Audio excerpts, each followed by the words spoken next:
want us to be healthier, wealthier, and strong. And I want you to take care of your health, and it doesn't take much, just a little bit of activity in the morning, something that's going to make you sweat. It might take like 15, 20 minutes, less time than it takes to watch your favorite TV show. So the way I see it is if you got time to watch TV, if you got time to, sit back and chill and kick it and do whatever you're doing, in leisure time, then you got time to do something for yourself, do something productive, to build something, whether you're talking about building your business, building your intellect, building your body, or just something that's going to put you in a better position in life. Because the thing about health, the reason health is so connected to economics is because number one, the healthcare industry loves to rip people off. They love to drive people into the poorhouse. If you've ever had medical debt, actually, medical debt, I believe, is at an all-time high. And because in America, one of the things you cannot afford to do in this society is to get really sick for a really long time. That will set you back financially and really destroy all the hard work you put in. So if you've spent your whole life being a wealth builder, you spent your whole life busting your butt, working overtime to try your best to make as much money as possible because money is important and you value generational wealth and legacy and everything else. But then you get sick, and then next thing you know, all your money gets drained by the hospitals. The hospitals come along and they're like, "Oh yeah, we're going to charge you $100,000 for a surgery that you didn't think you were ever going to have to get." And that just kind of throws things off. So this is why things like insurance are extremely important. Aisha Verzi, I don't know if Aisha's in here or not, but Aisha, say something in the chat if you're here, Aisha. She does some stuff with insurance. And also brother Tony Jackson that we've worked with as well. He does some stuff. And if you go to drboyceoffers.com, drboyceoffers.com, you can actually call Aisha and she could talk to you about what she has going on and stuff like that. And I can just tell you that overall, as I get, I'm 53 now, and it's funny. It's like, I'm really appreciative and grateful that I started the habit of exercising early. I used to be captain of my track team in high school, and I used to run, run every day, and we would work out so hard that we would sometimes vomit after practice. It was really traumatic, and but the good thing is it got me in the habit of working out on a regular basis. And one thing I have found, and this is a little tip for anybody that's under the age of say 40, though, if you start getting in the habit of working out while you're young, it's going to make a big difference when you get older. Like anybody who's over 40, has anybody noticed like how sometimes when you have friends, you might have had a friend in high school that was like the hottest thing in the world, that looked real good in high school, looked real good in college, and then they got a little older, had some kids, and you don't even recognize them when you see them. And I'm not making fun of anybody because we all kind of get caught in life. Life can become a rut, and when you get caught in a rut, things change.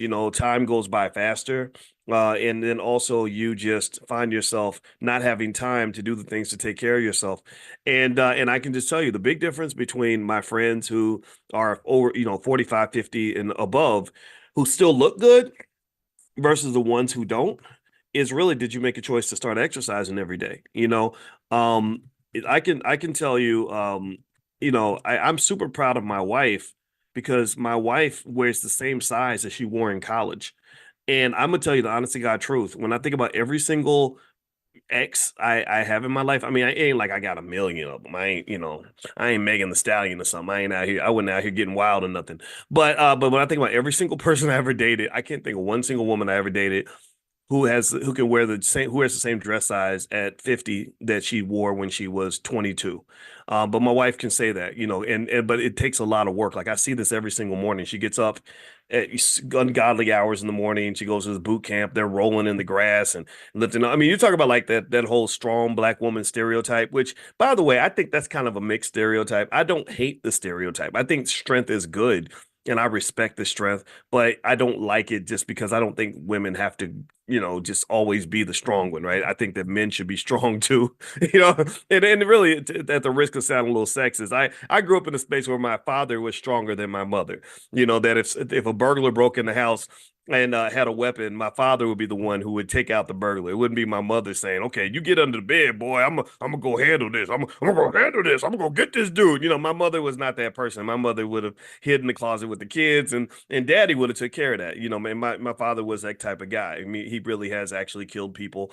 He's not afraid of anything, and as a result, I kind of had that piece of him in me too. I'm just not. I'm not scared of death and stuff. That doesn't scare me. So anyway, I would just say that overall, that's just my well, that's my little thought on that in terms of health and wealth being related. If you don't take care of your health, it'll drain your wealth.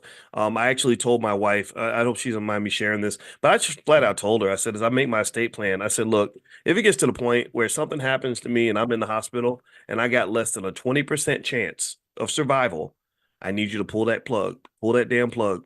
Do not have them draining up all this wealth that I built. My money is going to go to you and the kids in the Black Business School. That's it. And I do not want the Black Business School's wealth to get drained by Humana or some doctor or whatever, so they can keep a vegetable, plugged up to the wall. Like, no, if I ever hit that state, just know I have lived my life. I've done a lot of the things I want to do. My bucket list the bucket's full on my bucket list. Basically, like my bucket list is has been fully bucketed, so I could literally go out tomorrow and not have any regrets. So I just told her, I said, look, just pull the damn plug. Don't worry about it. Get you another man. You're gonna have some money, and men like women that got money. Just live your life. Be happy. I want you to be happy, and because I love you, and I don't just love you, I care about you. And those are two different things. Sometimes people love somebody, and they think that jealousy is the same as love. And I think jealousy, where you stress someone out and make them miserable and become very possessive and nasty, I don't see that as love, to be honest with you. Now, I have a weird view of love, to be honest with you. I thought about jealousy. I hate jealousy. Jealousy is a negative, nasty emotion, just like hate. Those are two emotions that make you less attractive, and it makes you more toxic, and it makes you not fun to be around. Nobody wants to be around a jealous, nasty, hateful person, right? So I figured this out when I was literally exactly 28 years old. I started thinking about these things when I was in Rochester, New York, and I was sitting there in the snow and cold and all these surrounded by white people. I was just sitting in my apartment and thinking about things. And I remember thinking, I don't like jealousy because jealousy does not bring out the best in me. Being a hater does not make you a better person. And so in general, my perception of love is a little bit different. And so I did tell my wife, I said, you're not my soulmate, you are my soul. And then also, I said, that's what I said at my wedding. I also said that I don't just love you, I care about you. And caring about you means that I want you to be happy, even if it's not necessarily always in my best interest. Even if, so that's why I say when I die, don't be sitting around not dating nobody because you're trying to be loyal to me. I'm dead. I'm in the casket. You go live your best life. Find you a good man. Just make sure he treats you right. Because I'd be mad if a man disrespected you because I treasure you. He needs to treasure you too. That's all I ask. But anyway, let me just get out of my business with that one because I don't want to be talking all crazy today. But I do think that relationships and health connect to wealth. And that's one of the reasons why I might spin over in that direction. For those that are new who are confused and you're thinking that we're going to talk about 401ks and stock market tips all day, that's not what we're doing here. We talk about financial consciousness. And financial consciousness means being very conscious of wealth and what it looks like, being conscious of it in all of its different contexts, all of its different ways of manifesting itself. Because here's the deal. Everybody in here is already wealthy. Everybody in here is already a millionaire. Every single one of you was born a millionaire. You just may not have had a lot of money. See, some people are so poor that all they have is money. I think Prince or somebody said that, but that's a fundamentally true statement. Some people are so poor, all they have is money, and then there's some people who are millionaires and they just don't have any money, but they think that they're poor. And I don't want you to mistake yourself for a poor person because when you have love in your life and good relationships and you have youth and health and your mind is right and your body's right, those are all powerful forms of wealth, and I can prove that to you. I'm not just saying it to make you feel good. I can prove that to you. I can prove to you that your physical health is a multi-million-dollar asset. Imagine if I went into your body right now and I took away your health and I required you immediately to get a $200,000 surgery, and then you're going to spend the next 20 years in the hospital. Look at how much money that would come out of your pocket. Look at how much wealth you would lose, how much money you would lose if you were suddenly super sick and had to spend all your time in the hospital. So it goes back to like how I think Ben Franklin or somebody, at least he gets credited with that statement, like a penny saved is a penny earned. So literally, your health protects you from at least a several $100,000, if not multi-million-dollar financial liability. So that's a type of wealth. Your health is a form of wealth. You wouldn't sell your health to me for $10 million. Like if I said, I'll give you $10 million, but I'm gonna give you cancer. Most of you would not take that deal. But unfortunately, cancer has become so prominent and that, a lot of people are getting it. But those of you who don't have cancer, who are cancer free, you wouldn't take cancer for $10 million. I hope you wouldn't. Not if it was an incurable cancer that was going to require multiple surgeries, a reduction in your quality of life, and possible death. Or relationships. If I said, I'll give you $10 million for you to never speak to your children again, no good parent would ever accept that deal. If I said you can't talk to your mama no more for the rest of your life, yeah, but I'll give you $5 million for the trouble, most people wouldn't sell their relationships with people they love for money. So your relationships are connected to money in multiple ways. That's just one way, though. There's other ways relationships are connected to money. I've seen people with the right relationships get on the phone and literally make a, $500,000 deal, business deal, because they have a good relationship with somebody. So don't think that relationships and money are not connected. Do not, or I've seen people where they had a good relationship and they were making money together, like a music group or a couple running a great business, and then they start fighting. Next thing you know, because they're fighting, they're not doing business anymore. So the $1 million a year they were making before is now gone.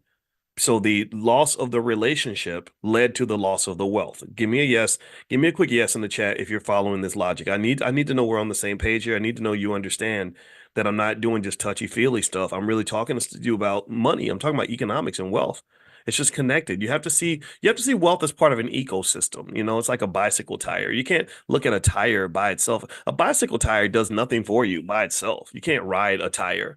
But if you see a tire as part of a bike, and you say, "Oh, if I get another tire and then I get some spokes and handlebars, ooh, I can get somewhere on this thing. I can ride across the whole country." So wealth is in itself by itself not really that valuable. It's just a bunch of paper and whatever, right? But if you mix it in, you blend it in with this game called life, where you're really moving and shaking, trying to, trying to optimize what in economics we call this utility.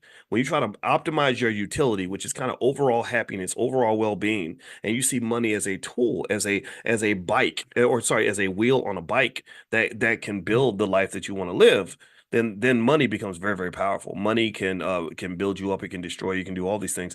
And so one of the things I wanted to talk about, and before I move on, actually, I want to remind everybody, don't forget that we are going to do the Black Investors Championships. It starts on August 19th.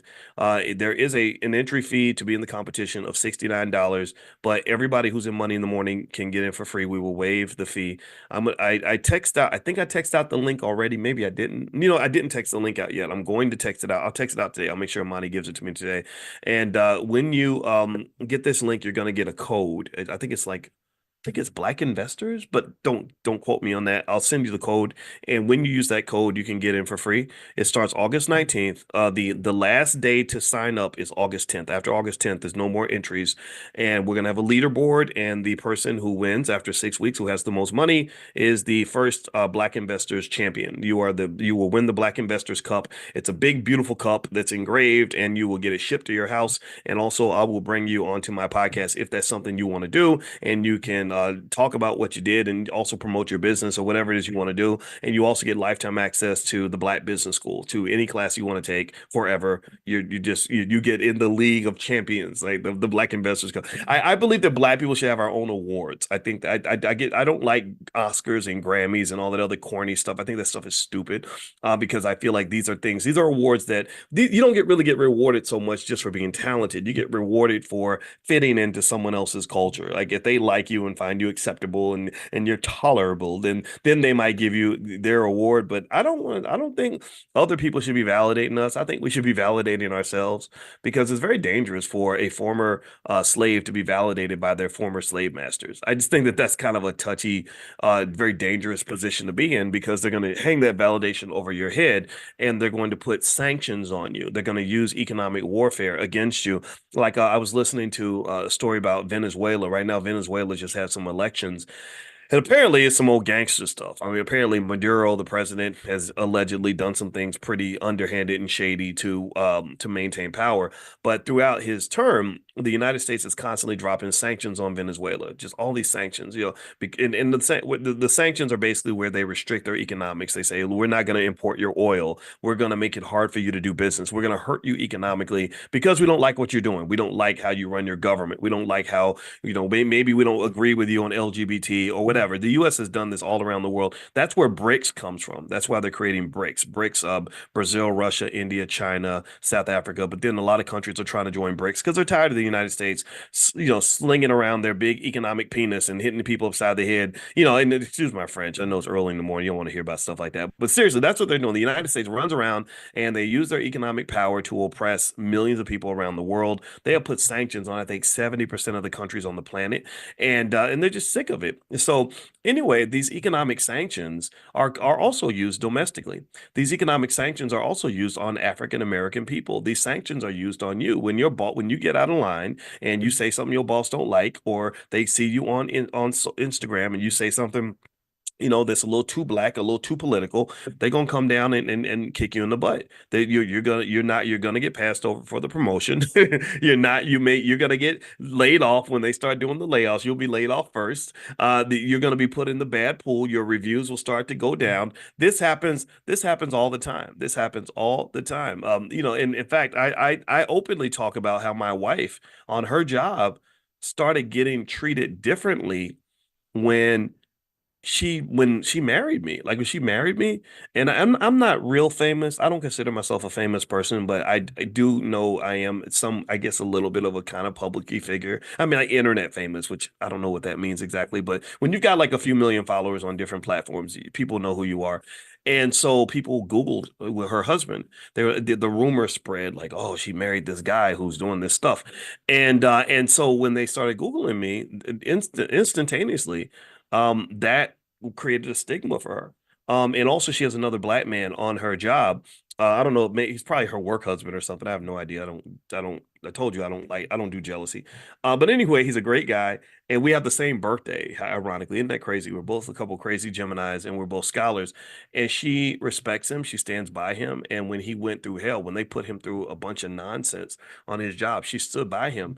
And because she stood by the black man, the penalty started to spill over on her. They were like, okay, you're not one of us. We thought that because you were this cute little light-skinned black woman that you were going to basically kind of integrate into the system because they don't hire African Americans. The university she works for does not have one single African American on the entire faculty. They have hundreds of faculty members, not one single African American male. They do not hire African American male.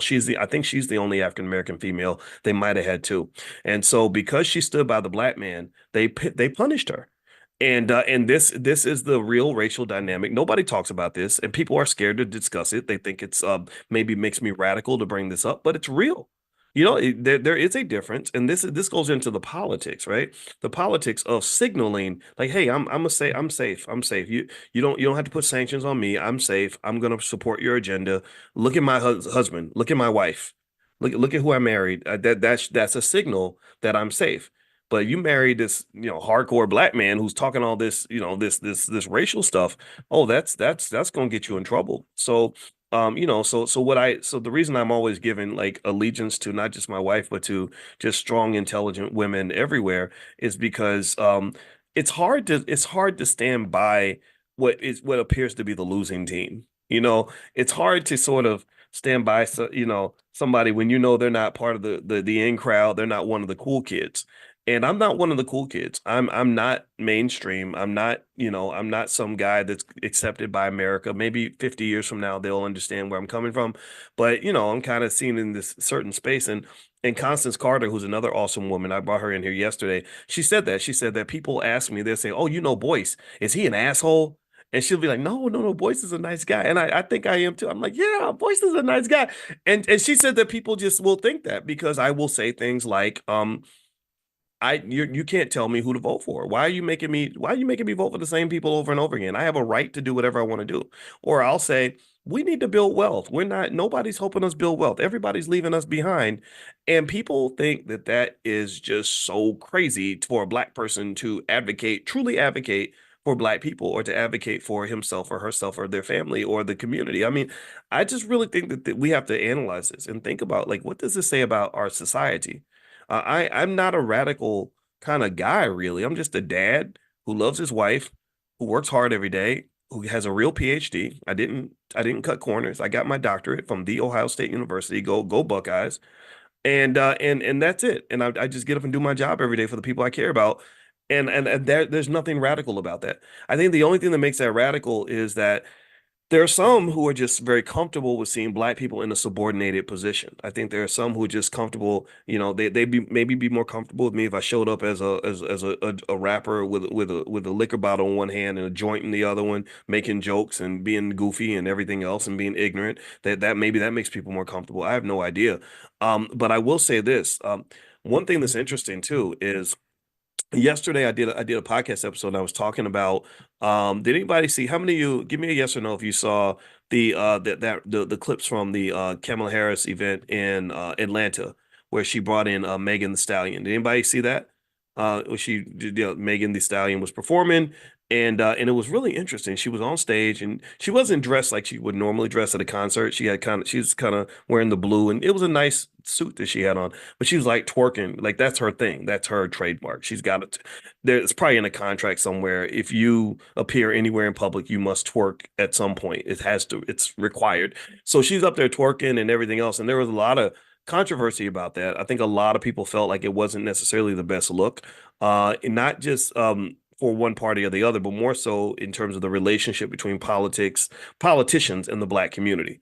That there are so many other representations of black women that could have been selected, other than a young lady who you know is known for presenting an image that's a little bit stereotypical. We got enough twerking out there, and I asked some hard questions. I kind of said, well, if when you go see Taylor Swift and all the white people, are you going to have Taylor Swift up on stage twerking? Is that what Taylor's going to do? When you go see Adele, and Adele is endorsing you, is Adele going to twerk? Is she going to bend it over and body yada yada? Like, is Adele going to do that? Like what white woman? I'm serious. I'm curious. I'm really trying to figure out which very popular white woman can you find that is as famous as Megan the Stallion. That's right up there at the top of the pile of hip hop. As famous as Lotto, as famous as Sexy Red, as famous as Cardi B, that is going to be doing that. That's as famous as him. Now, Cheryl mentions Miley Cyrus. I don't consider Miley to be in the same category, to be honest with you. And I'd be willing to pay $1,000 to anybody who finds Miley Cyrus at a Kamala Harris political event on stage twerking. I'd like just show me one clip. Just send me one clip. If you send me one clip of that, then I will send you the $1,000 to you. Send me one clip, but put your cash at with the clip, and I'll send you $1,000. Okay, because I don't think because I think that there's kind of a different standard when it comes to the black community. I think that there's a different kind of expectation, and I understand why politicians like rappers. I really do. I understand it because politicians want to be popular. They want to get votes. That's the bottom line. And I've mentioned to you all the economic relationship between politicians and their backers. Politicians have two types of backers. They have the people that give the money, and they have the people that give the votes. And one dominates the other. The people with the money are far more important than the people who give the votes, because you need the money to get the votes. You can have the votes, but the votes won't necessarily get you the money.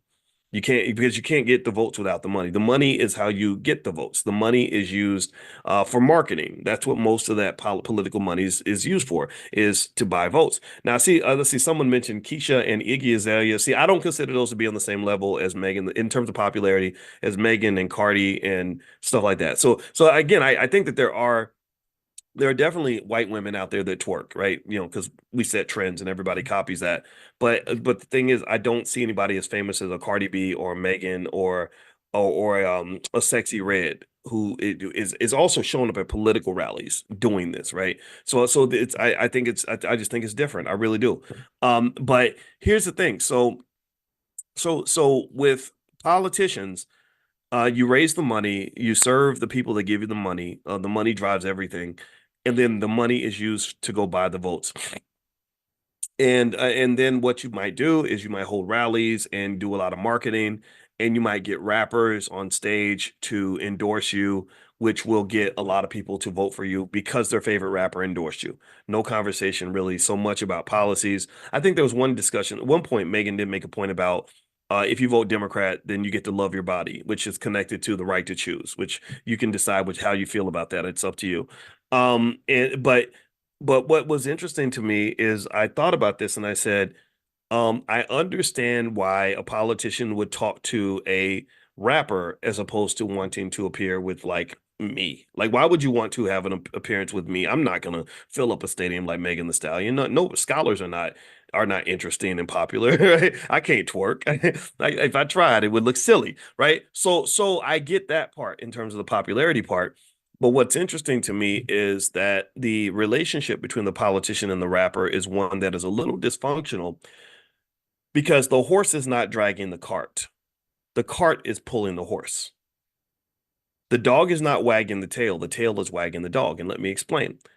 The way it really should go, the way it could go, here's how the relationship could be very beneficial. Let's say that rappers, said, okay, we're going to go to the community, find out what the community needs, and use our influence to tell these politicians we need you to do this, we need you to do this, we need this. If you do this for me, then I'll twerk for you, I'll rap for you, I'll shout you out on the next album. I'll do all of that for you, but I'll only do that if you deliver these things, right?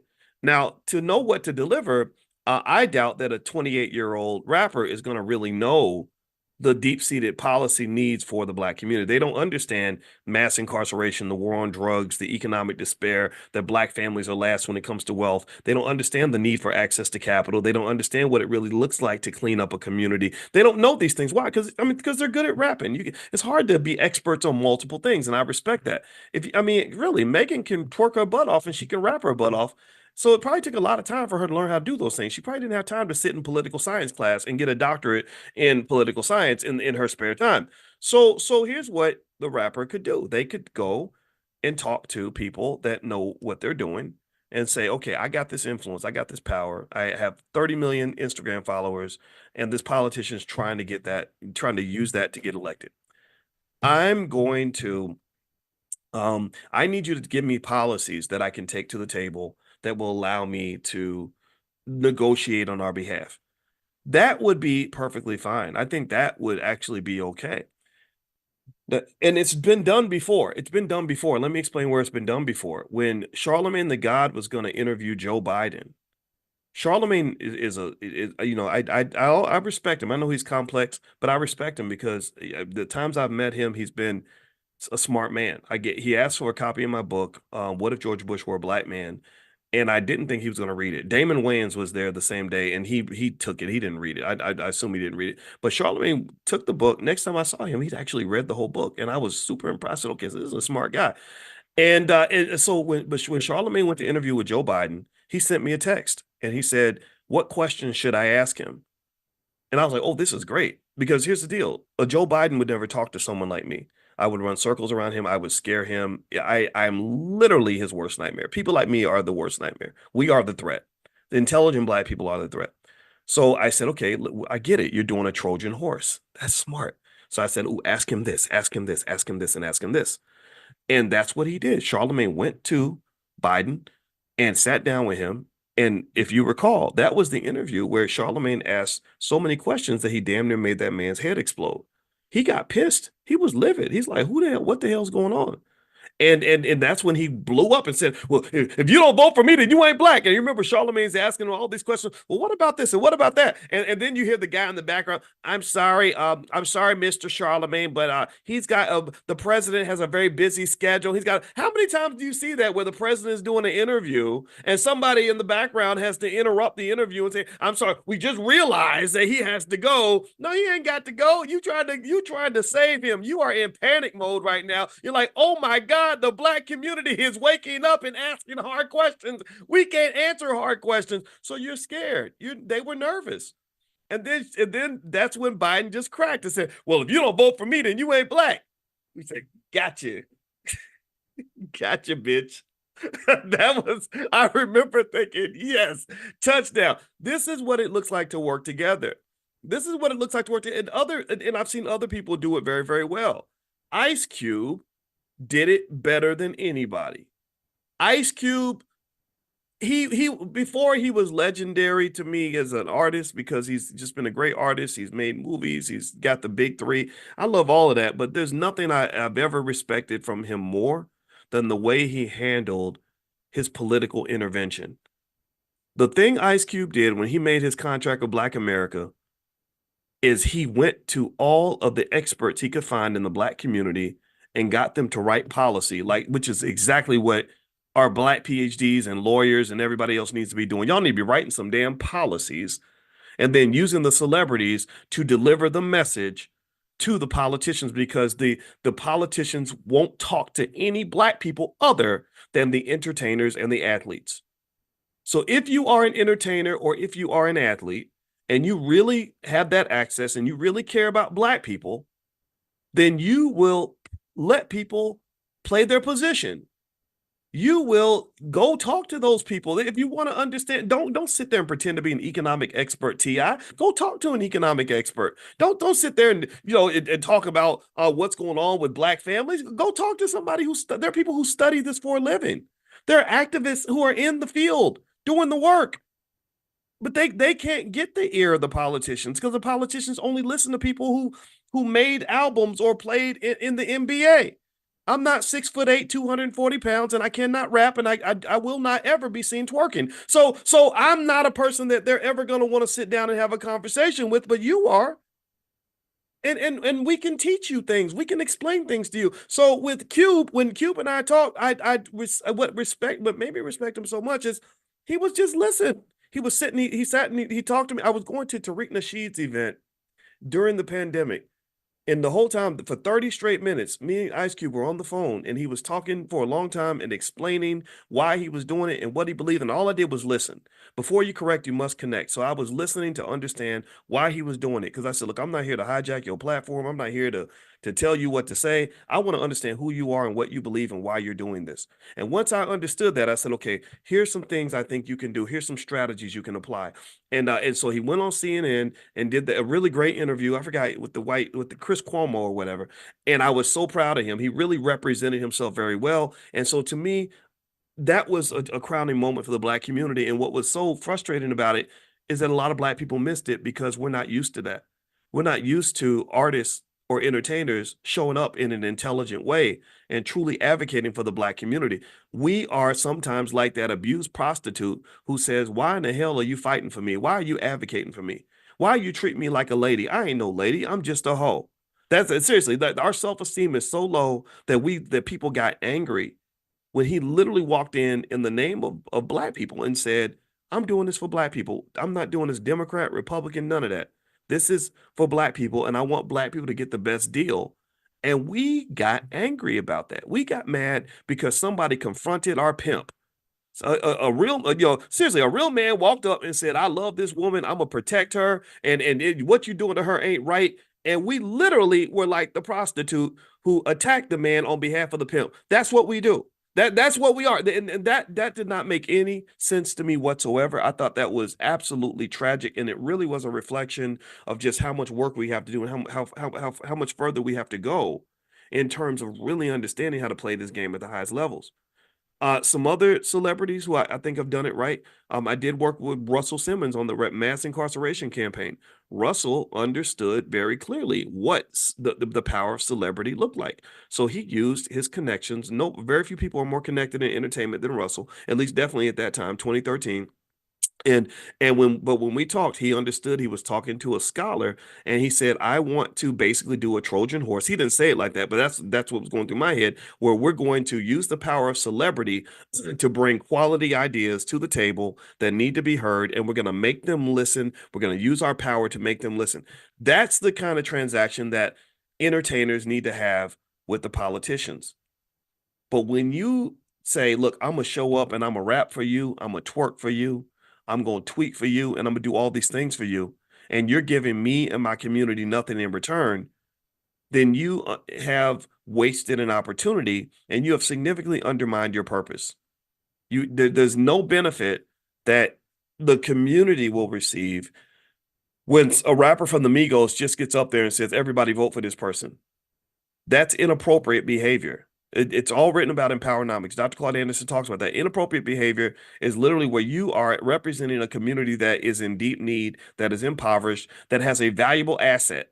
They have a valuable asset. Think about this. Imagine if your family is struggling. Imagine if your family, your mama's starving, your daddy is homeless, your sister and brother are broke, and they got one asset. They got one that they find a big gold bar in the backyard, and the gold bar is worth $100,000 and somebody down the street wants to get access to what is in your backyard. They want to go in your backyard and drill for gold, and you give away the rights just because you want to be nice or because you want that person to be your friend.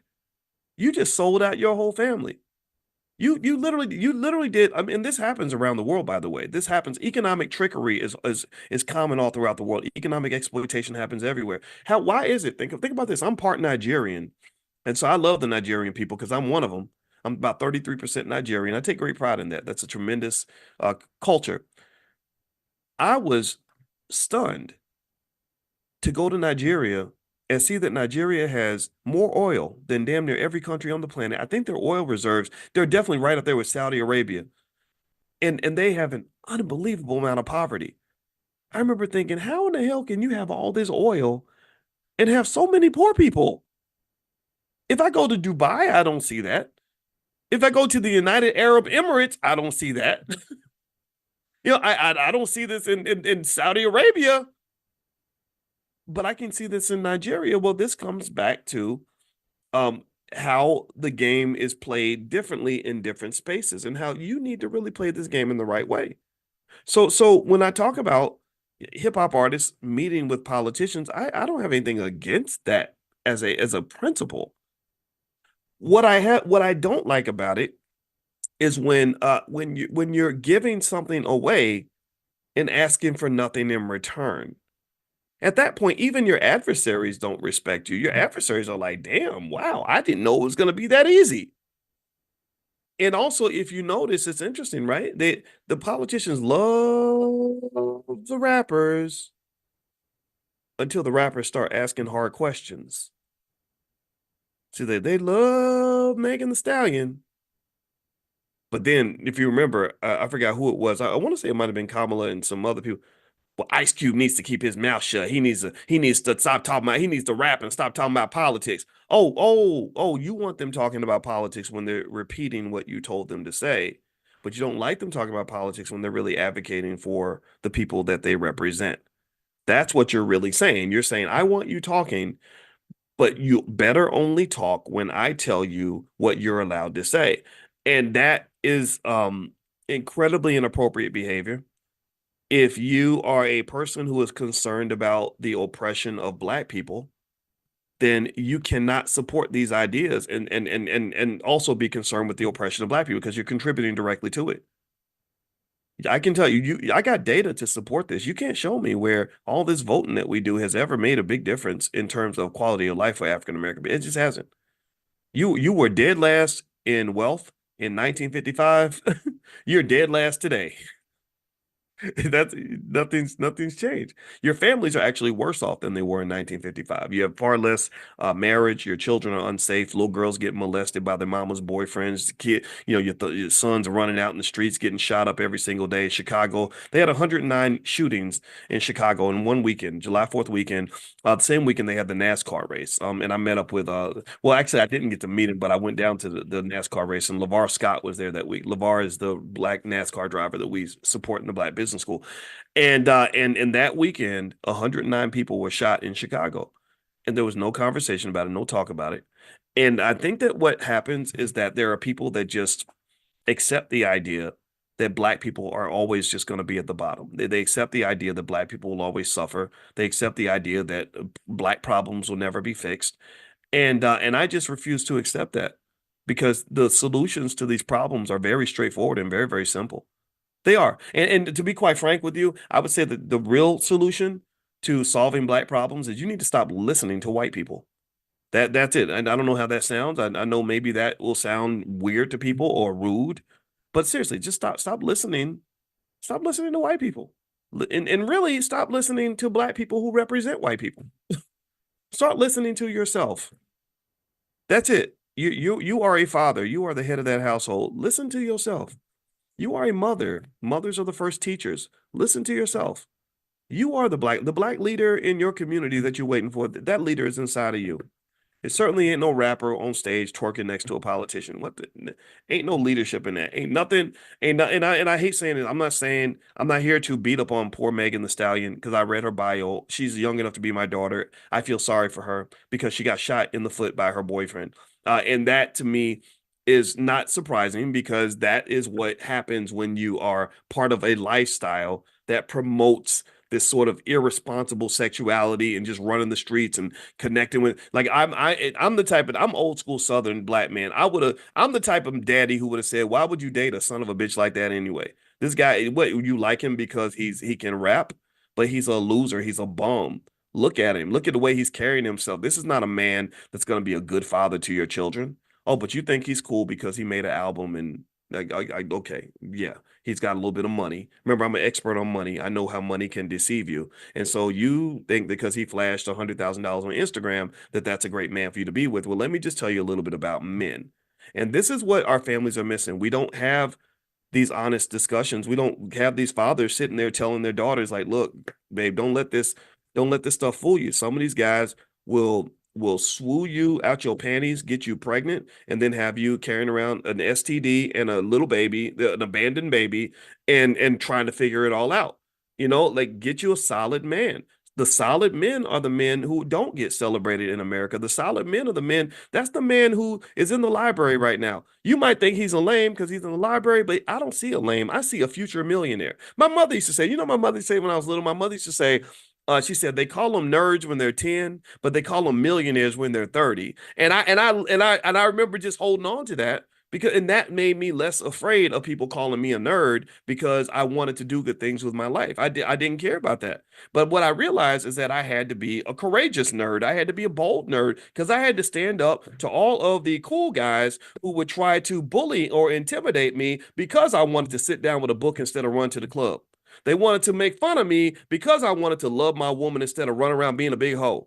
They wanted to make me feel bad because I wanted to plan for my future and grind all night instead of going out and getting into whatever ridiculous shit you're getting into that's going to get you locked up, killed, or turn you into a drug addict. I had to stand up to those guys. And believe me, I told you, I'm the son of Larry Watkins. This man has killed people. I ain't scared of none of y'all. So I stood up in their face. I said, look, I don't care. We can fight it out if you want to, but you're a punk. You're a loser. You're a bum. You're going to ruin somebody's life. Your children are going to be ashamed of you because you're not planning for your future. Because for a man to be successful in America, especially a black man, he's got to be prepared.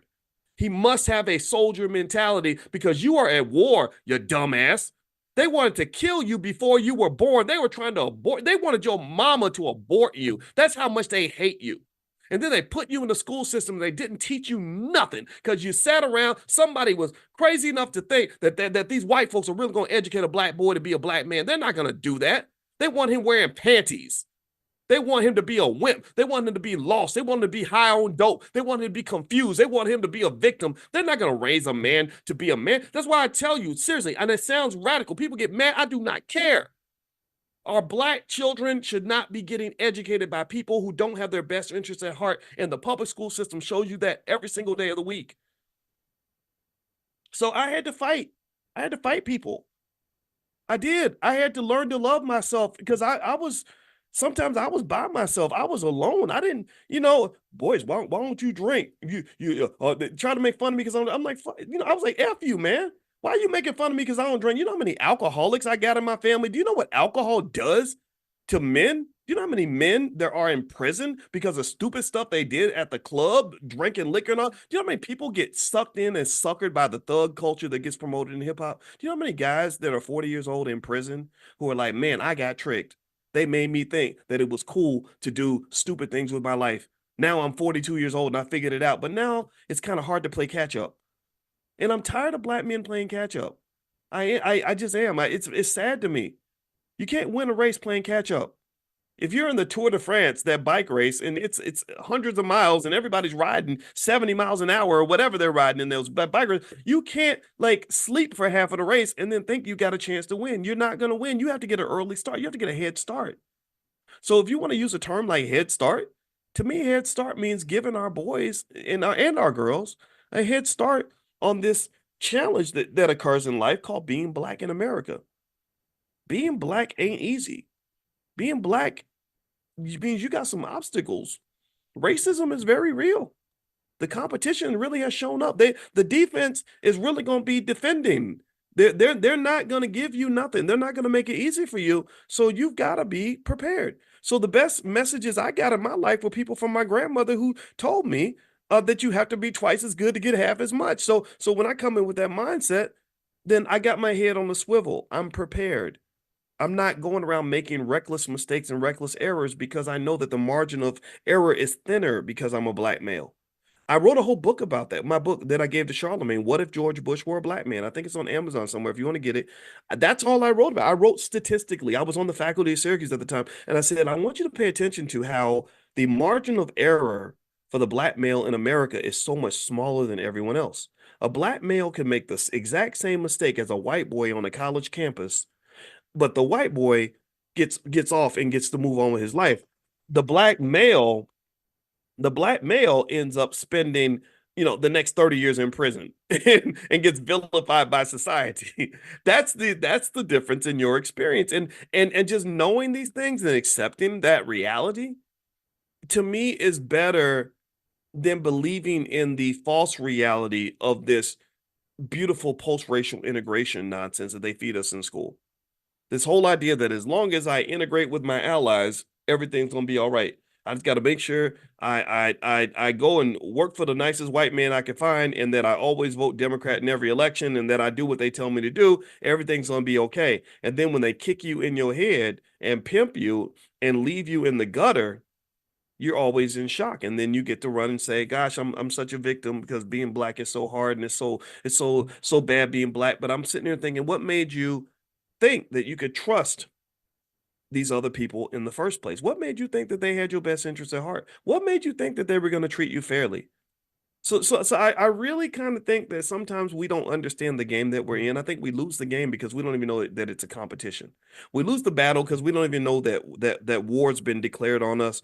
And I get it and I understand it, but I'm just going to tell you that when you point to most problems that the average black person might talk about or face, most of these problems are directly solvable if you simply stop listening to what white people tell you to think. For example, CNN might tell you that the biggest, worst thing that ever happened to black people ever was the George Floyd killing. That this whole situation is something we need to put it on murals and compare him to Martin Luther King, and that this is the biggest thing happening in the black community. And I'm not saying that it's not important. I'm not in any way disparaging George or his family. But what I'm saying is, I don't consider George Floyd to be any more important than any little girl that got shot by a stray bullet on the south side of Chicago. I don't consider the George Floyd killing to be more significant than the 109 people who got shot in Chicago on July 4th weekend, and none of y'all were talking about it. I don't consider George Floyd's situation to be any more meaningful than the thousands and thousands and thousands of black men and women right now who are being raped in prison right now as we speak, and no one even knows. Nobody hears their screams. Nobody's hearing that man crying in his cell every night because he's in this unbelievably horrible situation. I think all those things matter. And so I don't let other people tell me where my attention needs to be. You got to trust your instincts. So let me sum this up. My wife and I are traveling today, and she just called me. That's why I had to turn my phone off. So because we're going on that trip to Egypt. Um, I'm gonna summarize it like this. If you go back to the central point that we talk about when we talk about economics as it relates to also health, wealth, and relationships, here's what black people need. This is what will give you a quality life, whether a Democrat is in office or a Republican.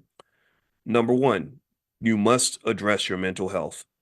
Half our people run around here, half blind, deaf, dumb, and crazy, doing crazy stuff. Trauma responses everywhere. Trauma is massive. Trauma kills you. Trauma destroys your relationships. Trauma destroys your economics. A lot of you were traumatized. You have to heal from that.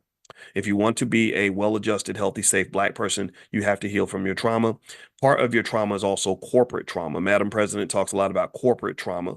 The trauma you experience just getting up every day going to work for a racist.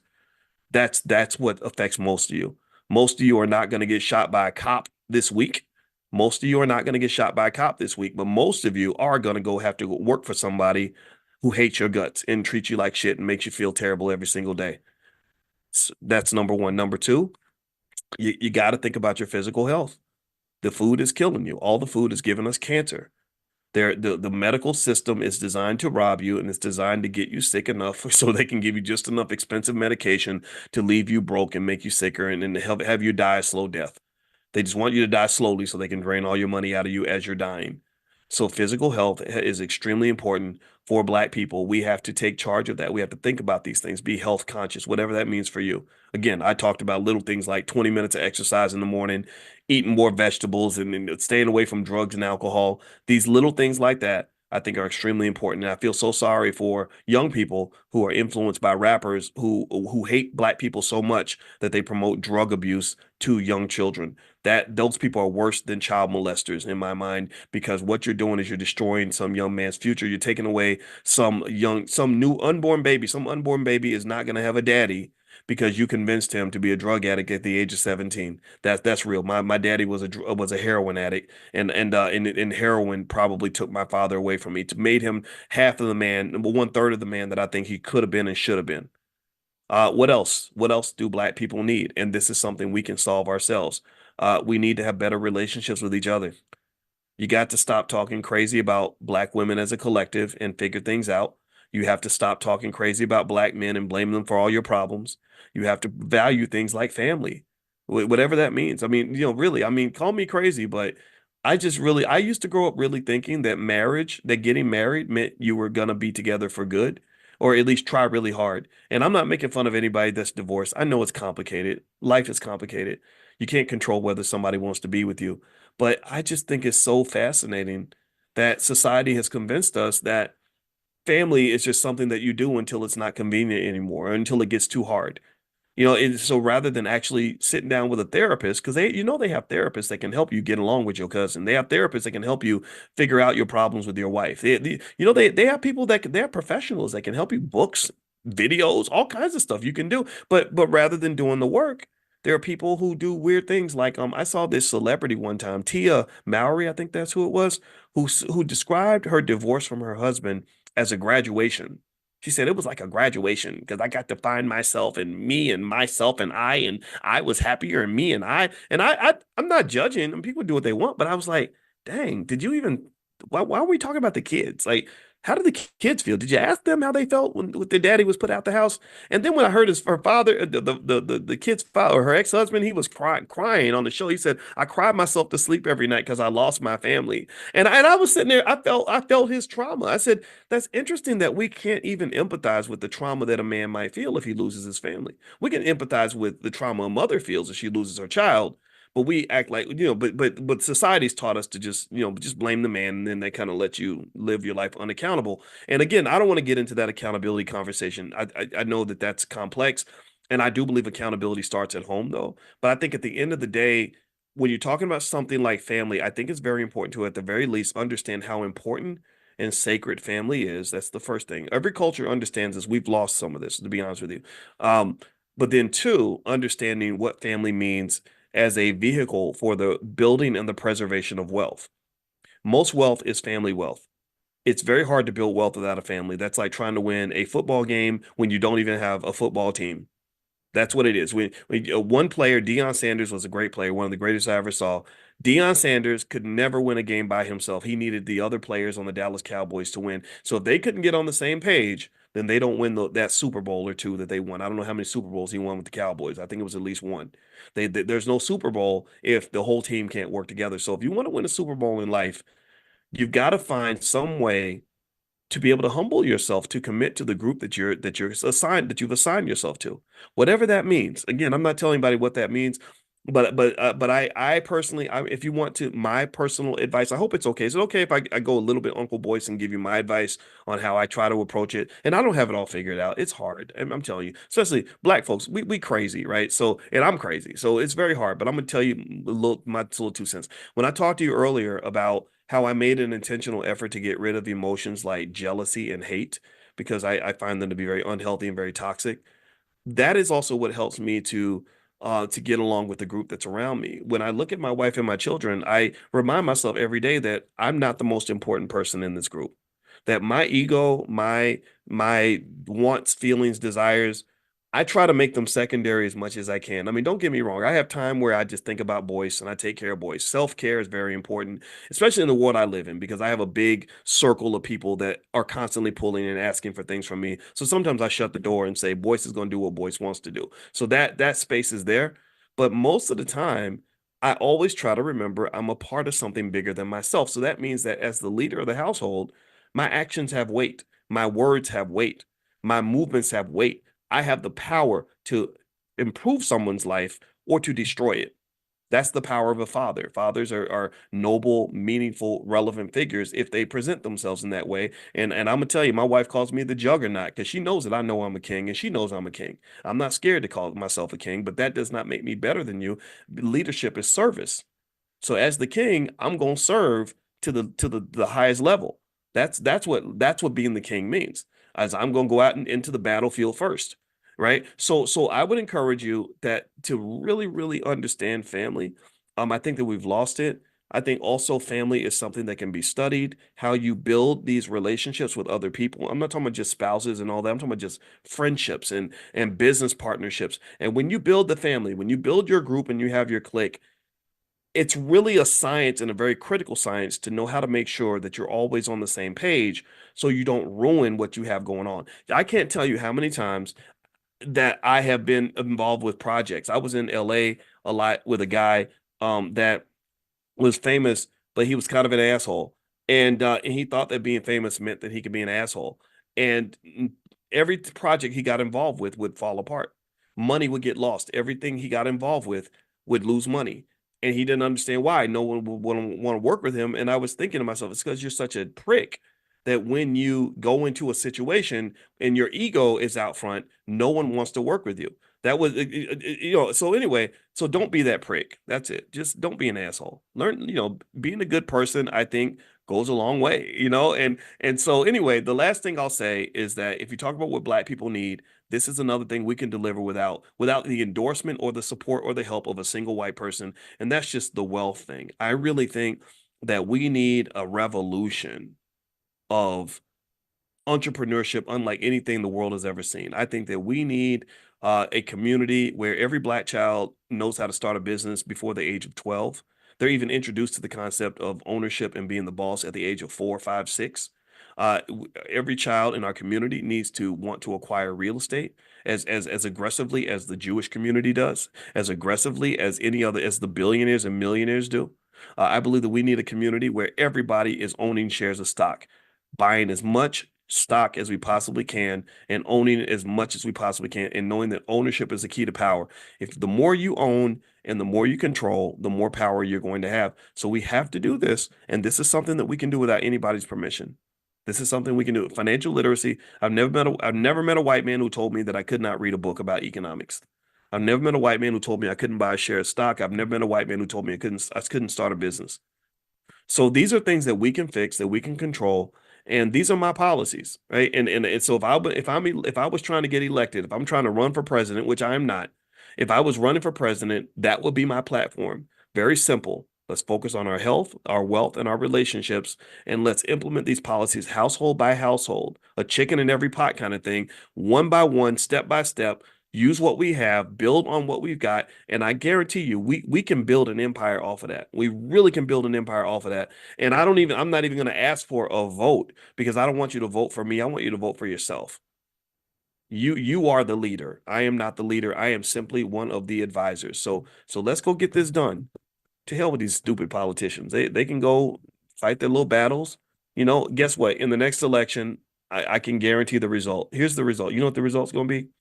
The winner will either be a Democrat or it's going to be a Republican. That's the result. I guarantee that it will either be Kamala or some Democrat, or it will be Trump.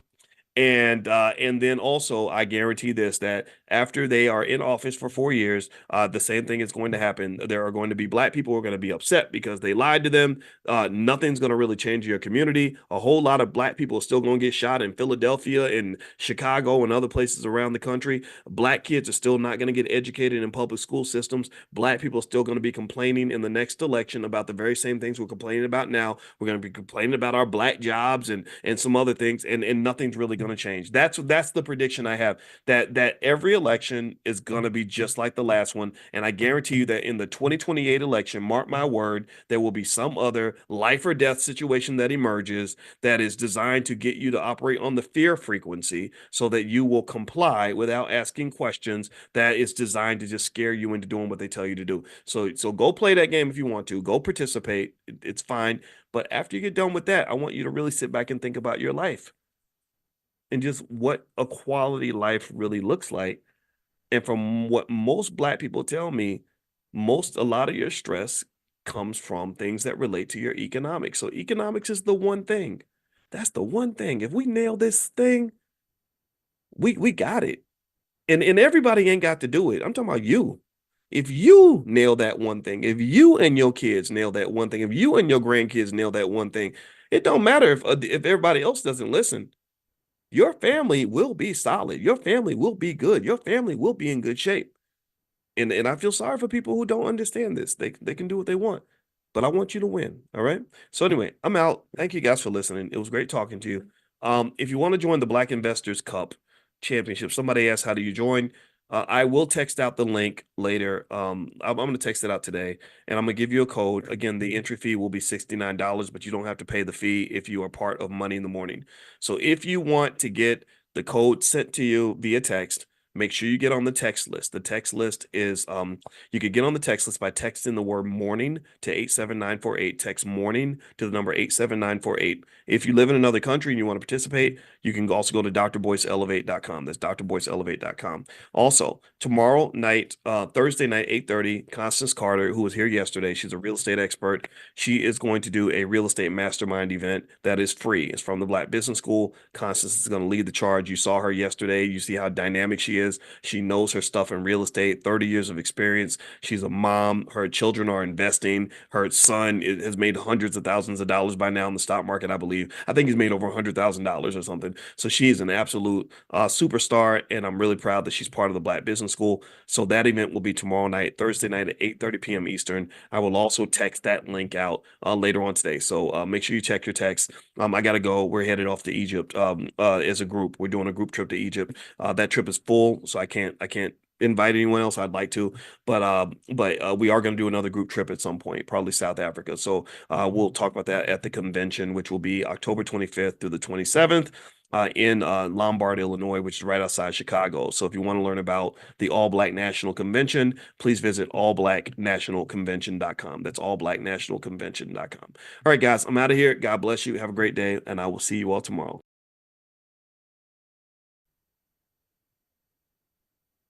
Hey, good morning, everybody. Good morning. Good morning. Good morning. So great to see everybody. I hope you're doing well. Come on in. Come on in. Welcome to Money in the Morning Financial Consciousness Training. My name is Dr. Boyce Watkins, in case you're new. And the goal is every morning, every single morning, 7 days a week, we discuss the art of economic elevation and just what that looks like, what it means to elevate your finances, what it means to become the absolute best you can be from a financial standpoint.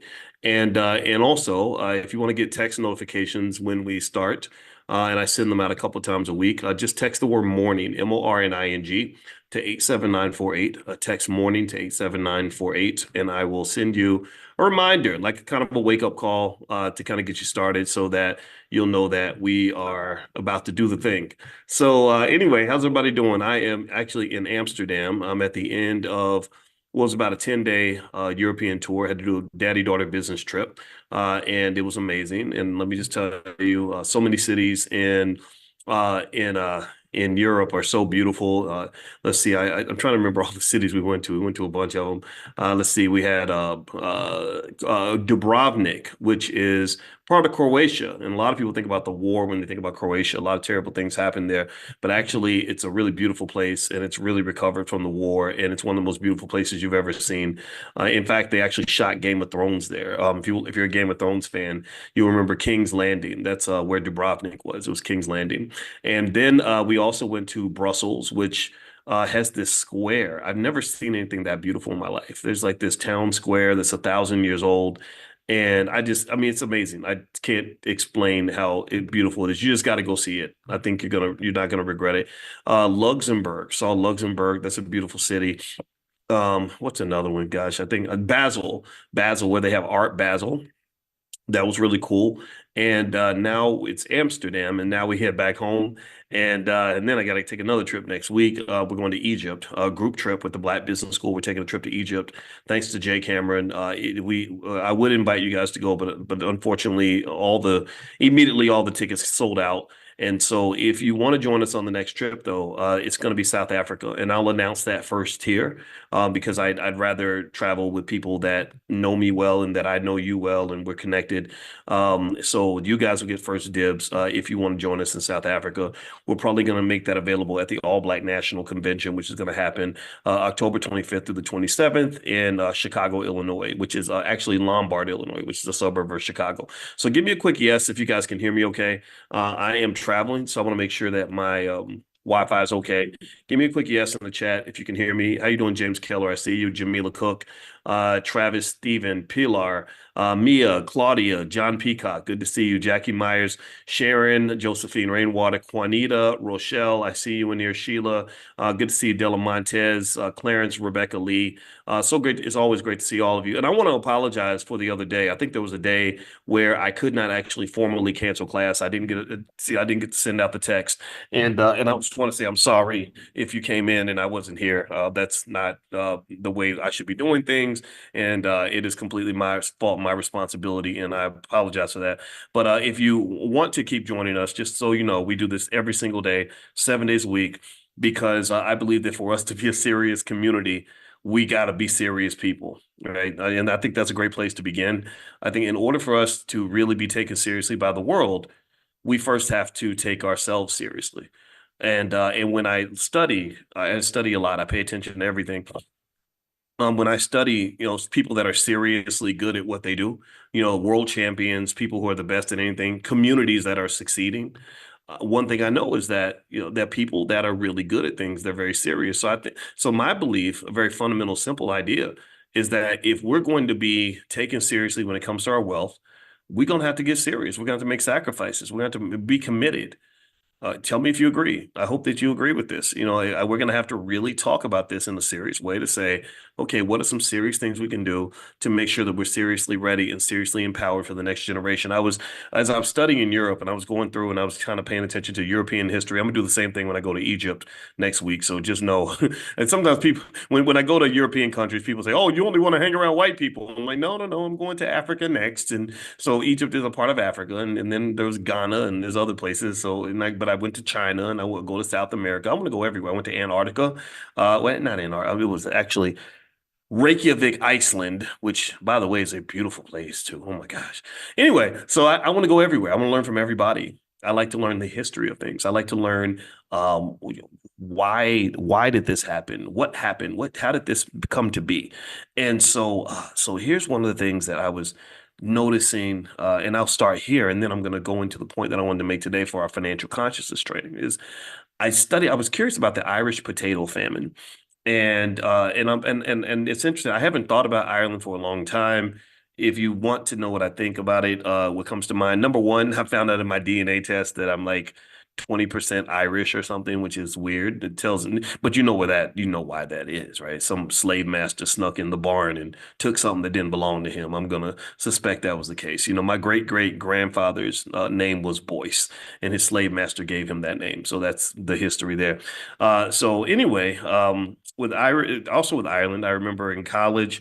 I had a scholarship to go to Ireland, and I did not take it. I got my dream job actually that summer working for General Electric Aircraft Engines Division in Lynn, Massachusetts, and they paid me a ton of money. They put me in a really expensive apartment and gave me a ton of money, and it was the worst, most horrible job I ever had. I had a racist boss who ignored me and didn't teach me anything, and this black mentor I had nothing in common with, and I was so uninspired. And I remember just being so bored and walking around the factory trying to find stuff to do because I hated that job so much. And that was when I decided that I wasn't going to spend my life on the corporate plantation. Just the idea of doing that job for the next 30 or 40 years was very depressing. And so I had my black job, and it was a good black job. I made good black money on that black job, but I did not want that job. I instead of just the black job, I decided maybe I want something that's black owned, or at the very least, I wanted a better job. That's why I became a professor. So anyway, with going back to Ireland here, another thought that came to Ireland, which was really just a random thought. In case you don't know, that's what we do. We talk about money and we do streams of consciousness, but I promise you, everything comes back to money. I remember in college, and I took this class. College is full of like, this it's this great place where you learn a lot, but they also spend a lot of time teaching you a bunch of random things that don't actually help your life. So when I was 19, I had to take a class about old Irish peasants or something, and it was Irish peasants in the 19th century. I don't know what the hell I would have in common with them, except for the fact that I got that Irish blood in there somewhere, which ain't really supposed to be there. And I remember learning about this drink called Boney Clabber. And Boney Clabber is, check this out. This is crazy. It's gonna freak you out. It's where you take milk and you put it on the front porch until it spoils, and it curdles when it spoils, and then you mix it with cow's blood, and people drink that. Like people would drink that stuff. Spoiled milk and cow's blood. That's the nastiest thing in the world. That's the only thing I remember from that class. That's the nastiest thing I remember from that class. And I remember sitting in this class, and it was a big old gigantic room, like auditorium style, 300 people. And the teacher is some old man who bored me to death. And he was talking about all this Irish stuff. I've been hardly paying attention to it, but I had learned enough to get a good grade in the class. And then I raised my hand and asked a question. He says something. He says, well, here's what happened and blah, blah, blah, blah. And he says, but the caveat is, and I raised my hand and he said, yes. And I said, what is a caveat? And he goes, it's a disclaimer. And then he starts talking. He goes, so blah, blah, blah, blah, blah. And I raised my hand again and he goes, yes. And I said, what's a disclaimer? Because I didn't know what a caveat was. I did not know what a disclaimer was. I was just being honest. But those are the assholish things that I've done in my life that have gotten me into a lot of trouble. So if you ever want to know why I get in trouble sometimes, it's because I ask those annoying questions. So anyway, so speaking of Ireland, let's circle back to that. So here's what happened with Ireland, right? So they had this potato famine, and if you want to know what happened in the potato famine, and I want to link this back to Black families and the lesson we can learn about economics here. So what happened in the potato famine was that the Irish had a big part of their economy and a big part of their diet based on potato production. Potatoes apparently are nutritious; they have high nutritional value, and you can grow a lot of potatoes in a small plot of land. So the Irish love potatoes. Well, something happened where the potatoes got poisoned or something, or they caught it some sort of infection, and a bunch of potatoes got sick and died. And the British, who were kind of the colonizers of Ireland to some extent, they kind of were to the Irish what white people are to us. They would kind of come in and take what they want and do what they want. And so they came in and they took the good potatoes and left the Irish with the bad potatoes. And this led to the Irish potato famine. And a million people died from starvation because there were no potatoes. There's nothing, no food to feed anybody. And a million people left to go to other countries like the US, Canada, stuff like that. I think that's why you have so many big Irish communities in the United States. Like in Chicago every year, they literally have so many Irish people there that they literally pour something into the lake, into the river to make it green, right? St. Patrick's Day is a big deal in Chicago and other cities around the country. So anyway, I thought about this and I was just talking to my daughter about it, and I said, this is really an interesting, sad reality about life. And the reality that I'm picking up from this is that don't nobody really care about you that much in this world. I'm not saying nobody does, but how brutal do you have to be? How brutal did the British have to be to say, we're going to take all the good potatoes and we're going to let you starve. We're going to come to your community and we're going to take all the good stuff. I'm going to leave you with the bad and just wish you the best. And this led to the Irish actually getting really pissed off at the British, which they should have. I'd be mad too. You know, walked up in my house, took all the good food out, and let me and my family starve. Oh, we're never gonna be friends. I'm not voting for you in the next election. That's for damn sure. And so that this led to the Irish fight for independence, and they still have issues with the British to this day, as they should. So I started thinking about the Black community. And I started thinking about how many times they came into our space. Tell me if you get what I'm saying. Let me know if you're following this. How many times people have come into our space and cherry picked what they wanted and left us with the shit? How many times they come up in the projects and say, we don't want him or her, but oh, Tyrone, he's 6'8", 240 pounds and can dunk a basketball. We'll take him. We'll take this one. And, you know, or come in and saw us when we were inventing hip hop in the South Bronx in the 1970s and said, "Ooh, we can make money from this. We're going to come in. We're going to take your music and take your culture, but we're going to leave everything else behind. We're going to let you starve while we go and we feed ourselves off of something that we directly extracted from your community." Look at how many times they came into our community, took our wealth, took our talent, took our culture, took our children, took all of our resources, took even our land, right? And left us with nothing, just left us there to just starve and whatever, fall apart.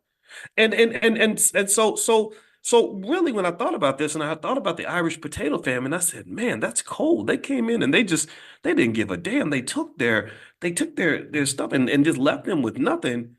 I started thinking about all these Jackie Robinson moments that we've had in our community where you had a prosperous enterprise, a growing prosperous enterprise that would have become a multi-billion-dollar asset called the Negro Leagues, where you had the most talented, most extraordinary athletes in the world, in this league, kicking ass, taking names, getting fans, filling up stadiums, doing their thing. Thousands of businesses built off of this. Thousands of people are eating off of this, just like the Irish eating the potatoes. They were getting their potatoes from the economic growth that was coming from this sports league. And they came in and they took what they wanted. They took their Jackie Robinson, they took a couple other players, and then the Negro Leagues were just kind of left to die. So they came in, they took the good, like the British did with the Irish. They came in and they took the good potatoes and said, we got to eat first, and then left us with whatever was left us with the crap. And if you don't understand the analogy, I hope you get my analogy. I know I'm a little weird, but these are things that form in my brain when I'm looking at, because here's the thing, oppression is universal. Pimping is an international phenomenon. Exploitation happens in multiple languages across multiple societies all throughout the world, all throughout history. And so there are universal lessons that can be picked up by studying the history of other cultures in addition to our own. You ain't unique. You ain't the first group of people to get colonized. You're not the first group of people to get screwed. You're not the first group of people to have somebody mistreat you or hate you or take your stuff. What I think has to be understood and what we got to learn, and going back to what I was saying in the very beginning, is that maybe this also means you got to get serious. Maybe this means you also have to be able to defend yourself. Maybe this means that you have to kind of look at the pattern here and say, okay, what's going on here? What is it that made us so vulnerable that somebody could come in here and just take our stuff like that? What happened with what was the thinking in the ownership of the Negro Leagues that made them not negotiate a better deal? Like, why didn't they say to the Yankees or the Dodgers and say, you can get a piece of this, but you can't own this. But we'll do a trade. You come play in our stadium, we'll come play in yours. You bring we'll ship a player or two over to you, but you ship a player or two over to us. Whatever. You own this, we own that. What led you to think that it made sense to say, we're going to take our most valuable assets, we're going to take all of our good potatoes, and we're going to give you all the good potatoes, and we're going to keep the rotten ones? That don't even make no sense. That makes absolutely no economic sense. And that is why you were left to starve. Because the Major League Baseball, they eating good. They eating good. They got multi-billion-dollar franchises, and you can't own none of them. You got black people like Magic Johnson. I think Magic was able to own 5% of a team or something. They're like, we'll give you some crumbs.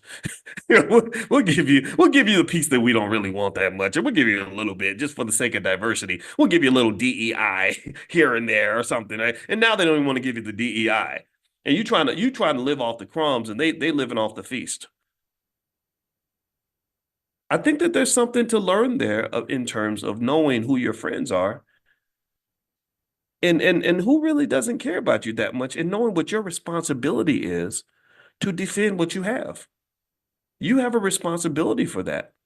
And one of the biggest most problematic false ideas that we've been implanted in our heads because we get colonized from birth. When we start going to public school, that's when the colonization process takes place. And then media, they soften you up. It's like an airstrike that happens before you bring in the ground troops. You soften up the target with the airstrike. So the airstrike is the airwaves. What they put on the airwaves and the radio, get everybody twerking, get everybody listening to music that's telling you to send your son to prison at an early age, that's getting all the kids hooked on drugs, getting them out here thugging out and everything else. And then the public school system where they're learning how wonderful white people are and how ridiculously sad and pathetic black people are. That's the airstrike. That's getting you prepped up. That's softening you up, softening up the target so that when they want to take you to the big Diddy party that's going to happen to you in your life where you're going to get screwed for the rest of your life, you're ready for that. You've been softened up. You understand? So the lack of ability and the lack of discernment, the lack of consciousness. This is for economic consciousness, financial consciousness is what we cover every morning. The lack of consciousness shows itself in the sense that you're not stopping and saying, "Hold up, wait, what are you doing? What's in that drink right there? What are you trying to feed me? What's in this? What ingredients are in this thing that you're trying to feed me right now in this education you're trying to give me? What's in this? What is on this TV screen that you try? What's in this music? What poison did you put in the music to make us think that make our kids want to grow up and become thugs and killers and gangsters and drug addicts and everything else? No, we're not doing that. Do you understand? That requires strategy. It requires consciousness. It requires preparation. It also requires courage. And in some cases, we are lacking all of these things. We lack all of these things because in many cases, unfortunately, whenever somebody comes along and says, "Why are we letting them do this to us?" First thing you'll have another black person getting mad at that person, saying you're dangerous. Wait, that's a dangerous person.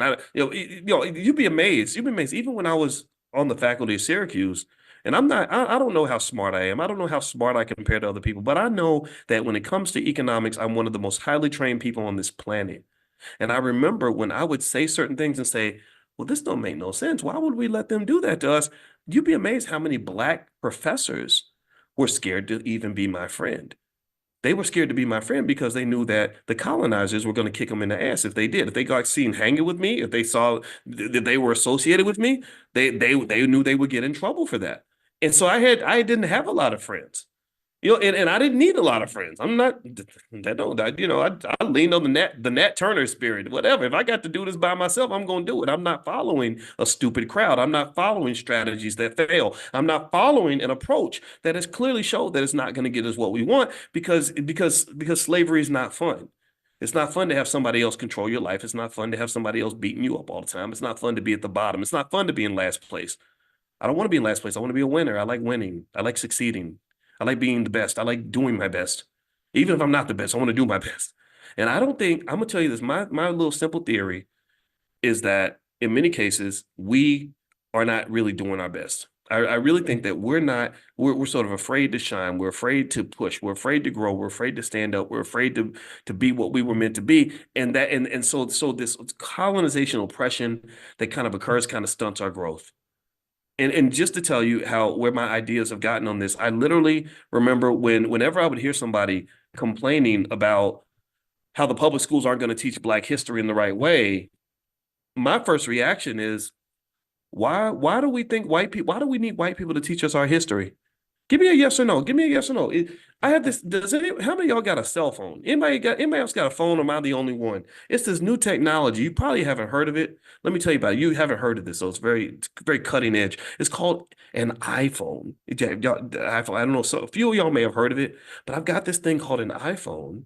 And did you know that with my iPhone, I can look up anything that I want on this other amazing invention called the internet. Holy crap. Oh my God. And I know this is freaking y'all out. This is new stuff, man. This is the new stuff. And so if I use this thing called the internet on my iPhone, I can look up anything that a teacher could teach in a classroom. Did y'all know that? Did y'all know that? And I don't even need a white man's permission to do that. I don't got to ask massa to let me do nothing. So go tells your friends, tells your family, tells your children that we can teach ourselves now. We don't need to go to this building with some crusty lady from the suburbs who don't even know who the hell I am, who don't understand me, my struggle, my family, my children, or nothing, teaching them a bunch of very biased false facts about who I am. I don't need to abuse my children by exposing them to that nonsense. I'm not saying your kids shouldn't go to school. I'm not telling you to go take your kids out of school. I'm not that extreme. But at the end of the day, we can educate ourselves. And not only can we do that, we should be doing that. We should do that. Do you understand? We should do that. Not because again, I'm not saying take your kid out of school. Don't think some of y'all are doing homeschooling, and I applaud you. I think that that's a great solution. But don't think I'm telling you like, oh, you're a sellout for sending your kid to school. I'm not here to judge any of that. So let's just do we understand each other, please? Because I don't want people to take what I'm saying and make it into an extremist argument. This is not extremism. This is not extremism. This is called common sense. Common sense says that when they are giving you Kool-Aid that's filled with pee and rat poison, you should probably think a little more carefully about what you allow your children to drink.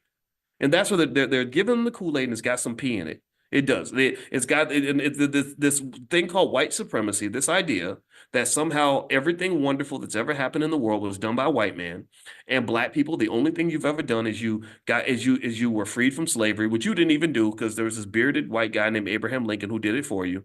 That's the best that ever happened to you. So you celebrate Juneteenth every year like it's the greatest thing you've ever accomplished because the best thing you ever accomplished was letting white people free you and get you out of jail.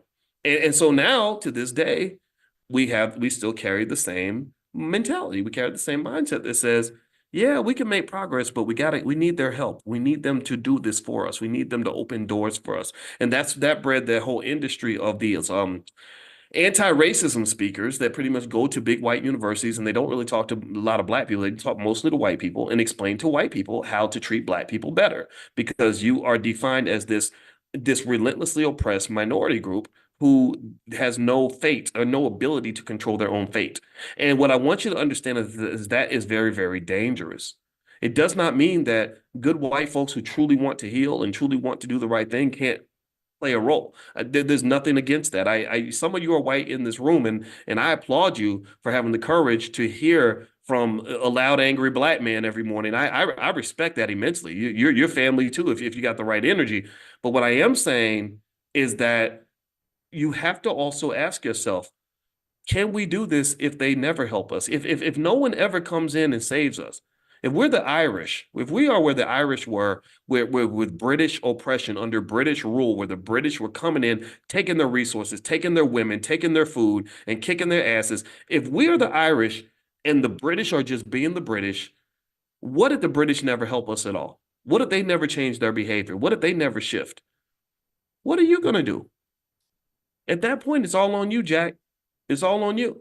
Do you understand? Like this whole time, every experience I have, because I think a lot, it can be transformative.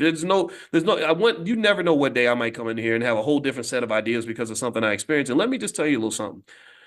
Every city I went to this week, when I went to Dubrovnik in Croatia, when I went to Luxembourg, Basel, Brussels, and Amsterdam, in every single city, every single country, every single province, all I would hear are stories about how they had to defend their freedom. Every single place. Every place there will be a history of they fought this war to stop these invaders. They built this wall to go and stop these other people from there. See, this is what you need to understand is that bullying and pimping are universal. The bullying is something that's happened internationally for thousands of years.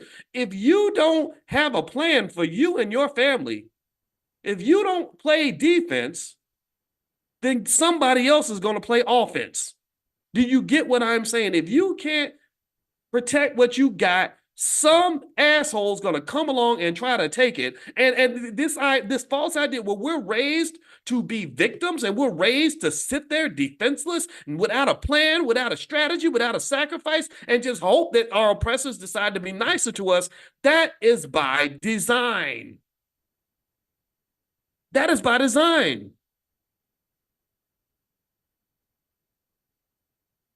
Elon Musk is an interesting guy, right? I don't love him or hate him. I think he's smart, but he's also a racist. And the reason Elon is a racist is because he grew up in apartheid. That's why he says those stupid things on his Twitter. Again, I don't hate him because I don't take it personally because I don't care what white people think about me. That's not how I evaluate my self-worth.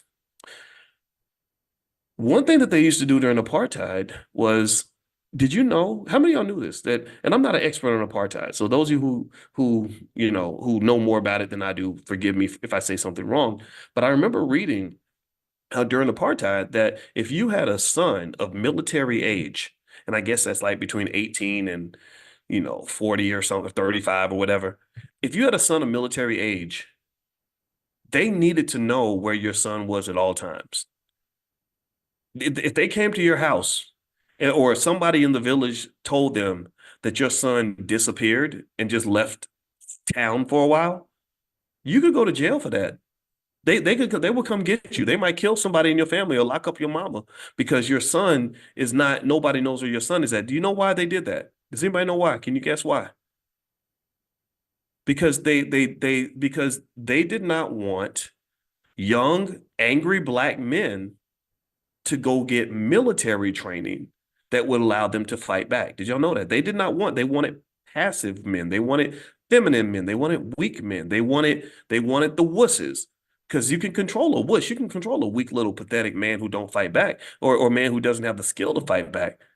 But you can't really, it's hard to oppress a warrior. Because warriors are different. Warriors have strategy.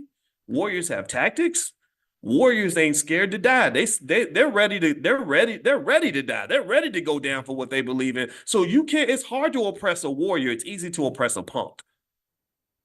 So do you think that it's a coincidence that we suddenly have this rise in the feminization of black men all throughout this society? Has anybody been to Atlanta and see how many, and no disrespect, this is not anti nobody. I'm not trying to hurt nobody's feelings, but you go to Atlanta, you can't help but notice how many brothers want to walk around in mini skirts with high heels and wigs on. You think this is an accident? You think this somebody was, you think this kind of was part of the plan? What do y'all think? So here's the deal. It's one thing if the bully can beat you up. Sure, but beating you up is hard to do if you fight back. It's easier for the bully to soften you up so that you are scared to fight in the first place. And the reality is that a lot of our people are scared to fight.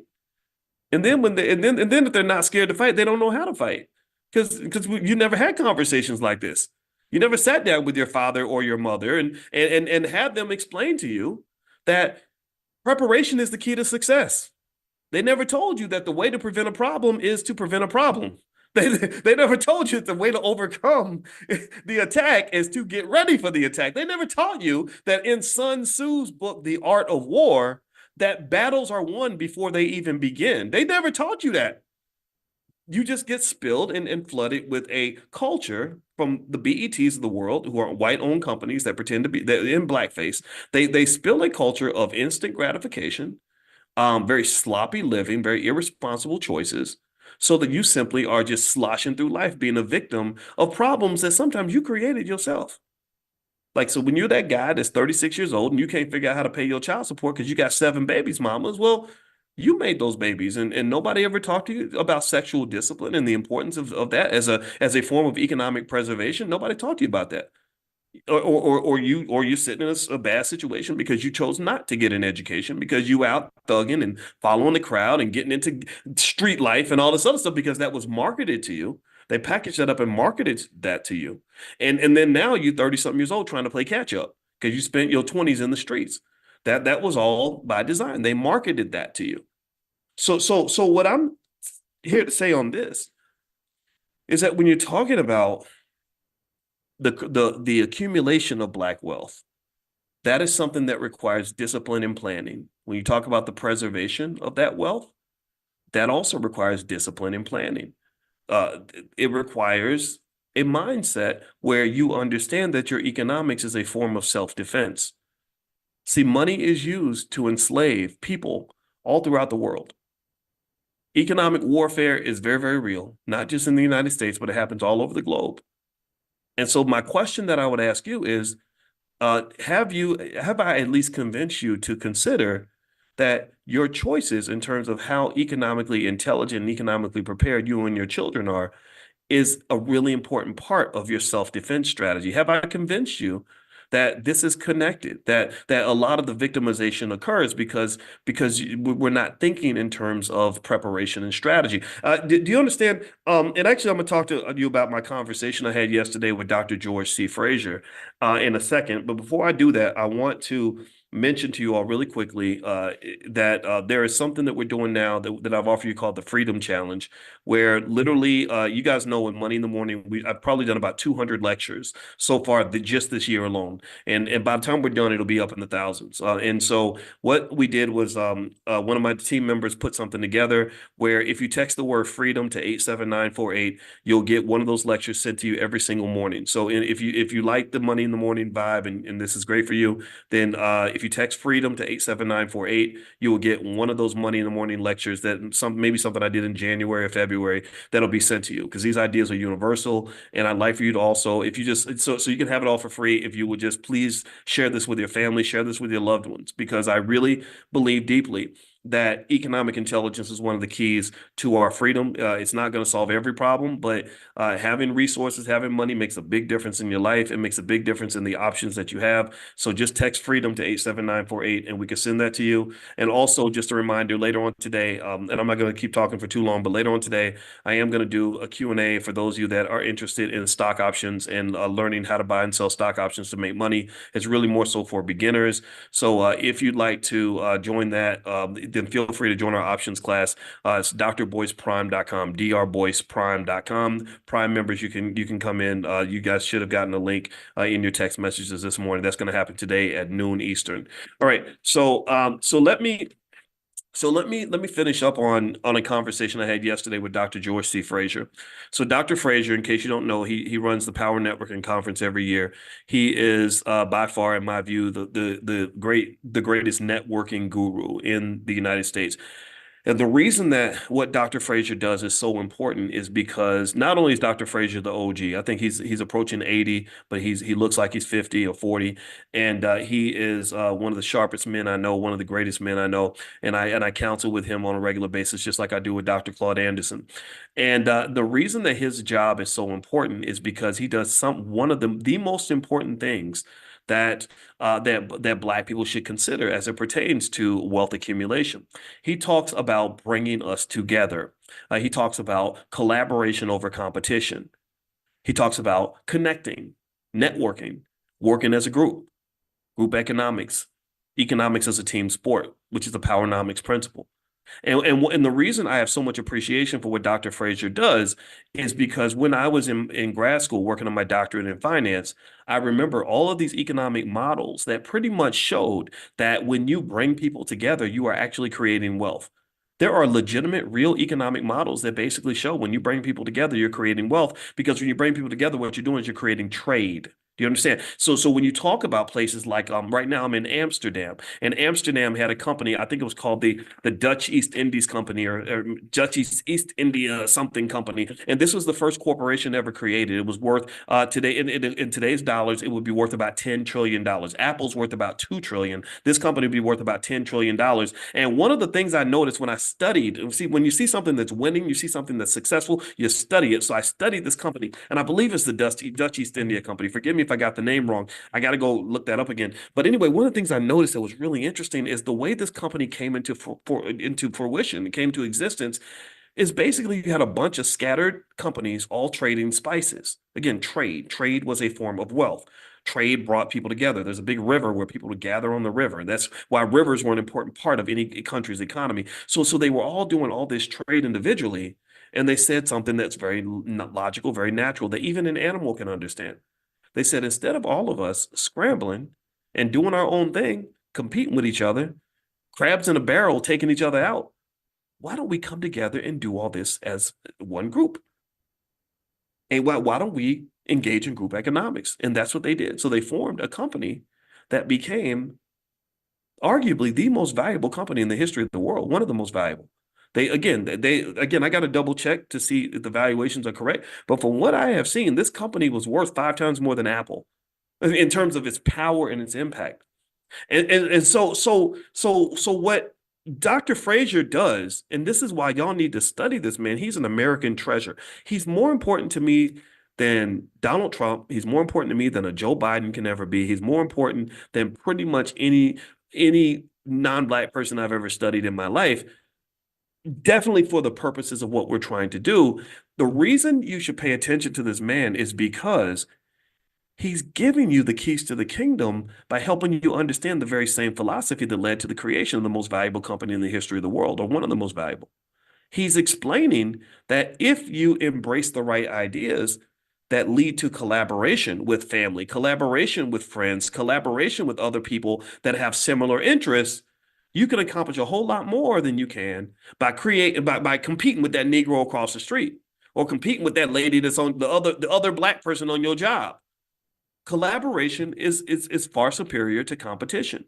And so when you take this and you blend this with other things that we talk about, like in the Black Business School, we have the first ever Black Financial Therapy Department.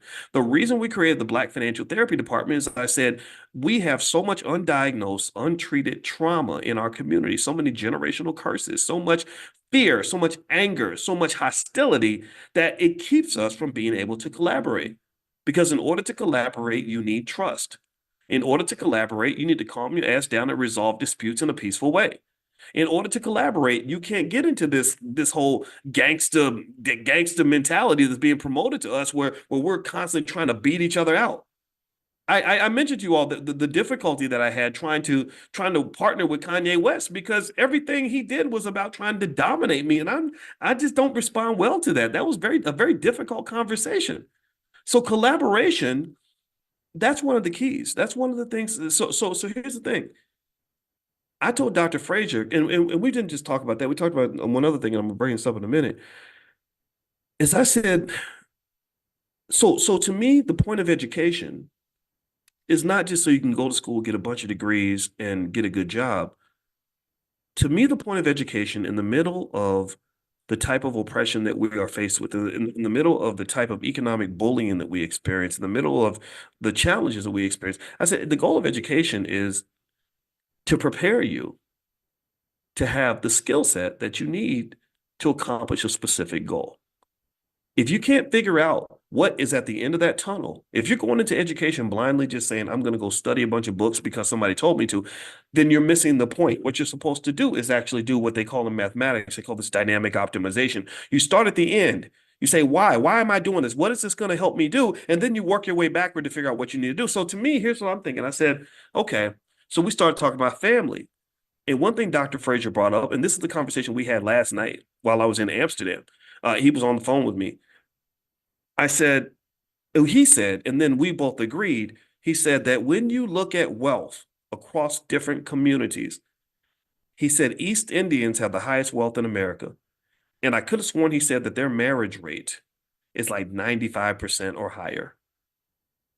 And then when you go down to Asian communities, which are right up there too, they have a very high marriage rate. And then he talks about white people, other communities. He said, then when you get to the very bottom of the economic list, pay attention now. Let me know if you're following me now. I hope you're following me. He said, when you get to the bottom of the wealth race, you got black people. Well, the marriage rate has been declining for 40, 50 years. The ability to keep a family together has cost you $10 trillion in economic value. And I said, yeah, I get what you're saying. And I just sat there and listened. I didn't say a single word when he was talking because I said, you know what? I'm smart enough to know that when the teacher's teaching, you shut up and listen. And I listened. I listened to every word. And I hung on every word. And I think I was so quiet. I think he thought I wasn't paying attention, or maybe I was getting bored. And I said, no, I'm not bored. I'm meditating on every word that's coming out of your mouth because I got 1,000 things that I'm thinking about, but I want to let you finish all this because I really want to hear all this. Then I'm going to tell you how you were correct on every single point. I mean, I want you to process this. Did y'all know the lowest median net worth in America is that of a single black mother with children? Did y'all know that? She has the lowest median net worth in America. And right there with her is the single black father that's got a whole bunch of babies, mamas, and is giving all his money to the child support court. When your families break up, when your families fall apart, that is an economic win for those who are extracting and plucking resources from the black community. It's a win for them because now all five of y'all are out there scrambling. All five of y'all are paying rent to a different landlord. All five of y'all are working for a different master. All five of y'all are out here buying consumer products with your extra money. And there's no coordinated collaborative effort to accumulate wealth that is going to be collected and preserved within the family unit. There's nothing, there's no plan for that. There's no conversation around that. That's a foreign idea. It's a very foreign idea to say, how do we build wealth for our family? It's a common idea to say, how am I building wealth for the landlord? Or how am I building wealth for the store down the street? How am I building wealth for my boss? I love my boss. So here's what I said to Dr. Fraser. I'm gonna go back to this point. As I said, okay, first off, I think black people should be educating black people. I don't apologize for that. I don't care how evil it sounds to some people. Some people, that's a foreign concept. They can accept the idea that white people would educate us, but they can't understand why we'd want to educate each other. That's just what a Negro teaching Negroes, like, that's not appropriate. Why? But it's appropriate for you to teach me. Is that what you're saying? That's cool. That's the standard. But when I say no, I want to teach my kids. I want to teach my people. I want people like I want my people teaching me. Well, that's radical. You're dangerous. You're talking What's dangerous about that? I get it because I'm blowing up your spot right now. I'm undermining your economic interest because you're so accustomed to, in a very entitled way, taking everything from me. You're accustomed to taking all my money. You're accustomed to taking all of our votes. You're accustomed to taking our children. You're accustomed to taking our resources. You're accustomed to taking our land. You're accustomed to taking all of our time. I get that. So sorry. That's just not happening now. Because here's the thing: what you got to understand about wealth, all wealth really is it's an accumulation process. All wealth really is gathering a bunch of stuff and piling it up in one place. That's all it is. That's what it means to be a rich person or a rich family or a rich entity or a rich corporation. Is basically you got a whole bunch of shit and you just piled it all up and it's all yours. You went and you found it and you pulled it all together and then you protected it. That's what you did. That's how you got wealthy. That's when someone's rich, that's what they did. They figured out where's the money at. Oh, it's over here and it's over here and it's over here. And they went just like you go pick cherries or strawberries in the field. They picked up the wealth, except they're picking up dollar bills or whatever. And then they got them all together. And then when people tried to come and take it, they defended it. They said, no, you can't have this. This is mine. So what I'm asking you is, what accumulation have you done for your family? Where have you where in your training, anywhere in your educational process at all, at any point, were you ever trained on this very basic idea of looking at the family unit as something that must be protected and preserved, seeing the family unit as not just this thing that you just do because you got nothing better to do, or this thing that you create because you found some girl that was cute and you decided to have sex with her. What about thinking about the family unit as an economic vehicle and realizing that this is absolutely essential. This must be protected because this thing will protect you because the family unit, when it's well organized and structured and everybody has the right skill set and everyone's collaborating and working toward a common objective, can be a massive economic engine that then leads to the defense of both your family and to your community as a collective. Because all a community is a collection of families. Why is this not part of our educational process? I'll make it more concrete. Let me make it more concrete for you so we can actually have some direct ideas to walk away with. If I was building a school right now, and maybe one day I'll figure out how to get enough money to build a complete school. We got the Black Business School. That's very real. There's 156,000 students in the school, but my ambitions are bigger. I'd like to have training centers all around the world. If I had this school, here's what I would teach. I would have experts teach these things. I would teach the children things like conflict resolution so that you're not trying to go fight and disassociate with every Black person who pisses you off. I would teach them how to manage relationships at an early age so they can build the right relationships with the right people and repair those relationships when necessary. I would teach them the value and the importance of the family unit and why you should be willing to sacrifice to preserve that family unit instead of thinking that if I break up with this girl, I can go and sleep with some other women, or I can go be a city girl now because I ain't got no husband no more. I would teach kids how to be a husband. Your boys don't know how to be husbands. That's why women who are ready to get married have a hard time on the dating scene because y'all know what it is. These guys, 29 years old, looking for ass on the third date, and that's all they want because they don't see the value of what lies on the other side of the orgasm. That again, instant gratification culture. That's that BET nonsense that they're getting taught on TV every single day, and they're not realizing how lonely they're going to be when they're 70 years old and don't nobody give a damn about you. When you done had a stroke and you sit up in the hospital and you need somebody to wipe your ass, you know a wife would have been a handy thing to have, but they're not thinking about that. They're thinking they're going to be 29 years old forever. I've seen this happen. A lot of men die alone because of that, because nobody prepares them for the long term. They're not thinking strategically. I would teach young girls. I would have women teach young girls how to be wives, how to appreciate men. We don't appreciate men in our society. We got a lot of good men who get made fun of, get attacked, get disrespected, get beat up on, get abused, and nobody talks about that. I think that is atrocious. You know, I tell you, I work really hard. I do my absolute best to be the best man that I can be because I was raised by a man who taught me that these things were important. And one of the things I can appreciate about my wife is that her and my mother-in-law go out of their way to let me know how much they appreciate me. And that's a wonderful thing. That's a great feeling. That makes me want to be a better man. I would have young girls learn these things. Let's just be honest with you. Honest for a minute. If you grew up in a house where you never saw two people love each other and work together to build a strong family, how do you even know what to do? You don't know what to do. And I want you to think about this, right? We spend years and years and years getting training to learn how to work for massa. We will spend 4 or 5 years learning how to do a skill so we can get a degree, so we can go get a job working for a white man. We'll dedicate years in training for that. But we give no time to train on how to do the thing that's most important, the most important task of your life, which is the nurture and reproduction of children, the protection of a family. That's far more important than your job at Ford. But you'll go to school 4 years to go work at Ford, but you won't spend 10 minutes learning how to be a good spouse or learning how to be a good parent. So education, I think, should be reshaped. I really think we should literally start education by saying, what are the most important things? What are the top 5 priorities for any African American person between, say, the ages of 30 and 50? Let's start there. Okay, so let's, and then once we figure out what those top 5 priorities are, we're going to train the kids and get them ready for this. And there are some cultures that already do this. That's why they have things like the debutante balls and all that stuff. You're teaching the ladies and the men how to interact with each other because they understand the importance of reproduction. Because when you don't have these things, when you don't have the training, then what you get is what you see all throughout society. You just see sloppiness. Some dude just making a bunch of babies everywhere because he's being led by his penis. Girls laying down with guys that have absolutely no future whatsoever, but still think that somehow he's a great man to be with because he looks like my favorite rapper.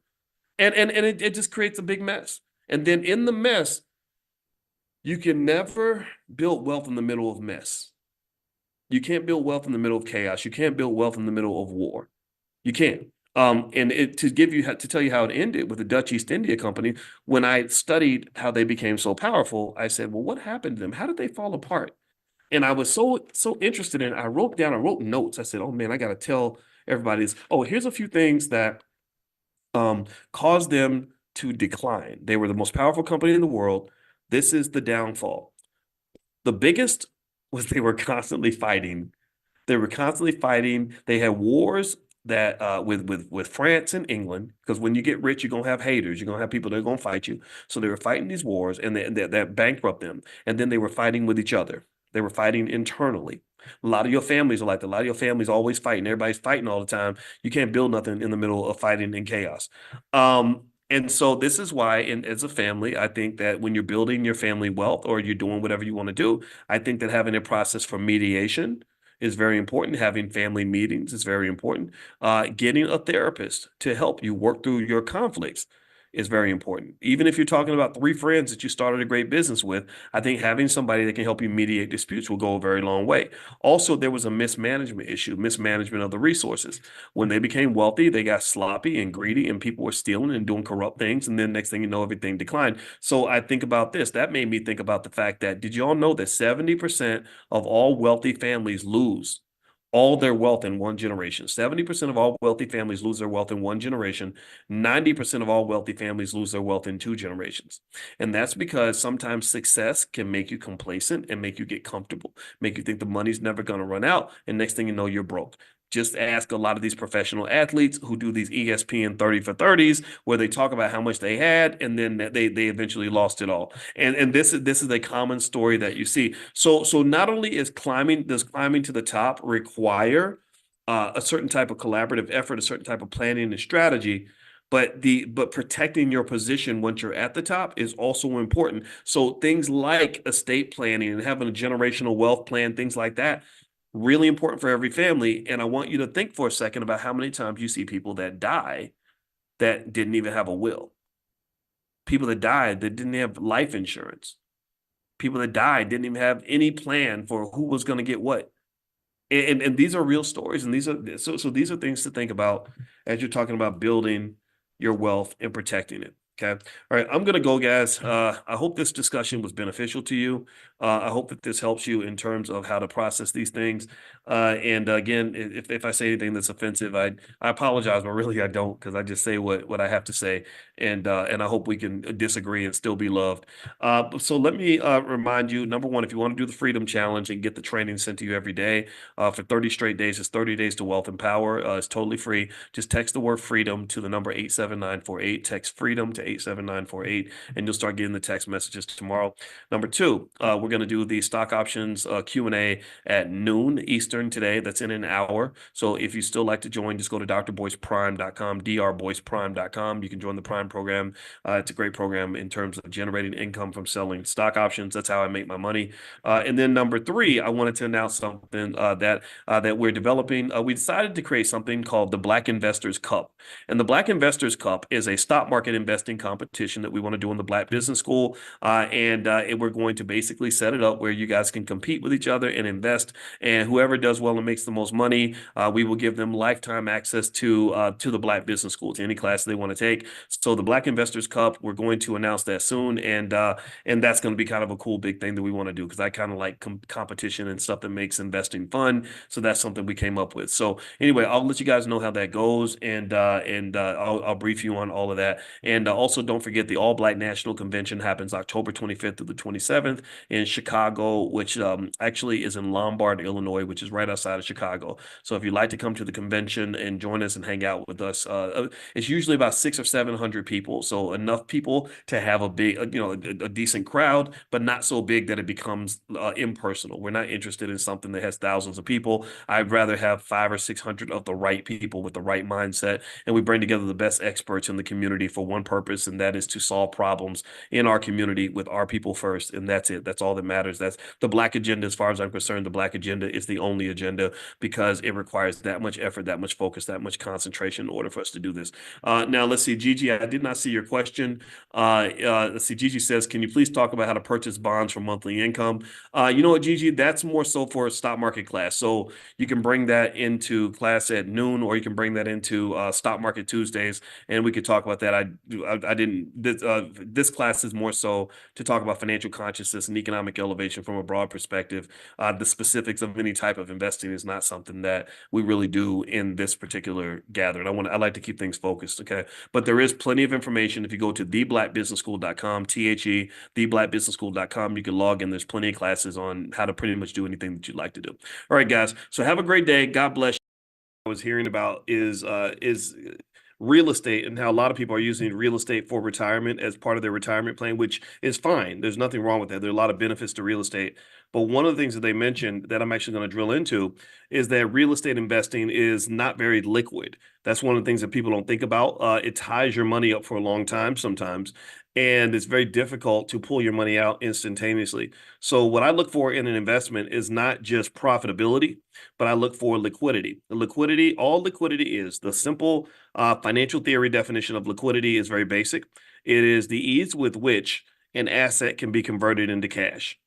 If I need to turn that thing into cash and I need to do it in 20 minutes, can I do it? If I need to do it in a week, can I do it? If I have a bill coming up and I have a cash flow need, can I do it? Because one thing that people don't know about wealth is that if you look at the reasons businesses fail and the reasons, bankruptcies occur, it's not typically just because of things like profitability. Most businesses don't fail due to a lack of profitability.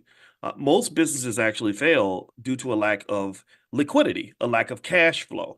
What does that mean? That means that you've got an invoice that you have to pay by Friday, and you're sitting on $1 million worth of assets, but you can't convert it into cash fast enough. Maybe you don't have the banker on the phone when you could borrow against it or whatever. So what I want to do is kind of lay out options income as something that I think is worthy of exploration. I think it's not just something that can benefit you. I think it's something that can benefit your kids. I believe in the intergenerational transfer of economic knowledge. I believe that we should be on the cutting edge of economic thinking. I believe that once we do that as a community, when we commit to that, I believe that we're going to be better than everyone else. I believe we're literally going to dominate the rest of the world. There won't be any other community better at wealth creation than we are. And I know that this is possible. We've got our Michael Jordans on the basketball court, we got our Tiger Woods on the golf course, we got our football players and all that. Well, and we got our Jay-Z's in hip hop. Well, maybe my goal is to make sure your kids are the Jay-Z, Michael Jordan of finance, right? That's what I want us to be. And who knows? I've been called the Michael Jordan or the Malcolm X of finance, so I'll accept that. I'll take that honor. I appreciate those who said that, but really, I'm not even talking about me. I'm really talking about you. What I have and what I am doesn't matter if it doesn't transfer to you and transfer to your kids, because there are more of you than there are of me. There are more of them than there are of us. So remember that it's really each one teach one. Scaling up means multiplying. It means mass producing that which you want to see in the world. So that's the goal. That's why I do Money in the Morning. We meet every single morning at 7 a.m. And I wanted to do this every single day because I wanted to help you form healthy financial habits, but form the habit myself of constantly transferring perspective and knowledge that can benefit you. So without further ado, let me go ahead and just lay this out. And again, those of you who've seen some of this before, then this is a great refresher. I every time I go through and I think about stock options and ways to use them, I come up with new perspectives. One thing I want to mention for sure is never get to the point where you think you know everything. Never get to the point where you think you have it all mastered and have it all figured out, because nobody has it all figured out. Nobody gets to the point where it's like, oh yeah, I know it. I know everything. I know it all. If anybody ever says that they know everything or that they've already have it mastered and figured out, then don't learn from that person, because that's not a person who's growing. That's a person who's grown to their peak potential.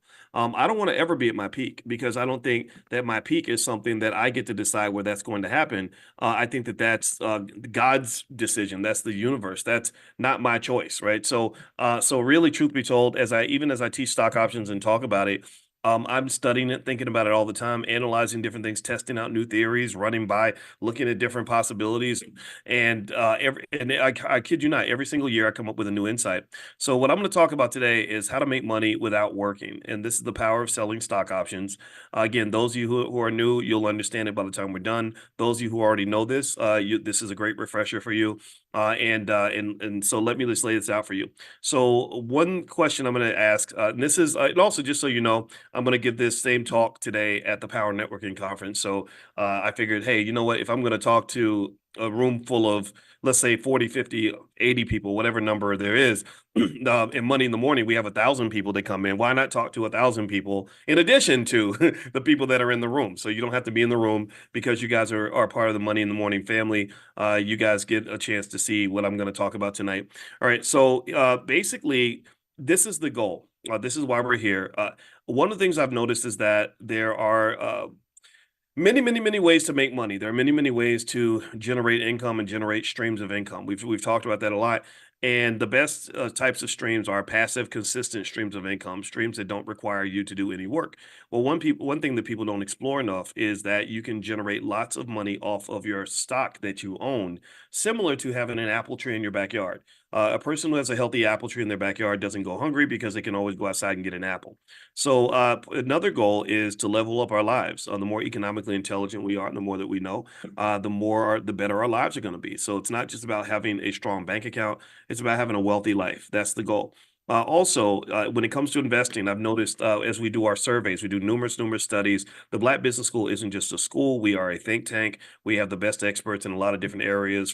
We work with attorneys, we work with psychologists. We have the first ever Black financial therapy department. We're incredibly innovative in terms of solving one problem, and the one question we're solving is the racial wealth gap. How do we reverse the racial wealth gap? How do we remove the negative gap and turn it into a positive gap where we're running away from everybody else? So one thing that we found is that when our therapists and our psychologists are studying the mindsets of people in our community, we find that risk is really a big deal. And a lot of the risk comes from trauma, just the ways we've dealt with trauma. Trauma is something that's heavy in our community. It doesn't get talked about enough because people don't really understand how deep it is. It's not just in your head. It also is in your bloodstream. It is in your spirit and energy. It's in your relationships. It's going to definitely show up in your finances. So I said, okay, how do we look for ways to invest that are affordable and also impactful and safe, right? So how do we actually change our lives, not just pretend to change our lives, do things that everyone can afford that wants to do it, and also ways that are actually safe. So these are some of the methods that we've laid out and put together. And then lastly, leaving a generational legacy is extremely important because most of the racism and the other problems that we talk about, they link back to economics. Most of the areas where we don't feel free come down to the fact that somebody else is controlling our lives, or we have to get up and go to work for somebody we don't like, or somebody who doesn't like us, or we have to do things that we don't want to do. So the best way to prepare for freedom is to prepare for freedom. The best way to give your kids freedom is to prepare in advance. Leaving generational legacies is critical. It's not just an added bonus. It's not just something you do if you're doing a good job. It's something you do as a requirement. It's almost like when Chris Rock, used to talk about his friends that would say, "I ain't never been to jail," and he was like, "You're not supposed to go to jail," or "I take care of my kids." You're supposed to take care of your kids. You're taking things that should be that are really par for the course, and we're acting like we hit a birdie or an eagle. We're acting like we should get extra cookies for doing the very basics. So leaving a generational legacy, making sure that the person after you is not behind you or is not at the same place you are. That should be just a general principle that all of us apply no matter what. So here's some lies that I was told as a kid, and let me know in the chat. Give me a yes in the chat if you were told any of these same lies. One, everybody has to get a job. Did anybody else grow up with that lie, that myth from hell that has destroyed so many millions of lives? Anybody else grow up with that? That everybody, if you don't work, you don't eat. Yeah, I used to hear that all the time. That everybody has to get a job. Well, a lot of us don't know that there are families where they don't even talk about jobs. They talk about acquiring assets. They talk about raising capital. They talk about hiring people. They don't talk about getting a job. So everybody does not have to get a job, but that's a myth that we're told. If you don't work, you don't eat. That's another one I heard all the time when I was 11 years old and I wanted to have money in my pocket. I was told, you better get a job, boy, better get a job. And that also, you have to have money in order to make money. And a lot of you were maybe told that you have to be very wealthy in order to have income or to increase your income. And a lot of these myths are untrue. You don't need money in order to make money. Everyone has capital. Capital is deeper than just money. Money is a type of capital, but there are other types of capital that you have. If you went to school for a while, you have intellectual capital. By being a human being that can work, that's healthy, you have human capital. You had your free time is a source and a form of capital. Your relationships are a form of capital. If you're young and healthy versus old and tired, like that young person has a type of capital they can use. So capital is deeper than just money. So don't think you have to have money to make money. What you need is you need capital to make money. You need capital, not money, capital. All right. So what do you want to avoid? Here are a few things that I think we can eliminate, and this is consider me to be like a financial doctor, and I'm diagnosing the patient and offering a medication that hopefully can help you. I see a lot of pain in generational curses. Let me know if you just sometimes get sad when you think about things that happened to you that shouldn't have happened. I get sad. I know that feeling. Let me know if you have ever looked at a situation and said, this could be so much better if so and so just did what they were supposed to do, or if this person had not done this horrible thing to me, or why would somebody who loves me treat me like this? A lot of us go through that. There's a lot of pain and generational curses, and I want that pain to go away. And it's tough, but I start with saying, okay, well, what about me as the head of a household? I have a lot of power. I can, if I want to distribute pain to the children, I could. If I want to distribute something that uplifts them, I can. And the key is consciousness. Every single morning we meet for financial consciousness training. So consciousness is just awareness. It's understanding what you're doing and the impact of what you're doing. In economics, they refer to these partly as ripple effects. Ripple effects is basically how, the way I treat my kids is going to affect how they treat other people, which is going to affect how they treat their kids. So that there's a big ripple effect in terms of what we do with each other and how that affects other people. So I know that, for example, when I talk to you, let's say there are 1,000 of you listening now. I don't think of that as 1,000 people. I see 40,000 people. And the reason I see 40,000 people is because I know for a fact that if I throw the stone hard enough, if I leave enough of an impact, if I push as hard as I can to share really powerful ideas, I know you're not going to keep it to yourself. You're going to internalize. You're going to carry. You're going to share it with somebody else. You're going to share it with your kids. A lot of you are already doing that. I met a black man the other day who told me that his 17-year-old son. He said, "My son's been listening to you since he was 2." And I said, "Oh, your son is going to be an economic genius," because I didn't even meet my first college professor until I was 19, actually 19 years old. That's when I met my first college professor, black, white, or otherwise. So the fact that your son got exposed to college level ideas at the age of 2 means that he's gonna be a high flyer when it comes to economics. We also want to get rid of the trauma of financial insecurity. There's a lot of pain in being financially insecure. You feel scared, you feel nervous, worried about the future. All that worry is very common. A lot of our families feel that, and I think we want to avoid that. Also, there's a lot of stress of working for other people. I think that that's something that we should try to eliminate if we can. And remember, it's not a matter of saying quit your job. It's not a matter of saying that no one should ever work for anyone ever, or that having a job makes you a sucker. I would never say that. I would never disrespect a hardworking person, no matter what they do. What I'm saying is that there's a difference between working for people because you want to versus working for people because you have to. And I've said that in class before, and I want to reiterate that it's really about options. I just want you to have options. And so even when I start talking about stock options, I want you to just know that you already know what options are. You know what it means to have options and not have options. You know what it means to be free to do what you want versus not do to do what somebody else is telling you to do. You know what that feels like. So stock options are just an extension of that.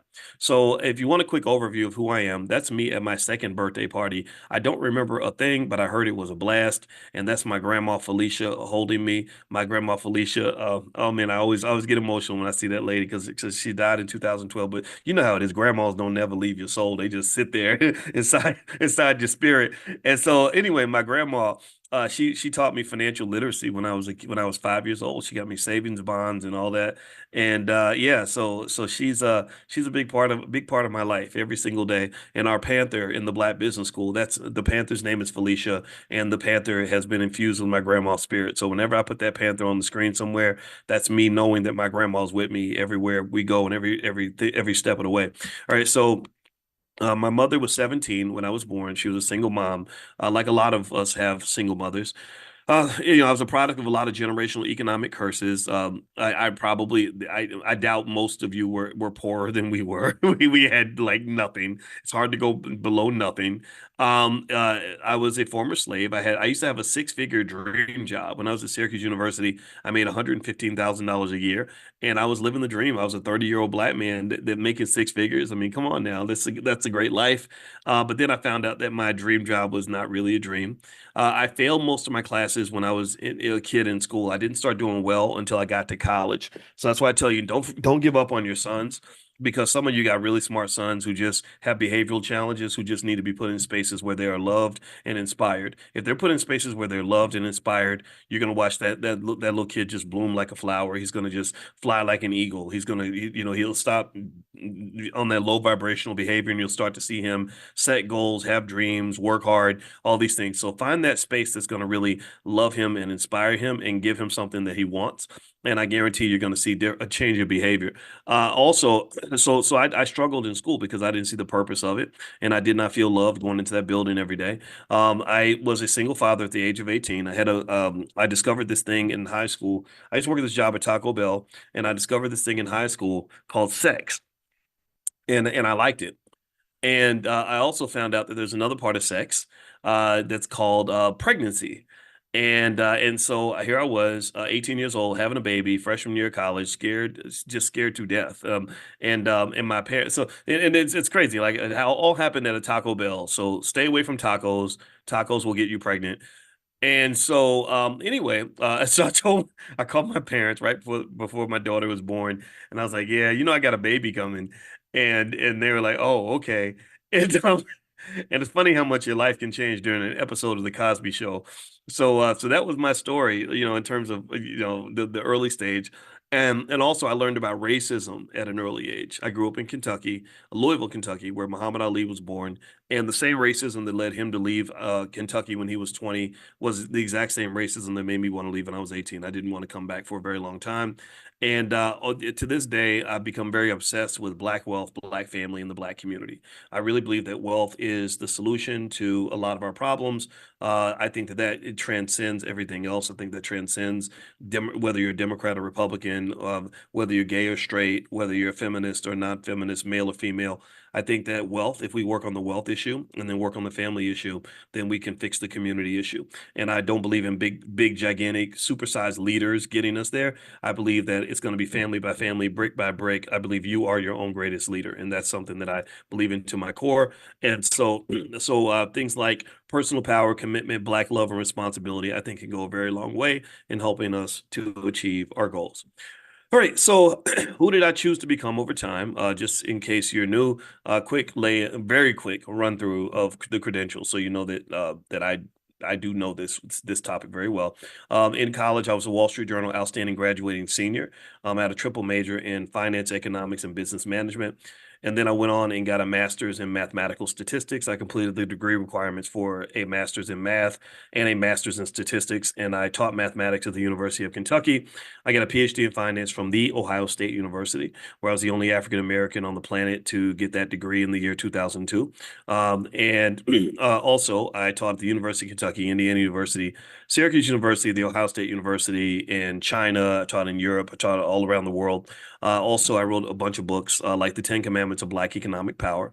That's my most recent book, Financial Lovemaking. I wrote that when I was on the faculty of Syracuse. I've been on a lot of media outlets, too many to count. We have a lot of students in the Black Business School. My goal when I left Syracuse was to create a Black-owned institution that could do things that HBCUs have trouble doing, that would also be financially independent, that would be on the cutting edge in terms of being a premier think tank for issues that relate to Black wealth and Black economics. And we've done that. We have 156,000 students in the Black Business School now. We're growing every single year, and we're able to service lots of people because we've learned to develop a business model that scales quite directly. All right. Also, in just as an add-on, we got like over 500 million views on YouTube and other social media. We're probably approaching 1 billion now. I'm not sure. I don't count anymore. All right. So my biggest investment ever, some of you saw this, was my lovely wife, Alicia. And I remember when I met her, I saw her across a crowded room, literally. And that night in my journal, I wrote, "Today I met the most beautiful woman in the world." And what was so crazy was when I met my wife, she gave me this big, beautiful smile. Like a smile goes a long way, ladies. Like you smile at a man, that lets him know, like, okay, I can feel safe, you know. So she gave me this big, beautiful smile, and we started talking. And I said, she said, "Where are you from?" I said, "I'm from Louisville, Kentucky." She said, "Oh, I grew up in Louisville." So she's lived there from like age 5 to age 10. And then I said, "Where?" I said, "I bet you're from Gary." And she said, "How did you know?" And I said, and I just honestly, I just guessed because most of the black kids at Indiana University were from Gary, Indiana. But so I got lucky. But then I said, "What is your name?" And she said, "Felicia Taylor." And I said, "Wow, my grandmother's name is," sorry. She said her name is Alicia Taylor. I'm sorry. And I said, "My grandmother's name is Felicia Taylor." So her name literally rhymed with my grandmother's. And what's crazy too is that if you were to see my mother and my wife standing next to each other, you would swear that my mother was her mother. Even my wife's mother says, "Boyce's mother looks more like you than I do." So I felt like it was really meant to be, and I did propose to her in front of everybody, and it was embarrassing. It was kind of weird, but I'm glad I did it, because I believe that Black women should be honored and loved, and I think Black love is essential to us developing as a community. So I felt as a man that it was very important for me to display what love looks like for the men that are still trying to figure that out, and to say that I think that loving a woman and doing your best for her is the most masculine thing you could ever do. So here's the other side bonus that I did not expect. My wife is a damn good therapist. She's a full professor of social work. Very few people, only 1% of the population become PhDs. And out of that 1%, maybe 10% of them become full professors. So she's literally in the top 10% of the top 1% of our society. She entered her PhD program with 5 other black students. She's the only one that made it. They literally, the racism was very real. They literally forced the other 4 out. And she just did not give up. She did not quit. So to this day, she's a person that runs marathons, she writes books, and she helped me to create that Black financial therapy department in the Black Business School. It's the first one ever. So we were able to form this really awesome team where we literally in our house created an academic department where I said I'd like to take the most cutting edge concepts as it relates to therapy and the subconscious mind and mental health challenges, and figure out how that blends into what we're doing with our wealth and our economics. Like right now, in fact, she's literally studying to recertify herself in trauma. She already has a certification. You got to renew the certification. And what we're finding it very deeply, and this is very important for us to understand, is that trauma is such a factor in what we do with our wealth. It's amazing. So what we're doing in the Black Business School is not just, we're not trying to be as good as Harvard. When it comes to Black wealth, we're better than Harvard. We're not trying to be as good as an HBCU. When it comes to Black wealth, we are better than an HBCU. You can go check textbooks. You can check any university in America. You will not find a Black financial therapy department where they literally work with the best therapists they can find to drill into the psychological barriers that keep Black wealth from growing. So this to me was, when I married my soulmate. In fact, she's not just my soulmate; she is my soul. When I married my soulmate, that was something I think was meant to happen, because now we're able to really develop all these amazing insights into what's going on with Black wealth and Black economics. So, just a side note there. So that was a great investment. And so over time, another little benefit was that she helped me not be so fat anymore. There's me on the left, and I was trying to lose weight, but I didn't know how to really take action. You know what you're supposed to do, but you just don't do it. And so what she did was she actually helped me keep my promises to myself, and she got me running. We ran a marathon together, stuff like that. And next thing you know, I was slim, trim, and sugar free. And a lot of y'all saw that transition. And so I can tell you, pick somebody that's going to help you level up. That really made a difference. And also another thing about this to remember too is that investing is a lot more than just what you do with money. By investing time and love and everything else into the marriage, it benefited me in a lot of ways, right? So health is wealth. If you don't believe that health is wealth, then just ask any old sick person, would they rather have their wealth or have their health back? And I guarantee you they would rather have their health. So anyway, so that's been that journey right there. And also it's a great note, I would say, In terms of really getting in spaces where you're going to be challenged to take action, getting into spaces where you're going to be encouraged to be your best self, getting in spaces where you're going to be encouraged to make the investment, to make the move, to learn the skill, to grow. That's what's going to make you the person that you know you can be. So one thing I'd like to ask you your permission on, give me a yes in the chat. If I rock it out and I help you level up your learning, is it okay if I spend 10 minutes making an offer for you to join one of our special programs in the Black Business School? If you can give me a quick yes in the chat. I don't like to just sort of pop stuff in there. I am going to invite you to be a part of a program that's been very successful that everyone loves. But I'd like to ask for permission so you guys don't think, oh, he's just trying to, dupe us or anything like that. So just give me a quick yes if that's okay. All right. Okay, so I see the yeses. Thank you very much. I appreciate that.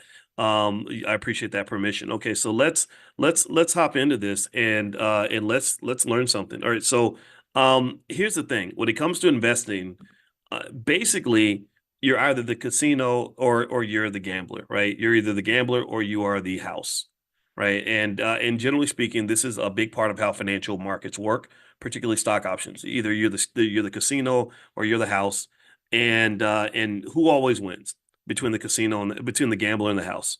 Who always wins? The house always wins. The house always wins.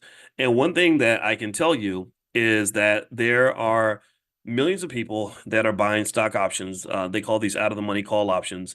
And all the research that I remember reading in graduate school pretty much said the same thing. It said that a consistent investment in out of the money call options is usually going to lead to a financial loss. And now here's the thing. As these people are losing money, when one side is losing money, somebody's making money. When one side is giving away their income, somebody else is getting rich. Just like when you pay your rent consistently, your pockets are depleting, but the landlord's pockets are growing. When you are spending money on your car note every month, your wealth is going down while their wealth is going up, of the people who own the car dealership. So my thought was when I saw everyone become interested in stock options and everything else was not, how do I do what everybody else is doing? A lot of investing is built on contrarian behavior. My thought was, well, how do I do the opposite of what everybody else is doing? I don't want to be the buyer of these options. I want to figure out who's selling these things and getting all this money. So today, what I'm going to show you is a few little basic ideas. Why selling stock options pretty much saved my real estate portfolio.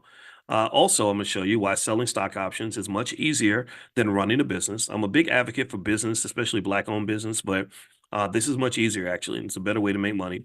Also, why selling stock options is better than simply owning shares of stock. So for many years, I've always been a big advocate for real estate, which I still am. I've always been a big advocate for owning a business, which I still am. I've been a big advocate for owning stock, which I still am. Stock options really sweeten everything. They sweeten they're either a great addition or even a great substitute, depending on what position you want to take. So let's talk about what a stock option is. Some of you know what it is, some of you don't. If you already know this, don't worry. Remember, going over the basics can never hurt you, and it also makes you sharper because every time I go over the basics, I learn something new. All right. So what is a stock option? An option is basically this. It is the right to do something, but not the obligation.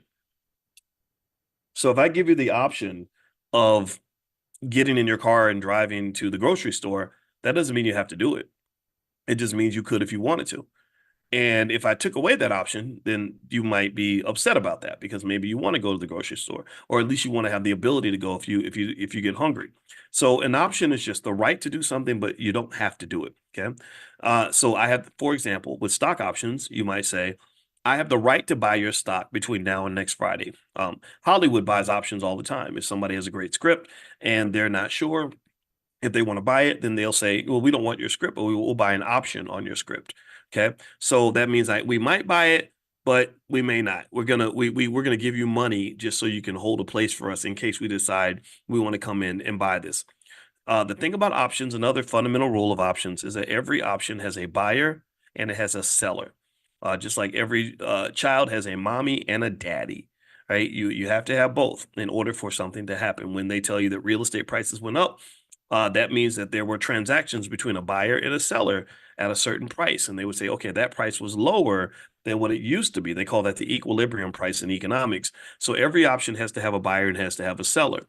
Also, the market is massive. There are about 40 million options contracts traded per day.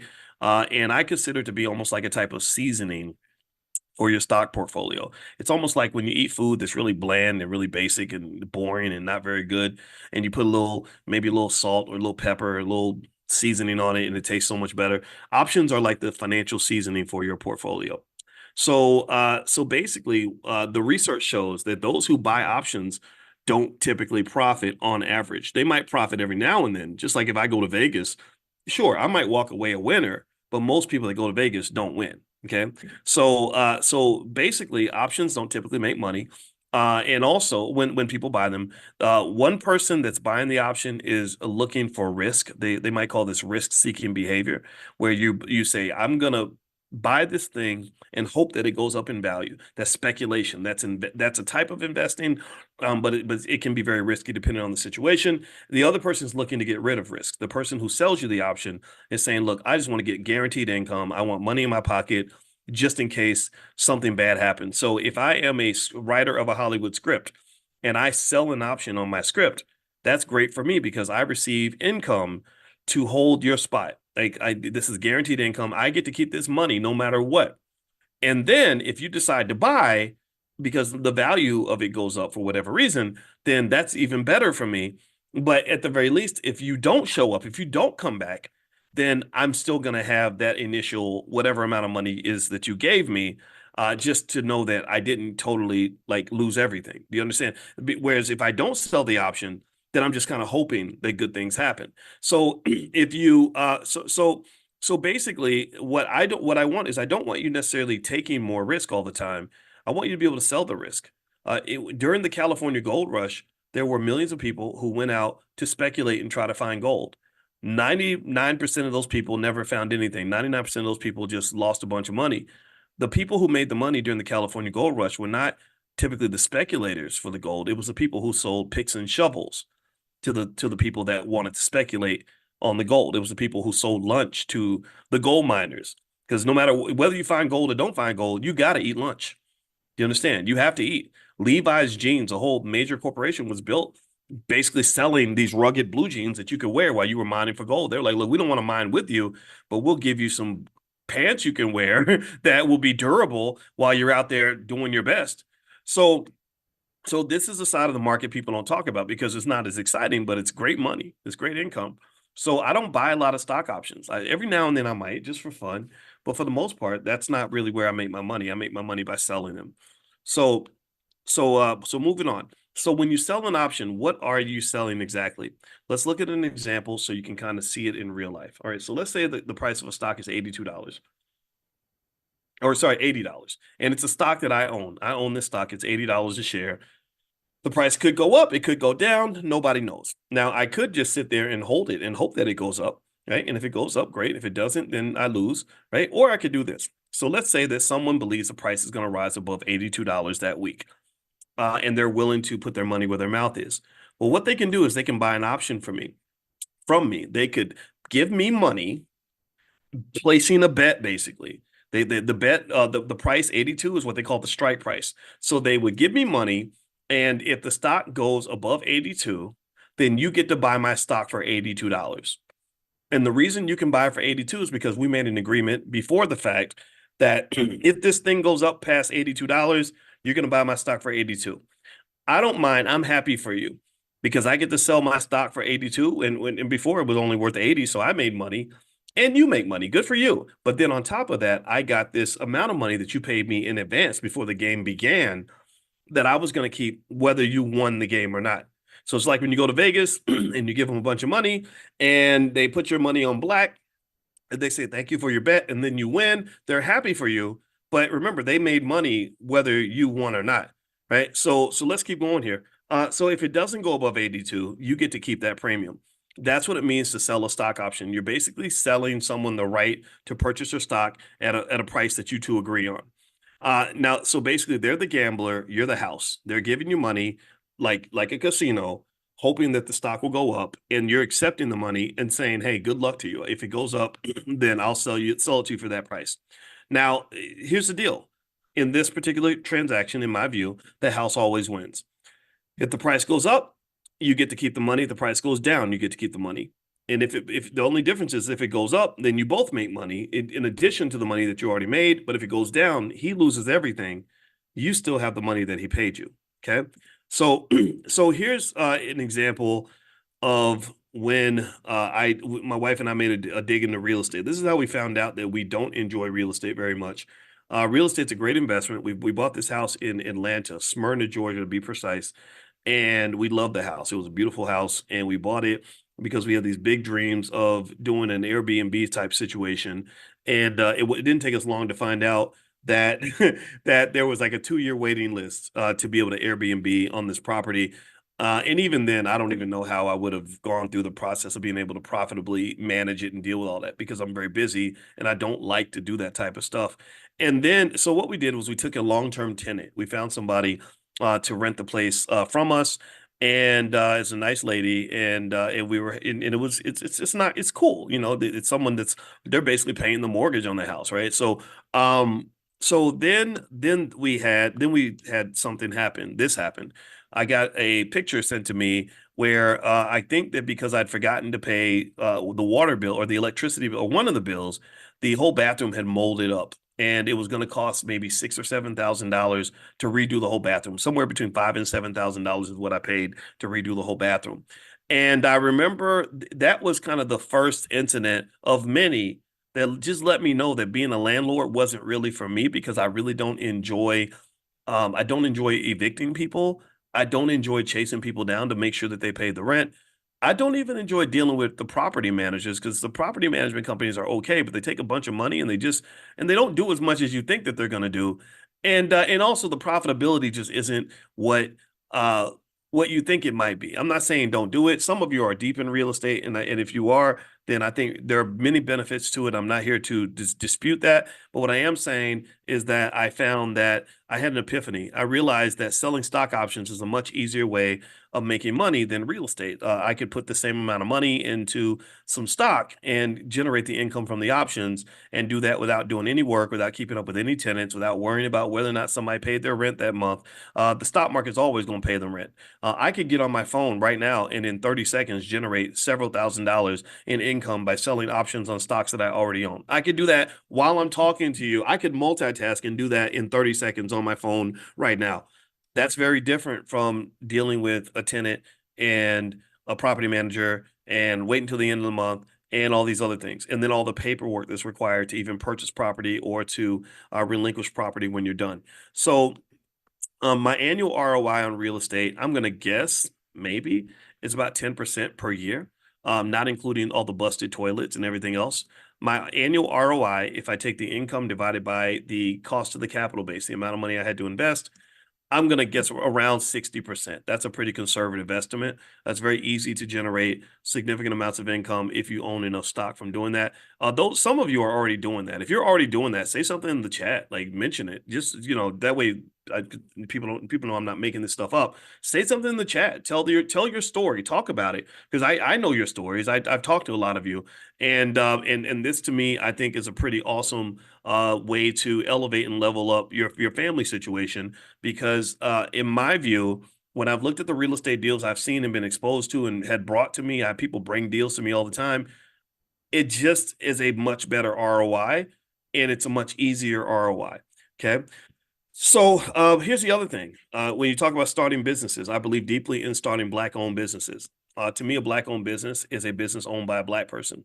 That's what it has to be. It doesn't have anything to do with who's buying your product or where the businesses are. So if you own shares of Disney, then the shares that you own, to me, is a Black-owned business because you're a shareholder and you own some percentage of Disney. That's a Black-owned business in the sense that the owner of those shares is a Black person. You control those shares. You get to decide what happens with those resources. But in general, when you talk about Black-owned businesses, there is a lot of opportunity there, a lot of possibility there, and a lot of necessity there. I do believe deeply in that. One thing I do also believe, though, is that when you talk about the freedom of owning a business, you're not a slave anymore, and also money's great. I've made money. A lot of us have made money. The problem when you start a business, though, is two things. One, Black-owned businesses have about an 80% failure rate. So if you take all your life savings and you pour it into that business and you're hoping for the best, you have, in many cases, a 50 to 80% chance that the business isn't going to succeed, that all that money is going to kind of disappear and it's going to kind of fall to pieces. And also, I found that running a business had me working nonstop. I enjoyed it when I was about 32. I did not enjoy it when I was 52. I did not even really enjoy it when I was 42. And I definitely didn't enjoy working on things if I was just doing it for the money. Working just for the money is just not very fulfilling. It depends on how you're built, but I wasn't as inspired working for just money as I was inspired to do things that I'm really passionate about, things I really care about. Okay. So all this nonstop work led to another epiphany that passive income is just better than active income. And it got me to really rethink what that even looks like, what that really means. And also this culture of working until we die that we kind of have in our society. I know people that are attorneys that make $400 or $500 an hour and they have an endless supply of clients. And that's a dream, right? Think about this. You got an endless supply of people willing to pay you $500 per hour for your time. But then real life starts lifing. The real world starts hitting you where you start realizing that if I'm working all the time, my health is deteriorating because I can't even go to the gym. I'm eating cheeseburgers in between meetings. Um, my spouse is tired of me because I'm never available. I can't invest in a relationship if I'm investing all my time into my business. My kids don't know me. My quality of life has declined significantly because I've overinvested in this business or this job that I have. So working is really a hard way to make money long term. It's not that it's not valuable. Hard work is very important. It also it's much easier when you're younger, right? But as you get older, when you're in your 30s, your 40s, and your 50s, you don't want to do that as much anymore. I don't know how everybody else feels, but I'm tired of working all the time. So passive income is, in my view, much more enjoyable than active income. I think that working should be something you do to work your way to the point where you don't have to work anymore, where your money can literally work for you. So I own and then here's the third area that I was thinking about is I own a lot of stock in companies. I own hundreds of shares in hundreds of companies or thousands of shares in hundreds of different companies. A lot of my students do as well. Stock ownership is really valuable and beneficial. Stock ownership is the number one key to wealth building. I do believe that. However, the thing about the stock market is that you have to wait until the price of your asset goes up. And sometimes the stock market doesn't do what you want it to do. It doesn't do what you expect it to do. This year has been a great year, but if you remember 2022 was not such a great year. And when the market goes down, you kind of get slammed. You have to watch your wealth drop as these assets drop in value, and that can be a little bit tough to stomach. So when that happens, when you can't get your stream of income from your stock, you have to find another stream of cash flow to maybe fund other investments or to help you pay bills while you wait for your stock to go up. So the stock market has been really good for us. For the last 15 years, the market has been insane. This isn't even a recent graph, but typically, if you look at the stock market over any, say, 15-year horizon, you're going to see green, green, green, up, up, up. This is why I don't understand why there are people who avoid the stock market because that's where most of the money's at. But then you have those tough years like 2022, where you've got a big decline in market prices and market valuations, and you're just sort of waiting for things to turn around.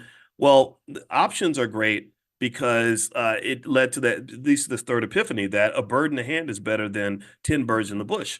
And effectively, when you have stock and you're looking for that income driver, you don't have to actually sell your stock in order to generate income. One of the biggest questions I get all the time is when should I sell my stock? And really the best answer is you should never sell it if you don't have to.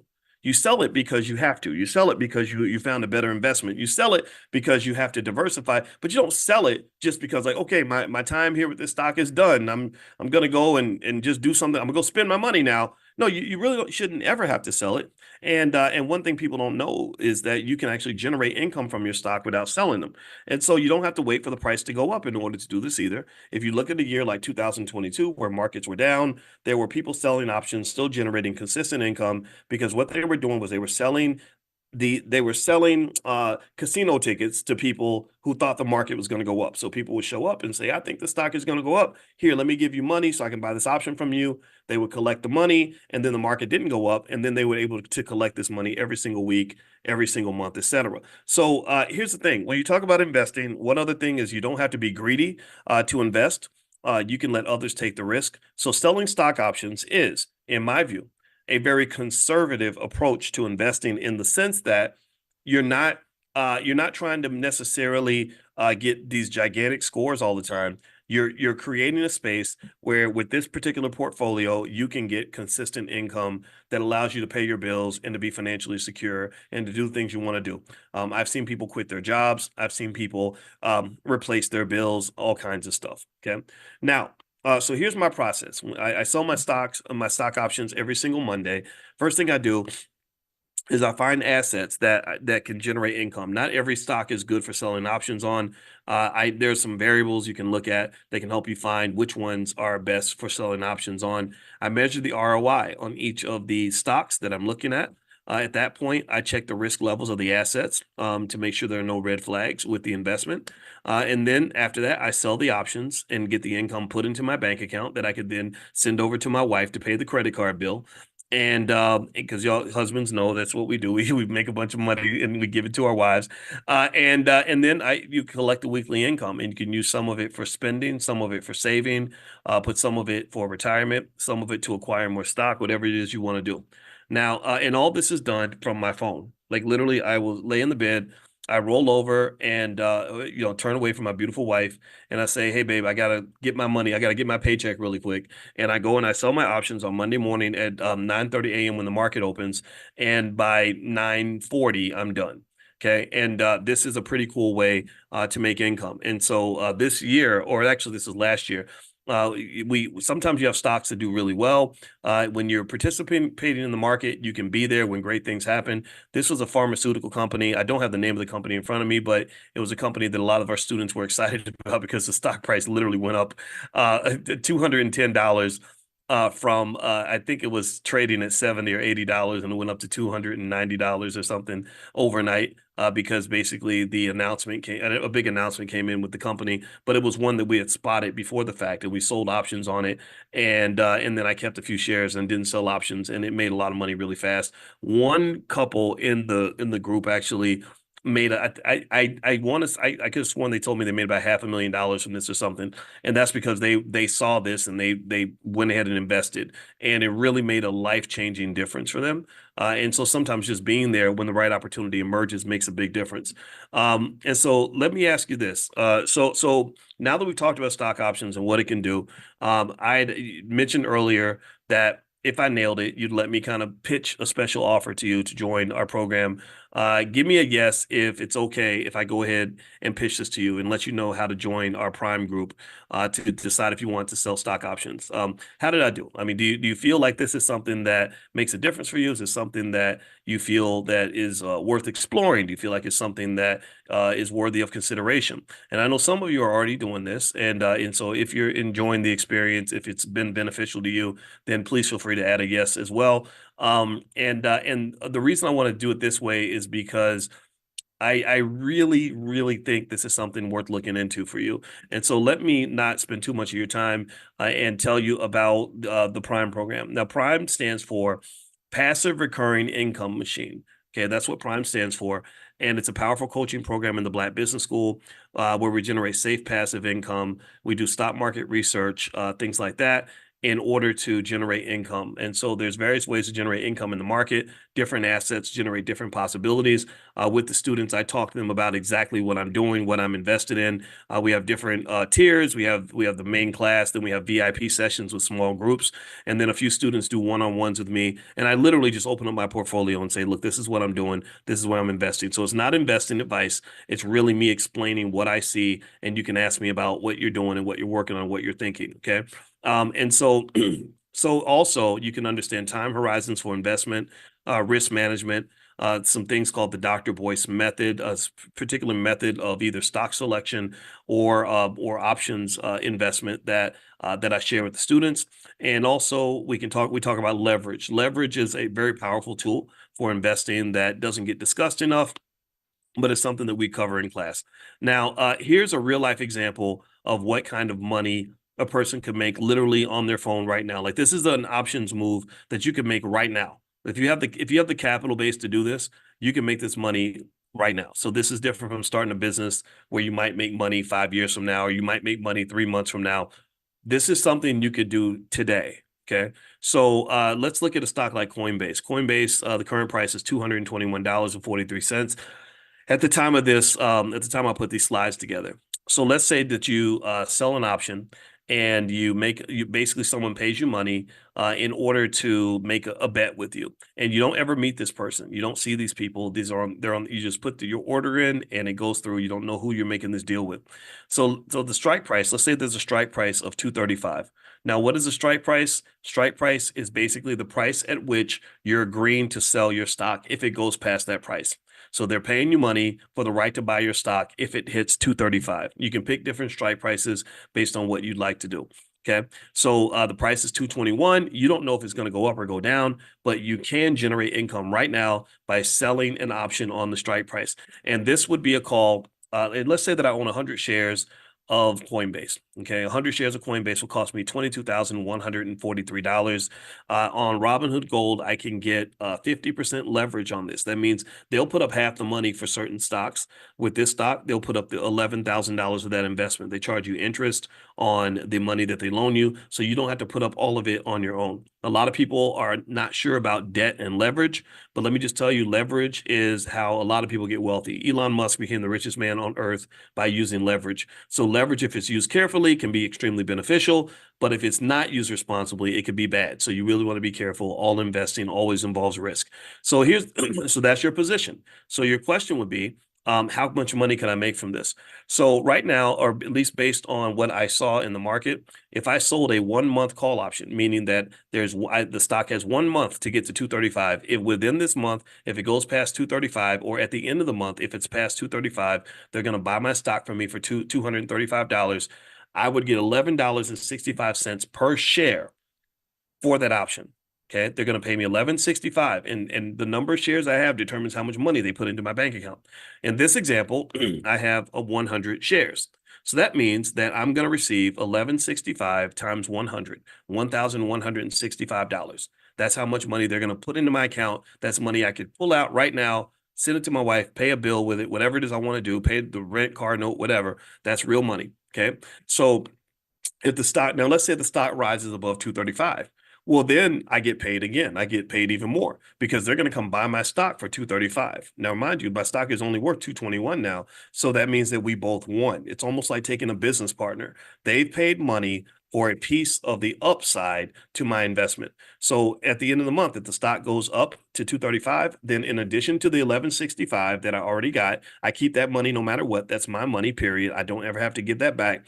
I also made 235 minus 221.43 times 100 shares. And that gives me a total of $2,522. Or if you look at that in terms of ROI, that is 2,500, or that's 22.7% in 1 month. That's a really massive ROI for 1 month. I dare you to go find a real estate deal that pays you 22% in a month. Okay. Now, here's the thing. Now, let's look at another example. Let's compare it to real estate. This is why I'm so much more of a fan of options than I am of just direct real estate investing. I don't hate real estate. I have a lot of friends in real estate. I respect it. I think real property is extremely important and valuable as a part of your portfolio. But in terms of income generation, I think this method is better. So the median price of a home right now is $420,800, right? So let's say that instead of buying a home for $420,000, I just buy 2,000 shares of Coinbase stock. So in this example, instead of owning just 100 shares, I have 2,000 shares. How much would those 2,000 shares cost? That total value would be $442,860, a little bit more than the price of not an extraordinary house, not a massive multi-family property, not an apartment building, just a regular, simple, measly, regular little house. So I want you to imagine how much rent you could receive. In fact, put that in your head. Put that in your head. If you owned a house that had the average cost of a house in America, 442,860, how much money per month do you think that you would make in income if you rented that house out? And in fact, not just income, but income after expenses, after you pay the taxes and pay for the repairs and pay the property manager and pay anything else that comes up. How much do you think you'd make per month? Now, let me give you an example. The house that I bought in Atlanta was $590,000. The value's gone up, maybe about $100,000 since we bought it. We make $3,500 a month from that property, and that's before expenses. That's not after expenses. That's before expenses. Okay, so after expenses, maybe it drops to half of that. All right, now I want you to keep that number in your head. Write that down, or put it in the chat if you want to. Guess a number in the chat of what you think you'd make after expenses, and then I want us to have a point of comparison. Okay, so that's option one, right? Buy the property, deal with the tenant and hope that they pay the rent and all this other stuff. All right, and we got our number over there. Now, let's look at option B. Option B is I take that money instead of putting it in the property. I buy 2,000 shares of Coinbase. Robinhood loans me half the money, so I don't have to put up the whole 442. I put up half of that. Let's look at what your income might be on this other investment. Well, remember, each of these options sold for $11.65 each. Now you could get more expensive options sold if you want to. You just have to move the strike price. But $11.65 is a modest number that I picked. Now, instead of having 100 shares, you have 2,000 shares. Let's see how much money a person would make. And this is real life. This is something you could do on your phone right now. Let's see how much money that person would have by taking option B. $23,300. $23,300. Now, do you understand? Let me know. Give me a yes. Do you understand why I love options so much more than I love owning property? Like, do you understand why my wife and I are in the process of selling one of our properties right now? Because I showed it to my wife and she was like, what are you doing? Like, get it done. Right? Okay. And maybe she's lucky. Like, she's a finance professor for a husband. I have no idea, but I know she gave me extra kisses and wanted to make me a steak that night when I showed her the results of putting our money to a more efficient use.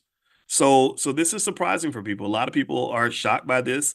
A lot of people think it almost sounds too good to be true. But one thing I can tell you is that I'm not a financial influencer. I'm a finance professor. I'm not a person here to sell you anything that's like a get rich quick scheme or anything like that. I don't believe in getting rich quick. I believe in getting rich slowly. I can verify this. You can pull out your phone and do this right now. So the question for you is this, right? So imagine if you bought a rental property for 442, do you think you can earn $23,000 after you pay the expenses, the mortgage payment, the taxes, the maintenance fees, the property management fees, the utilities, the insurance, and everything else? Yes or no? No, you couldn't. There's no way. Like, there's no way. It would be almost impossible to do that. And now here's the other thing. Here are the other benefits to options income that I want you to kind of process. Okay. Not only is it a higher ROI, but it's got liquidity. One other thing about real estate or art or any other kind of investment is that people don't consider the challenge of having your money locked up. They don't think about the fact that you can't get your money out quickly if you need it. A lot of times it takes at least several days and sometimes weeks and months to get your money out. With this, you could sell that 2,000 shares of Coinbase in 30 seconds and get your money out. So liquidity is really important, especially when you need your money. Also, you can pass these assets to your children. How about that? How about this as a master plan? Everybody wants to, talk to me about who they're voting for and going to school for 12 years so they can, go become a surgeon or something. And I think all those things are great. I'm not against any of that. I did that. I went to school a long time to get a PhD. But what if instead you took that 2,000 shares of Coinbase that you've been using for years to generate, tens of thousands, hundreds of thousands of dollars a year in income? And what if you just gave that to your child?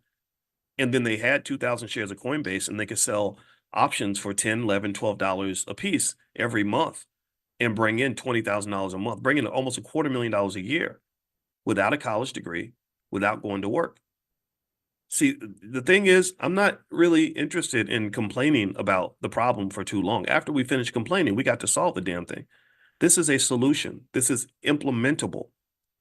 This strategy costs the same as the average home in America. So if you can afford a house, you can afford to do this. Now, maybe you don't feel like you can afford a house. We could talk about that, like what it means to raise the capital base. And some of us are not there yet. Some of us, maybe look at a number like that and it seems like a big number. And remember, that's why I did it with 100 shares in 2000. But what I want you to understand is that there are easier ways to skin the cat than what you're typically being exposed to. This is something that a young kid could have at the age of 20 and without going to 8 more years of school could be making as much money as a medical doctor and possibly as much money as a surgeon. I know I have friends that are surgeons and they had to go to school for about 14 years to become surgeons. And that's just to get to the point where they can start making money. And then they have to go start working 18-hour shifts at the hospital where they can't have a personal life. They can't spend time with the kids. They can't do things they want to do. They're overworked. They're tired. They're exhausted. And they're doing this all the way up into their 40s and 50s. You can have your kid there at this level in their early 20s. Tell me this is not like awe-inspiring. This blows my mind. Anyway, let me keep going. I'm not going to overtalk it, but this to me is, I think, as adequate of a solution as anything I've ever heard in a presidential debate or something.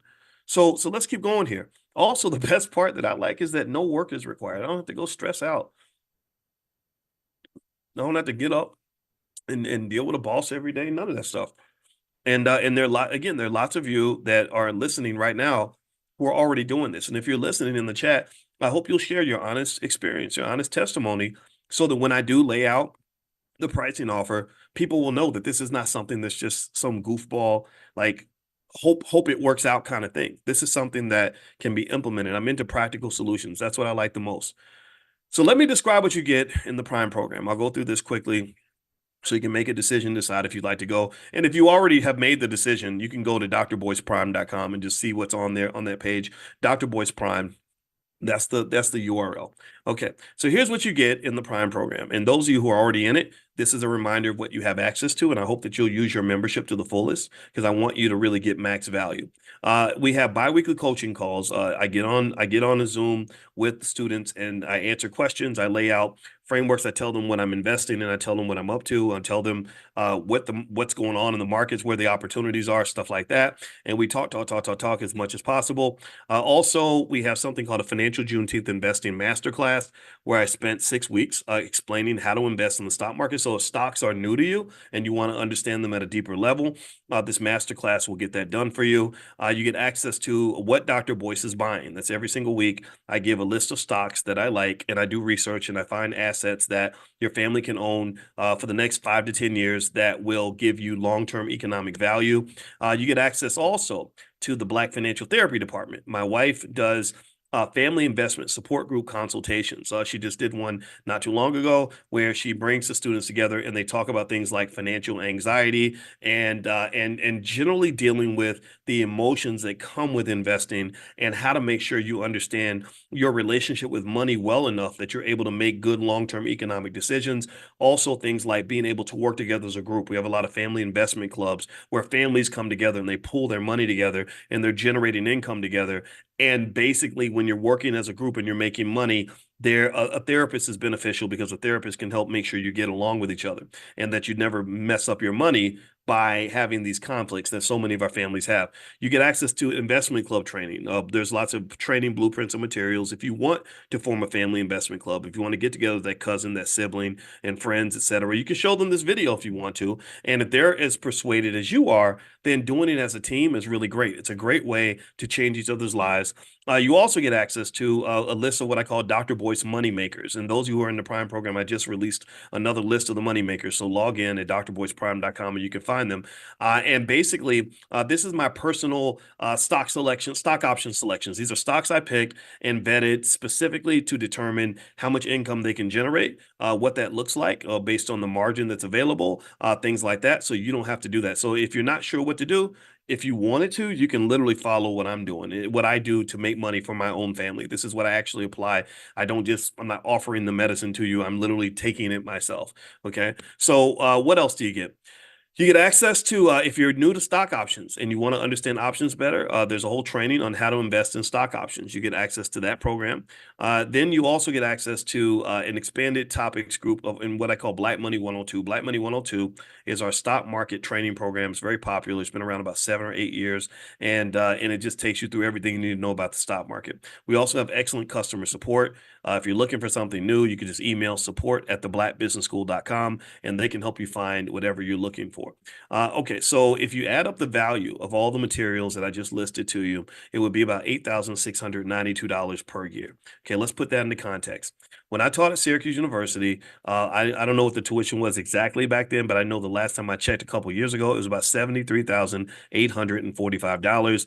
It's probably over $80,000 a year now. I wanted to leave that environment mainly because I felt like that's too much to pay. Most of the Black students I taught at Syracuse are still 20 years later trying to pay off their student loans. I don't want that happening to you. So to join this program, the fee is only $2,999 a year. $299 per year. If you want it now today, the offer I can make to you is $19.99 per year. So if you want to go sign up at drboyceprime.com now, you can actually get in for $19.99 per year. Now, I want to ask you a quick question and give me a yes or no if you agree or if you understand where I'm coming from on this. If this made you an extra $50,000 a year, would it be worth it? A lot of you already have, you're already saving, you're already buying stock, you're already trying to figure out ways to move forward. If it made an extra $50,000 a year, would you consider this to be a good investment? And if the answer is no, then it's no. But if it's yes, then I'd like for you to say yes. If you were able to make just an extra 20,000 a year, would it be worth it? Would 20,000 a year work for you? Would that make you say, yeah, I'm glad I did this? Uh, if you just made 10,000 a year, would it be worth it? What do you think? I don't know. Do you think that this is the goal? This should be the goal of really all educational programs because I've seen people who know probably 1/50th of what I know about stock markets and stock options literally offer programs that are like 15, $20,000 a year, insane amounts of money. And they don't get the results. And so a lot of you came to me because you were so jaded by what you were seeing kind of out there from people that really didn't have the training in this area. Well, we have the training, and also we have money back guarantees, student testimonials, stuff like that. So you know that what you're getting is a real deal. So here's a student testimonial someone wrote, and we have hundreds of them actually. They wrote, "I love the information given, the openness and honesty, the ability to communicate with Dr. Boyce to ask questions and to gain positive insight." So that's what Danny Dean said. And if you want to join monthly, the monthly option is $3.99 per month. So that would be the monthly fee if you wanted to do the monthly option. Now, today, if you want to sign up, you can actually sign up for $239 per month. That's the monthly fee that you can get today. Now, here's another testimonial from a student. I love how you give everyday illustrations to explain what you're saying. Inez Boykin sent us that note. Jose Lopez says, "It has totally changed the way I look at the market. I would think there's no way I can learn this market stuff. Now I'm filled with hope that I can use this information to make positive changes in my family's life." So Jose Lopez Ramos said this. All right. So here's the thing. If you had an extra $3,000 per month, what would you do with that money? Well, here's some things you could do. The average used car note is $503, so you could easily cover that. The average mortgage payment on a $300,000 house is $2,071. You could cover that. So maybe some of you could use the money to pay your mortgage. What's left over, even with just $3,000 a month, is after you pay the car note and the mortgage, you still have $426 left over. That's money you can actually invest. So this allows you to have positive cash flow in your household that you can use for long-term wealth building and really have a long-term economic plan. So the cash flow really is a gateway to allow you access to wealth, but also allow you access to a more enjoyable life where your decisions are not being made by a lack of cash or financial security or financial insecurity. If you invest 426 per month, if you take the extra 426 and you invest it every month, how much would you have in 20 years? This shows you the power of compound interest. You would actually have $103,471. So literally, this isn't just a training program. This isn't just a way to make extra money. This isn't just a way to make money without working. This is a pathway to building the kinds of economic infrastructures that we'd like to be able to pass to our children. This is a generational wealth master plan that you can apply. A lot of you are already applying this. I know families that are doing this already. It's working. This is exactly how you build an economic empire. So very quickly, I'd like to sweeten the deal for you. So instead of the 1999 price that I mentioned earlier, if you'd like, you can join right now for $869 per year. So if you go to drboyceprime.com, your annual fee would be $869 per year. This number will never change as long as you are a member. If you sign up today, that is your price. That is it forever. Okay. And I think $869 per year is maybe $80, $90 a month or something like that. If you want to do monthly, you don't have to pay $299. How about we make it $155 per month? That's the absolute best deal we can offer. Right now, we've got a lot of people in the program, so at some point we're just going to shut down enrollment because I don't want it to get too big. But that's literally the best offer we can make. That allows the Black Business School to continue to grow, and it also allows you to be able to test it and see if you like it and get the benefit from it. And so that's the offer. There you go. That's the offer. So if you want to take advantage of the offer, just so you know, there's a lot of bonuses thrown in there as well. And just to recap what you get bi-weekly coaching calls with me, access to the Financial Juneteenth Investing Masterclass, access to what Dr. Boyce is buying. You get access to the Family Investment Support Group consultations with Dr. Alicia, access to Investment Club training programs and blueprints, access to Dr. Boyce Moneymakers, the list that I put together for the students once every 2 to 3 weeks, access to how to invest in stock options training. Okay, so that if you're a beginner, you can figure it all out. And then once you get there, you'll be able to generate your income. And so Oh, and then also access to Black Money 102, our stock market training program. So you have these choices. Here are your choices. Your choices are very simple. You could take no action at all, right?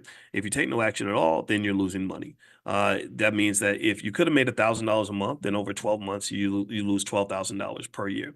If you were going to make 2,500 per month, a lot of our students are making 2,500 per month or more. Over 12 months, that's $30,000 a year that you'd be giving up by not taking action. This is my encouragement to you to do something, whatever it is you want to do. I encourage you to do something. And so you could do it all by yourself. You could sit down and try to figure it all out on your own. There's nothing wrong with that. I encourage you, I support you, whatever pathway you take. But the problem is that you won't have the guidance to be able to avoid the risks. I have seen lots of money get lost by people trying to do it on their own. There's a student that I meet with twice a week in one-on-one consultations, and one thing that he was saying is that he says you talk in a way that makes everything look easy, and and I'm proud of that because I like to use simple analogies to help you understand the bigger picture. He says, but once you dig into the weeds, it's not as easy as you make it sound. And I'm glad I can talk to you because because you can clear that up. So ultimately, that guidance is something I'd like to offer you. That's where I want to add value to your life is by literally sharing with you in real time what I'm doing and what I'm seeing. Because I've personally had scenarios where I missed something and ended up making a mistake. Okay. So ultimately, that guidance is part of what you get by being part of the group. In addition to that, there are action alerts that I send out to the students via text. You won't get the action alerts on investing possibilities and opportunities as they come out. You won't be part of the collective. The students have become friends. They've formed a family. They're going to all get together and meet each other at the All Black National Convention. And so that collective is a great way to elevate your economic game. Instead of spending all your time around people that are struggling, you'll be around people that are thriving. Instead of being around people that are negative, you'll be around people that are positive. Instead of being around people that are afraid of being Black, you're around people that love being Black. Instead of being around people that are following the crowd, you'll be around people that are innovative thinkers. You'll be around people that are wealth builders. Some of them are flat out rich and doing really amazing things. That's an amazing collective. It's a beautiful group of really prosperous, successful people that will really help you to elevate your peer standing because a lot of you are struggling because you have so much consciousness and awareness. And James Baldwin actually said that when you become conscious, it's very lonely and it's very frustrating because other people aren't rising with you. Well, this is the consciousness cloud. I mean, this is literally the most extraordinary brain trust in the entire Black community because you have intelligent people that are on the cutting edge of finance and money. and they're implementing these ideas and they're getting it done and they're doing it as families. There's father-son duos, there's mother-daughter duos, there's entire families, grandma getting involved, grandma trading stock options with the grandbaby. I mean, this is all happening right now in real time. And I think you would enjoy the collective quite a lot. And also, direct coaching from me and my team. That's another area where we add value. That's always available. Sometimes there's a little bit of an add-on bonus cost or something if you want sort of one-on-ones or small group training, but it doesn't cost that much. And it's definitely designed where I tell you straight out from the very beginning, if you don't feel like you're benefiting financially by what you're investing, if you don't feel that what you're gaining exceeds what you invested, then we don't want your money. We don't want you to sign up. Your university didn't say that when they took $100,000 from you. So we're not going to say that if we get you to invest 1,000. Okay. Also, insider secrets on what options and strike prices, et cetera, to choose. I'm very specific with the students. They say, okay, I don't know what expiration date to pick or what strike price or what particular option. I tell them exactly step by step. Okay, this is what I'm picking right now. Feel free to follow. It's not investing advice. I don't give investing advice, but I do let people follow me if they want to. And I also talk about what I'm seeing in the pros and cons of each approach. All right. So if you try to figure it all by yourself, it might, like it does for a lot of people, it might take you 5 or 10 years to do it right, where you're spending time kind of losing money, paying tuition in the school of life to figure it out. Or you can take the shortcut. I have a PhD in finance. I've been doing this for 30 years. I started teaching finance in 1993. So I've already made the mistakes so that you don't have to. So I've also condensed the process to make it simple. So anyway, in fact, there are times where I can do it for you if you're interested. Now, if you want to know something about the Black Business School, I hope you'll allow me to kind of brag on how great our Black-owned institution is. There's something called a Net Promoter Score. A Net Promoter Score is a measure through surveys of how many raging fans you have of your school, like how much people or of your product, period. It's a school product, brand, business, whatever, right? So to give you some ideas of net promoter scores as a benchmark of customer satisfaction, how happy the customers are, also how loyal the customers are. It also measures the willingness to recommend the business to a friend or to an acquaintance. Let's look at some examples of some famous brands and what their net promoter scores are. So if you look at companies like Microsoft, they have a great net promoter score of 40. If you look at Amazon, you go up to 51. If you go to Apple, their net promoter score is 52. Harvard University, their net promoter score is also 52. The Black Business School, we measured our net promoter score. We sent out the survey and did the measurements. Our net promoter score was 94. 94. How about that for Black excellence? I'm very proud of that. Yeah, our net promoter score is 70-80% higher than some of the strongest companies in America. I mean, and some of y'all are in here. Some of y'all already know. I mean, for some of y'all might be preaching. I told y'all that I'm. This is kind of my practice to get ready for the event that I'm going to do in a little bit. So I thought I'd kind of run this by you guys and see what you thought. But then I was like, well, if they want to join, you're still welcome to do so. But yeah, a lot of you are raging fans because we put a lot of damn effort into just making sure you're happy. We started from the very beginning, and I said I want us to be student obsessed, customer obsessed. I want us to make people happy. I want us to make people's lives better. And if we're not doing that, we want you to tell us how we can do that better. So we're good at what we do. There's no risk of you signing up for something and feeling like, oh, they screwed me over or they did me dirty. We don't do that. We don't do that. So students love our trainings. Here's another testimony from Letitia Parker. She says, Dr. Boyce is so thorough in his explanations. The examples he gives are very clear and easy to understand. I highly recommend the courses because you will most definitely get your money's worth. Actually, you get more than your money's worth because he goes above and beyond in making sure that the students learn what they need to be successful. He's simply the best. Well, thank you, Letitia, for saying that. And I did not tell her to say that. I've not met Letitia. I just saw her comment. All right. So one last thing I'll throw in there, just is just a formality for sure, but it's an important one, is we also have what I call the Dr. Boyce hassle-free refund guarantee. So if you're not happy for any reason in the first 30 days, you can email support@theblackbusinessschool.com and they will give you a full 100% refund with no questions asked. And in fact, if you're not satisfied and you sign up and you do the annual membership, then we will not just give you a free refund. We will give you a free $1,000 course. So all you got to do is say, "Hey, I'm not happy. I want my refund and my free course," and they will give you both. And so that's how determined we are to show you that we know what we're doing and that we're good at it, and how much comfort we have in letting you know that you're going to absolutely love being part of the Prime program. The Prime membership will be something that will change your life and elevate you in so many ways that you can imagine. So if you want to take advantage of the offers that I mentioned, 869 for the year or 155 per month, you can go to drboyceprime.com right now. Remember, the annual fee was $29.99. Your fee is going to be $879, and also the regular monthly fee is $399. Yours will be $155. That is not going to be the price in the future, but that's the price right now for you. And and one more thing, I forgot to mention this. If you have someone in your family that you want to share this with, we are for you guys. There's buy one get one free.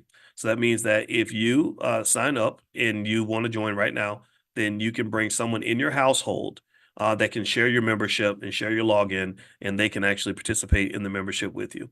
Okay. Now we ask that that's per household though, that not just anybody that you just find anywhere, but they have to be someone in your household that you are connected to or related to, because building wealth is not fun when you do it by yourself.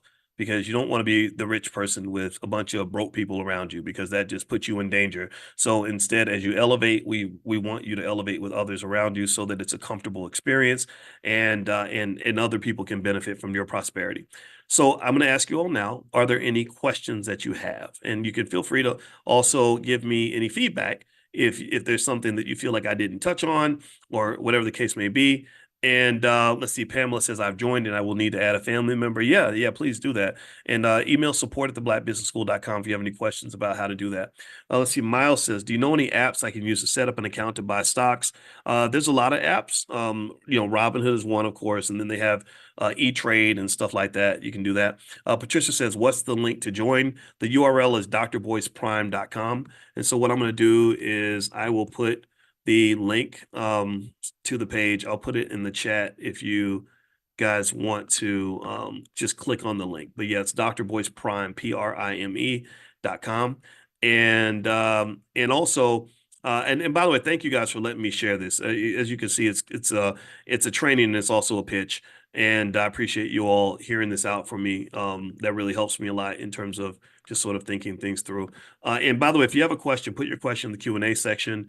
And I'll see it there. If you put it in the chat, I may or may not see it. You're a fast talker. Will we receive the replay slide deck to revisit the session? Asked Sandra. Yeah. The replay, I can text it out. I'll text it out to you. So if you're on the Money in the Morning text list, if you're not on the Money in the Morning text list, just text the word morning to 87948. Text morning to 87948, and I'll send it to you via text today. You have a lot of international viewers as well. Yeah, I do. And we do have international students that are in the program. International students can invest in U.S. markets. You'd have to work with like a local bank or something like that. Let's see here. What do you mean by capital as opposed to money? That's a great question.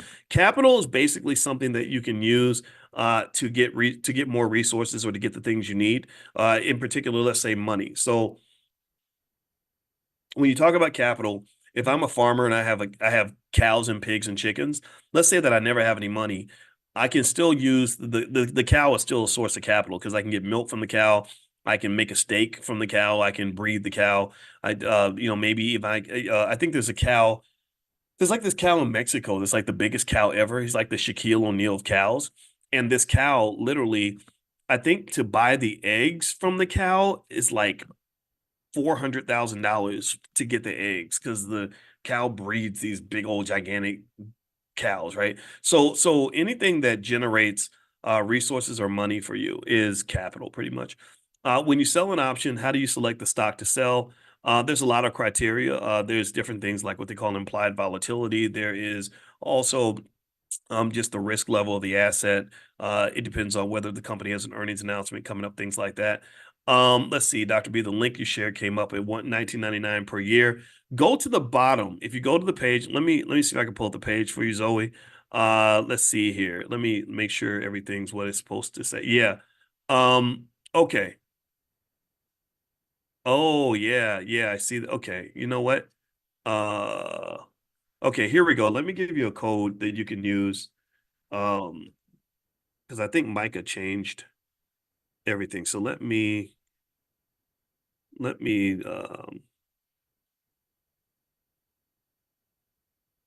I've got a discount code you guys can use. Let's see here.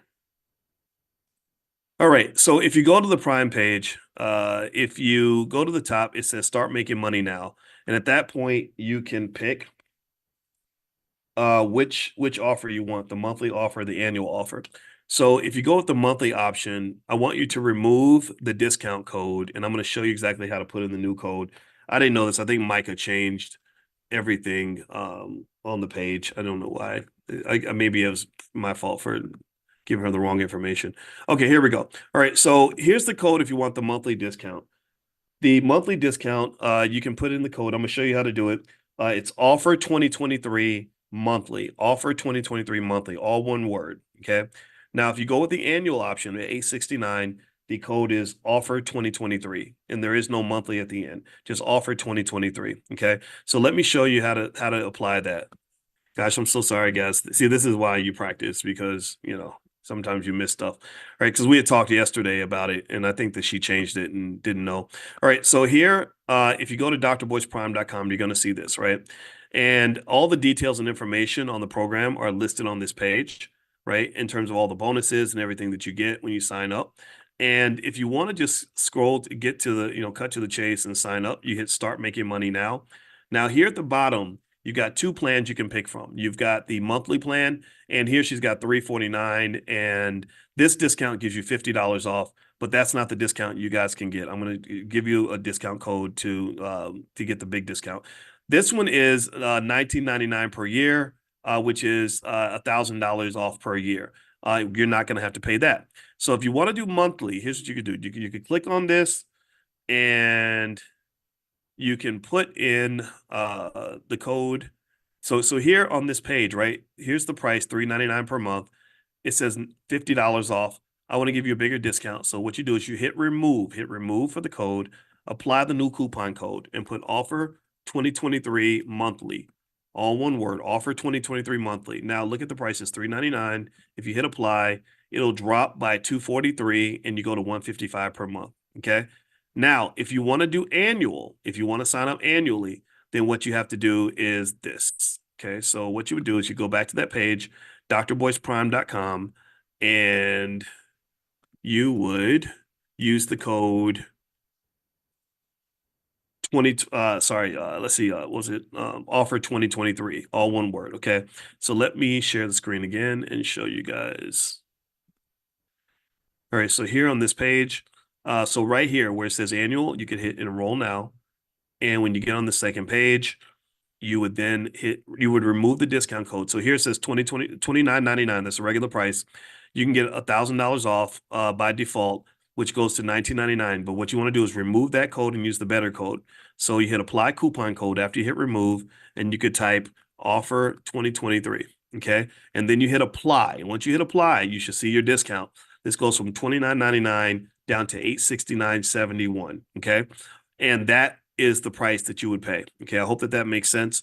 And I'm sorry, guys, about the confusion on that. I thought that I didn't know she had changed it like that. We talked about it, but I didn't know she actually did it. All right, so let me answer some more questions here. All right, so the Antonio Fuller says VKTX is very volatile, but has a good premium. Yeah, that was on the moneymaker list. We took that one off. And yeah, that's not one that I'm invested in anymore. Let's see. AC Salam says, what is the minimum amount of stock to own to be able to sell options? To sell options on a stock, you have to own at least 100 shares of that stock. If you own less than 100 shares of the stock, then you can't trade options on it. So if the stock is $25 per share, then 100 shares would cost $2,500. So when you ask about things like the minimum amount of capital to get started, you'd have to have enough capital to be able to buy 100 shares of that stock. And then also there's some other things that you'd want to do to manage risk, like using put options in particular. So that might cost a little bit more. But then there's various ways to apply that strategy as well. Let's see here. Someone posted in the chat, what's the advantage of your school? The advantage of our school is that we're very good at what we do, particularly when it comes to identifying and resolving a lot of the economic problems, the Black wealth problems that exist within our families. We're able to dig into those areas that standard universities don't dig into. That's why the Black wealth problem has never been solved. It's because no one's really tried to actually solve it in a meaningful way. They try to solve it with maybe a rising tide lifts all boats sort of approach, and that just doesn't work. You have to be very specific. The Black community has been through a very unique experience, and we believe that that experience requires surgery, not just an aspirin. Okay, Al says I tried offer 2023 monthly invalid code. Actually, it's all one word. Did you try offer 2023 monthly altogether? It's just like that. I'm typing in the chat. It's all one word. So don't separate anything.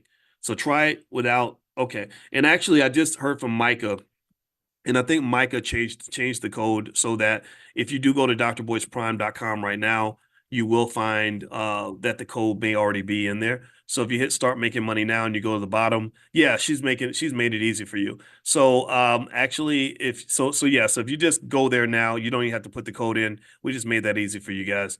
At first, she had switched it, and now you have to put it in there, but now she's just switched it back because I asked her to. All right, so let's see. Another question says, could you share the capital base used to make these amounts?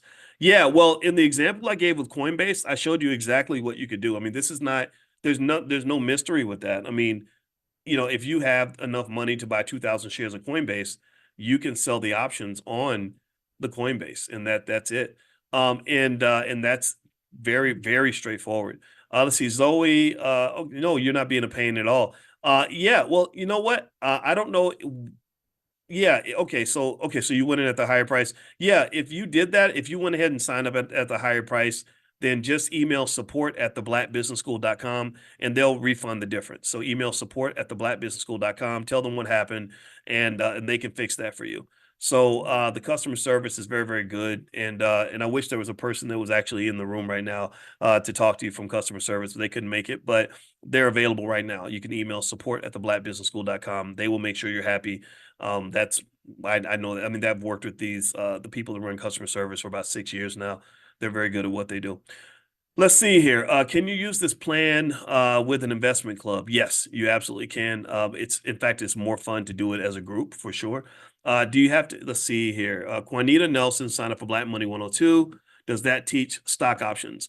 No, 102 is stock market investing. So we talk about stocks, but it doesn't go very deeply into options. Let's see. Rolo says, I believe selling call options per week is better than monthly. It can be. It depends on what asset you're talking about. It depends on how consistently you want your cash flow. Some people want their money monthly. Some people want it weekly. It really depends on what your preference is for sure. Let's see here. What was the initial investment for the example you were giving? I think for the Coinbase, it was 2,000 shares, which took you to a total valuation of about 442. And you'd have to put up about half of that in Robinhood. So you'd have to put up about half of 442, which is 222, something like that. And so remember though that you don't have to do the 2,000 share example. I just did that to compare it to real estate. You could do 1,000 shares if that's all you have. You could do 200 shares, right? The point was to say, what if you approached it with the same capital base that you might put into a real estate deal? Let's look at the reasons why this is a much better way to make money. Again, no work. It's highly liquid. ROI is better. That's why I've walked away from real estate a little bit. I don't hate it. I think real estate ownership can be very beneficial, but I own a lot of my real estate through real estate investment trust now. I publicly traded real estate investment trust. I don't do a lot of the illiquid deals anymore because they just haven't really been that beneficial. I don't like locking my money up, and then the risk is way too high. So that's just my 2 cents. Can you do the 869 in 4 payments? We don't have that. We don't have a payment plan for the annual, but you can do monthly, right? Monthly just means, you pay the monthly fee. So right now, the two options we have are the annual and the monthly, and that's pretty much what they have. They can look at a payment plan, but right now, there's nothing in place for that. It's just those two ways to pay. Some say weekly options is dangerous. Why? I don't know, Ronald, what the context of that comment might have been, but I don't think they're dangerous. I think everything can be dangerous or not dangerous depending on the situation. So yeah, options investing can be very dangerous if you do it in a way that builds a lot of risk. You can go and trade options in a way that will ruin and risk everything. Or you can go and trade options in a way where you're very, very safe and very, very conservative. Companies use the options market not to increase their risk, but to reduce their risk. So don't ever think options are just one thing. It's just like fire. Fire is not good or bad. Fire is just powerful. If you use fire in the right way, it can do amazing things for you and cook your food and keep you warm. But if you're irresponsible with it, then bad things can happen. So let's see here. Is $5,000 a good base to start with? Yeah, a lot of students start with about $5,000. You add some leverage, it can do some good things for your life. My husband rolled in Prime about a year ago or so. I'm now coming on board. Now, I wish I'd done it sooner. Lessons from the stock options have paid off and created great passive income. Yeah, good, good. I'm glad, Miss Bird, that we were able to convince you to take a look. And it's okay. Like I've met people who were super skeptical for a long time. I counseled a couple directly, and they were very skeptical for good reason. The husband was I think he was a federal agent or something, and I can talk to people in that space because my father was a detective for a long time, so I know how cops kind of think. They're skeptical of everything, right? And I think that that's fine. I think that's good, right? And he was very skeptical of me for a very long time. He was skeptical of investing in stuff like this for a long time, and they had good reason to feel this way because they'd made some investments and stuff that really, really just took him for a ride and cost him hundreds of thousands of dollars. And it took him maybe 5 years before he trusted me. And I was like, okay, have I earned your trust? Do you feel comfortable? He said, yeah, yeah. And he smiled. And I know that's a lie. Cops don't really smile, right? So, it's one of those things where if you're not comfortable, I understand. Then let's keep talking until you get comfortable. And you can dip your toe in the water. And that's why we have things like money back guarantees and stuff like that, because the internet is an interesting place where it's attracted a lot of people that just are just getting you to do stuff with the promise of possibly turning it into money. And a lot of these people are not trained or qualified on any level. You look at their background, they don't have any credentials, but they sound good. And some of them are flat out criminals. And so, yeah, I get it. I totally respect whatever your process is. And for those of you where it took you a little while to gain the trust, that's okay. I hope that we can keep earning that. I want us to keep moving that direction for sure. Let's see here. Okay, the Q&A bot. Okay, wow, there's a lot of 34 questions. All right, I'm gonna answer as many as I can in rapid fire succession so we can bounce out. And by the way, the URL is drboyceprime.com. That's drboyceprime.com if you'd like to take advantage of the offer. I want to do one-on-one coaching. What's the extra cost? I don't have the cost in front of me right now. I know that it's not. I know that a lot of people do like 30-minute sessions, and it's a few $100, maybe like 5.99 or something like that. And it's because we don't have a lot of them. We just don't, and they fill up really fast. But if you want to do something like that, then email support@theblackbusinessschool.com. That's support@theblackbusinessschool.com. The one-on-ones are not something that I think everybody has to do. It's really for those that are making weighty decisions that really need me to specifically look specifically at what you're doing. I wish I could do that for everybody, but I can't. And so that's where the investment makes sense, right? You pay a consultant when if you're making a $20,000 decision. Well, yeah, it makes sense to pay a few $100 to get good information so you don't lose the $20,000, right? So yeah, feel free to email support@theblackbusinessschool.com and Chanel can set that up. I won't be able to do a lot of one-on-ones in the next 3 or 4 weeks, so I got to go to. We're doing our group trip to Egypt and some other stuff that's happening. But I'll be able to do them maybe I think toward the end of August. Is the $900 per year forever? Yeah, that fee, whatever price you sign up for today is yours for life. That's your fee forever. Let's see. I want to join, but the only option is yeah. Okay, so the 1999 option. I hope you're able to. Or sorry, the eight. I said 879. Actually, it's 897. I got the numbers reversed in my head. I gotta check. Maybe that's a dyslexia or something. I don't know. But anyway, yeah. To be precise, it's 897.71. That's what Micah sent me. Sorry, wait. I said 87. No, no, no. It's not 879. Sorry, it's 869.71.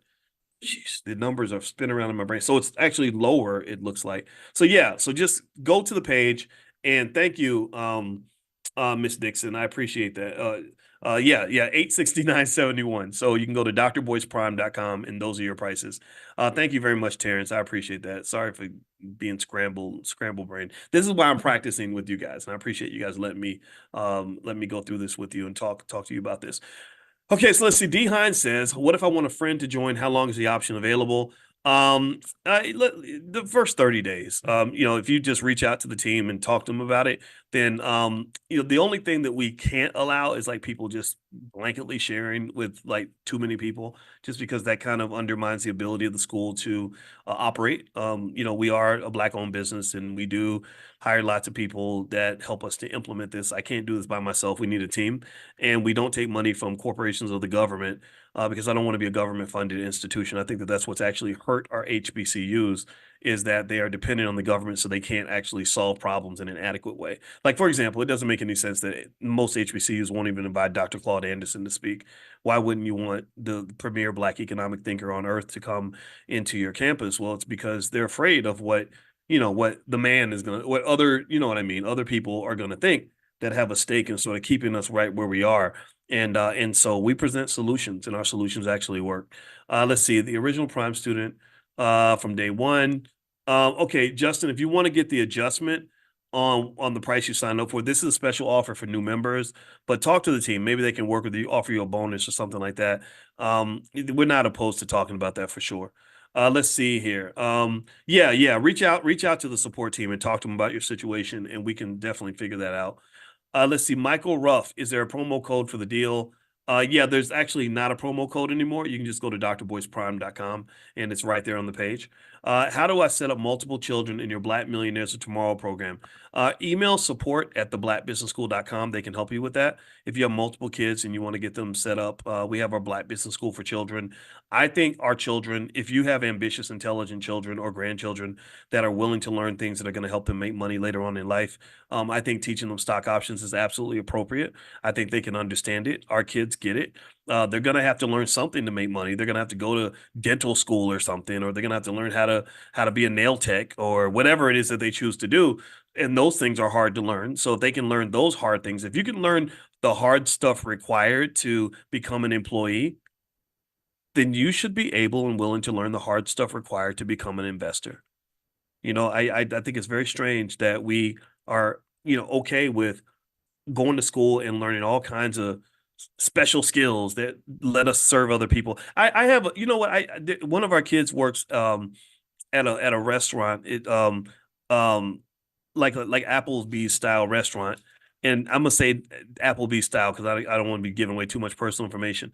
But I went through her training and she had this massive pile of stuff to learn. You had to learn all the different menu configurations and how to serve the customers and the procedures to make the food and everything else. And it was like a college class. So if you can learn all that, if you can learn all the stuff required to learn how to serve food at Applebee's, why can't why can't you learn stock options? Like I just explained stock options to you in an hour or so.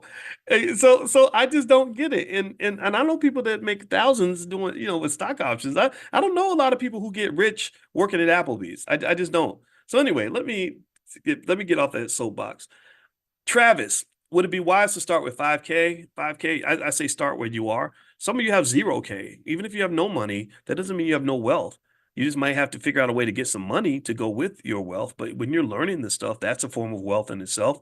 You just may need to find somebody that has a little bit more money than you and talk to them about what you know and see if there's a way you can partner together. Let's see, how many shares of individual stock do you have to own to do options? You have to own 100 shares of a stock in order to sell options on that stock. Between joining Prime or attending your conference in October, which would be more impactful as a first step? I would say joining Prime because with Prime, it's a year-round thing. The conference, you can work up to that. The All Black National Convention, October 25th through the 27th. We are going to have a special gathering of Prime students where you get a chance to meet others that are in the group as well.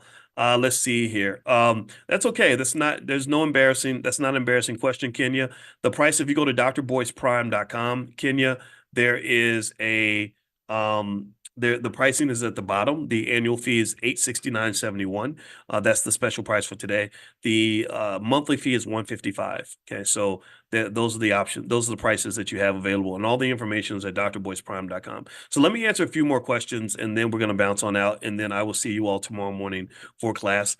Thank you for hearing me out on this discussion. I hope you gained something from this. Let's see. L. Davis, the additional discount for the $897 annually is not showing. It should show. It should show, Mr. Davis. Okay, it looks like the comment came in 20 minutes ago after Micah made the change, so it should be on the page for sure.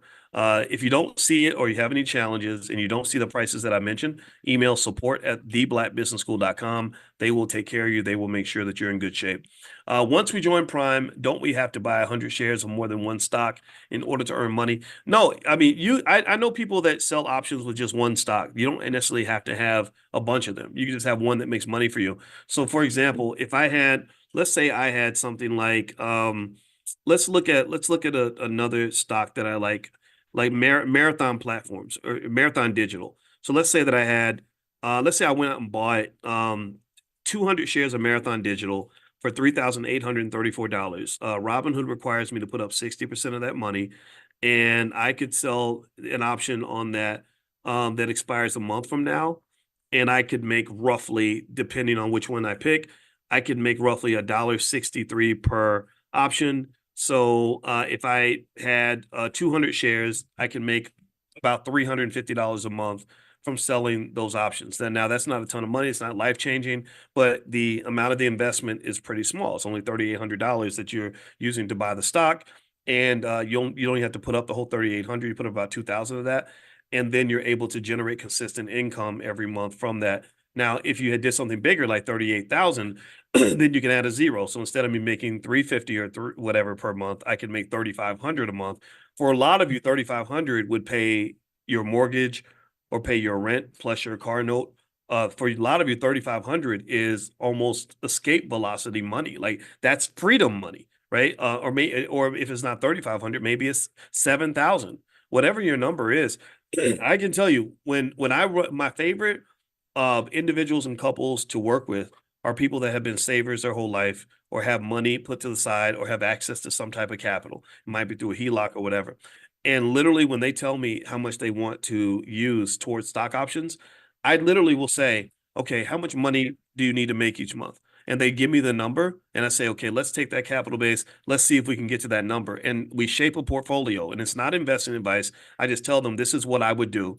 And I lay it out and I say, well, you could buy some of this and then buy some of that and then buy some of that and then do this and then this and do this. And then when we get done, I say, okay, here's your number, $7,245 or whatever. This is bigger than your number. How do you feel? I literally I think investing's connected to feelings. My wife got me into feelings and stuff. And because she's a therapist. And every single time, every single time they smile. Like every single time, it's like, yeah, and that's because money creates that natural dopamine rush. It's so much fun to make more money. And it's and you think about this, right? Think about how excited we are if our boss gives us like a tiny raise, like he gives us like a 5%, 10% raise, and you make an extra $1,000 a year or $2,000 a year, and you feel good that day. Imagine if you're making, an extra $3,000 a month. Like that's a pretty good feeling. So this is real stuff. This is not hocus pocus.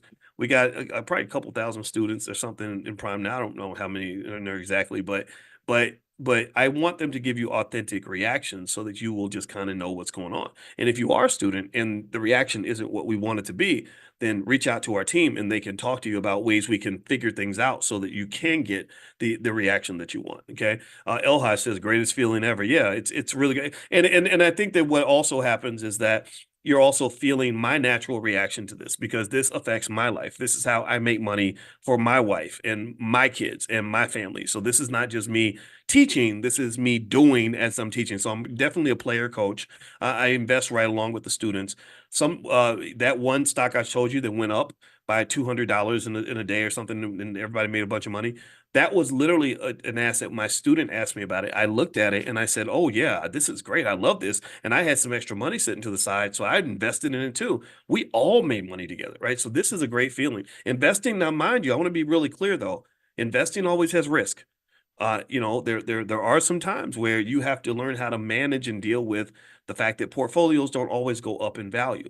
And that's why we have the Black Financial Therapy Department, because my wife, a therapist, is there to help us figure out how to process feelings in a way that's not going to destroy the long-term value of what we're trying to do.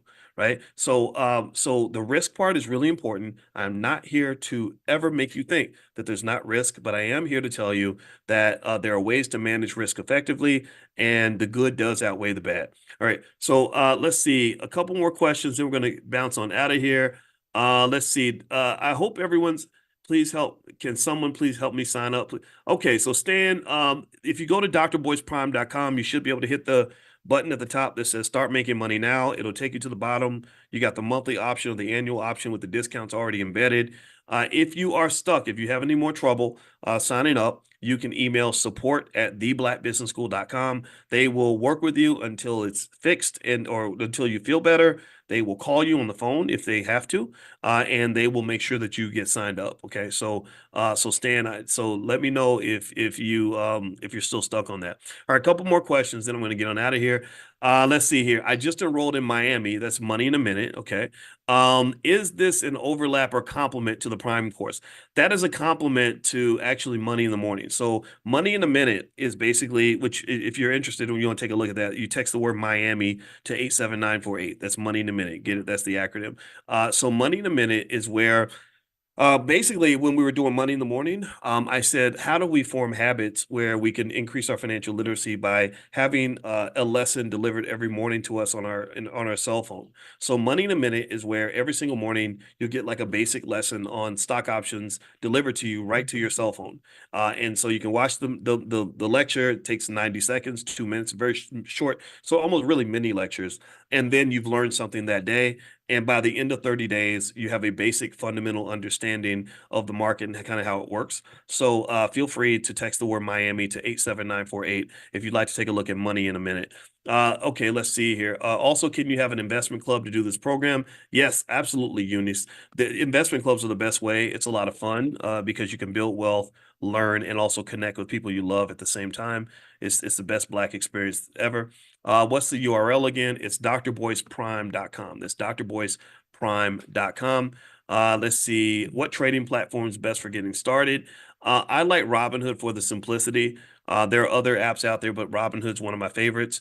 Let's see. Will this be Zoom? Will these be Zoom meetings? Yes, we're gonna have one soon. And so once you sign up, you will be on the text list, and I will text you guys. In fact, if you wanted to get on the text list now, you'd have to log in to come in. But if you want to even get on the text list for Prime now, text the word options to 87948. If you text options to 87948, I will send you links when we have our meetings coming up, and also when we do Q&A. So text options to 87948. You have to log in though, so make sure you're signed up so you can get in.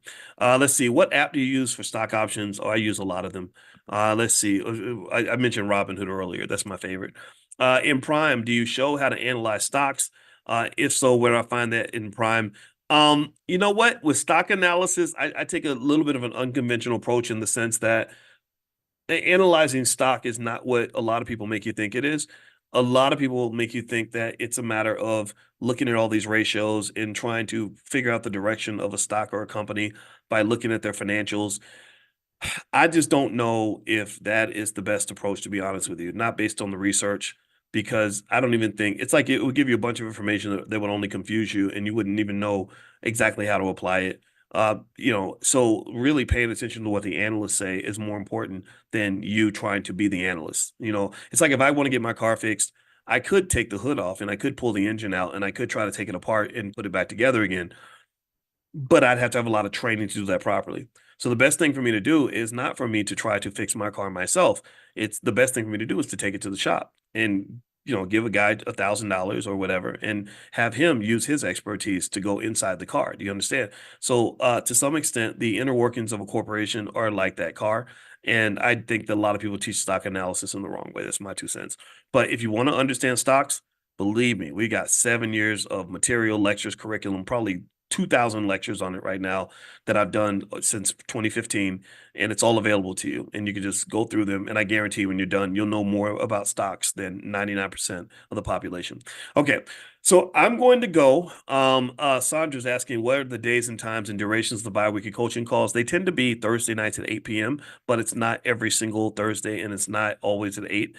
Sometimes my schedule kind of I reach out and I'll let you guys know what the time is. There is a schedule inside. If you log in at Dr. Boyce Prime, you will find a schedule for the next Prime meetings, and we do Prime Q&As.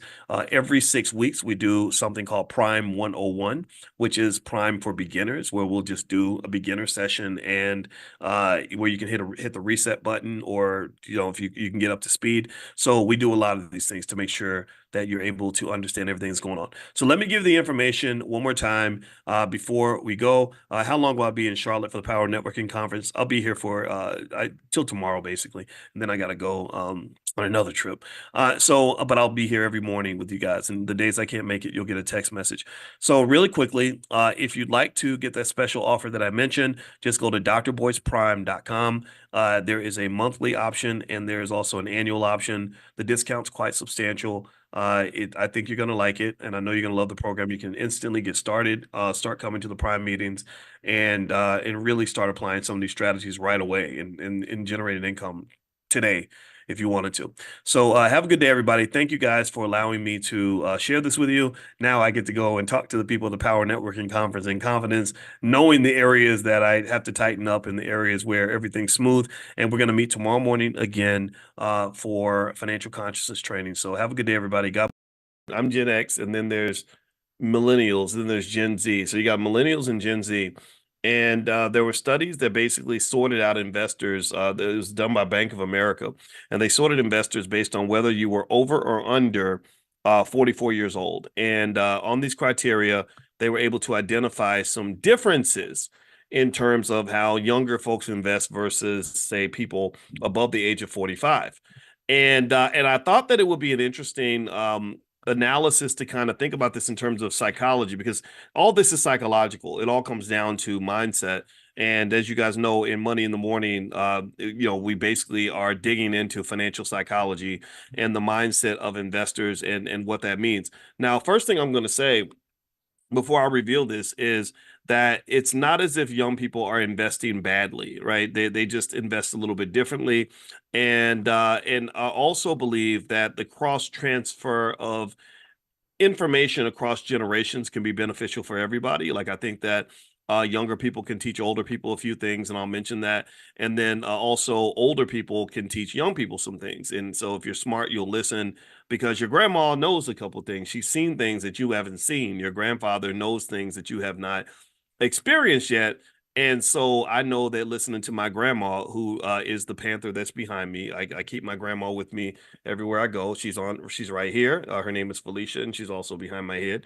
My grandmother, protected me from myself on more than one occasion, because when I was young, I was smart, but sometimes we think we're smarter than we actually are. So I had a little bit of knucklehead in me. I still remember my grandmother when she had bought me some savings bonds, and that was how she knew to invest. She didn't really know anything about the stuff that we talk about. Like, we're far more advanced than previous generations in terms of our economic knowledge, all of us, everyone in here. And she had bought me these savings bonds when I was little, and they all matured, and I got this lump sum of money when I went off to college.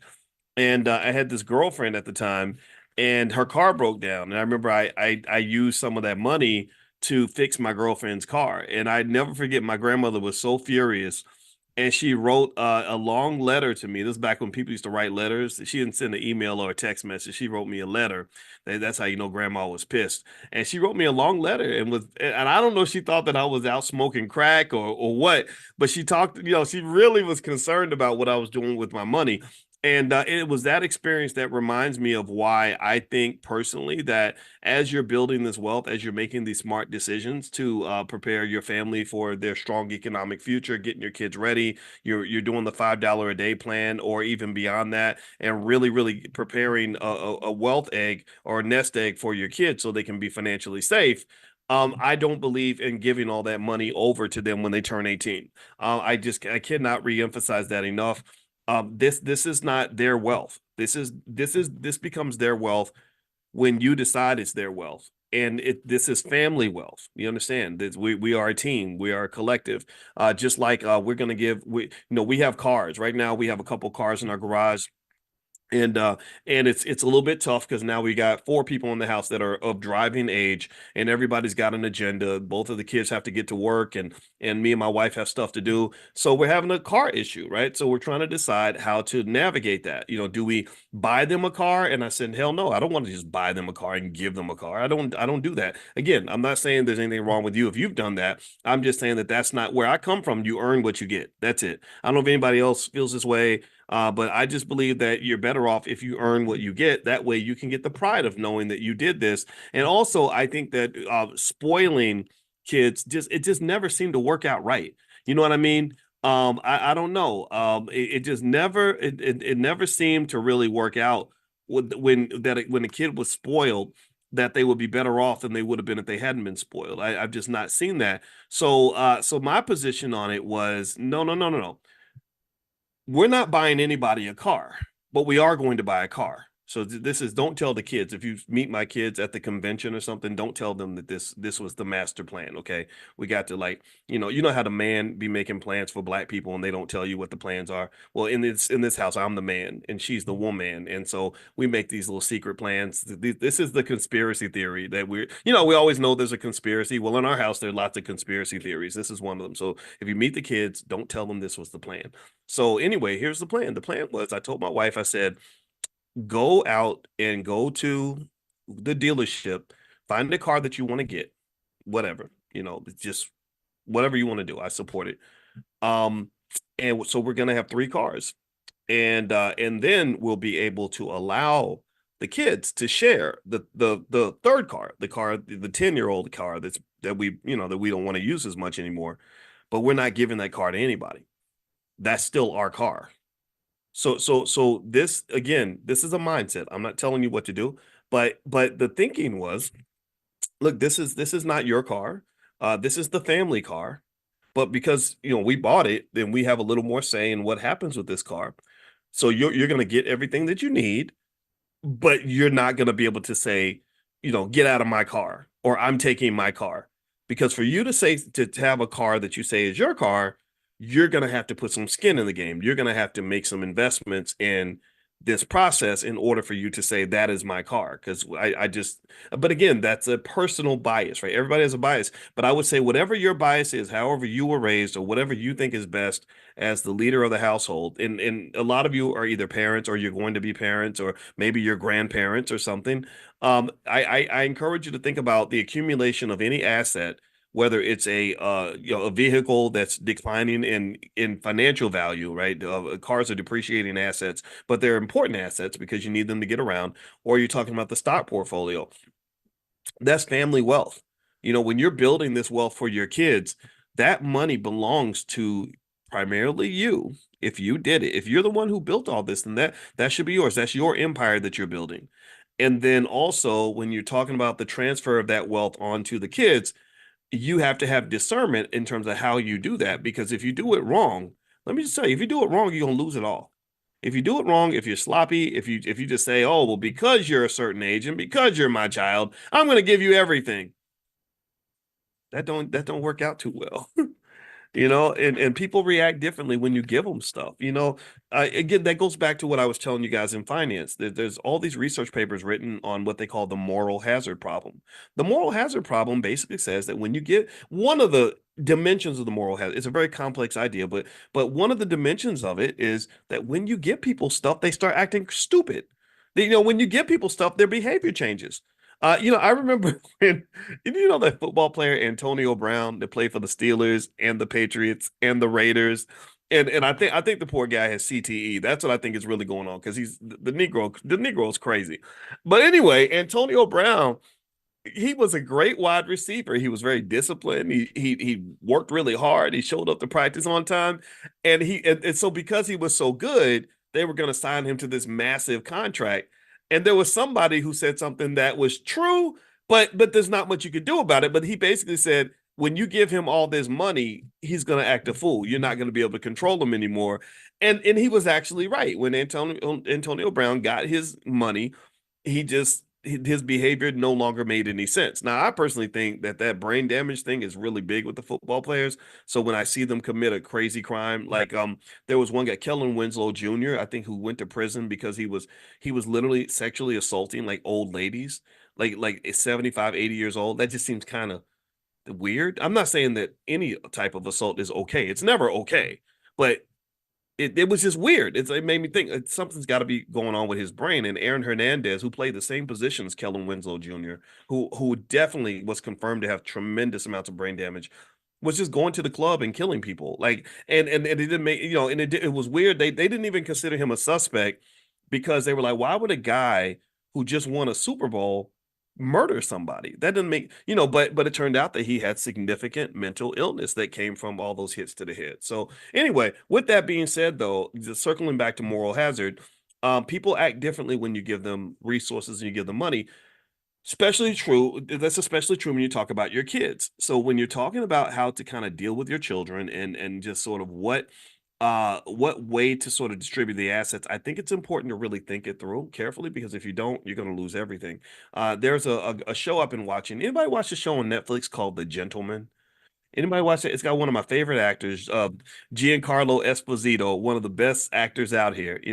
He played Big Brother Almighty back in School Days. I don't know if y'all remember him. Everybody, if you haven't seen School Days, like remember when Biden said, "If you don't vote for me, you ain't black." If you ain't watched School Days, I'm gonna have to check your black card because that movie's a classic. We know it is. But anyway, if you're young, then that's your excuse. So go watch School Days. You'll love it. So anyway, Giancarlo Esposito is in this show called The Gentleman, and it's about this it starts with this guy who inherits this massive estate and all this wealth from his father who was the duke of something or whatever, and they call them my your grace or my lord and all this other British crap. And anyway, one of the things that happened was the way the story starts is that you had the older brother. The oldest was supposed to inherit the estate, and this had been the tradition in the family for 600 years. And so all this wealth that had been accumulated over half a millennia of 5 to 600 years was all going to go to the oldest son. And the problem was that the oldest son is an idiot and a drug addict who makes terrible decisions. So the father skipped the oldest son and passed all the wealth down to his second son, who was the one that was the most responsible because he knew his second son wasn't going to mess up the family estate. And so this is what this whole show's about. It's all about money and choices and everything else. And all those things are deeply connected. And so as you're building your empire and preparing what to do with it, and managing risk. We've talked about risk management. I did that whole training with you guys called storm-proof investing, and we talked about diversification and the use of stock options to protect your portfolio. But the biggest protector in terms of risk is just making good decisions and then making the good decision to put your wealth in the hands of people who are going to make good decisions, who are going to who are skilled at three major things. There are three major skills that make you into a wealthy person. One is the ability to acquire wealth. Two is the ability to preserve wealth. Three is the ability to grow the wealth. So really, it's simple. I would almost call it the football player analogy. And let me explain. I like analogies because it helps us understand that I'm telling you nothing new. Everything that we talk about, you already know these things. Well, if you think about it, what makes a great football team? Well, if you have the ability to get the ball, to acquire the ball, which means you got a good defense. Your defense can get fumbles and sacks and interceptions. Two, you can protect the ball. The quarterback does not fumble. They don't make mistakes. And then you can grow your score. You can get the ball down the field because you have a great offense. If you have those three things, do you understand? Tell me if you get this analogy. If you can acquire the ball, protect the ball, and get the ball down the field, then you will win Super Bowls. So to win Super Bowls in your life, in the game of economics, the very competitive game of powernomics that exists all throughout this world, the game of capitalism, then pick up those three skills and you're going to win. And then you only give the ball to people who also have those skills, right? So if I've got a child who does not preserve wealth, then why would I give all my assets to that person who's just going to be a leaky bucket, who's going to lose everything? And this is what that whole show's about. The Gentleman. There's so many shows. If you watch, there's so many shows you watch that there are really straight economic lessons. There's so many shows you watch. Every time you watch a show where money is discussed and there's a money problem, or people are doing crazy stuff because they need to get money, that's a financial lesson. There's so many different shows I could point out on Netflix right now where money pops up everywhere in these conversations. And and this is where you learn it. This is your training ground. All right, so let me dig into some of this study. This is what I kind of wanted to hit on today. And by the way, if you want to copy my book, The 10 Commandments of Black Economic Power, or Financial Flashcards for Kids, we're halfway through the summer. It's not too late for you to give them something that's going to last for the rest of their life. You can go to drboycebooks.com, and there's a discount code, book club, the word book club. If you use a code book club, you can get 30% off anything in the store. So it's drboycebooks.com. Also, make sure you get on the text list for Money in the Morning. If you want to join the private Zoom for free, or get a notification. A lot of you just got a notification from me. Just text the word morning, MORNING, to the number 87948. Text morning to 87948. All right.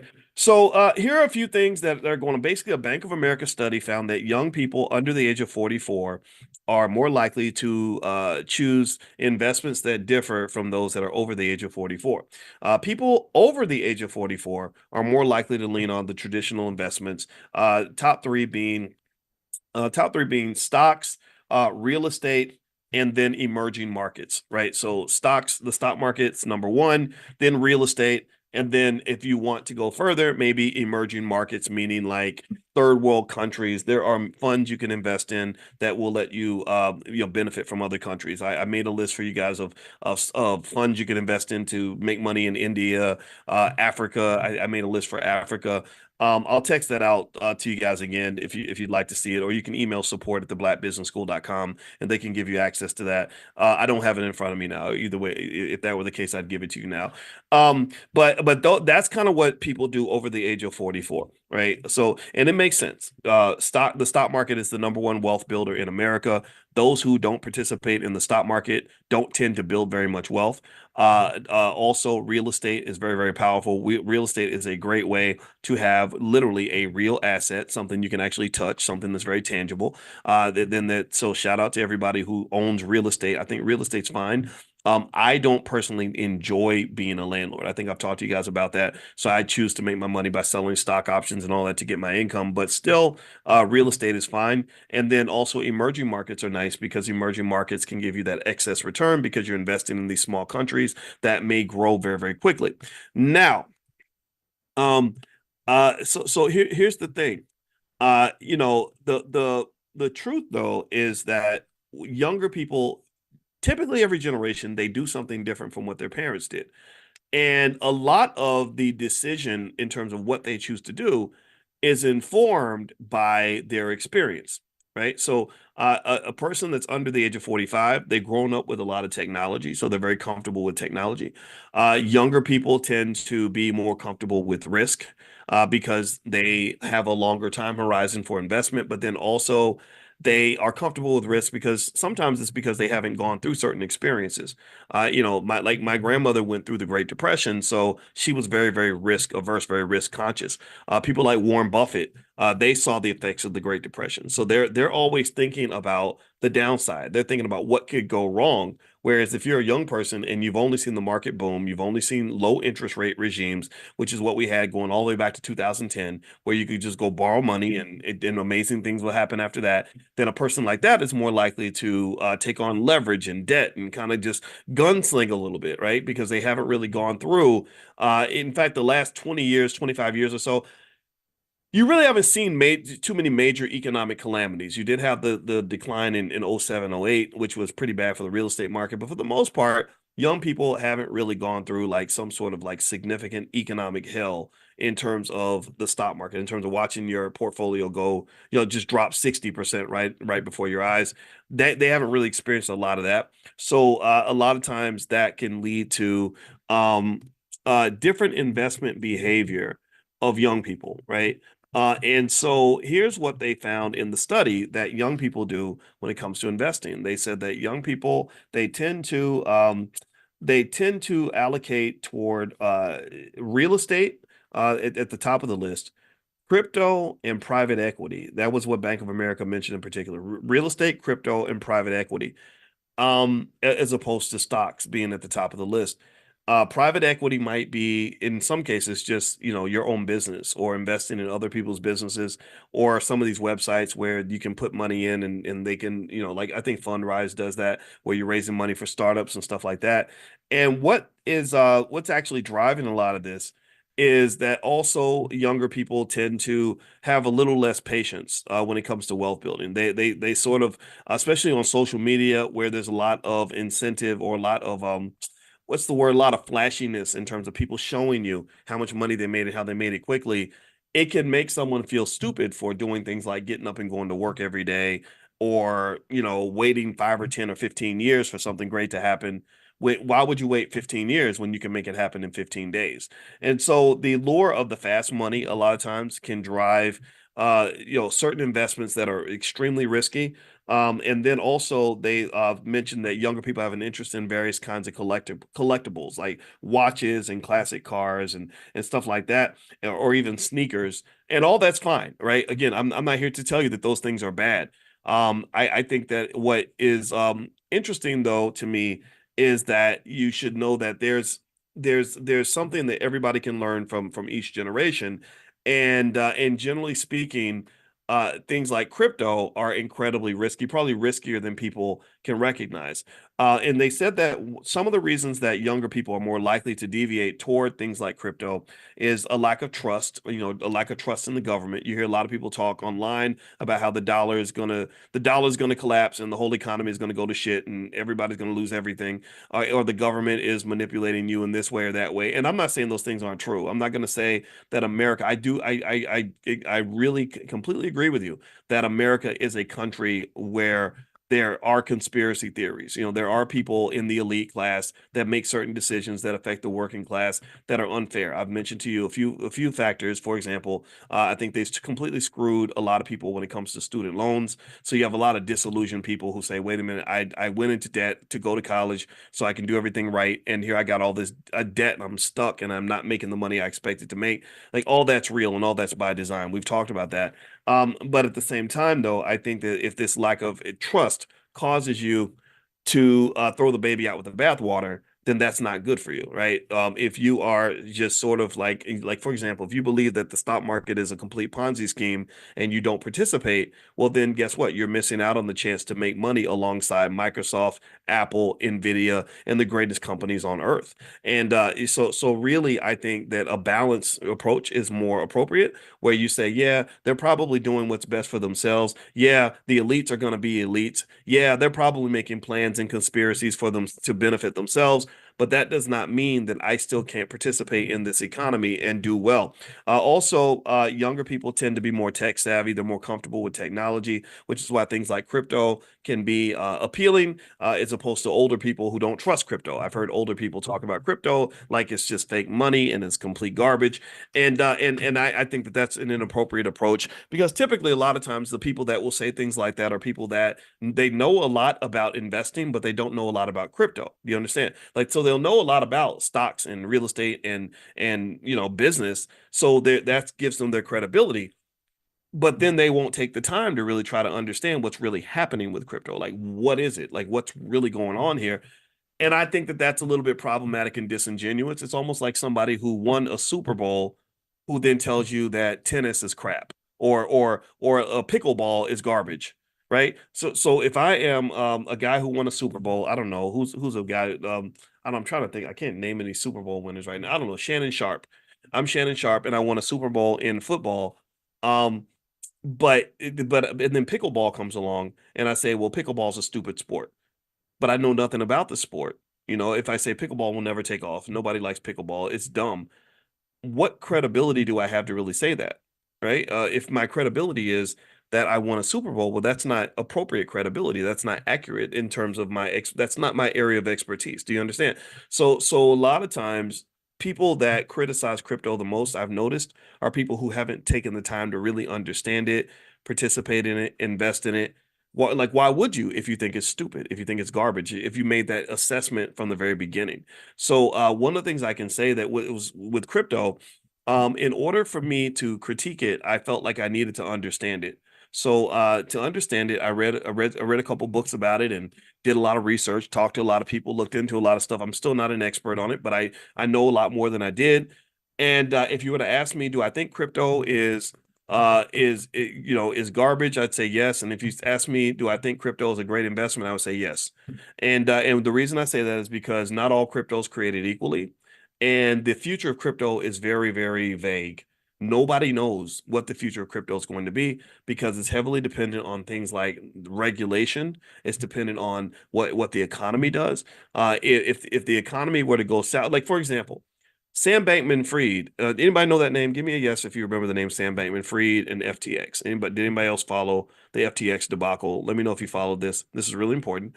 Okay, so Sam Bankman-Fried became kind of the king of crypto. He was a guy that was really making what I thought were some strong, solid decisions for a while. I don't think he was just a complete loose cannon wrecking ball or a bad person the whole time. I think he did make a mistake though, and he did break the law.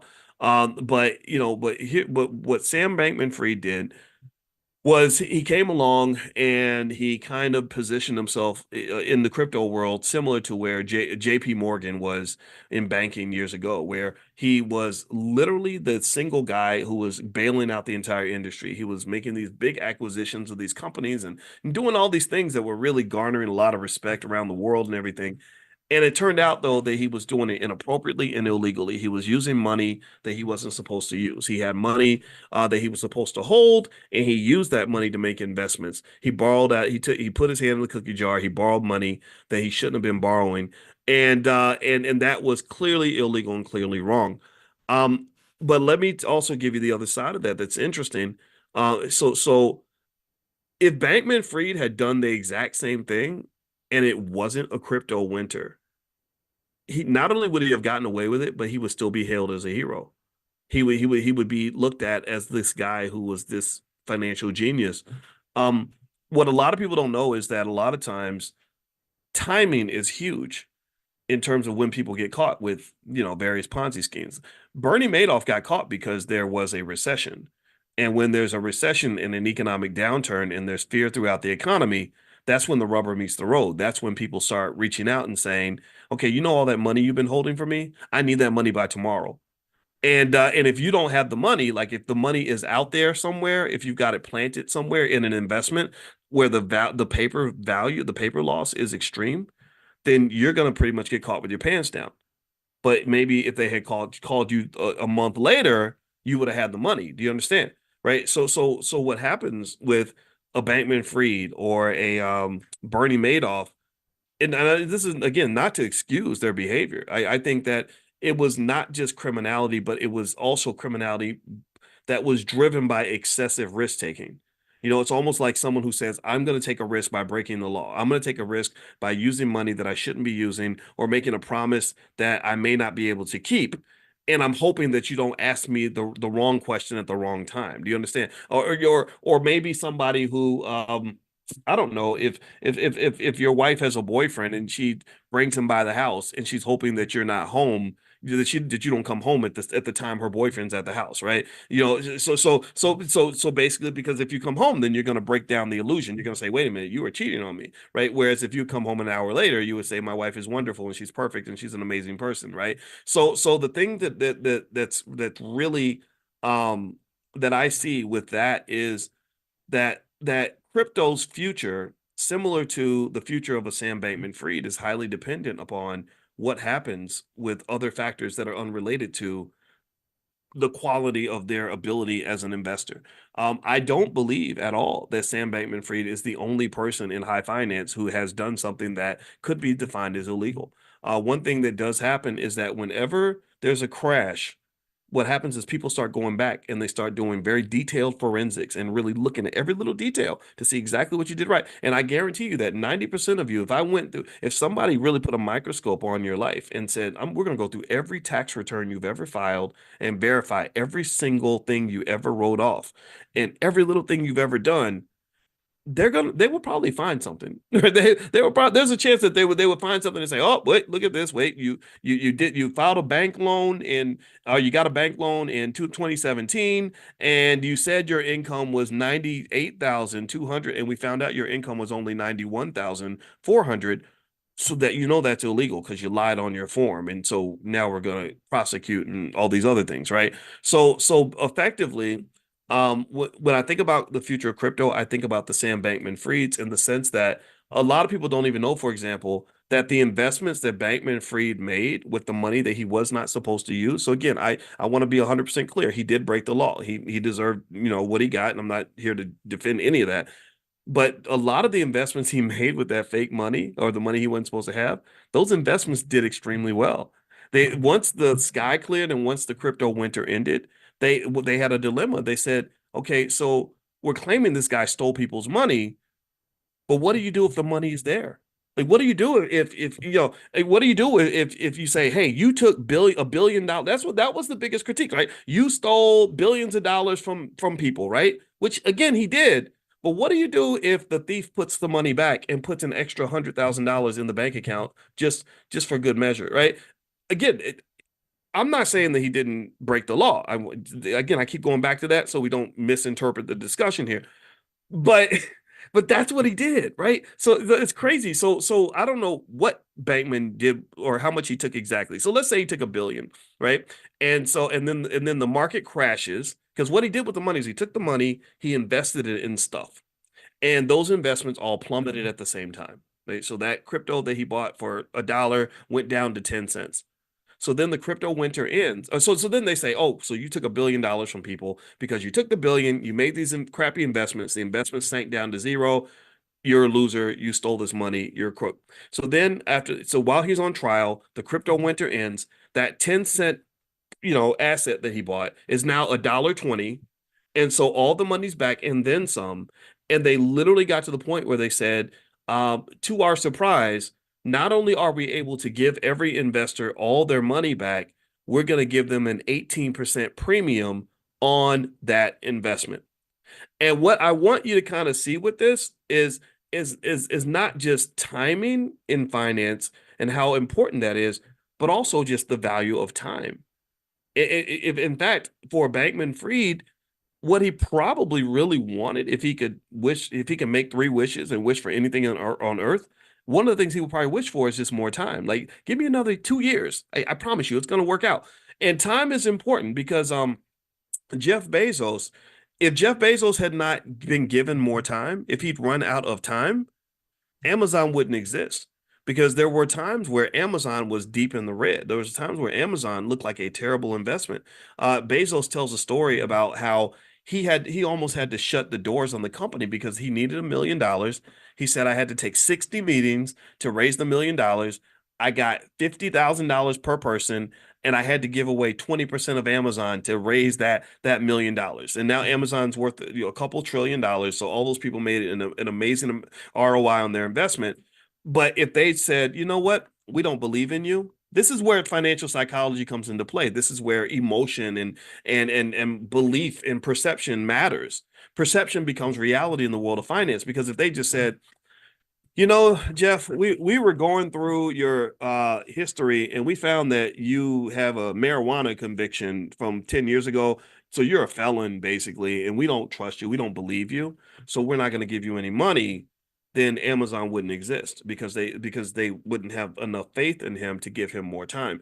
And this is one of the things that makes it hard for Black people, especially Black men, to build businesses, is because your margin of error is very thin. I wrote a whole book about this when I was on the faculty of Syracuse called What If George Bush Were a Black Man?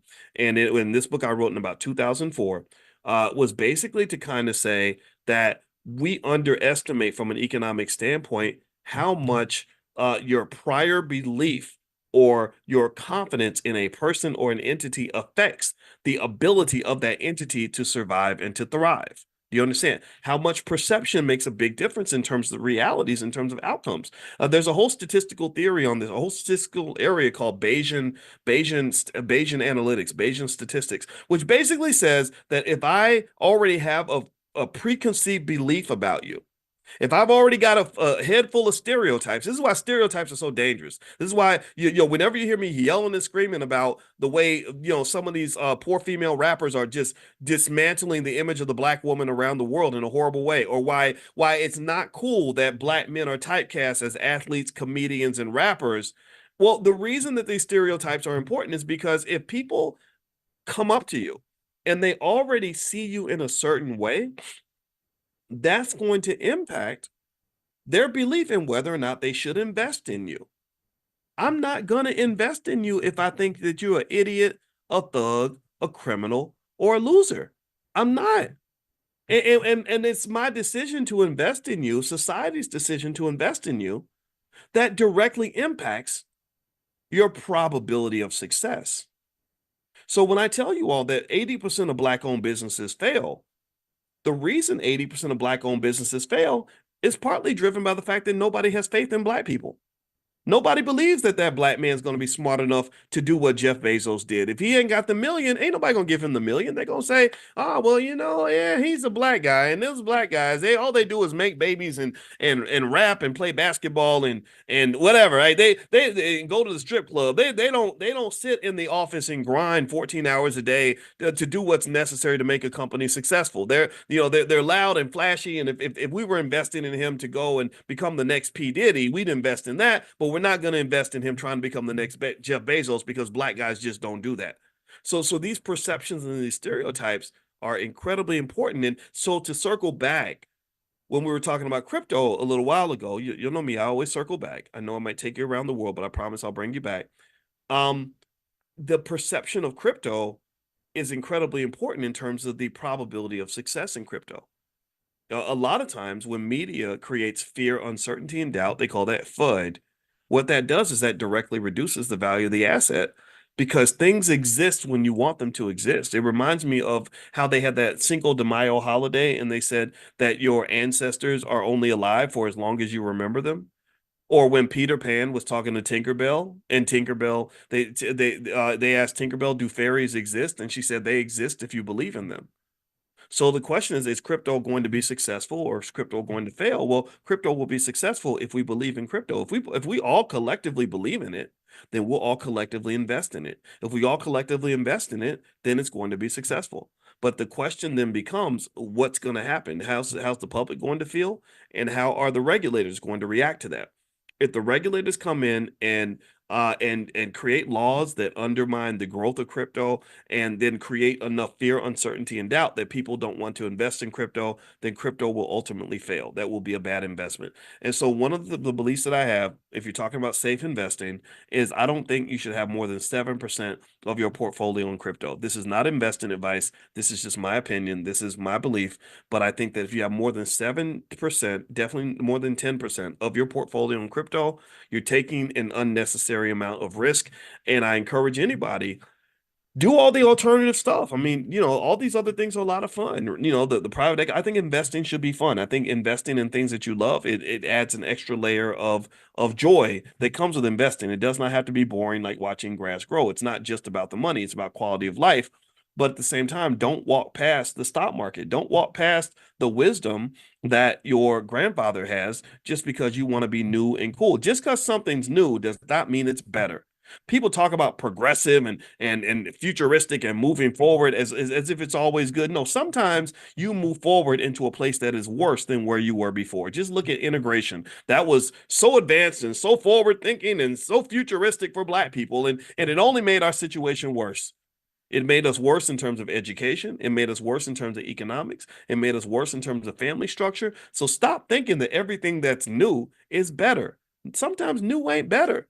And stop disrespecting the wisdom of your elders. Your elders know, they know some shit, and you need to listen. You need to listen. And then at least you can move forward without making the same mistake that somebody else made 60 years earlier, because you don't even know your history. You have to know the history. You have to know. You got to hear the stories from your grandmother and grandfather so you can make informed choices. And so to me, because I go through this sometimes where I'll have people people say, Dr. Boyce, we want you to connect more with the youth, and we want you to, and I'm like, yeah, well, I do connect with the youth. I mentor a lot of people. I have young guys I meet with every single day of the week, and I work with them, and I learn from them a lot. But damn it, you're gonna learn from me too. Like I'm not going to just like again, it's an interesting, it's got to be an ecosystem in terms of the relationship that older people have with the youth. It has to be an ecosystem. You learn from me and I learn from you. It cannot be just you following me because then you're not able to express your creativity and your originality. I get that. But then it can't just be me following you, where I am 53 years old doing TikTok dances because the shit's popular. I'm not doing things because they're popular. I'm not one of your little friends. I'm not trying to be that. I'm not trying to be a 53-year-old who's acting like a 25-year-old because that's not going to work. That's me literally discounting 30 extra years of wisdom that I've accumulated and putting that all to the side because it ain't hip and it ain't cool and the rappers don't like it. I don't give a damn about that. We got to make each other better. We have to make each other better. So I would say for sure, based on if you want a conclusion from today's conversation, every young person needs to be invested. Every single young person who wants to have money, you better invest. Stop thinking that job ain't going to do it for you. That is not going to give you financial security. That's not going to put you where you want to be. You have to invest in something. You have to sacrifice for the future if you want to have a future. The also secondly, when you talk about investing, there are basic rules you can follow. Diversification is really important. Never get so enamored with one investment or one stock or one thing that you end up putting everything you have into one space. You have these stories where I saw an NFL player who said he wanted to get his whole paycheck in Bitcoin, and I said, why would you do that? That's the craziest thing in the world. I'm sure it might work out for you, but even if it works out, it's still a stupid decision because it might have not worked out, and Bitcoin could collapse, and the next thing you know, you've got this worthless amount of money that's coming into your paycheck. That's not very wise. So what you do is you say, okay, I'm going to participate, but I'm not going to dump my whole economic body into that and what gives you the wisdom to know that that's not the right move is you want to hear those stories about people who did exactly what you're doing, who lost everything. When you're investing, you really don't want to be in a position where you're going to lose everything if something goes wrong. You want to be diversified. That's really important. And then also just being consistent and making investing part of your culture. That's how people win. That's how people succeed. So anyway, these are some thoughts that I had on this topic. I think also from an economic consciousness standpoint, another important thing that I know I did not understand when I was young, but I understand it better as I get older, is that this too shall pass. Sometimes we can get so caught up in a moment where like you ever see pictures of somebody like from the 70s where literally the dude in the picture was like the coolest, hippest guy in 1974. Like he literally, maybe he looked like Bootsy Collins or something from I don't know, it wasn't Earth, Wind and Fire. It was the P Funk. Like you ever see those P Funk dudes and how they dressed? Like let me find a pic. I gotta find a picture. It was the craziest thing. Let me see if I can find. Hold on. Let me see. All right. Um, Let me see if I can find one. And just so you know, I love P Funk, and I also love the greatest group of all time was Earth, Wind and Fire. Like Earth, Wind and Fire is the greatest. I met the guy who was one of the guys from Earth, Wind and Fire, the one that played the guitar, that had the big hair. I met him in Los Angeles, and I was going up to get his autograph, and it was kind of cool. Like he was signing all these autographs with all these people, and he saw me in the crowd, and he just stopped, and he said, brother, he said, I watch you every day. And that was kind of cool. That was like my clout moment because all the Hollywood people were like, who is this guy? Why is he paying attention to him? But so I'm kind of like an acquired taste. Some people love what I do. Some people don't know who the hell I am and don't care, and I don't blame them. All right, so here's so if you look at like a picture like this, right? To me, when I see like a P-funkish kind of picture, or I see, like the Funkadelic or whatever, or I see my dad's old pictures where he's got the big hat and the fur coat and stuff that looked really cool in the 70s. I wonder if they would, how they felt taking that picture, right? Like in the moment, everything that you're doing is completely lit. Everything you're doing in the moment is hip and cool, and you're the coolest guy on the block. But you look at that same picture 20 years later, it looks crazy. You look ridiculous, right? And at that point, you can only laugh at yourself. You don't take yourself nearly as seriously as you did when you took that picture. And I kind of think about that when it comes to what's trendy with investing. You know, a lot of times I think when we're young, we get caught in a trend and you think that that trend is going to last forever. Like you really think that what you're doing right now is going to be the best move for you forever. Like literally I'm overcommitting to the moment. That's what I'm getting at. That's what I want to kind of, and I think that that overcommitment to the moment is a type of immaturity that we grow out of. You know, and that's it's important to do that because sometimes overcommitting to the moment, for example, can cause somebody to when someone takes their life, like a 17-year-old takes his life because his girlfriend broke up with him, that's overcommitting to the moment because he doesn't realize that he's got the rest of his life to live. And 5 years from now, he won't even care about this girl anymore. But in that moment, it seems like that moment is forever. That moment's going to last a lifetime. I feel the same way about when my mother was pregnant with me when she was 17. They told her, "Well, it'll be easy for you if you just terminate the pregnancy." And my mother was like, "No, this baby's going to grow up. He's got a whole life ahead of him.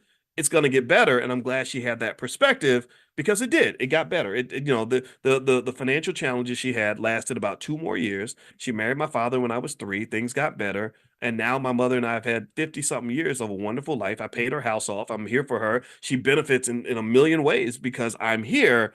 But if she had only been trapped in the moment, she would have never had any of that. The whole 50 something years of our existence together would disappear. Do you understand? So a lot of times I think that with financial consciousness, one aspect of consciousness is knowing that there's more to your life than what's in front of you. That's my point, right? There's more to life than what you're seeing right now in this particular place.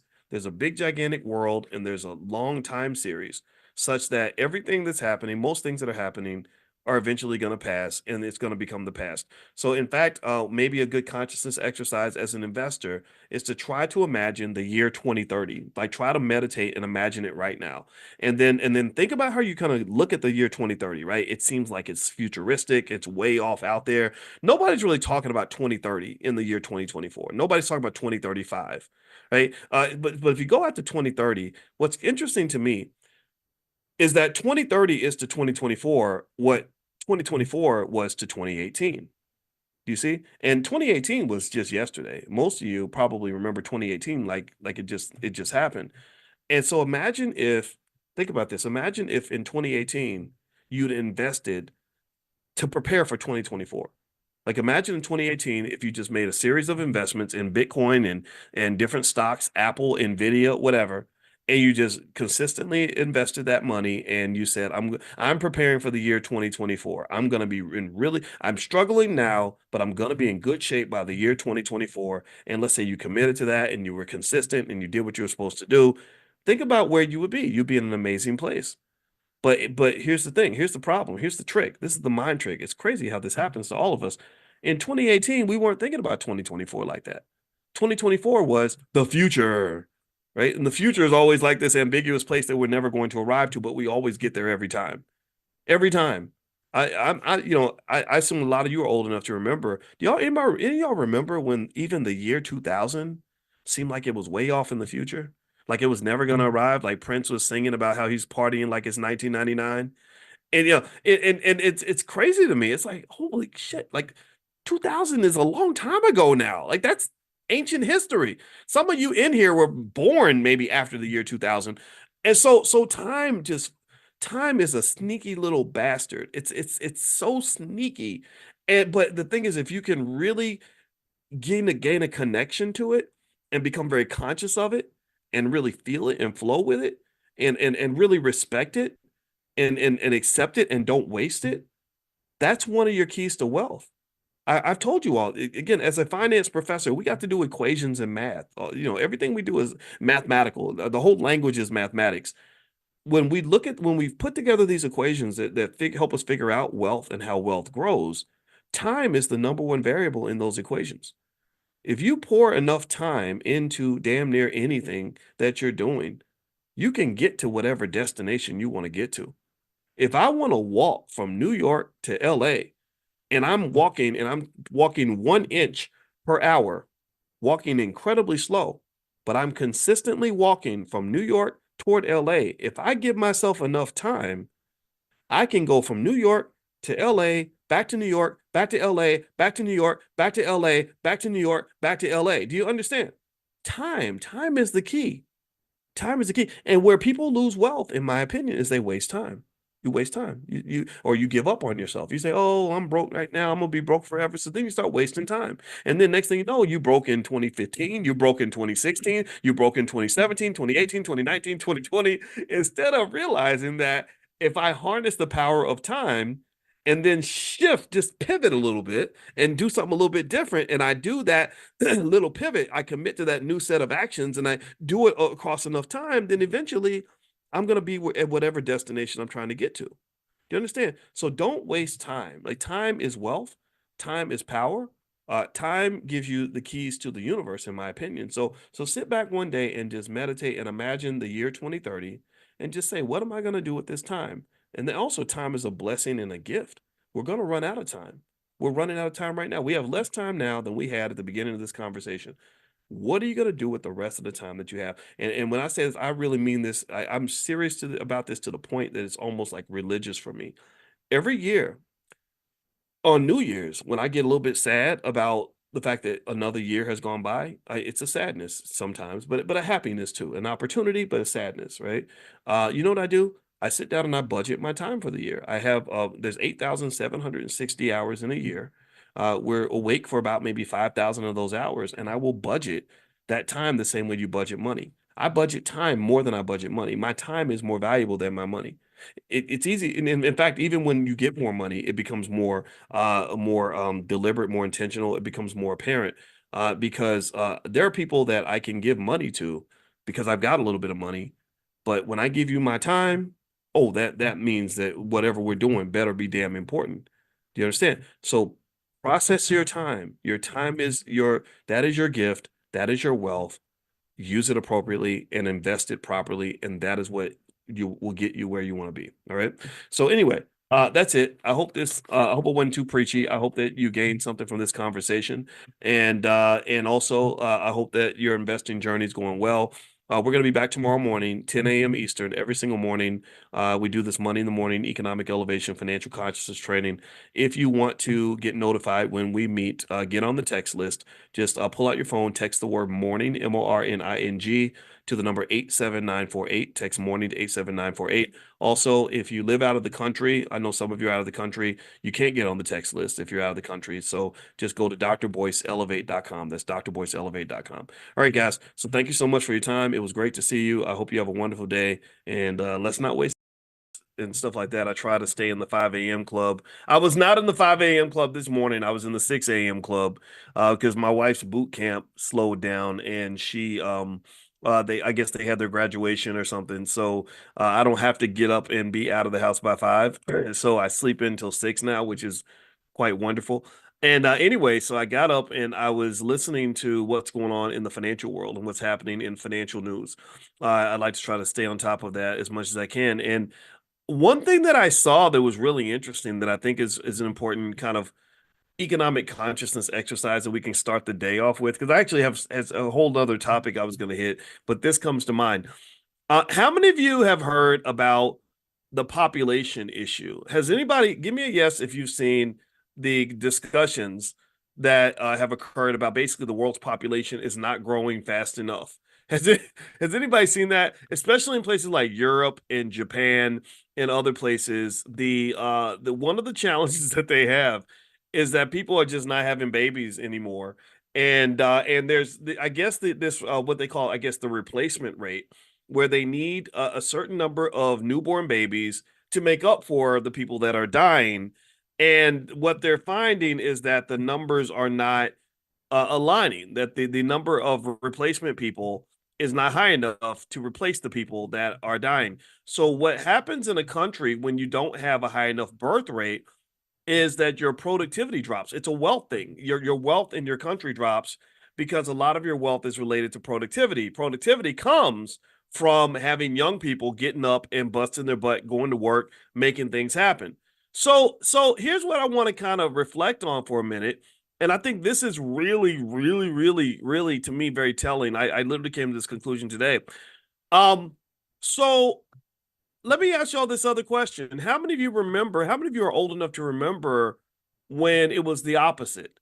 when all of the discussion was in the other direction, where they weren't talking about not having enough people. They were saying that we have too many. Anybody remember that? You only got to go back like 20 years to find a time where the whole conversation was completely different. The discussion was not, how do we replace people? We don't have enough humans. Oh my God. It was, oh, the population's growing too much. It's going to explode. We can't feed everybody. And then you have people like Bill Gates, going around, and they were like going to African countries and trying to convince African people to have fewer kids. And they were introducing, and it was mostly sort of, it had a little bit of a feminist angle to kind of tell the women, like, hey, you don't have to have kids. Like, you can be in the factory working. You could be next to massa all day, like making a minimum wage instead of actually being with your children. And and I really fell for it. I was listening to that and I was hearing them tell us how we were going to have too many people and that I guess people will be falling off the edge of the earth or something because maybe the earth is flat. I don't know. I'm kidding. And it would just be too much and we'd all just die from starvation.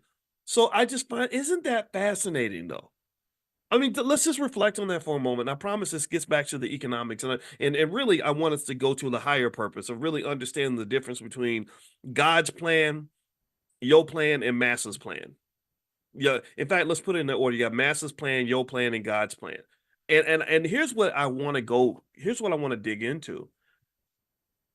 I think it's so interesting that some of the so-called smartest scientists on the earth 20 years ago were telling you that our biggest problem population-wise was that we were going to have too many people. Now those very same scientists, just a few years later, are saying the exact opposite. They're now saying that we don't have enough people. And so even in big countries like China, which there are things to admire about their leadership, things to not admire. They had that for many years. They had their biggest problem was, oh my God, people are having too many babies. There's too many Chinese babies being born. So let's impose what they called the one child rule, where they literally made it a law that you can only have one kid. So people are like, oh, okay, well, we want to help China, so we're going to have fewer children.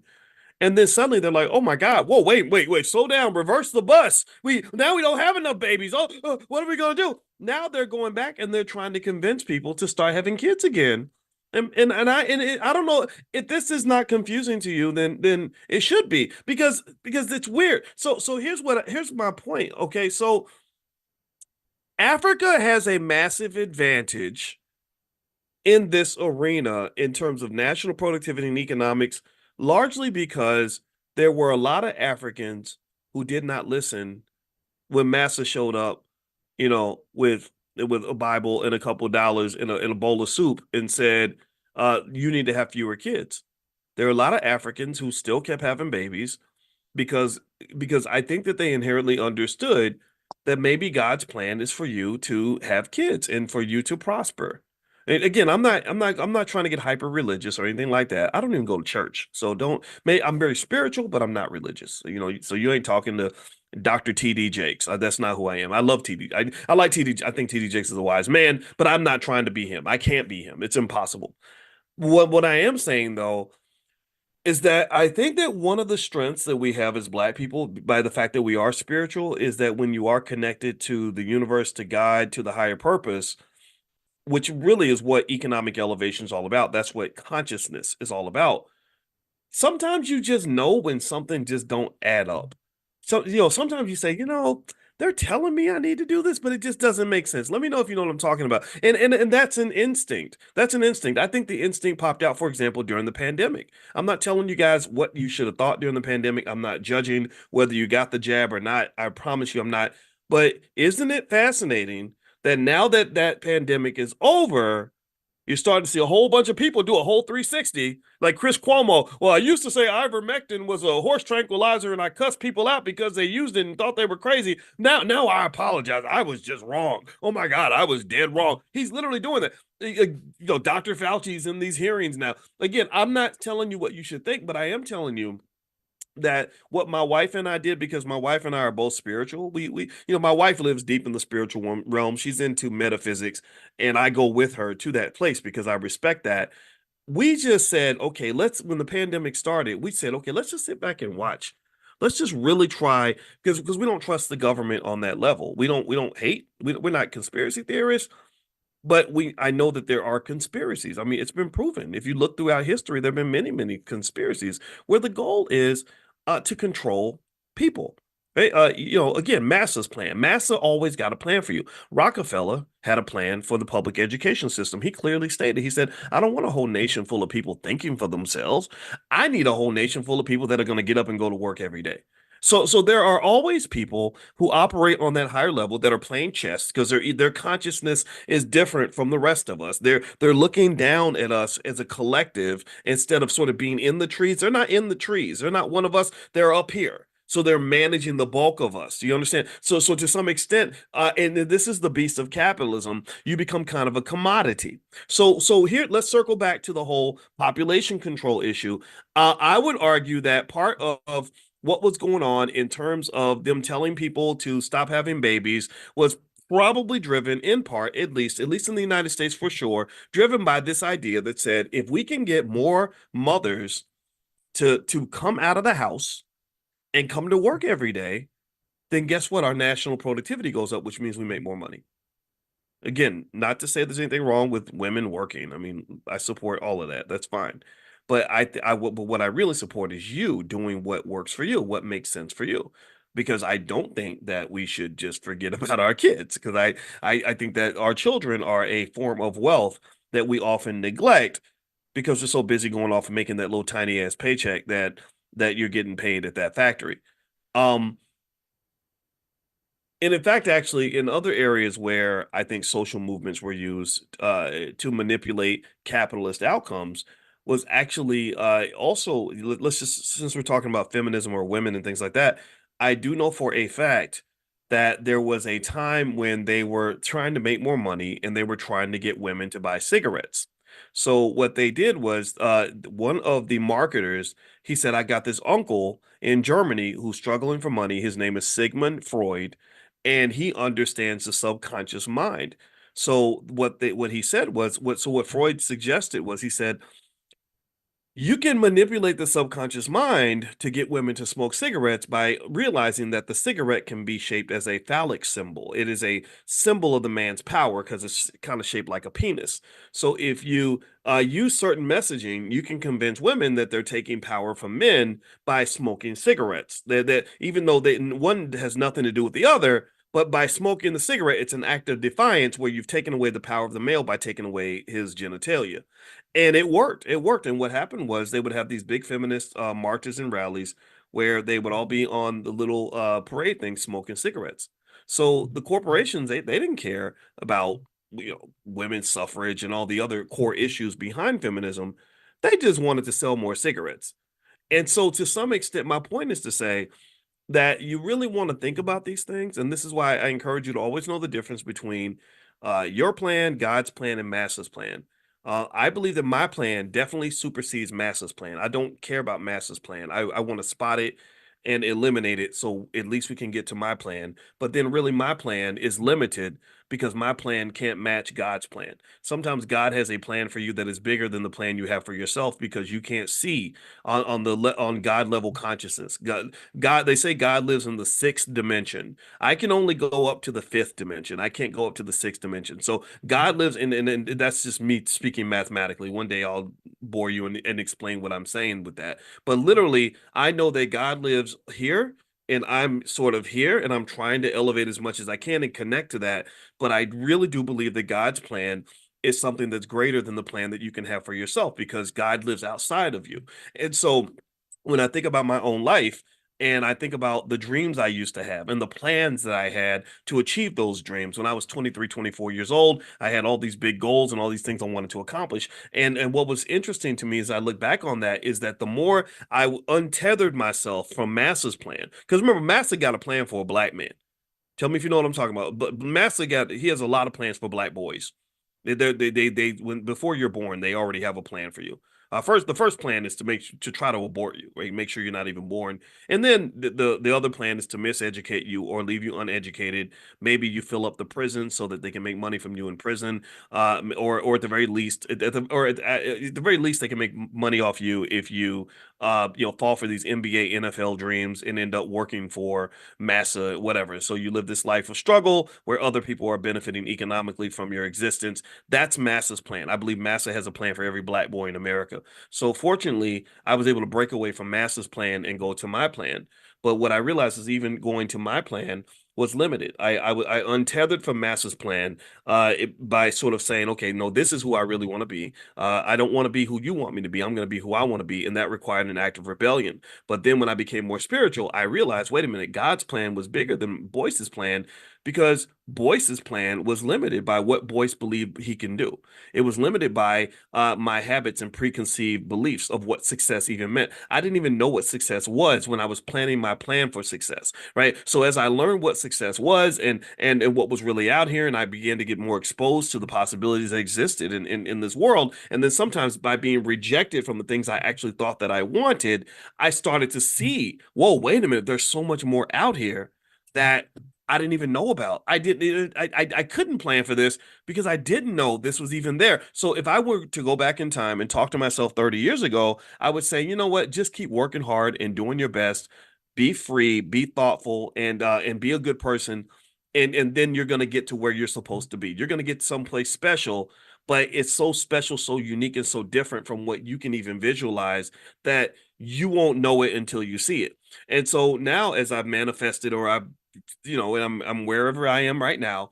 I really do feel that way. I didn't achieve my wildest dreams. I went beyond that to places I didn't even know existed. So what I would say to you is figure out the difference, right? Just know that Massa has a plan for you, and it involves, like, go to school, get a good job, and let us barely give you enough money for you to survive until you get too old to work anymore, and then you move on. But I don't think that's really what you're meant to do. And then also the other piece beyond that is going back to the whole conversation about population. I think that the Africa is going to benefit. I know that Africa is going to benefit economically because they have population growth during the time where all these so-called smart white people were going around the world telling them to have fewer babies. And those are the people, again, that say, you know what, we're spiritual, we're connected to something bigger. We have these things called intuition. Maybe our melanin just makes us naturally intelligent about certain things. And there's something that just says to me in the gut of my soul, in right here in my heart, I don't know why, I can't defy it with the science, but something tells me that actually my children are an asset, and that it's okay for me to want to have kids, that family is valuable. And in fact, there are very few places on earth where family is more valuable than Africa. Africa, if you study Nigerian culture and things like that, and just really any culture in most parts of Africa, you'll find that family is really, really important. Much more so than America. Americans, we kind of lose some of that. We forget how valuable our families are and how important they are. We do. And I think also, again, this is part of Massa's plan, because if they can detach you from the family, then they can control you with the government and with the corporation. Just look at some of the social policies that they implemented in the black community. We don't, if you have a man in the house, then you don't get your welfare check. So the welfare check becomes the replacement for the man. And then you see what's happened with our families. And now, what happens is that when you don't have that unity of family to support you and protect you, then everybody's out here struggling on their own. Everybody's out here drowning as an individual because you would have been strong as a collective, and the collective was chopped into pieces, because it's much easier to exploit a detached, disconnected group of people than it is to exploit a unified group of people. Another example where they do this in the economy is labor unions. When workers are connected and defending their rights as a group, and negotiating as a group, and operating as a group, the capitalists have a much harder time extracting resources from that group, or manipulating that group. So that's why union busting is kind of a big and a popular thing. It's happening everywhere. So in terms of, if you want to know how this population thing is going, let me give you a quick assessment on this as we kind of break this down. And then I'm going to actually go into the other part of my discussion here. So right now, basically, again, the scientists are worried that we're not going to have enough babies. I think that worry is ill-conceived. I think that it's premature. I think that a few things are going to make up for that, because we human beings are pretty adaptive, assuming that we don't blow each other up with nuclear war or something. That's something that could happen. And I hate to think about that, but it's true. But one is, I think that there's going to be a lot of technology that will help people live longer. And so that's going to be longer and healthier. I think that's going to happen. Number two, They said right now a lot of countries are overcoming their population issues with immigration. This helped me really understand a little more thoroughly why the United States has such a sloppy, chaotic, ridiculous immigration policy of just opening the border and letting everybody flood in. It's gonna be a problem. It's gonna cause a lot of issues. But what does occur is that your economy is stronger when you have more people. So what they're looking at really is that the good outweighs the bad, so to speak. It does not, in my opinion, benefit the average American worker if you got millions of people coming from south of the border taking your jobs. But what happens is that the capitalists, the people that own shares of stock and run corporations, are saying, great, we have a greater labor supply, which means that we can have more productivity with a lower cost of hiring these people, right? So they're getting more for less. That's why they keep saying, oh, the immigrants are great for the economy. This is so great for the economy. It's great for the overall economy. It may not be great for you. And that's what's creating the disconnect that exists right now, where they're kind of baffled. They're like, wait, the economic numbers are really strong. Yet if you ask an average person, they keep saying that the economic numbers are bad. They keep saying that the economy's bad and that we're in a recession, but that's just not consistent with reality. And they debate this, right? And I find it hilarious they have this debate. I'm like, well, the reason that you're having this debate is not because people are just wrong or they don't know what's going on, because that's what they'll say. They'll say that maybe it's the headlines. Maybe the headlines are so negative that people think the economy's bad when it's actually good. No, it's because everybody's economy ain't the same. Everybody's economy is not the same. A rich man's economy ain't the same as a poor man's economy. The economy for people who own stock, which I'm begging you all to do, is not the same as the economy for people who work for a living. That's not y'all. We're not living the same reality. It's like we're in the same house and the heat is on the east side of the house and it's freezing on the west side of the house. We're in the same house, but it ain't the same temperature. So the workers in America are pretty much being sucked dry financially by the people at the top of the pile. That's what they're doing. They've got them addicted to buying things, no matter what. So people will go in debt in order to maintain the lifestyle to which they've been trained to become accustomed. And then, so as they're going into debt, again, auto loan debt is at an all-time high, credit card debt's at an all-time high, student loan debt's at an all-time high. Workers' wages are not going up with the rate of inflation, so people are falling further and further behind. On top of that, when you've disconnected the family unit and you've got people thinking as individuals, then you minimize their ability to survive in an ever-changing economy where the resources become a little more spread out and thin. That's what's happening. That's why Gen Zers are getting killed. It's because nobody taught a Gen Zer how to survive in this economy. You survive in this economy by working together with other people. You survive in this economy by investing. These require levels of economic awareness that are not very popular right now. Most people are not interested in becoming economically aware.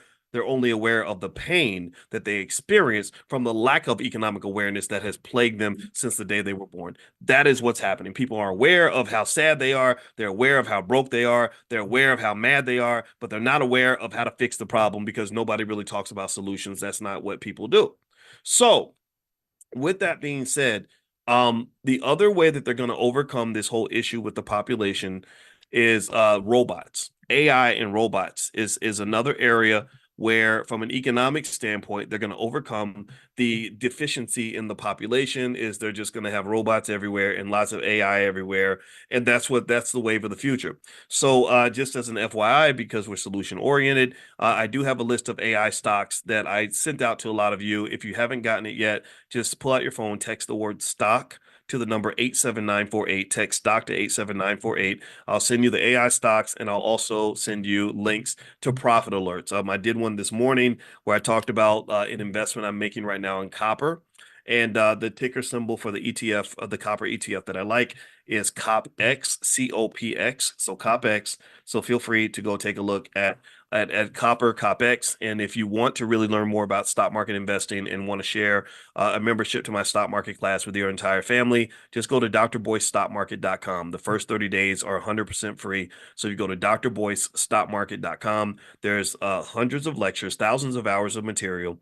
It's easy to understand at any level. On top of that, every week I have a section called What Dr. Boyce is Buying, where I mention stocks that I particularly like based on my research. And also, you can come to class in the portfolio power plays every Tuesday and ask me any question. So feel free to go to drboystockmarket.com if you are interested. And yes, I do teach about ETFs. Absolutely. You'll know all about ETFs when you get in there. All right. So let me hop into another quick thing I was thinking about today from an economic awareness standpoint. This is a true story, and this is something that affects me dearly. So I'm gonna try to express it without being emotional. When I grew up as as a kid, I had an uncle named Donald who was like an older brother for me. He was 8 years older than me, and he was my earliest memories were with him because when I was born, my mother was 17 and she lived with my grandmother and my Uncle Charles and my Uncle Donald and my Aunt Valeria. Uncle Charles and Uncle Donald are both dead. Aunt Valeria is still alive. And that was my earliest life. So anyway, with that said, it was downtown Louisville, Kentucky, on this a street called Bowling Avenue, which now is kind of like a torn down neighborhood. I think that it's kind of fallen into significant disrepair. Not like it was a poor, it wasn't a rich neighborhood even back then, but now it's really bad. Anyway, so my uncle, I watched him struggle a lot. You know, he wasn't really able to really do well in life. I know that he didn't have a father figure to raise him and or train him on life and stuff like that. So he was honestly kind of a weak man. And then on top of that, he also got introduced to alcohol at an early age. You know, he was a little baby, and I guess they thought it was cute and funny. My grandmother didn't do this; it was his father that did this. So he would take him to the bar, and he thought it was adorable to watch the little baby walk around drunk. So they would give him alcohol, and he would get drunk. And unfortunately, this planted the seed for a lifelong alcohol addiction that he had later on. So if you ever want to know why I hate alcohol, that might be why, because I've seen it destroy people that I love. I've seen great men become horrible men and weak men, violent men, terrible men, embarrassing men, disgusting men because they overindulged in alcohol or drugs. Give me a yes if you've ever seen these things up close, and give me a yes if you can at least empathize and understand with why I just really think drugs and alcohol are just one of the worst things that ever happened to black people. Not judging you if you drink. I know a lot of you do drink, and it's okay. Moderation, I get that, but really, I just don't see any. It doesn't bring good things to anybody's life, and it doesn't just destroy you economically. There's so many other ways that it harms you. Now, with that said. So my uncle went to prison. So he was my role, like he was my favorite human being on the entire planet. So imagine somebody that like when I would see him, I would get excited. I followed him around, all this stuff. And so I remember when I was 11, and I remember he went back to jail. And when I was 11, I think he was about 19, and I remember just sitting in the back seat of the car, and I remember crying like when they said yeah, Donald went to jail again, and I remember just kind of crying. And as I was crying, like nobody I remember just kind of feeling like nobody cared. You know what I mean? Like this is another reason, another thing I'm very passionate about is mass incarceration. Because I remember how hurt I was, because this person, like I loved him, and I was sitting in the back seat just kind of crying, and nobody, I felt like nobody cared, like nobody could feel what I was going through.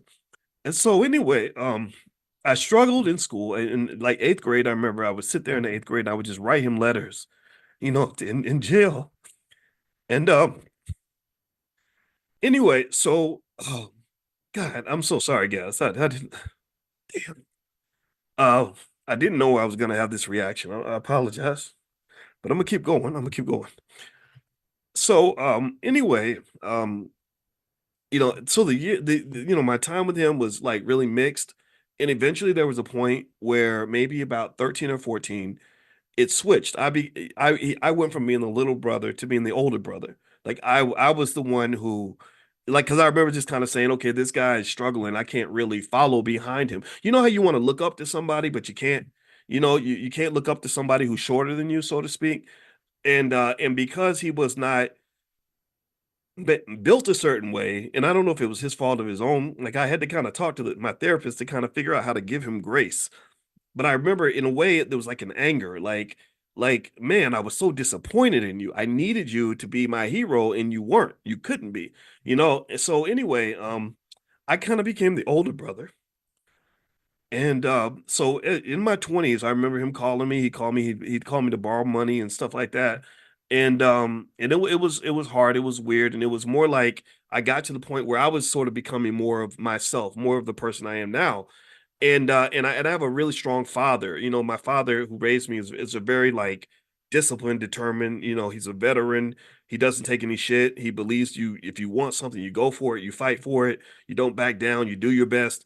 You know, you take responsibility, and these are values that my father was giving me. He wasn't my biological father, but I love him. And anyway, so I was kind of becoming that guy, right? Whatever that guy looks like, I was becoming him. Whereas my uncle was still kind of lagging behind. And the thing about prison that really bothers me is we don't talk enough about the mental health crisis, the mental health issues of just what happens to people when they get incarcerated. We don't talk about how their children feel, you know, when their father's being taken away. You know, we have so much empathy and so much sympathy for everybody else's pain, but we don't have any empathy for our own. We don't talk about just how painful and traumatic. Think about this. I'm 52 years old. I'm a grown ass man. I'm sitting here crying as I'm reliving how I felt when I was 11. It's hard and it's embarrassing, by the way, to do this in front of so many people. But I'm gonna keep going because God is telling me to talk. So, as we got older, and I promise we got to circle this back to economics because I know this is about economic awareness, and this is why I brought this up. So, as he got older, you know, there was this constant drain of him always borrowing money. I watched him not just disappoint me, I saw him disappoint his children. I saw him disappoint my grandmother, who got older and could not keep bailing him out every time he went to jail or helping him every time he struggled. And so I learned from watching this. Like I watched this behavior, I watched this dynamic as this man who never learned how to become a man, right? He was always a little boy. And it's not so much his fault, right? Because there was no man to really show him how to be a man, right? And so he stayed a little boy even in his 20s, his 30s, and his 40s, and he would go to my grandmother, you know, when she's in her 60s and 70s, and he would borrow money. Like, you know, he wouldn't show up to help her. He wouldn't show up to help pay bills. He wouldn't show up to cut the grass. He would show up to borrow money. And he was also plagued by these mental health issues from incarceration and other things he went through, as well as drugs and alcohol. And so it got to the point where he became that relative that a lot of us have. A lot of us have a relative like that. Give me a guess if you have somebody in your family that reminds you of this, where they just can't get it together, where you just kind of feel like you can't depend on them. You can't, you know, you're going to have to bail them out. They're never going to be there to bail you out. You know, that's the dynamic. That's what happens. And these people are built like the world society builds that. Malcolm X, his bodyguard was talking about how it felt to be around Malcolm, and he started to cry. And they said, "Well, why do you feel that way?" He said, "Because Malcolm encouraged us to be men, and America wants the black male to remain a little boy." That's what he said. He said they want us to be little boys, and that's why. So if you ever see me get real pissed off when I see rappers or anybody encouraging black men to be immature and ignorant and ridiculous and backward, that's what it comes from. It's like we don't need little boys in the community. We need men. We need men that are going to lead. We need men that are going to build. That are going to want to think strategically, not these little cartoon characters that they give us in the media. And I think that's all by design, right? Because men build things, men create things, men break down barriers, men open doors, men protect, provide all these other things. Little boys just sit there and let things happen to them. You know, they don't pay attention, or they don't try hard enough, or they give up easily, right? So long story short, I became kind of the older brother to my uncle, who became my like a little brother, who would call me and ask me for money and all that. And then one day, things just kept getting worse and worse. And then he became homeless eventually. And one night when he was homeless, and so he'd go to the liquor store and stuff. And one day he got hit by a car, and I don't know if the driver says he was laying down in the middle of the street. I don't know if he was doing that or not. But that's what the driver said. And he got hit and he got dragged like 100 feet down the street. And he ended up he didn't die. It was interesting. He had significant brain damage and he also became paralyzed from the waist down. So he ended up in the hospital getting brain surgery and spinal cord surgery at the same time. He died on the operating table twice. And so, but again, because I loved him, I came to see him and did my best to help out however I could. It was really, really hard. And so here was this guy who didn't have any health insurance, any plan for the future. Like nothing was there where he could actually take care of himself in this really fragile state.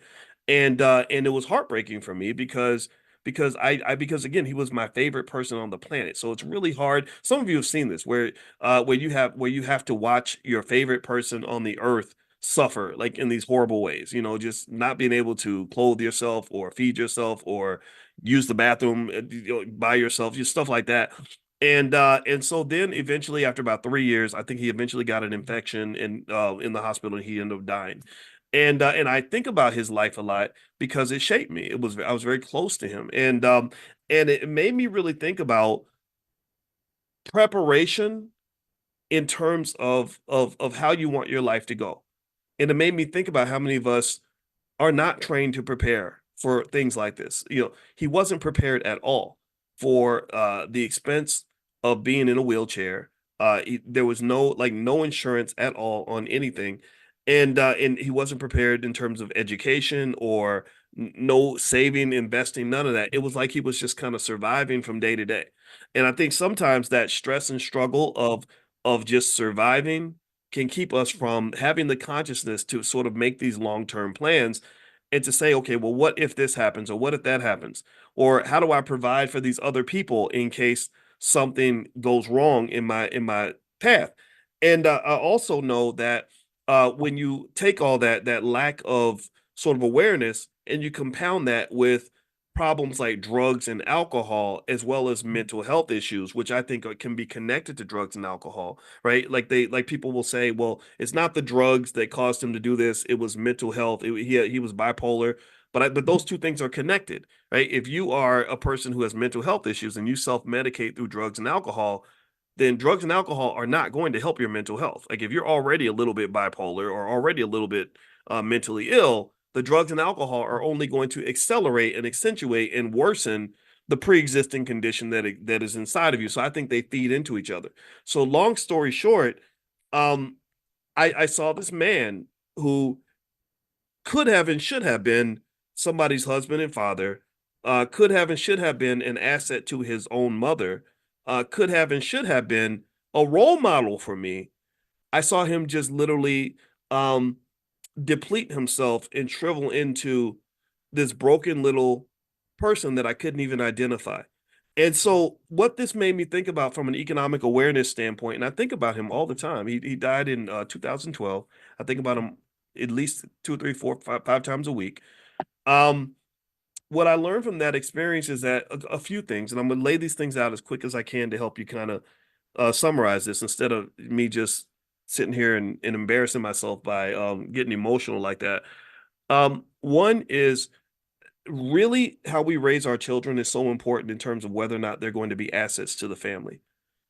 You have to really sort of decide and be very conscious and aware of going back to the beginning, the difference between your plan and Massa's plan. At the very least, your plan, God's plan, and Massa's plan. So God has an amazing plan in store for your children. You have an amazing plan, or you should have an amazing plan in store for your children.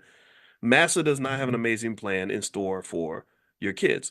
My uncle that I just described to you, the sad part about his life is that I bet you that at least 60% of you can identify with another black male just like him.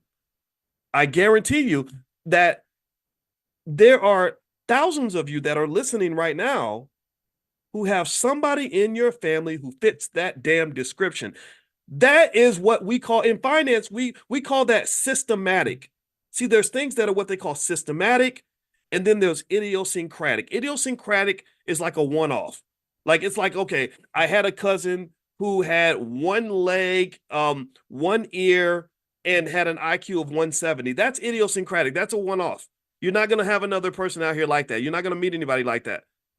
But systematic is where you see this same outcome replicated thousands and thousands of times all throughout society. I mean, you don't have to, you could throw a rock and find a broken black man in America just like that.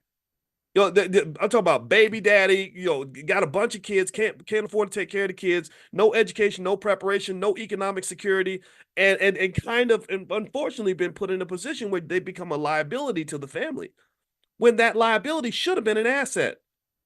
It should have been an asset. So what I ask, and this is my friend's speech from the group Arrested Development. He's a great guy. I love this guy. I don't even talk to him that much, but I have so much respect for him. He did a documentary called The N-Word Factory, the IGA Factory. I'm not gonna say the N-word because it's too early in the morning to be using words like that. But he had a documentary with that title, and I said that's a great title because what happens is that MASA's plan is to mass produce millions of young black boys that become liabilities to the community when they should have been assets. God's plan is for your son to be the hero of the family. God's plan is for your son to be strong. God's plan is for your son to be intelligent. God's plan is for your son to be a leader. God's plan is for your son to break us out of this stuff. God's plan is for your son to be a soldier. God's plan is for your son to be a winner. God's plan is for your son to be a builder. But MASA's plan is for that little black boy to be a liability and a drain on everybody else in the family. That's what MASA's plan is. MASA's plan, and this does go to economics, but this is consciousness. This is what I'm talking about economic consciousness. This is costing you trillions. Do you understand? We've talked extensively in my book, The 10 Commandments of Black Economic Power. I talk extensively about trillions of dollars in black wealth that is lost when that son who should have been an asset to you is trained to be led to believe that he's going to be nothing but a liability, ain't taking care of his kids, doesn't want to read a damn book, wants to be a thug and a IGA and a gangster or an NFL player, and doesn't spend any energy wanting to be anything that's beneficial to anybody but himself. So this guy in his 20s, 30s, and 40s, who's quicker to pick up the liquor bottle than he is to pick up a book, who doesn't want to take responsibility for anything that he creates in his life, that is a massive drain of wealth in the black community. And that is social engineering. That is by design. That is not accidental. That is not what God intended for your son. That was not God's plan. That so as hell shouldn't have been your plan. That was MASA's plan. And the reason MASA's plan won, I need y'all to listen to me. I need y'all to pay attention. The reason that MASA's plan overrides your plan and God's plan is because MASA's plan is intentional. MASA's plan is deliberate. MASA's plan was done with the highest level of economic consciousness. He thought about it. He sat down and wrote it out. They said, okay, this is how we're going to take over hip hop music so that we can control the minds of millions of black males and get them to fill up the penitentiaries and to go out here and do all these other things that will fulfill every stereotype we have of them, keep them ignorant, blind, deaf, dumb, and stupid, and destroy and manage the black community. His plan was intentional and deliberate and specific. Was your plan equally intentional? Were you equally intentional about saying to myself, I know MASA got a plan for my son. I'm going to make sure my plan is different. Let me tell you about my mama real quick.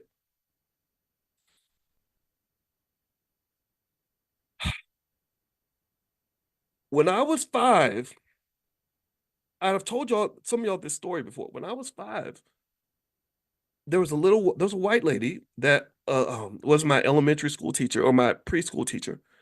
And she sat my mother down and she said, I need you to understand how your son operates. She said, he's very active. He gets up, he walks around, he makes noise, and he doesn't follow rules very well. But she said one day I saw him doing that and I wanted to embarrass him. So I went and I kept on teaching. I kept ignoring him as he was getting up, walking around, singing songs and talking to the other kids. And the way I was going to embarrass him was I was going to ask him to repeat back to me every single thing that I had put on the board. And she said, do you know that when I did that and he got up and walked around and did everything he normally does? And I said, okay, Boyce, I want you to tell me everything that I was just teaching everybody. She said, do you know that he told me every single thing that I had been teaching? He was listening while he was walking around appearing to be distracted. So what she said to my mother, she said that when your son gets to the public school system, they're going to try to medicate him. They're going to diagnose him. They're going to do all these things. They're going to tell you that something's wrong with him. And this lady, this again, I'm not a person who walks around thinking that every white person tries to be evil. I don't believe, I don't think that way. This little white lady told my mother, do not let them put him on any medication. Do not let them diagnose him. Your son is fine. He just has a lot of energy. A lot of boys have energy, and that's it. And do you understand how critical that was when my mother years later intentionally, specifically, and really vehemently defended me when they tried to diagnose me or put me in special classes and do all these other things that would have derailed me. If my mother had not been specific and clear and intentional about pursuing her plan for me over Massa's plan for me, I would not be standing here talking to you right now. I would not be the man that I am right now. So what I'm really saying here is this. The world tends to move out of the way for people who know who the hell they are and people who know what the hell they want. So part of the reason that it's so important for you to be conscious on every level, and we talk about economic consciousness, and the economics certainly folds into this, but you got to be intentional about everything. You got to be intentional about everything. And if you don't know enough to have that clarity and intentionality, then this is where little things like meditation come into play. This is where you got to sit down and figure out who the hell you are, what the hell you want, what you want for your family, where this ship is going to go. You got to be clear. And when you are clear, the world will move out of your way. Part of the reason people don't mess with me is because they know that I'm clear. I ain't scared of nothing. I know exactly who I am. I know what I'm talking about, and you ain't gonna pump me out of nothing. And so I encourage you to understand the same thing. Because when you're not clear, what you do is you say, well, I don't really know what to do with my kids educationally. So you just hand them over to these other people and you trust these other people who don't have your child's best interest at heart. They don't have your best interest at heart. They're thinking about other stuff. Oh, I don't know what I want to do financially. So I think I'll just take this job so I can pay a couple of bills. And okay, you go ahead and do that. But just know that they're not thinking about your long-term economic security. You have to understand these things. So again, I end on this final simple note. You got God's plan, your plan, and Massa's plan. So because God's plan is it has more clarity and more relevance and it's more accurate than your plan because he knows more than you do, then consciousness means elevation. Elevation means you're getting closer to God. God lives inside of you. That's a fundamental belief a lot of people have. So the God is inside of you. You got to listen to that. You have to, that's where you sit in silence, you meditate, you disconnect, you think about things, process things. And then once you've done that and you gain that clarity, then you make sure that your plan got to override Master's plan. Because Master ain't got nothing good planned for you or your black son. Nothing. Your black grandbabies. Master ain't got no good plan for none of them. But what is your plan? What is our plan? And don't tell me all day about what white folks are doing. I don't care about that honestly, because I truly believe that when we really know who the hell we are and what we want, nothing can stop us. Nobody can get in our way. Nobody can. And that's what I want to share with you all today. And I hope that this fit. I did not know I would end up sniveling and crying and stuff. I didn't plan on that. I was really um mixed about whether or not I should talk about my uncle because I'm real sensitive about that. And honestly, that experience was so significant for me that it drives a lot of my um beliefs today. I'm really, really deeply offended by what they've done to our greatest men. They've locked them up. They've ruined them. They've either locked them up physically or locked a lot of them up psychologically. And this is something I'm determined to fight against because I think that we can do better than that. I think that God meant for something better to be for us, and I think that we can go get that. So I'm gonna finish up for today. Quick reminder, if you want to get reminded when we do economic consciousness every morning, just text the word morning to the number 87948. Text morning to 87948. Later on today, we're going to do the portfolio power play. We're going to I'll answer a million questions about the stock market. The stock I mentioned earlier that I'm going to buy, the ETF, I'm actually going to buy some more shares right now because the market's about to open. It's COPX, COPX, because the price of copper is expected to go up because the demand is going up, which is going to outstrip supply. And I think that's an opportunity. If you want to see other parts of the stock market or learn more and send me questions or see all the other stocks that I pick for the students, just go to drboycestockmarket.com. That's drboycestockmarket.com. The first month is free. And then I saw some of you were asking about my book, The 10 Commandments of Black Economic Power. You can get a copy at drboycebooks.com. All right. So have a good day, everybody. God bless you. And I enjoyed speaking with you this morning. And I look forward to working out. You just don't feel right when you don't do what you're supposed to do, and so I have to have that confession that I'm feeling a little bit like, and by the way, just a reminder, for today, we're going to do tonight at I want to say 8 o'clock. We're meeting for the Prime program. So if you have an interest in stock options and learning how to make money selling stock options, it's a great way to make extra cash. Make sure you're on the text list. I'll send you guys a link where you can test out Prime for $1. And it's kind of a limited thing we're doing in the Black Business School. So you can try it out the first month for just $1 and see if you like it. And feel free to give that a try. Make sure you're on the text list, though, and I can send you the link. To get on the text list, text the word morning to 87948. If you text morning to 87948, you'll not only get access to this free training every morning, this private Zoom, but also you'll get special offers from the Black Business School if you want to elevate your economics in a meaningful way in terms of digging into some of these skills and essential skills that I believe that actually will surprise you in terms of you'd be amazed at how money is much more abundant when you kind of have a Swiss Army knife of skill sets that you can lean on. Like when you have a lot of different ways to make money, money tends to be more apparent, more abundant, it tends to appear in your life a lot more. Whereas when you have limited skill set, when you haven't studied it and you haven't learned some of these things, which are really techniques that I could show to a child, you end up thinking that it's hard to get money. And it is hard to get money if you don't know where money is and you don't know what people are doing to obtain it. And so anyway, if you come into class, I think you're going to be super impressed. We got some students in there that literally are making $3,000 to $5,000 a week or more. I'm not kidding. I'm not making this up. I'm not here to talk about MLMs and what's the other one that people do, blessing looms and all that. This is not like that. This is not one of those stupid things.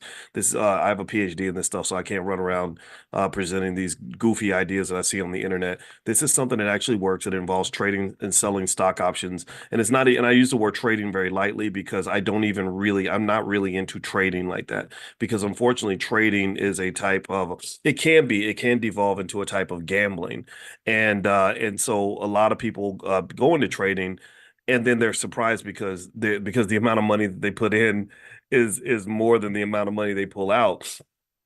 And that's because trading isn't designed for you to really make a profit. But selling stock options is very easy for you to actually generate income because what you're doing is you're selling the rights to your securities. And there's a massive market for this because there's so many people out there that want to speculate, they want to gamble. So it's no different from the way casinos will sell risk to people that want to go to Vegas and lose money.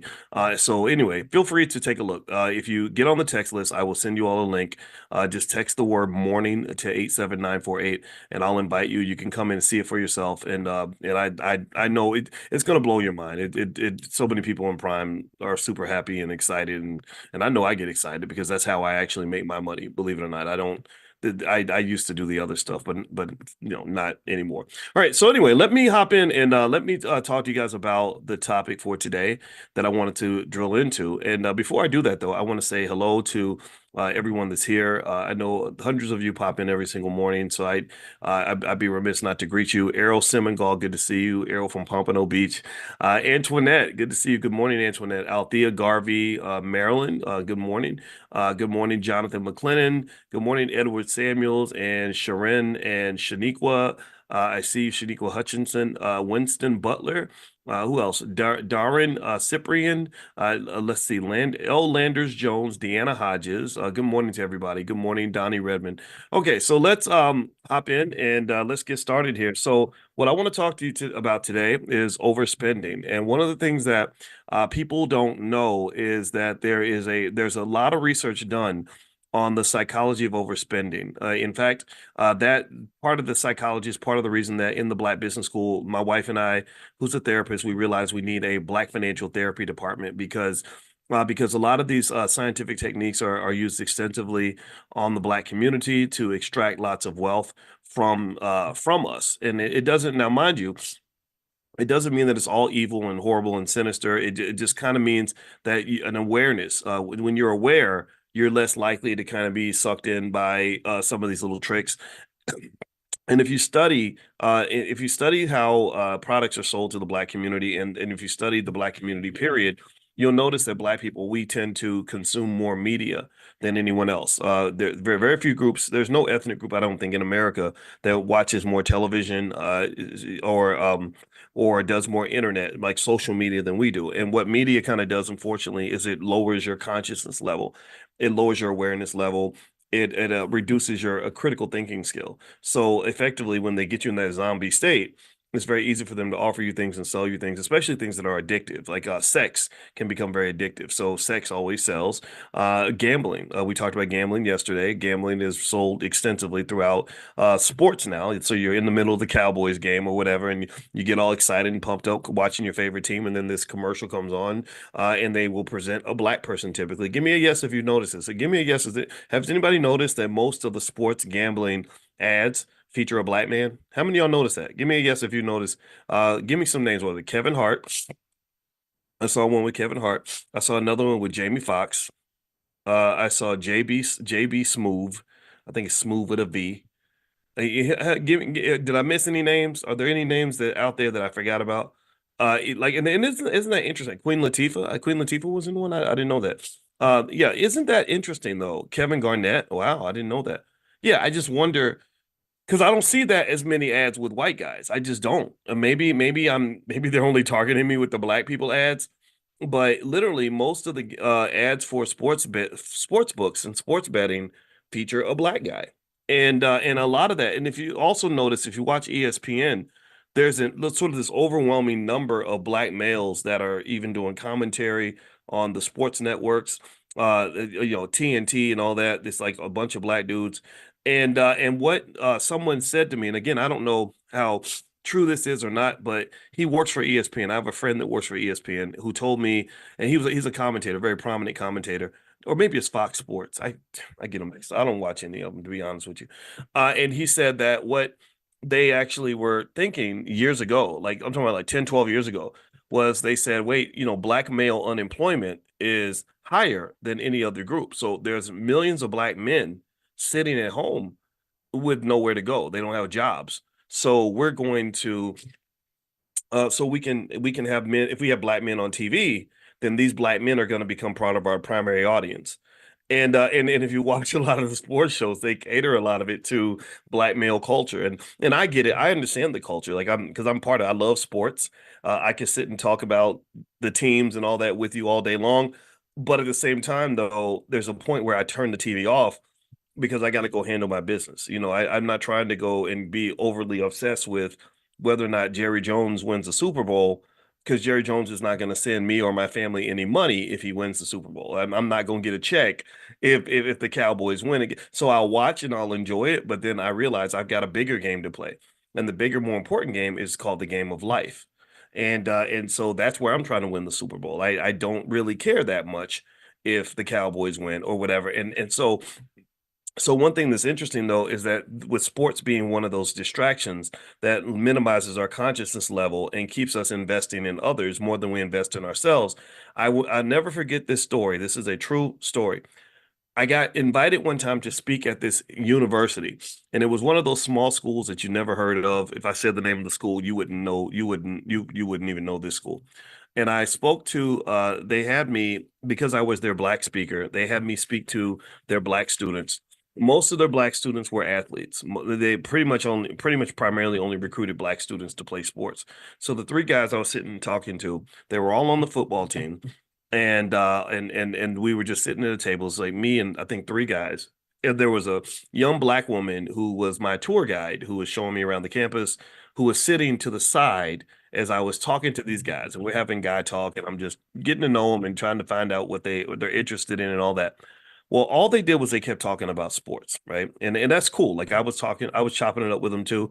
And I was really fascinated by how these young men, I think, oh, maybe one, one was a junior, one was a sophomore, one was a senior, something like that. I was really fascinated by the way the conversation flowed. It was literally like a tennis match. Like one guy would hit the ball to the other one would hit the ball back. So it's like, no, the Giants gonna kill the Cowboys. Well, no, the Cowboys, they don't have the offensive line. Well, the Giants just signed so and so to 2.5 million. They didn't give him 2.5 million. They gave him 7 million. No, but they're gonna trade so and so. Like they were really not just talking about which team is better, my team will beat your team. They were talking about the specifics of the business of sports. Do you understand what I'm saying? Like they were talking about contract extensions and the options to extend contracts and what different teams need and who they're going to draft next year and the trades they made to up their stock in the next draft. Just all these really specific nuanced things that you really get from watching hundreds, maybe thousands of hours of Sports Center, right? Are you following me? Do you know what I'm saying? Do you understand why I was really intrigued by this? Like I was really, like they sounded like scientists and they were with this analysis, and so I was like, okay. Now, mind you, first off, I find it interesting that when a person puts that much energy and effort understanding something that is not going to put a nickel in their pocket. I mean, I get it though. I get it. We love what we love. I could talk to you about. I was just watching the NCAA track and field championships. I can tell you all about the great sprinters at Florida and LSU and everywhere. Like I follow that and I'm interested. I'm interested in the Olympics. I'm wondering if Fred Curley can beat Christian Coleman and like and Noah Lyles is if he's gonna get two gold medals.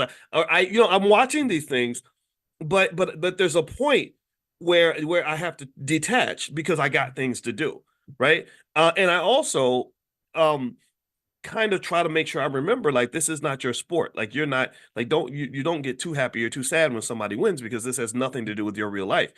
And I remember listening to these guys just really going back and forth about the NFL and really talking like you would have thought these guys were sports agents. You would have thought that these guys were team owners. You would have thought that they had an investment stake in these teams. You would have thought they were on the roster. And what I did was I said, okay, well, I said, well, you guys know, I said, you know what you ought to do? You ought to like start a YouTube channel and just talk about sports. I said, that there's guys out here that make a lot of money doing that kind of stuff if you can do it. And I like there's a guy named Pat McAfee or something who basically got together with the guys and would talk sports on YouTube, and he got $200 million contract or something with ESPN. So I was like, yeah, this is something you guys should do. And I said, do you know how people make money on YouTube? And they said, no, how do they make money on YouTube? I said, okay, well, you get paid like for every 1,000 viewers that you have. That's how the ad network works. So I think I said something like, so let's say that you have 10,000 viewers and you're gonna make $5 for every 1,000 viewers on your episode. So then you get 10,000 viewers. So the amount of money you would make would be 10 times five. So how much money would that be? I think I just asked it. And I was like, so how much money would you make? And there was like complete silence. Like no one said a word. And I said, oh, well, maybe I said it wrong. Like I was sitting there thinking, okay, maybe I didn't say it loud enough. Maybe they're just shy. They're football players. I don't think football players are typically not shy. They're very assertive. So I said, okay, so let's look at another example. Let's say that you do an episode on your show and in the course of a month you have 100,000 viewers. So you make $5 per viewer. So how much money would you get if it's five times 100, right? You get $5 per thousand. You have it 100,000. So five times 100 is the amount of income you would make that month. How much money is that? And it was really fascinating to me that nobody answered the question. There was just complete silence. And I just was like stunned. My brain stopped working because I just thought I was in the Twilight Zone. I said, "This is a practical joke, right? This is this what where are we? This is a college campus, right?" And I didn't. It's not to insult the guys or anything like that, but I sat and I was like, "Wait a minute!" But they were just breaking down in scientific fashion like the offensive line of the New York Giants, who was going to get traded, what the salary cap was, and what their contract extensions look like, and who's going to get picked in the next. Like they were telling me things. All this, I mean, like literally, they were football scientists who could not tell me what 5 times 100 was, and they were in college. And I'm sitting there thinking, I'm shifting, my butt shifting in my seat. I'm like thinking, how you gonna make money when you can't count? Like and I'm not being mean. I hope I don't sound like I'm. If I sound like I'm being mean, please forgive me. I'm not trying to look. I'm not looking down on those guys. I felt sorry for them. I was like, what happened here? What's going on? And so I remember after it was over, I had to go to the airport, and I was talking to the young lady that was with me, that was giving me the tour, and I said, did you hear that conversation? And she goes, yeah, I heard it. And I said, was my question not clear? She said, no, it was clear. She said, I was gonna blurt out the answer, but I knew that wasn't my conversation. Because she comes from that tradition, like where when men are talking, that's when men are talking. When women are talking, men need to butt out, and maybe when men are talking, we need to talk to each other. We don't always need. So she was kind of just letting us have our space as men, and but she said I wanted to answer the question. It was 500. So what I really think about is I pray for like us and think about our kids. And I think that we don't understand the urgency that exists when you have millions of kids that can't tell you what, you know, 20 plus 10 is. Or if they do a business deal and they're going to get 10% of the profit, and you say, okay, if you make $1,000 and you get 10% of $1,000, how much money do you get? And then they guess, and then their answer is like $322. Like just something that doesn't even show like the basic understanding of mathematical fundamentals. And so this goes back to that point I've always made. I don't trust white people to educate black children. I just don't. I don't hate white people. When I talk like that, I know people get scared of me, and I don't care because I'm not a person to be afraid of, but at the same time, I'm not a person to be played with. You're not going to play with me with a bunch of nonsense and somehow convince me that these kids who are unloved and uneducated are going to have a chance of success in the world. Because what happens is that when you deny our children a proper education and deny our children an economic education, they get to the point where, like everyone else in America, they get to the point where they're 25 and up and they need money. And then there's no more stressful position you can be in than when you need something and you don't know how to acquire it. It's like being in the woods and you need food and you don't know how to hunt, you don't know how to fish, you don't know how to grow nothing. And so the blame, if you want to blame someone, the blame is who put you out in the woods and gave you no survival skills.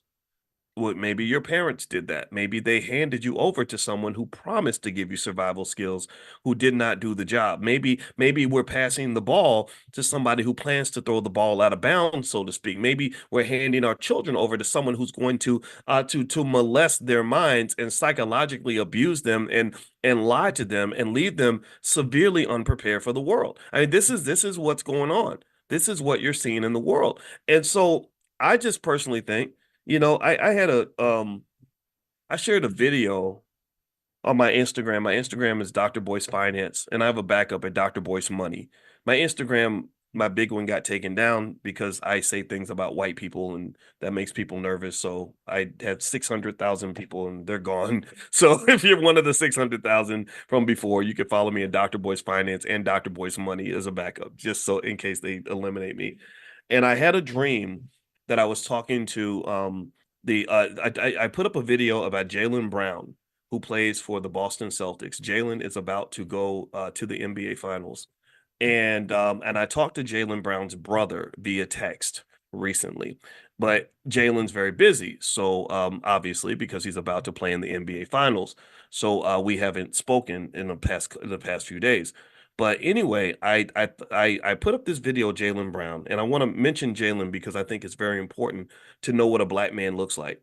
So Jalen Brown, in his history, he didn't only sign the highest NBA contract in the history of the league, and he's not just a superstar that's about to play in the NBA Finals. Jalen Brown, from what I understand, is an absolute, complete, total genius. You've got to go to my Instagram. My Instagram is Dr. Boyce Finance. That's where I put the video. He is the most brilliant one of the most brilliant young athletes I've seen. He reminds me of Dr. Myron Rolle, who's another friend of mine who was so brilliant that he chose not to go right to the NFL because he wanted to go and pursue a Rhodes Scholarship or something. He's now a doctor at Harvard, from what I understand. What's interesting is in the case of Dr. Roll, the NFL started to question his commitment to sports because he was so smart. Somehow they believe that a black man who's intelligent cannot also be athletic. That if you're committed to your academic achievement and your intellectual development, then that means you're not dumb enough or zombified enough to follow our orders and our instructions, right? That's what their false belief was, but it wasn't true.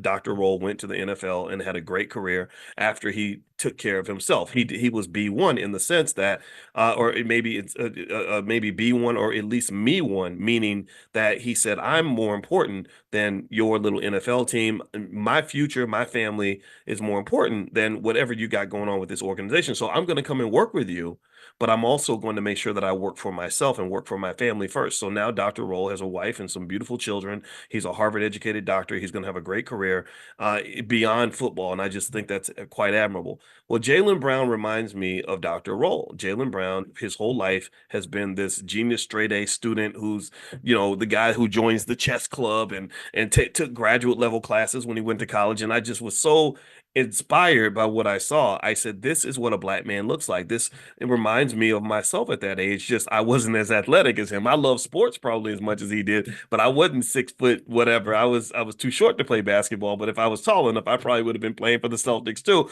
But the point of the matter is to say that this was the kind of thing that I think really exemplifies the excellence that our children are capable of. Most of the men and women I know who play sports at a high level are very disciplined, hardworking people. They're strategic, they're intelligent, they have more discipline than most regular people because it's very hard to play sports at a high level, at a college or professional level. If you've ever seen the day-to-day workout routine of a college athlete, you would know these are not amateurs, these are professionals. And that's why for many, many years I've always advocated that the athletes be paid like professionals. Now universities are being forced to pay them, and they should have been paying them 50 years ago. So to me, when I see Jalen Brown, I don't see an exception. I see a guy who represents which should be the rule. Because if our young men spent as much energy and as much time on their intellectual development as we spend on our athletic development, we will be the intellectual leaders of the entire freaking earth. Give me a yes if you agree with this. Let me know if you understand the correlation here. I need you to understand the connection. You're getting up every day at 6 a.m., busting your butt, working your ass off, getting pushed to your absolute limits. And for some reason, somebody told you that you're not supposed to also do that in everything that you do. You're supposed to be if you're a superstar on the court, you should be a superstar in the classroom. You should be a superstar on the street. You should be a superstar in everything you do. If you're a hardworking man in your sport, how can you claim to be super hardworking over here, but you become a lazy, backward ass Negro over there? That doesn't make any sense. That's brainwashing.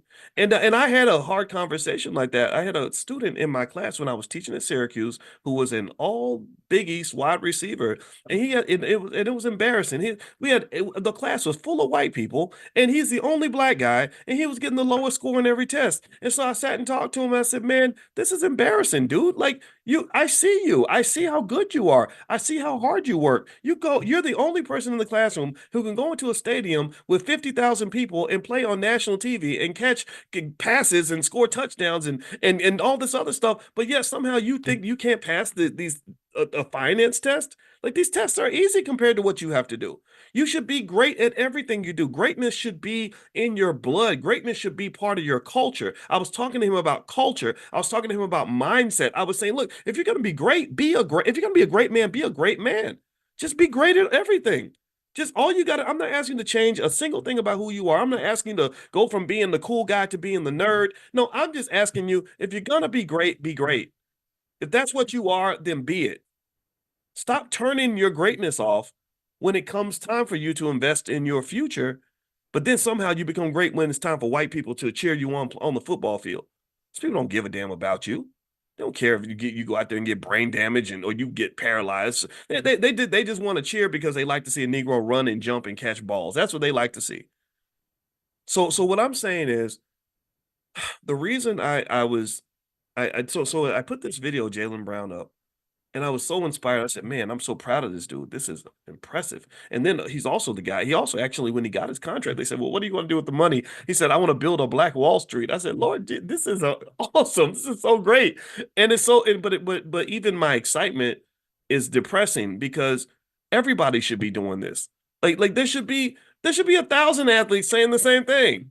Like it's weird. We live in the twilight zone because it's very weird that we have like just one or two. That it's very rare to find somebody who is at the heights of society who actually remembers where the hell they came from and who ain't scared to invest in and support their own people and their own community and build their own families. That do you understand how deep the brainwashing has to be for you to think that any of that all makes sense? It doesn't make any sense. So with Jalen Brown, I was very proud of him. And it's really weird because I think I went to sleep thinking about that video. And in my dream, I was talking to him and some other people in the Boston Celtics, like extensively about this stuff, like about economic consciousness and about this is how weird I am. I think about this so much, I dream about it. And we were having this conversation, and it felt so good because I'm like, finally, we're going where we need to go. And because what we really need long term is we need infrastructure. I really believe one game changer for the black community would be if you had some serious people get together and raise a few $1 billion to build very simple little schools all around the country, just like the Jewish people have Hebrew school. We need black people school. We need black economic school. We need powernomics training, whatever you want to call it. And this was the vision I laid out to Kanye West. He did not see it. He's in another place. Um, but this is something that is easy to do. It's been done before by other communities that wanted to take self accountability, and it is something that would make a massive difference that would last for the next 500 years. If you went to every city and just said, okay, we're going to put up, you know, we're going to have $1 million budget per city, and we're going to create some little school, and we're going to focus specifically on powernomics principles or basic economic principles, and we're going to incentivize the people in the community to send their kids here to be educated. We're going to hire black educators who really love the kids, and then we can supplement it with other aspects of what it means to live a wealthy life, health, wealth, and relationships. We've talked about that, and we're just going to make sure that they're educated with love. See, y'all don't understand that love is $1 trillion commodity right there. Love is $1 trillion commodity. Black love is $1 trillion commodity. And what do I mean by that? Well, when your children go to school in an environment where nobody loves them, that white lady from the suburbs, she's only there for a paycheck. Except for a few exceptions. There's some good people out here. I'm not saying that all white people are bad. I don't get into all that. But literally, the kids are being devoid of love. They're not loved in these systems. The school systems are built just like little penitentiaries. They're penitentiaries on training wheels. And so, because there's no love, the children don't connect to the teachers. The educational process does not work. And so, as because the educational process does not work, you have this young person who could have been anything who goes out into the world unprepared, uneducated, or miseducated, and literally all their potential is kind of thrown down the toilet. So, if you take that same process of miseducating kids, leaving them uneducated, and putting them out into a world where that's very competitive from an economic standpoint, then what's going to happen is that you're literally losing trillions of dollars every generation from a loss of human capital.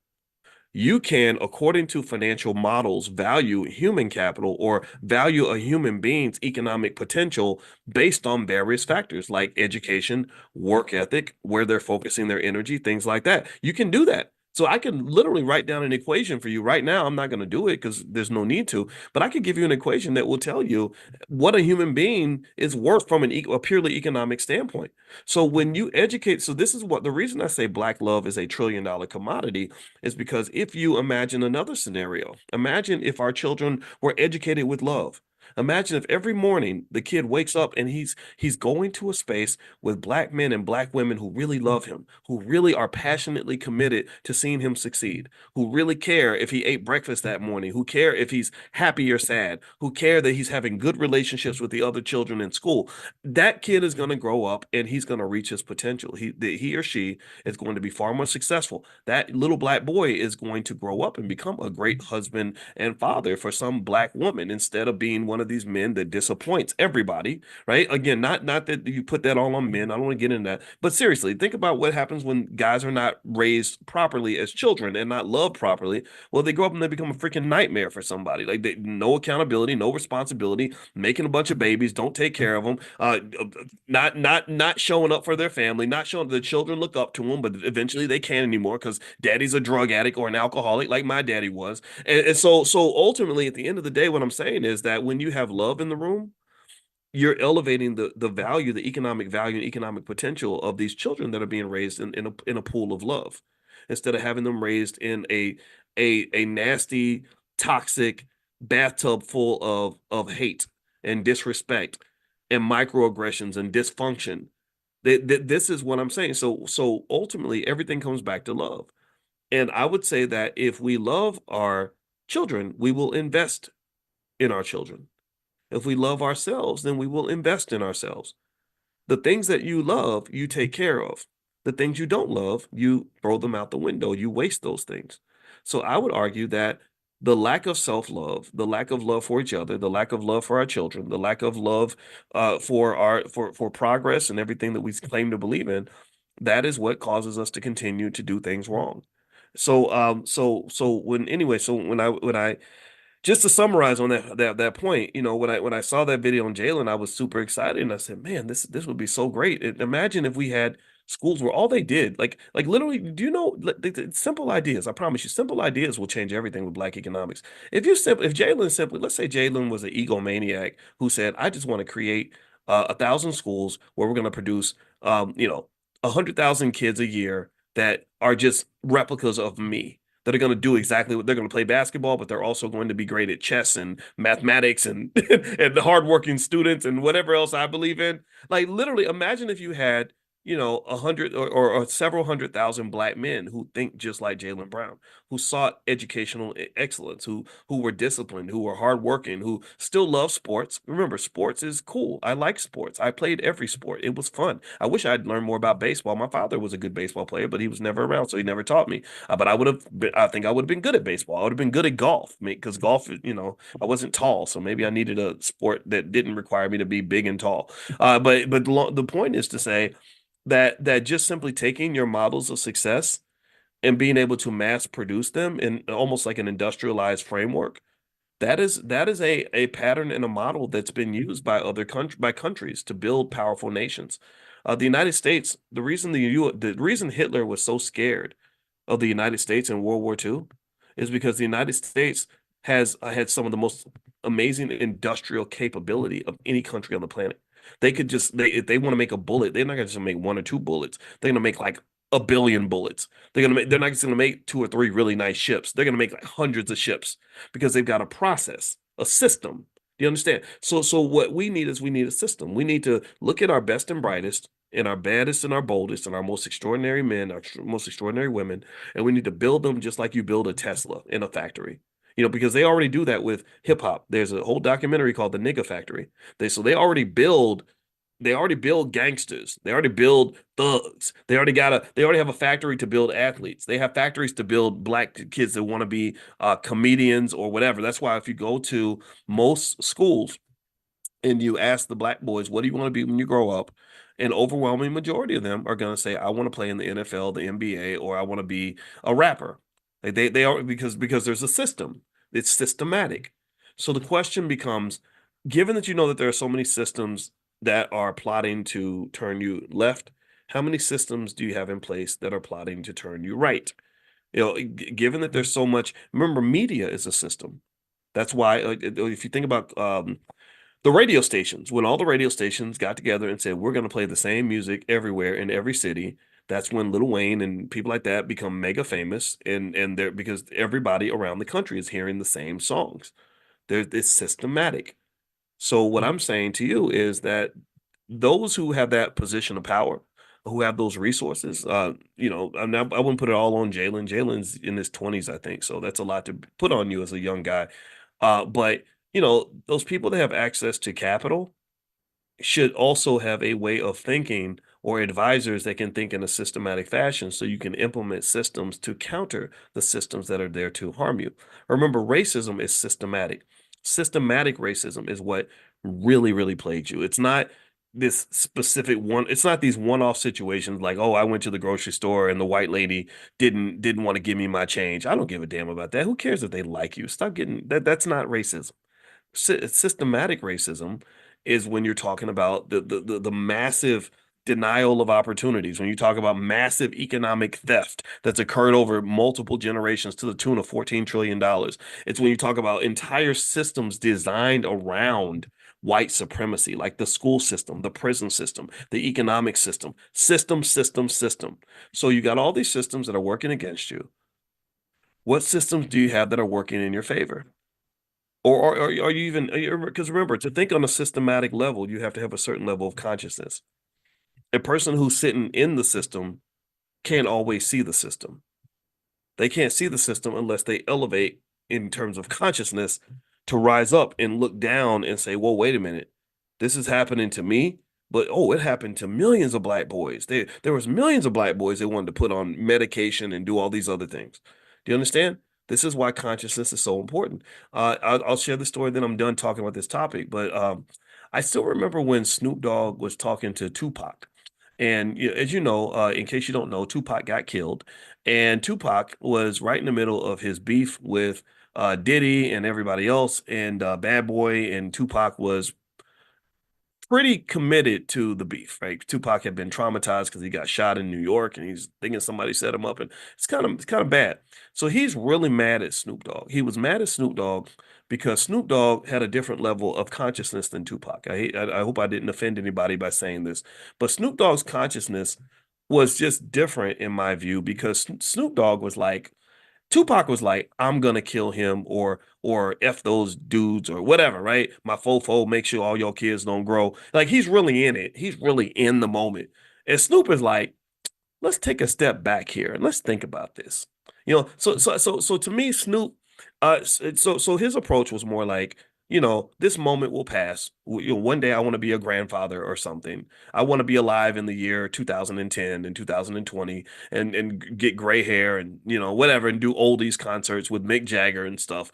Like I don't know if I really want my last experience on this earth to be like 1996, right? So what was interesting was Pac got really, really mad at Snoop because from what I understand, I'm not an expert on this. So anybody who's a hip hop head, if I'm wrong about something, just let's not, I don't want to debate that all day.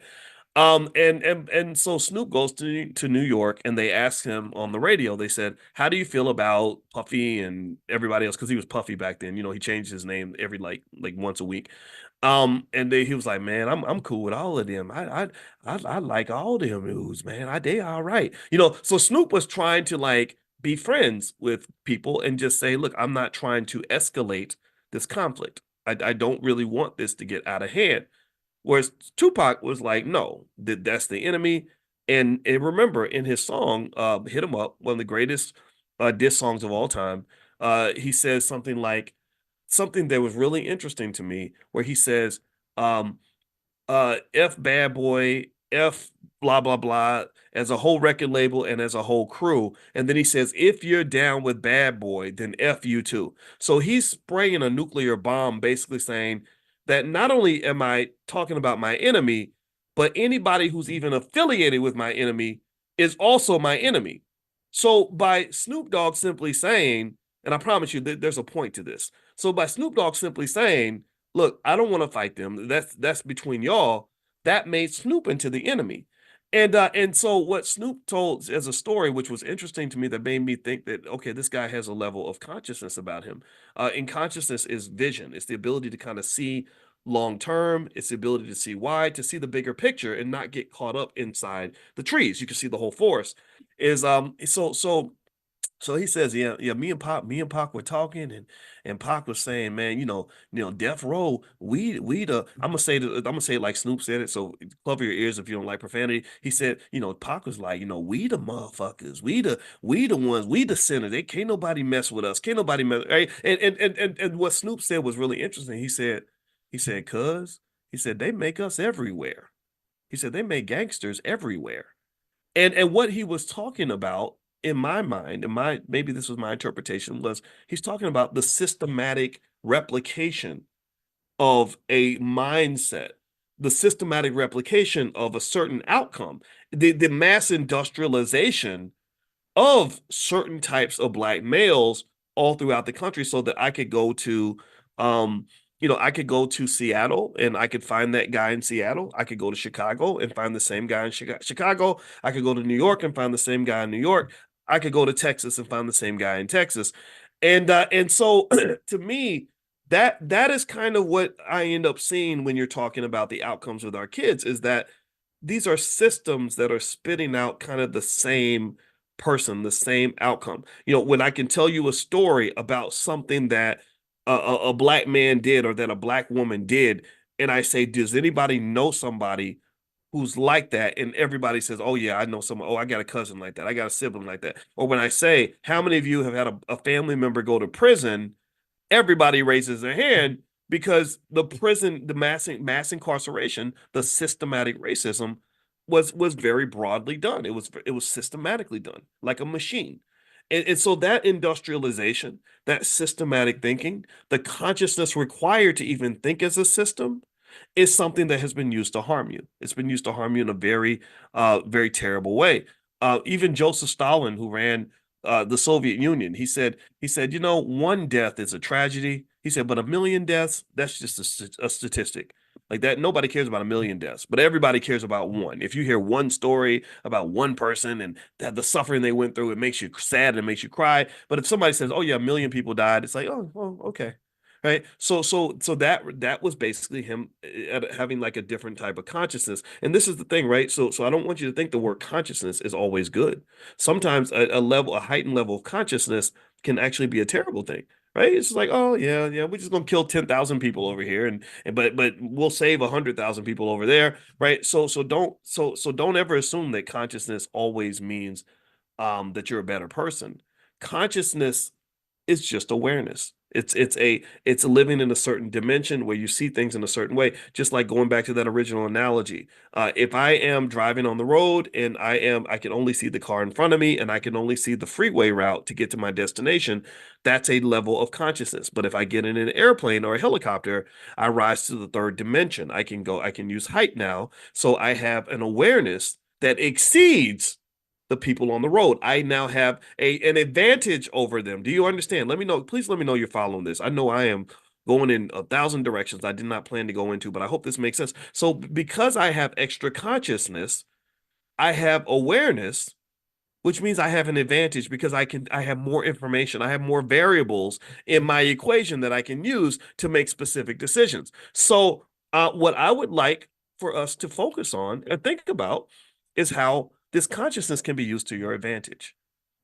I think by being more conscious of of the way our children are being educated, it's gonna give us an advantage. I think being more conscious of the way our economics is being manipulated, that gives us an advantage.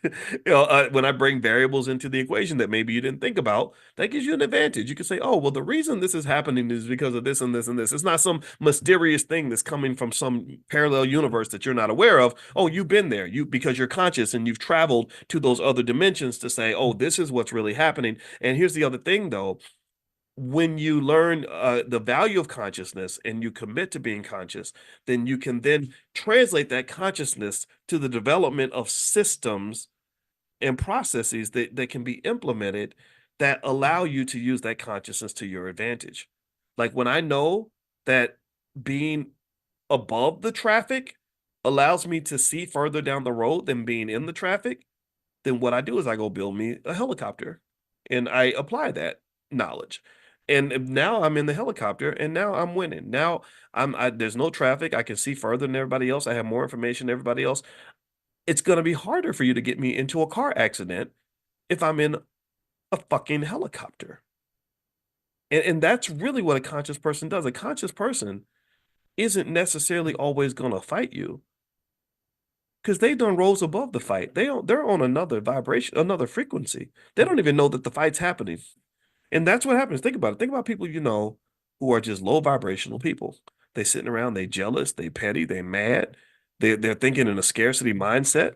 They're mad at you about stuff that you don't even know happened. You're not even thinking about it. Why? Because you're focused on something bigger. Your vision is out there, whereas their vision is right here. Because nobody ever taught them how to be conscious. People only taught them how to be petty, small-minded, and low vibration. So rise up, raise your consciousness. In fact, if you ever, I'm gonna tell you the truth. If I'm ever in a fight and I take a moment to close my eyes and meditate, I win the fight, not by winning the fight. I realize that I can win the fight by rising above the fight. And I even do that with my wife. Don't tell her I said this. But if my wife is really mad at me over something stupid, something simple, something petty, I'll literally close my eyes and say, will this matter in 5 years? And if the answer is no, then you know what I do? I let it go. I do. I just say, I just say, okay, yeah, all right, yeah, whatever you say. Yeah, you're right. Yeah, that's true. Because at that point, I'm not even talking about like Boyce is not really talking to you anymore. Like the Boyce from the future is looking at it saying, this is silly. So consciousness can be your asset in a multitude of ways. Financial consciousness will make you a financial genius. It will make you financially successful. But remember, consciousness can be applied to everything that you do. So this is why, I encourage you to consider that those people that believe in things like meditation and all that, that's really important because when you can really sort of understand what's going on, you can really position yourself in a way that's going to benefit you. So anyway, I totally flubbed this whole conversation. I told y'all I was going to talk about reasons why people overspend. So what I'm going to do is I'm going to read that list. I made a whole list. I didn't plan on talking about Jalen Brown and all that, but y'all know what it is. That's what I do in economic consciousness. I just do a stream of consciousness, and whatever comes to mind, I trust it, and then present it in a way that hopefully adds value to your thinking. But I am going to read this because I did make that promise. So I apologize for those of you that are sitting here like confused. And by the way, so quickly, just a reminder, tonight we are going to meet for the Prime program, which stands for Passive Recurring Income Machine, where we're going to talk about making money by selling stock options. It's a pretty cool way to make money. There are risks in all investing for sure, but a lot of people really enjoy it. So if you'd like to do a $1 trial, I'm going to send that link out right after we get done today. So make sure you're on the text list. Text the word morning, MORNING, to 87948, and you can try the program for $1 for the first month. And also that'll give you the chance to attend our session called Prime 101 next week, where we literally do a whole introduction. Now tonight I'm gonna do a Q&A. I'm gonna answer questions from the students that are already in the program. But those that are beginners, we're gonna do a Prime 101, and you get a chance to come in here. You come in for free or come in for $1. So text the word morning, MORNING, to 87948, and I'll send you that link. And also, I wanted to remind you, don't forget the All Black National Convention is happening October 25th through the 27th, and that's going to be in Lombard, Illinois, right outside Chicago. It is an amazing, amazing place, and the convention is an amazing experience. This is our ninth one, and so we're really excited about this. It was a convention I created because I don't like other conventions typically. I mean, some of them I can enjoy, but the black ones, unfortunately, are a little bit too politically driven and they have too much corporate sponsorship. So I'd never really enjoyed going to conventions that were either controlled by a political party or controlled by corporations because I don't feel like that allows us to really solve our problems in a meaningful and authentic way. So we paid the bills for this thing, and it's really it's successful and exciting. I know you guys are going to love it. So feel free to go to allblacknationalconvention.com if you're interested. That's allblacknationalconvention.com. All right, so let me give you the list, and I'm going to come back to this tomorrow because I feel like I won't get a chance to really cover it as much as I want to, but let me give you five quick reasons why people tend to overspend. Okay, so the first reason, this is all based on research, what the academic research says. So if you have an issue with overspending and your money's leaving your pocket and you don't know why, let me give you some financial consciousness that will help you to at least know why you spent all your money. It doesn't mean it's not going to happen. It just means that you won't be confused and you won't sort of be rope-a-doped out of your resources. The first is emotional triggers and impulse buying. So according to a study by Kruger in 2016, people often overspend due to emotional triggers such as stress, sadness, or boredom. So retail therapy is pretty common. It's a common coping mechanism for negative emotions. So give me a yes if you've ever gone through that where you were feeling bored, stressed, or sad, and shopping just made you feel better. Let me know if you've gone through that. And the study was called The Influence of Emotions on Compulsive Buying, and it explored how emotional states can drive compulsive buying behaviors and the temporary relief it produces. So it's no different from being stressed out and wanting to have sex, or being stressed out and wanting to go hit the crack pipe or hit the liquor bottle, or just something that's going to release those endorphins and that dopamine is going to, and the thing about it though is that there are healthy ways to do that too. Like some people get stressed out and they go exercise, because you release endorphins when you exercise. Some people get stressed out and they take a nap or they meditate or they go do something that's not going to, cause them to lose their money or gain a bunch of weight or become a drug addict or catch an STD, right? So to me, everybody has coping mechanisms. I think it's a matter of finding coping mechanisms that are going to benefit you as opposed to those that harm you. Like for example, I would say being addicted to exercise is far more beneficial than being addicted to drugs or even being addicted to work, even though, being a workaholic comes with its ups and downs and its pluses and minuses. At least if you're addicted to work, at least you're going to be very productive, as opposed to being addicted to alcohol or gambling or something like that. The second reason that people overspend is social pressure and social influence. Now, there's a study that was done by Bearden and Etzel in 1982. The study was called Social Influences on Consumer Behavior, the Impact of Reference Groups and Peer Pressure. And in this study, they basically found that social pressure and the desire to conform to group norms can lead individuals to make purchases they wouldn't have made otherwise, often resulting in overspending. This is one that I believe Black people have to be really careful about because for Black people, it's all, we talk a lot about being part of the culture, and there's a lot of, there seems to be just a lot of pressure to fit in. Like I have people that will criticize me and say, you don't fit in, you're not part of the culture, you don't relate, so and so doesn't relate to you, or these people don't relate to you. They don't know I don't give a damn. I'm not trying to relate to anybody except for God and myself and the purpose, right? That's what I want to relate to. I want to relate to my wife. I want to relate to my kids. I don't want to relate to what's trendy on the internet. So no, I'm not interested in doing TikTok dances. I'm not trying to just do things because they're cool. And we are sort of the leaders of cool. Right, we are the leaders in terms of setting trends when it comes to fashion and style and slang, and so there's all this pressure, I think, to kind of fit in. Like you're not really Black, you're not gonna get invited to the barbecue, you're not really, that kind of thing. And I personally think that that's silly because unfortunately that can cause you, let's talk, if you talk specifically about the financial side, it can cause you to overspend on things that you don't really want. So social pressure is a big deal. I think social pressure really hits hard for people that don't know who they are or don't have high self-esteem. And I think that there's something about being Black that impacts your self-esteem from birth. Like a lot of us are raised to believe that you're really nothing until white people acknowledge you. Let me know if you get what I'm saying. There are a lot of us who are trained to believe that if if the world and the white folks don't validate you in some way, you're not as important as the people who have been validated by white folks. Look at how many of our so-called heroes are simply Black people that white people put on TV.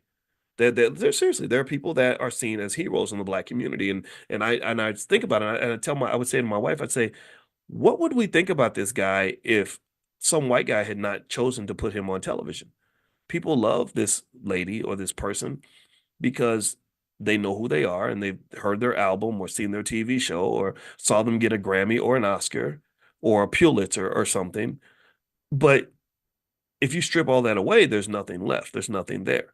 So it is that consciousness that exists within those who seek to kind of manage the Black community and develop systems around managing the Black community that causes them to really get to decide who our heroes are going to be, who we're going to look up to.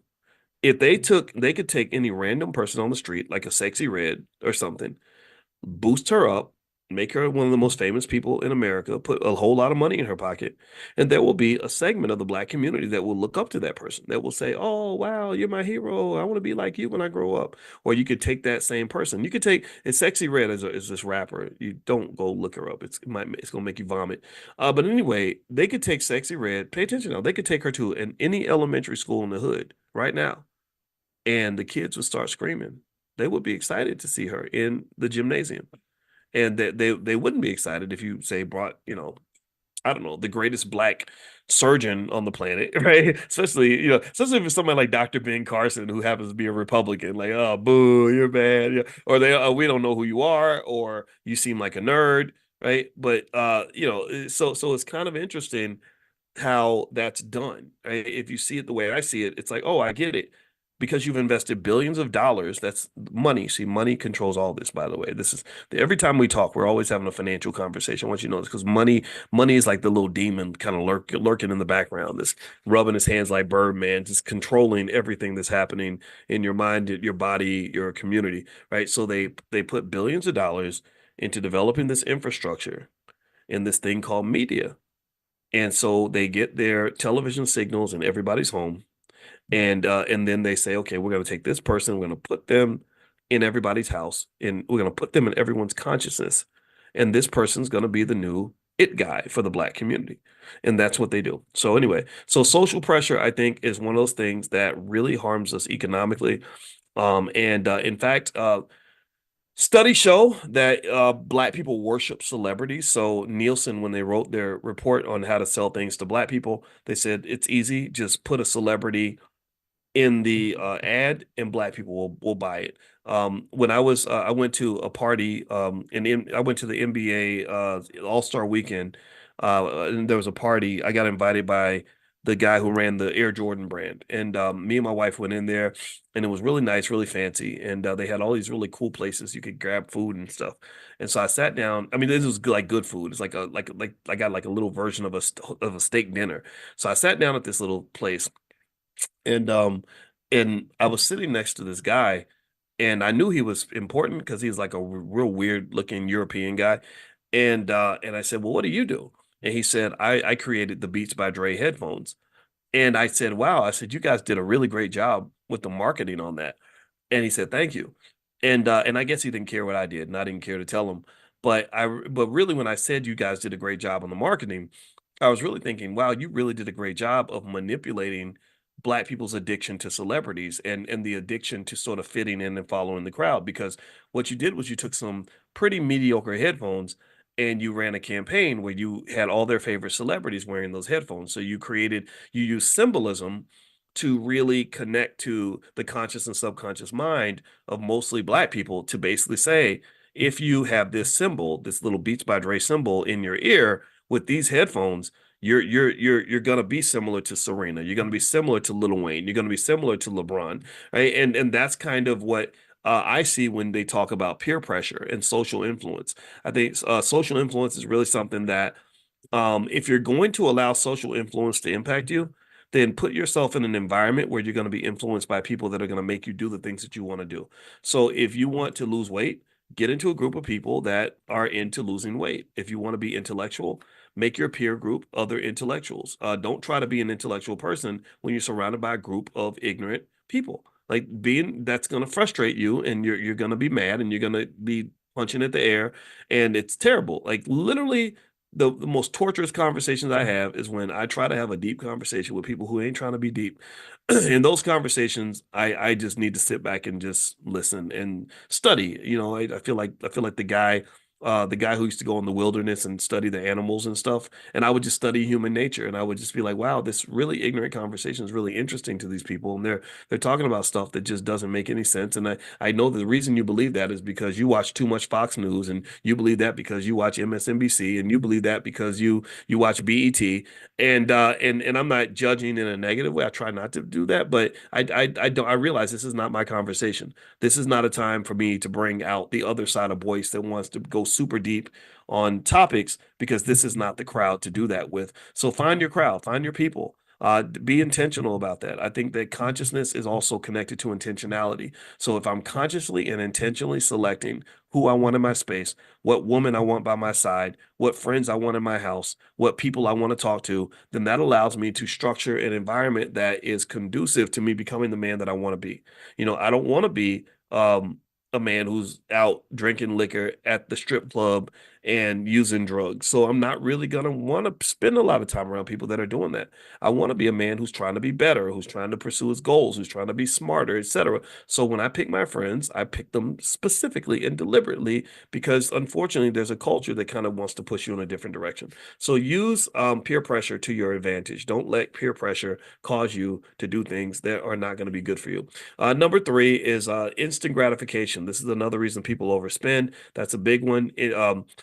So the study was done by Frederick Lowenstein and Donahue in 2002. The research paper was called Delayed Discounting in Economic Decision Making, a meta-analysis. So they said that the tendency to prioritize immediate rewards over long-term benefits, known as delayed discounting, meaning that if something's delayed in your mind, you discount it. You just kind of like it's not as meaningful because I got to wait 6 months or whatever. This can lead to overspending. People often choose to buy now rather than save for future needs. So instant gratification is a big, big problem. And unfortunately, instant gratification is encouraged everywhere. Everywhere, all people talk about is the present, and all they're worried about is right now.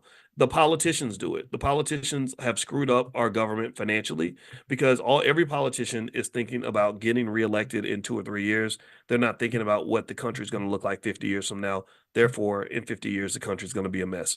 Number four, marketing and advertising tactics. Marketing strategies such as limited time offers and flashy advertisements create a sense of urgency and excitement that can trigger impulsive buying and overspending. This research study was done by Kotler, and it said it's called The Effectiveness of Marketing Strategies in Influencing Consumer Behavior.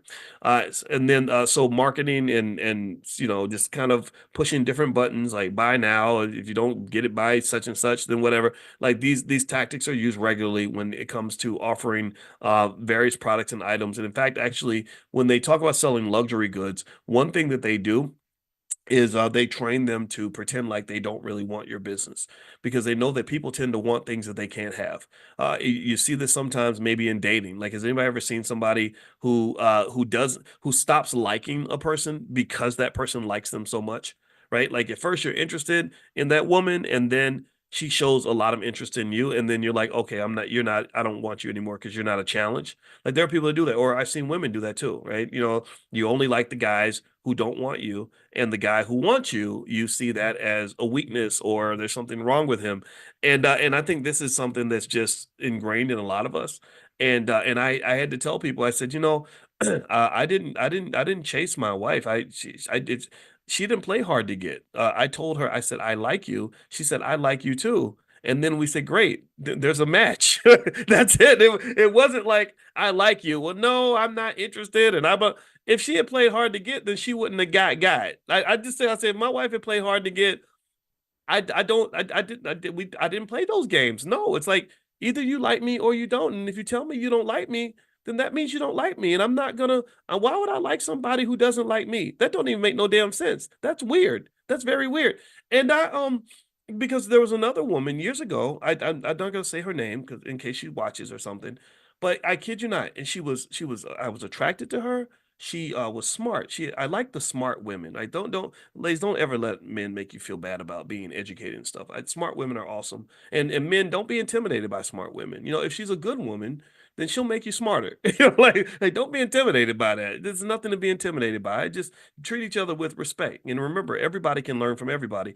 PhDs, some of us PhDs, we know a lot about one thing, but there's a lot of stuff that we're missing. So never assume you can't learn from someone with less education than you. That's flawed thinking. Education is not the same as knowledge, and knowledge is not the same as wisdom. Wisdom says that your little PhD, your little MD, your little JD, whatever, that means you have a lot of knowledge in one special area. That does not mean you know everything. So don't be that person who thinks they know everything. Okay. So anyway, so yeah, there was another lady, and this is a true story. I never told this story before, but it's funny because it's relevant. So why not share it? And I was probably about 30, and I got into that stage in life where I was ready to settle down. I didn't want to settle down when I was broke. I'm sorry. It doesn't feel good to like, I was having trouble feeding myself. I didn't want the responsibility to have to feed a bunch of other people. I know that some people say, oh, that stuff shouldn't matter. It mattered to me. I wanted to have a decent income because there's a lot of pressure when you can't provide. So I got my first job. So I was feeling myself. I'm making good money. She was another professor, just like my wife is a professor. I was very attracted to her, and she had a good job. So one my good job with her good job, we had a good income. And I went to this lady, and I just kind of let her know I was interested. I said, "Hey, why don't we have a relationship?" And she starts going, I don't know. I gotta think about it. I don't know. I don't think it would work. And she starts telling me all the reasons why it wouldn't work. And I'm kind of disappointed, like, dang, well, I thought we were good. And so 3 weeks later, her friend calls me and goes, "Well, why?" And I'm telling her friend, because here's the thing: when you a young black man with money, you 30 years old and you making six figures, there's all there was women lined up around the block. It wasn't hard to meet a new woman. So I met another lady that I liked, and I was telling my friend, I was like, "Yeah, I met this girl. We're going out and da da da." Right? And she goes, "Well, what about so and so, the girl that rejected me?" And I was like, "But I said, but I did ask her. I told her. I told her the whole story. I said, yeah. I said, hey, why don't we date?" And she was hemming and hawing and saying, no, thank you, I'm not interested, and blah blah blah. And you know what she said? I kid you not. She goes, no, no, no. She likes you. She was just rejecting you to see if you were serious. And I was like, what? I was I was like, no, I am a serious man. If I ask you a serious question, I just expect a serious answer. I don't know how to play those games. I was not trained on I did not grow up believing or being taught that no means yes and yes means no. I didn't. Because that gets guys arrested, by the way. That gets you labeled as a predator, or that gets you a sexual harassment accusation when you assume. And that's my belief that no means no, yes means yes. And I know that there's nuances to this. I believe that with human nature, yeah, there was a time where like that song, remember that song? It's cold outside. I really got to be going. Come on, baby, it's freezing out there. No, I shouldn't. I really shouldn't stay. No, come on, baby, you gotta. Right, that. Do y'all know? Y'all remember when that song got labeled as like a Predator song or something in the Me Too movement, where they were saying that they can't play that song anymore because it's predatory sexual harassment, or it's rape culture or something, right? So there was a time where you could have those sort of nuanced experiences with each other. But the world I grew up in was like, no, if you want to be safe, you take people for their word. So when you say no, that means okay, no problem. I don't want to be that guy. I don't want to be the harasser. I'm not the guy. I don't. And also, here's the other thing too. There was a self-esteem dimension to this that says, why in the hell would I want to be somewhere where I'm not wanted? Like, why would I want to be? Why would I want to pursue someone or something that doesn't want me back? And that made me think about how many of us kind of do the opposite. We will literally give our very best to people who give us their worst. And that struggle love, it translates to everything. We do struggle love when it comes to economics. I believe collectively, white America's kind of shown, not that white people are all bad, but systematically, they don't give a damn about you. They don't like you. They're not going to give you any of that money back. They don't respect you. They're not going to support your reparations or anything. But yet you will be so quick to seek out their validation. You will be so quick to give them your money. You will give them your time. You will sell them your children. You will sell your children to the corporate plantation and say, "Go serve that white man over there. He gonna pay you. He gonna pay you enough money to pay your rent. Not to get rich. He's gonna give you enough money just to get by." We do that. We are really deeply committed to people, places, and things that are not equally committed to us. And I argue that that is a psychological problem. That is a self-esteem issue. So the same way when I talk about my wife, and I don't play when it comes to that type of stuff. I make it 100% clear. When I told my wife I was interested in her, and she replied and said, "I'm interested in you too," that let us know that there was a match. If one of us had played this goofy game of like I'm gonna pretend like I don't like you to make you like me more, that to me is not a healthy game, nor is it a safe game to play for me as a black man for sure. I'm not here to harass my way into your life or to beg my way into your life or to wear you down until you finally agree to let me in because then I'm setting this terrible standard. I'm gonna have to always meet this standard and I'm always on thin ice because the minute I mess up, you're gonna kick me to the curb. No, I have value. She has value. I see her value, she sees mine. And we're clear about that. That's what grown-ups do. And I think the same thing should be true in any area of your life. When you're talking about spending money, let me tell you, one way that they sell luxury items is they act like they don't like you and they don't care if you're there and they really don't even want you around. Do you know Bernie Madoff? Do you know the way Bernie Madoff? Anybody, give me a guess if you know the name Bernie Madoff. Y'all know Madoff, right? Y'all remember Madoff? He ran the biggest Ponzi scheme in American history to the tune of tens of billions of dollars. Do you know how Madoff got? And he was robbing his own people. He's Jewish, by the way. He was robbing Jewish people in a major way to the tune of like 60, 70 billion dollars.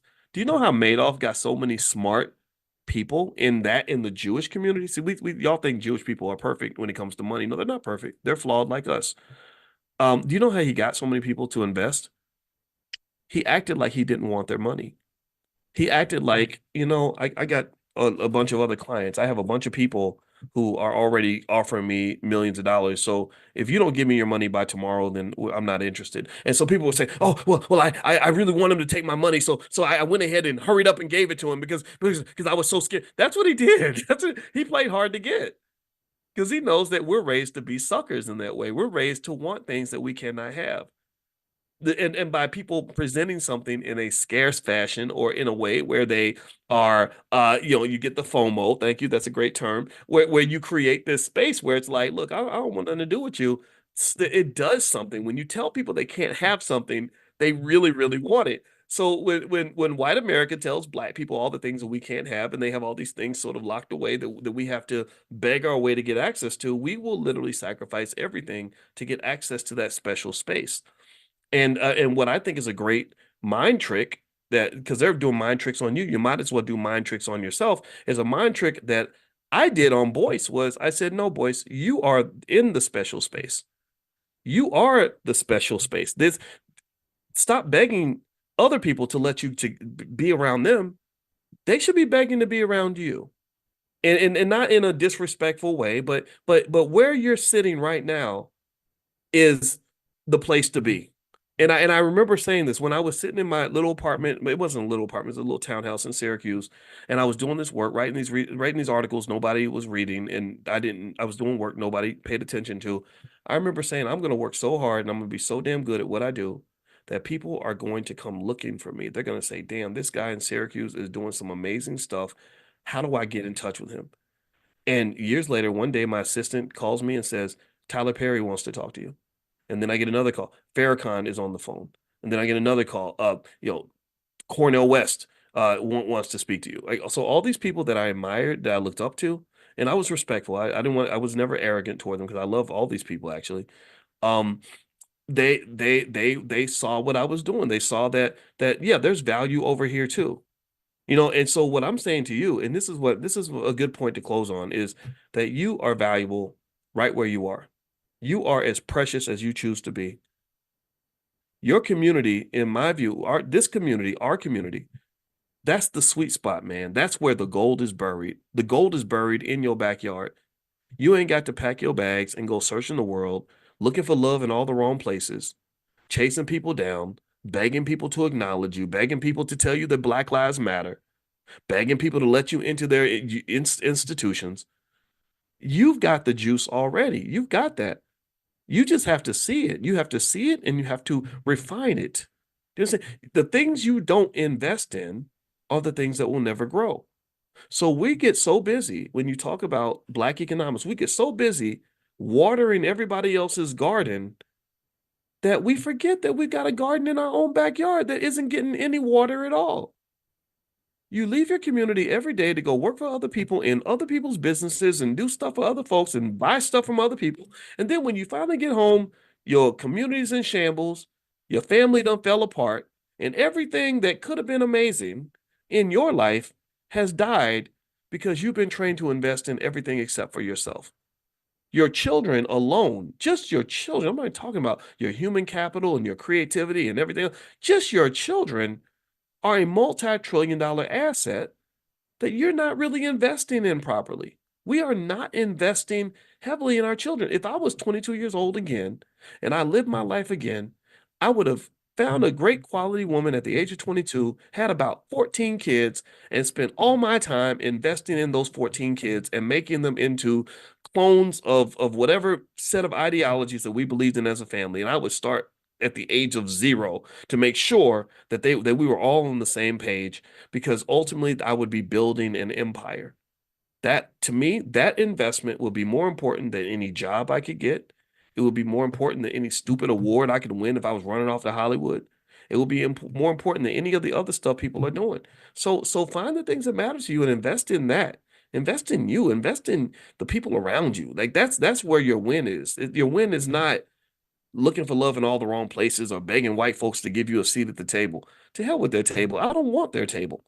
I don't want to be at your table. I got a damn table. I'm building a table. And I'm building a better table. My table's made out of gold. Your table's made out of faulty plastic. I'm not integrated into a burning house. I'm building a powerful kingdom. That's the mindset, I think, that will get us to the next level. In fact, it's the mindset I know that will get us to the next level. So keep building, keep investing in the things around you. That's how you win. All right, I gotta go. It's time for us to finish up for today. I really enjoyed talking to you. We're gonna be back tomorrow morning at 10 a.m. Eastern. If you want to get the reminder, just text the word morning to the number 87948, and I'll send you a link. So text morning to 87948. Also tonight, at 8 p.m. I'm meeting the prime students. We're going to talk about making money selling stock options. You're going to like it. It's really a lot of fun. It's really good stuff. Also, if you, in case you didn't know, at drboycebooks.com, my book, The 10 Commandments of Black Economic Power, is there, along with books from my wife. We have financial flashcards for kids, things like that. I know it's summertime, and if you have kids, your kids are probably sitting around doing nothing. So feel free to go to drboycebooks.com and take a look at some of the resources there, and maybe that will help you in your journey. So God bless you guys. It was real, and I'll see you all tomorrow morning, 10 a.m. Eastern. Have a good day. Bye-bye. So far, and I hope you're doing well. What's my largest holding? Great question, Errol. Errol's so smart. I love talking to Errol. Errol, you're one of my favorite people, period. I just want you to know that. That, you know what? I'm not 100% sure, but I believe it's Amazon. I got to double check, but I think Amazon is where I have my biggest holding. I gotta look. I can't remember. I buy so much stuff. I don't always remember everything that represents my biggest holdings. But then again, it's a style, it's a preference, right? Some people invest in a way where they know exactly what they hold in every area all the time. What I do is I look for evidence that tells me that there's a possible catalyst that could push a stock price up, and I add good stocks to my portfolio. And in fact, in a little bit, I'll give you guys a couple of stocks that I identified that I like, that I just bought shares of these companies, and that can kind of help you guys. Also, if you are interested in weed, in what's going on with the weed industry, not smoking weed, I'm not going to smoke with you, but I will invest with you. I want you smoking. I want you to be smoking the kind of weed where you make your weed out of the dollar bills. You crush your dollar bills up and you smoke them. I'm joking. I'm being stupid. But anyway, that's what I'll smoke with you. And so I have a list of cannabis stocks that I pulled together. That if you did not get that list yet, let me know if you all got the list. I sent it out via text. And what I'll do is I'm going to grab the link again today and put that back in the chat so you guys can have that list of cannabis stocks. And y'all got to forgive me. I'm looking all over my computer screen. I got stuff everywhere. But yeah, I call them canna stocks. That's because I just make names up and stuff. But yeah, so the list of canna stocks, it's in here somewhere. I'm going to find it. And when I find it, I'm going to share it. Don't let me forget to share it, because in the mornings when I have all my stuff out everywhere, sometimes I get a little bit lost with stuff.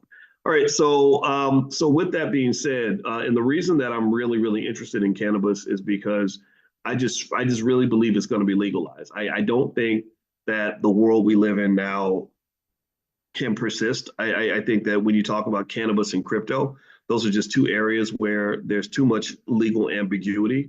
And so I think that there will be more clarity, regulatory clarity when it comes to crypto, which will benefit a lot of cryptos. In fact, right now, there's an Ethereum ETF that is pretty much approved or close to it. And I think that that's a good reason to be invested with Ethereum. Also with Bitcoin, we've been talking about Bitcoin for a while, and I mentioned to you all that I'm a big fan of Bitcoin. And so there's a lot of opportunities out here. And so let me share this list of the cannabis stocks. I'm gonna put it in the chat, and you guys can grab that if that's of interest to you. Give me 1 second here. Hold on. All right, let's see. Here we go. Okay. Sheesh, I tell you, it's like there's so much information to keep up with. It's kind of hard to. Okay. Oh, there we go. Okay. Well, thank you, Sonia. Sonia already shared it, so looks like Sonia's on her game. What would I do without Sonia? All right. So anyway, so there's the list right there inside the chat as well. So Sonia also provides her link as well. So let's see here. What else am I noticing? All right. So in terms of opportunities, I do believe that, and I heard an analysis by Kathy Wood, who is interesting. She's super smart, but sometimes she's just wrong. And I don't know if she's wrong about this or not, but I know that it did make sense. She was saying that based on certain historical data, that there's evidence to say that companies that small cap stocks tend to do well in this kind of environment. They don't do well right now, like they're undervalued. And that what's happening right now in the market is that everybody's flocking toward these, everybody's flocking toward these big companies, these big tech companies. And what tends to happen is that whatever everybody else is flocking toward, that's not really the place you want to be long term. Like everything that's overperforming right now is going to underperform at some point in the near future, and everything that's underperforming now is going to do well later on. So there are some small cap companies that I took a look at that I actually invested in. And again, this is not investing advice, but I'll mention them to you. One is a company called Magnite, Magnite, and the ticker symbol is MGNI. And I invested in this company solely for the reason for the fact that when I did my research on it, the analysts like it, and also it's a small cap company that should have some possibilities later on down the line as the market evolves. So again, if you want to go take a look at that company, it's MGMI, and the name of the company is Magnite. And so feel free to take a look at that. Again, this is not investing advice though. Now, what else is happening in the market? So I'll just kind of give you a quick summary. A couple of things going on right now. Basically, the economy is holding pretty steady. There are some risks and catalysts in the economy, particularly in the areas like commercial real estate. A lot of people are concerned about commercial real estate. In addition to that, if you want to look at sectors that seem to be a little bit overvalued, tech is a little overvalued. So all the big tech stocks that everybody loves, a lot of people believe that they're priced so high that even though these are great companies, they may not be great investments. Because remember, a great company does not make for a great investment, and a bad company does not mean it's a bad investment.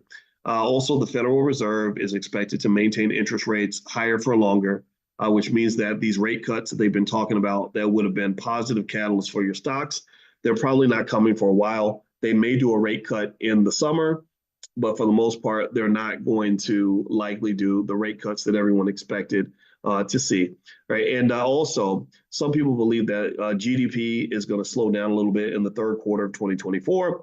They're not predicting a recession, but there could be. I mean, they're supposed to be. The economy's done so well that at some point you've got to slow down. You've got, that which goes up has to eventually come down. And so you can expect some sort of economic downturn to occur in the near future. All right. So what I want to do is look at some of your questions here. And let's see. The first question I see comes from Genia Ardrey. She says, I have P&G stock with a holding company. Should I leave it there or move it to another platform to build in order to buy, sell options?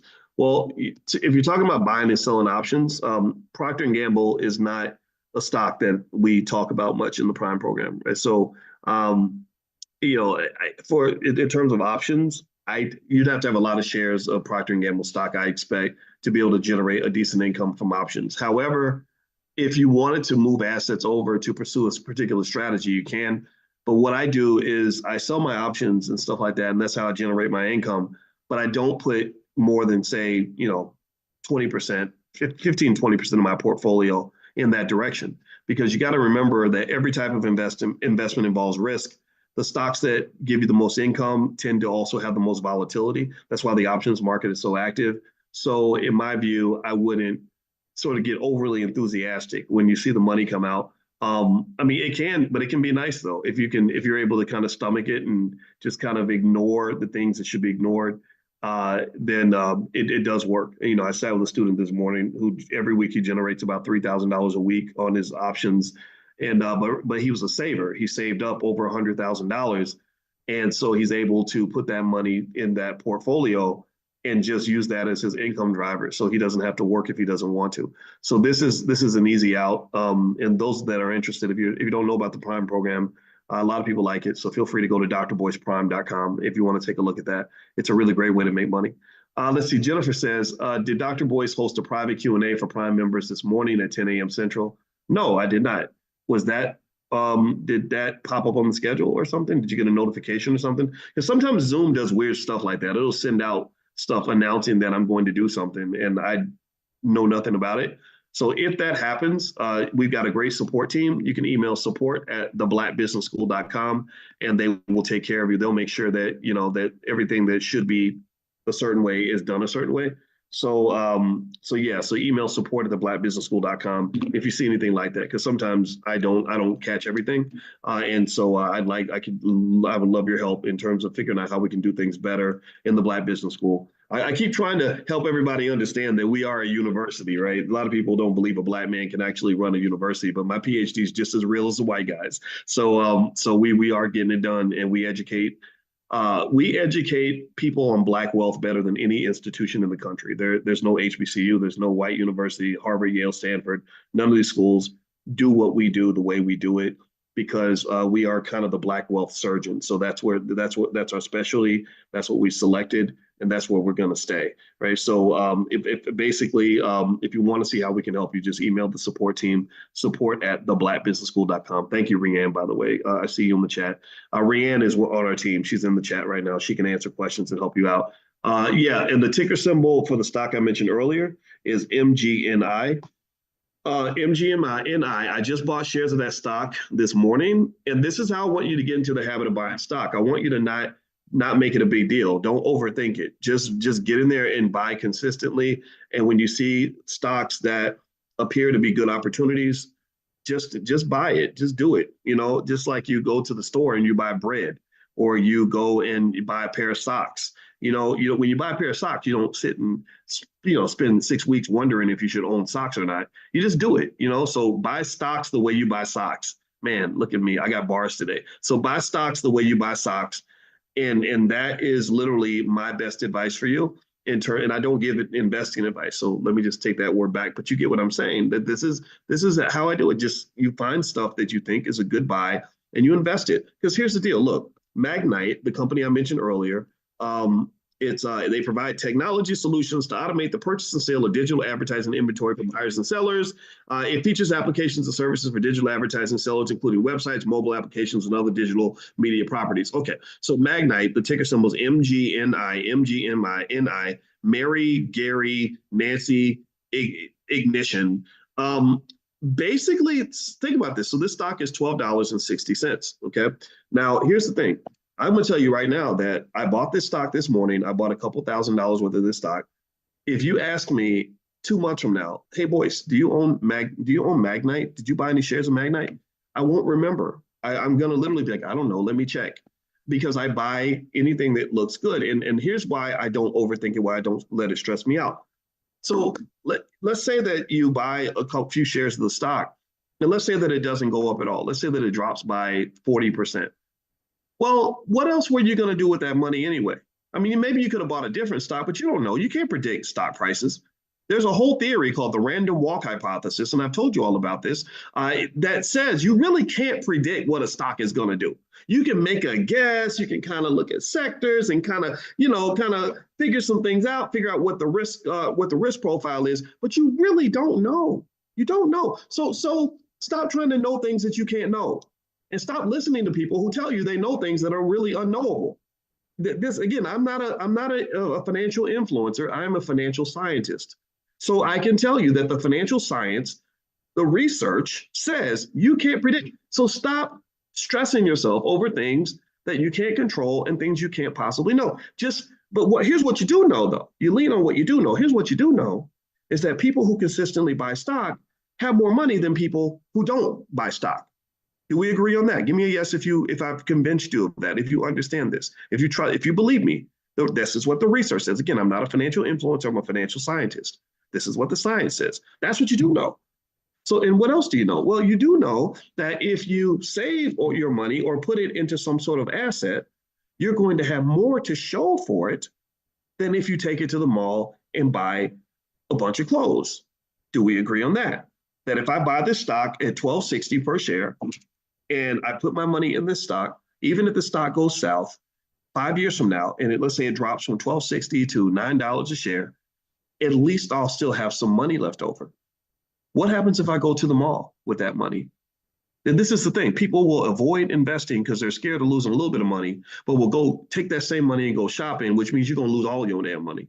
There ain't hardly nothing you bought in 2017 that you're still using right now. You're not, ain't probably not even your car. So why not try? And here's the third thing. Here's another thing you do know. I can name 20 things that you do know, and then I can name a bunch of stuff you don't know. But here's another thing that you do know. You do know that keeping your money is better than giving it away, right? We do know these things, right? We do know that if I keep my money, I'm going to have more money than if I give my money away. So when you buy stock, what you're really doing is you're putting your money into what they call a store of value. A store of value is like putting my money in a bucket. And if I put my money in a bucket, another thing I know, this is another thing you add to the list, is I know that if I buy this stock, sure, it might go down. But also, if I buy this stock, it might go up. And I know that I don't know if it's going to go up, but at least I know that if I'm in the game, I have a chance to win. If I'm not in the game at all, I have no chance at all. So I buy this stock not because I know it's going to go up, but because I have reason to believe that there's a good chance it could go up. I also know that if I save my money, I'm going to have more than if I give my money away.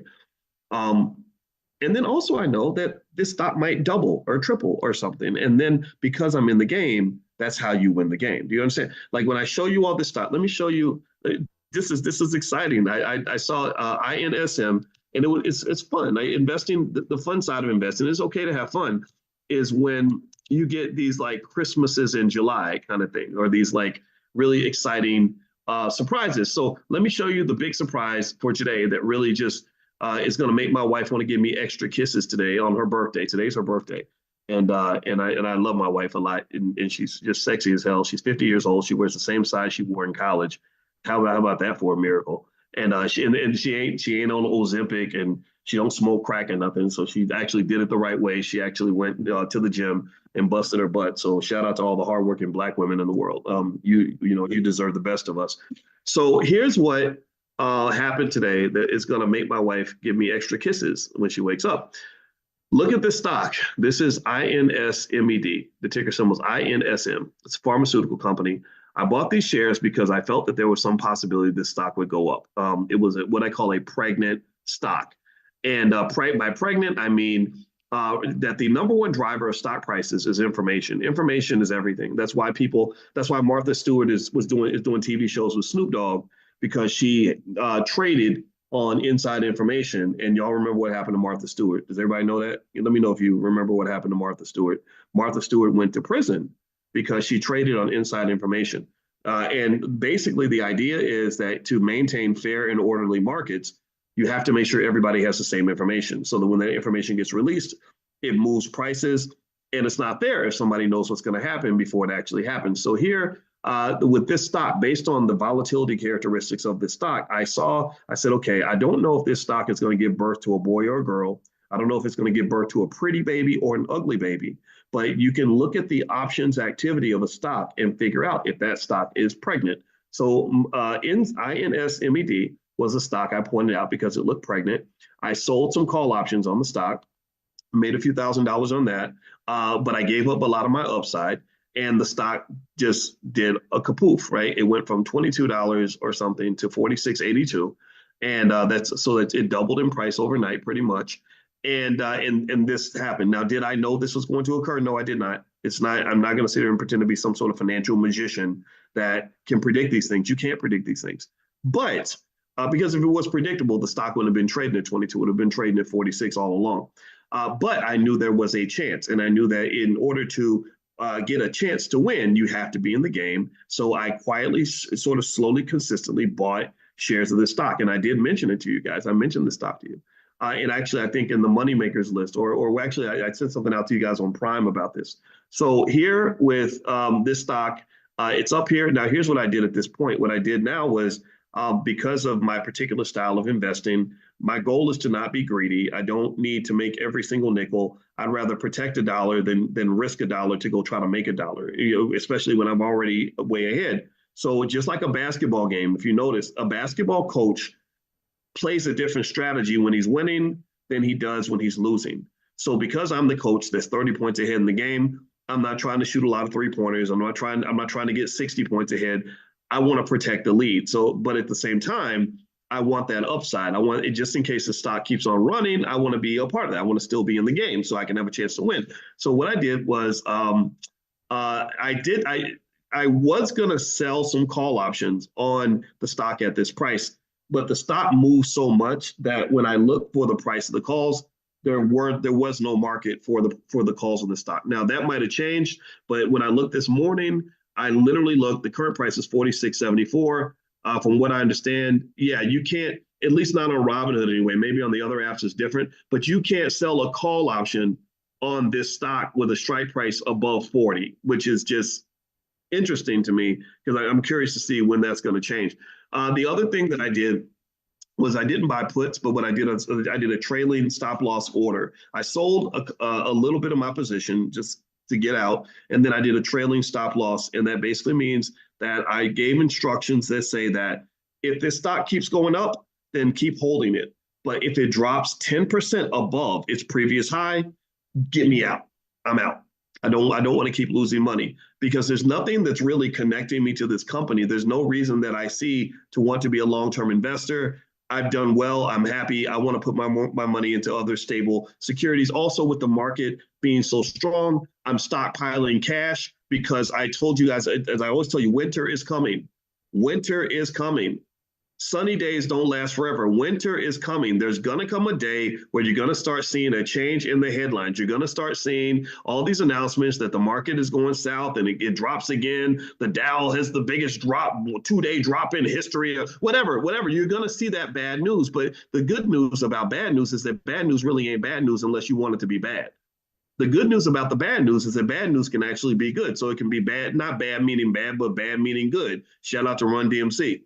So basically, when you start seeing those negative headlines, if you are prepared and you have the cash available, then you can go ahead and take advantage of those opportunities because there are people like the Warren Buffetts of the world who just sit back and they stockpile cash. They're just loading up the gun. They're just loading up the gunpowder, putting the bullets in the holster. Or, well, you know what I mean. Don't put bullets in a holster, but you get the point. And they're just kind of getting ready. They're ready to cock and squeeze whenever the market dips. Warren Buffett's sitting on $170 billion in cash, and he's not using it because he doesn't see anything worth buying. But I guarantee you that if the market starts to dip, you're going to see Warren Buffett make some major acquisitions. Now, here's one thing I wanted to mention. I see your question, Anthony, on doing a class on how to do trailing stops. There is one training I did. I did that class. I did a special training on that, and I called it Stormproof Investing. And so if you go to stormproofinvesting.com, stormproofinvesting.com is a training. It doesn't cost that much, and it's yours for life. And I literally went through 6 or 7 different strategies that you can follow to prepare yourself for an economic storm. And so the trailing stop was part of it, but then there's other strategies that we lay out. So feel free to go to stormproofinvesting.com. And not only do we allow you to share anything that you do in the Black Business School with your family, you can share your membership with other people in your family. Just try to be respectful if you can of what we're doing. And not only do we allow you, but we encourage you to do that. So each one teach one. So feel free to do that.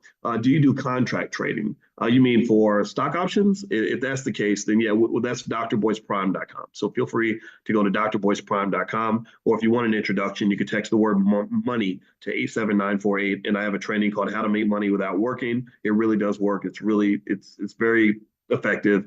And so if you want to take a look at that, you can just text the word money to the number 87948. Now, one of the company I want to show you that was really interesting too. Just this one gives me, this is like, sometimes you think about an old girlfriend and you kind of smile to yourself. But I don't do that too often because I'm married now, so I'm a good boy. But still, this stock is like a beautiful old girlfriend or something from 20 years ago, and it's Madrigal Pharmaceuticals. And let me show you this. This happened in class. This is pretty cool. This stock was trading about 60 something, and one of the students in the prime class came to me. James Wilson was actually teaching his whole entire church how to trade stock options, which I not trade stock options, but generate income from stock options. It's very different from trading. Really, in my opinion, there are long-term investors, there are traders, which it's very stressful, very tough to make consistent income. And then there are income generators. Income generators are more on the conservative side. You're not buying risk, you're selling risk. So he's teaching his whole church how to increase their income with stock options because you have all these people in the church that have, that 40, 50, $80,000 or whatever in home equity or in their 401k, and they want to activate some of that money and generate income from it. Maybe they want to quit their job. And so he's showing the whole church how to do it. And I just love that. So anyway, James came to me with this company and he saw that the options premiums were really high. And I said, okay, so you got a pregnant stock on your hands. Something big is about to happen. So what I did with this stock was I bought a bunch of shares. I not only told him that I like it, but if I like something, I'll invest right along with you, right? I'm right. I'm in the same game you are. So I bought a bunch of the shares. I sold options on some of the shares, but I didn't sell the options on all the shares because I said, if this stock does take off, I want to be a part of that. I want to be a part of the party. So this stock literally went from $67 per share up to 290, and it did that like overnight, just like that. And so it was like Christmas in July. I don't know how much money James and his wife made, but I'm willing to bet you it was quite a bit because it was how they were positioned. But I don't mean to talk about anybody's personal business.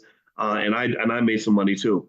And so sometimes these things happen. But the thing about it, though, in my opinion, is that in terms of investing strategy, you don't want to think of the market as a casino. Some people, sorry, the company's Madrigal Pharmaceuticals. Good question, Stephanie. You don't want to think of the market as a casino. A lot of people sort of invest where they're hoping to hit it big, almost with a lottery kind of mindset. And I don't think that that's a healthy way to invest because you usually don't hit it big like that. And then sometimes you can hit it bad.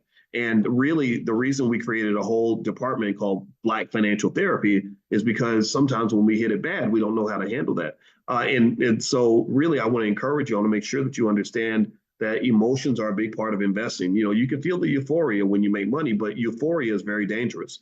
Euphoria can get you in trouble. So, even when I made this money today, my first thought was, wow, all right, this is awesome. Then my next thought was, okay, calm down, boys. Let's protect what we have. Because once you get wealth, remember, I've mentioned to you all the 4 steps of wealth, right? Let's go through that really quickly. Number one is you have to know where the wealth is located. That's financial consciousness. We do financial consciousness training every morning at 10 a.m. Eastern because a lot of people, they'll never be the money because they can't see the money.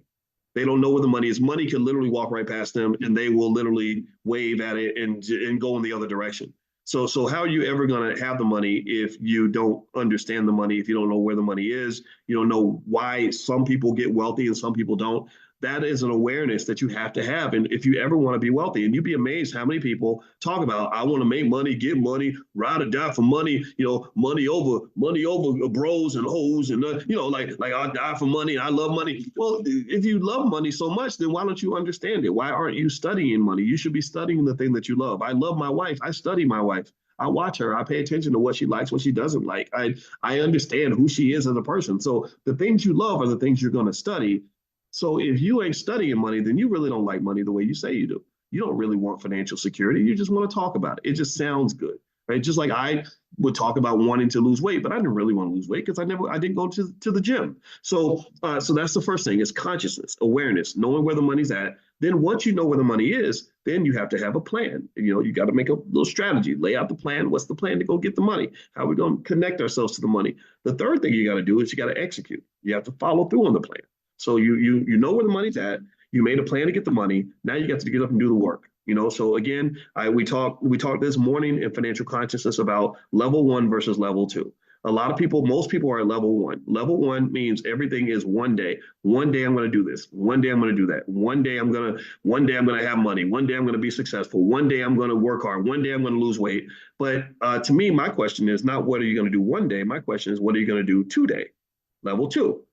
So today I'm going to invest. Today I'm going to learn. Today I'm going to go to the gym. Today I'm going to execute my plan. Right. So that execution is really, really important. Critical. Put that on your list. Number four, fourth step in wealth building is once you have done those first three steps, you will probably be wealthy. Once you have economic awareness, you've made a plan, and you've executed the plan, and you've allowed time to grow your wealth, because when you are executing the plan, you're planting little seeds, when you plant seeds and you let them grow, they grow into big sycamore trees. So now you're sitting on money, you're sitting on success, you're sitting on all these things. Well, the fourth thing you have to do is you must protect that.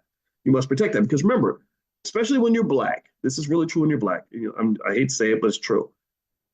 When you get money, you're sitting in the middle of a space sometimes where nobody has money except for you, where most people don't have the success you have. They don't have the prosperity you have. They're not doing as well as you, right? You know what I mean?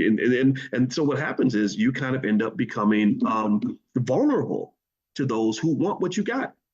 When I started making money and I was a single man, I suddenly became very handsome. I didn't know how handsome I was until I had money. My jokes were funnier. I was the most interesting man in the world. I got attention from women that didn't pay me any attention when I was a broke student in grad school, and that was new. I didn't know. I was like, I'm the same guy. Why am I being treated so different? This is weird. But now as I read books about it, it's natural. It happens, right? So same thing happens with when you have money, you get more friends. Everybody wants to be friends with the rich guy, right?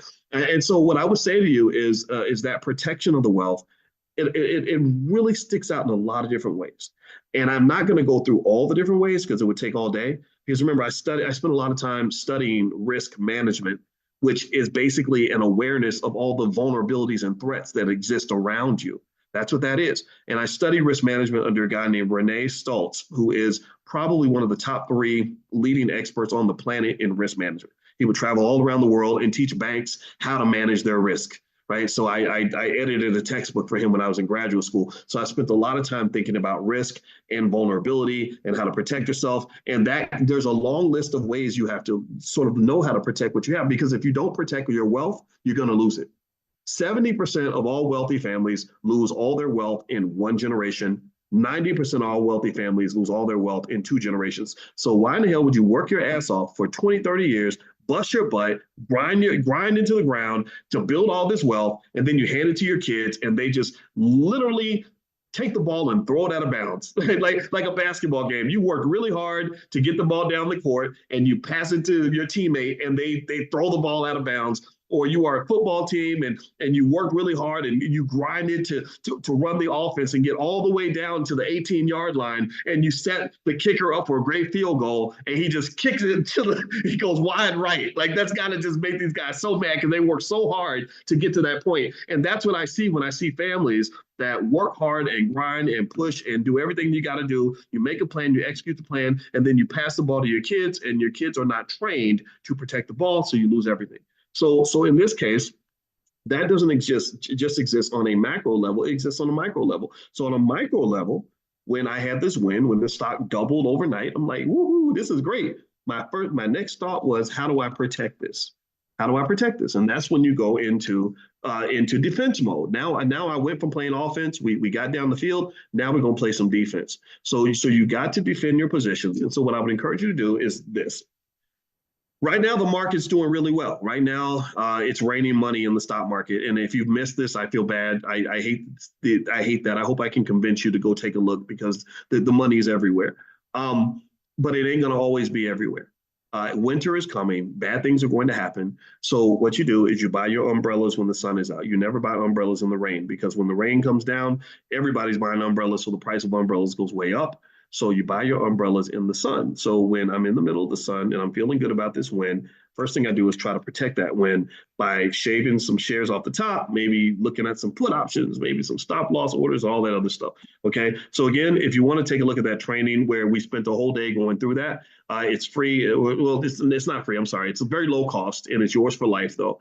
Just go to stormproofinvesting.com. That's stormproofinvesting.com and share it with your whole family. You don't have to just, it's not just yours. It's anybody in your family you want to share it with. Also, someone was asking about the options training. Yeah, if you go to drboyceprime.com, that'll get you there. So, Rianne, I see someone mentioned that the links aren't working.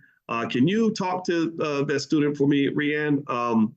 So I see Rianne also put text the word money to 87948 for the training. So it's about an hour long presentation I did on how to make money without working. I know you're gonna like it. So feel free to text the word money to 87948, and you can also go to drboyceprime.com.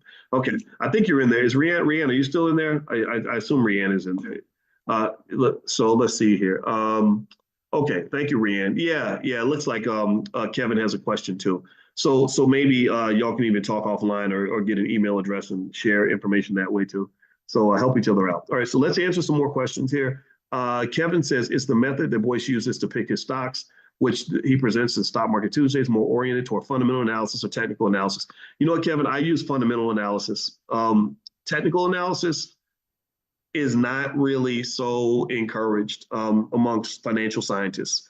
If you go to academic finance, when I was working on my doctorate, if I'd said that I believe in technical analysis, there's a good chance I might have got kicked out of my program.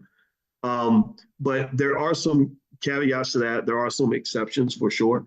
There are some areas of technical analysis that actually do hold true. Which technical analysis, in case you all don't know, it's kind of like when you're looking at charts and you're looking at these bands of trading and and resistance levels and stuff like that. And I'm just going to tell you, if you went to MIT, with some of the best financial scientists on the planet, and you said that's how I trade stocks, there's a good chance that a lot of them would not take that seriously. But I don't think that that's completely accurate. Just because that's what they believe doesn't mean that's 100% true. Part of my dissertation was actually on a type of technical analysis that focused on reversals and momentum. So sometimes it makes sense if you think about how human beings operate. It kind of means when the prices go up, there's a good chance they're going to kind of get pulled down because people take their wins and they make adjustments, they sell their shares and stuff like that. And so, yeah. But I'm more of a fundamental analysis person. And really, fundamental analysis long term, in my opinion, is more effective as an investing strategy for one basic reason. It's very rare that you're going to find a good company with good fundamentals that knows how to make money, where that investment in that company isn't going to lead you to make more money over the long term. If you look at almost any company that has growing revenues, growing net income, growing market share, just a good, solid, quality business, quality management, all that, and you invest in that company over, say, a 5 or 10 year period, you're usually not going to lose, right? And definitely not if you do it in a portfolio, right? Most investing really should be done in a portfolio. You should not be, according to financial science, you should not be focused on any individual stock. Okay, so I don't really get caught up in individual stocks. I look at them as collectives, as groups. So that style of looking at stocks, that fundamental analysis, is consistent with how Warren Buffett invests. If you listen to Warren Buffett talk, which I think everybody should, I like that guy a lot. He's accumulated his $200 billion in cash pretty much by investing in quality businesses. He's not into the technical analysis, none of that. He just tries to figure out, do you have good management? Do you have good product? Do your customers like you? Is your revenue growing? Your income growing? That kind of thing. That's what Buffett does, and it works. And why? Well, because Buffett is a buy and hold investor. He's not a trader, right? But that doesn't mean he knows everything, though. There's been many occasions where he's missed out on lots of money because he didn't try to time the market or he didn't participate in a market frenzy or whatever. So Buffett ain't perfect, but I like Buffett's style because it's solid. It's conservative. He learned how to invest from a book by two people named Graham and Dodd called Value Investing that was written like literally in 1932 or 33. But him and Charlie Munger are pretty old, so this, they're probably teenagers or something. I guess for them, that was the hot, hip, cool new book that was out there. Okay, so has Boyce bought anything so far? Yeah, MGMNI. There we go. Thank you, Joni and Margaret. Or okay, there we go. So yeah, it's MGNI. That was the stock I mentioned earlier. There's another stock that I actually bought today. Let me see here. What was the ticker symbol was RCKT, and it was a pharmaceuticals company. Let me see. I'm going to read about the company and tell you guys more about it. Okay. And these are more long-term investments. So just so you know, these are investments that I believe will do well in the next, 5 to 10 years. I'm not talking about stuff that's going to do well tomorrow. Okay. So let's not get caught up in that casino mindset. So yeah, Rocket Pharmaceuticals, it's a clinical stage biotech company which engages in the development of gene therapy treatment options for rare and devastating pediatric diseases. So yeah, so just based on my research, that's a company I decided I want to take some ownership in. Yeah, so there we go. All right. So let me answer more questions. And by the way, that list of cannabis stocks that I mentioned, or I call them canna stocks because you say that other word too much. I don't know if I put it in an email or something, they'll think I'm selling drugs. But yeah, I like those canna stocks. I'll share that link again for those of you that didn't get it. I can't even find the freaking link. So yeah, just get on the text list. Make sure you're on the text list. Text the word morning to 87948. Or you can also email support at theblackbusinessschool.com. That's support at theblackbusinessschool.com, and they can get you the list. Because I can't, I got too many screens open and I'm confusing myself. So, all right. So, yeah, and I know y'all didn't come here to listen to me be confused. Okay. So, Jennifer says, what are the pros and cons of using margin to buy stocks? The pros of margin, Jennifer, is that margin is debt. Debt is an economic accelerator. Debt is something that will push you faster in whichever direction you're going. So if you're going in a good direction, debt will make more good things happen for you. If you're going in a bad direction, debt will accelerate the pain and the badness of your situation. So debt is like driving a super fast car and it's going to get you to your destination faster. But if you drive it sloppily, it can crash and get you killed. So I'm a fan of debt, especially if it's used responsibly. Most millionaires and billionaires have used debt to get to where they are. If Elon Musk did not have access to debt, then he would not be the guy that he is right now. He would not be the billionaire that he is today. So debt can be a good thing. Don't let anybody tell you that debt is always bad. But at the same time, people that tell you that you're a sucker if you don't use debt or you're stupid if you don't leverage to the hilt, those are people that have a gambling mindset who've never experienced the kind of devastating losses that can occur if you go too deep in debt. So debt is something that has to be used very carefully. But I do trade on margin because I like margin because margin is basically access to capital. Access to capital is sometimes more important than actually having capital. If you gave me a choice and you said, Boyce, which would you rather have? $10 million right now or the ability to control Warren Buffett's money for 6 hours? I would rather be able to control Warren Buffett's money for 6 hours because I could make far more than $10 million in 6 hours with Warren Buffett's money. Or maybe it might take a day or something, but still, it would be far more than $10 million. The ability. So this is why I mentioned to you all, say it in the chat for me, please, because I have to keep repeating this to make sure we know this. What's the most important thing that a young person can have that's more important than a college degree? Somebody answer in the chat. I know some of y'all know. I know Errol knows the answer. What's the most important thing that you can give your children that will set them up for life? More important than a college degree, more important than a good job, more important than a nice car or a $20,000 prom. Right? It's a capital base. It's a capital base. And I need everybody to understand what a capital base is. A capital base is a collection of assets that you have that are available to you that allow you to generate the income you need to live your life. And because if everybody had a capital base, you wouldn't have to go to work every day. You wouldn't have to go get a job. The reason you have to get a job is because you don't have a capital base. Which means that you have to depend on someone who does have a capital base for you to get the income you need. So you have to ask them to help you because no one made a plan for you. And so what the Black Wealth Master Plan does is it positions everyone who cares enough about their future, their family, and their children to just exactly a direct path to building a capital base. So that when you drop that 22-year-old off in the game of life and they're out here in this economic struggle, they're not going out here butt naked. If they go out here butt naked with no, financially speaking, of course, if they go out here butt naked with no support and no capital base, they're going to have to beg a capitalist to pay their bills. They're going to have to sell themselves into slavery.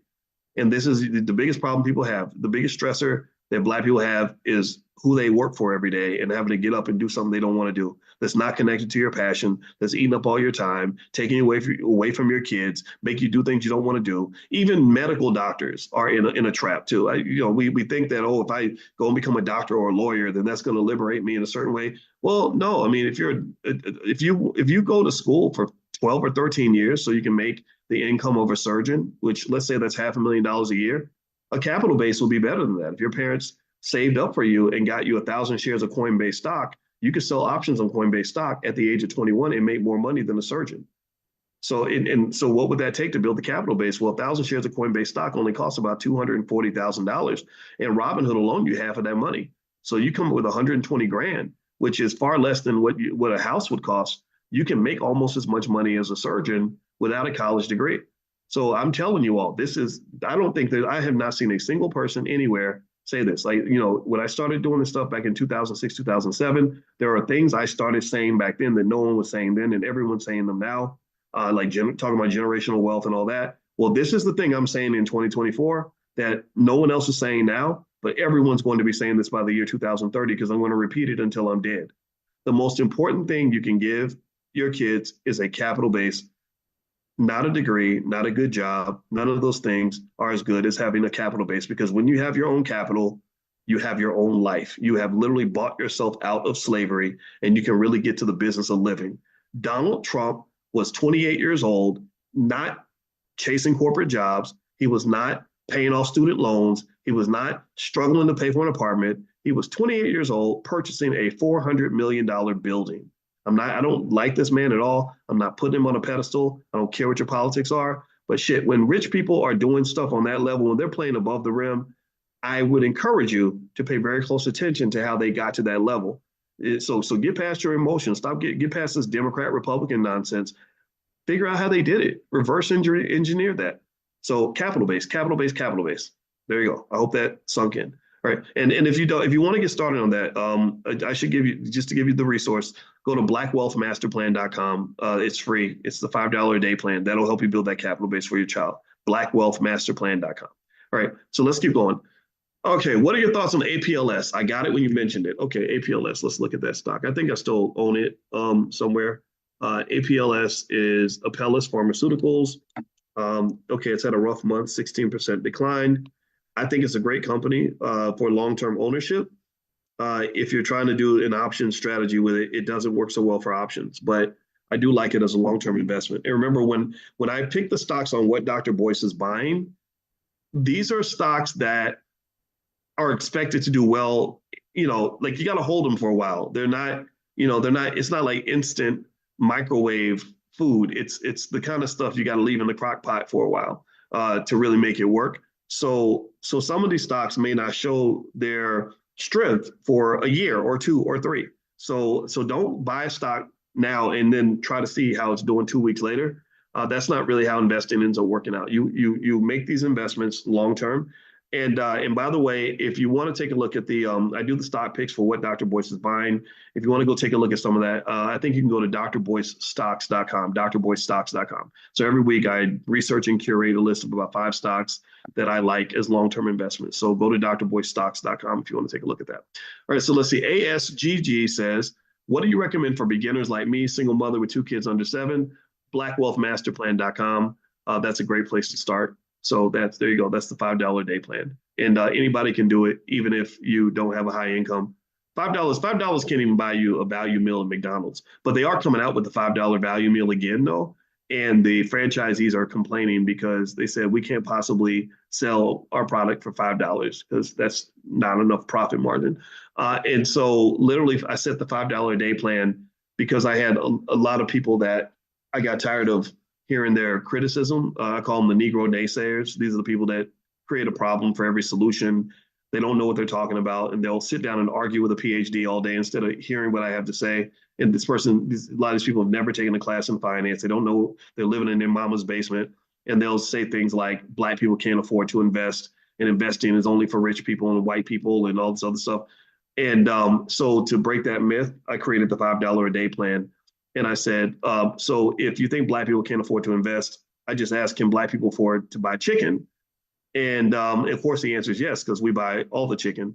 And so I said, okay. So because I said, look, if I took a Popeyes chicken restaurant and put it in the poorest, most depleted neighborhood in America, there would be a line out the door, around the corner, and down the block by that afternoon, full of people that shouldn't even be eating fried chicken, but they're going to go get it. So if we can afford chicken, then we can afford to invest. So I did $5 a day. And if you don't know, some of y'all know this, but repetition is important because I want this to become part of the culture.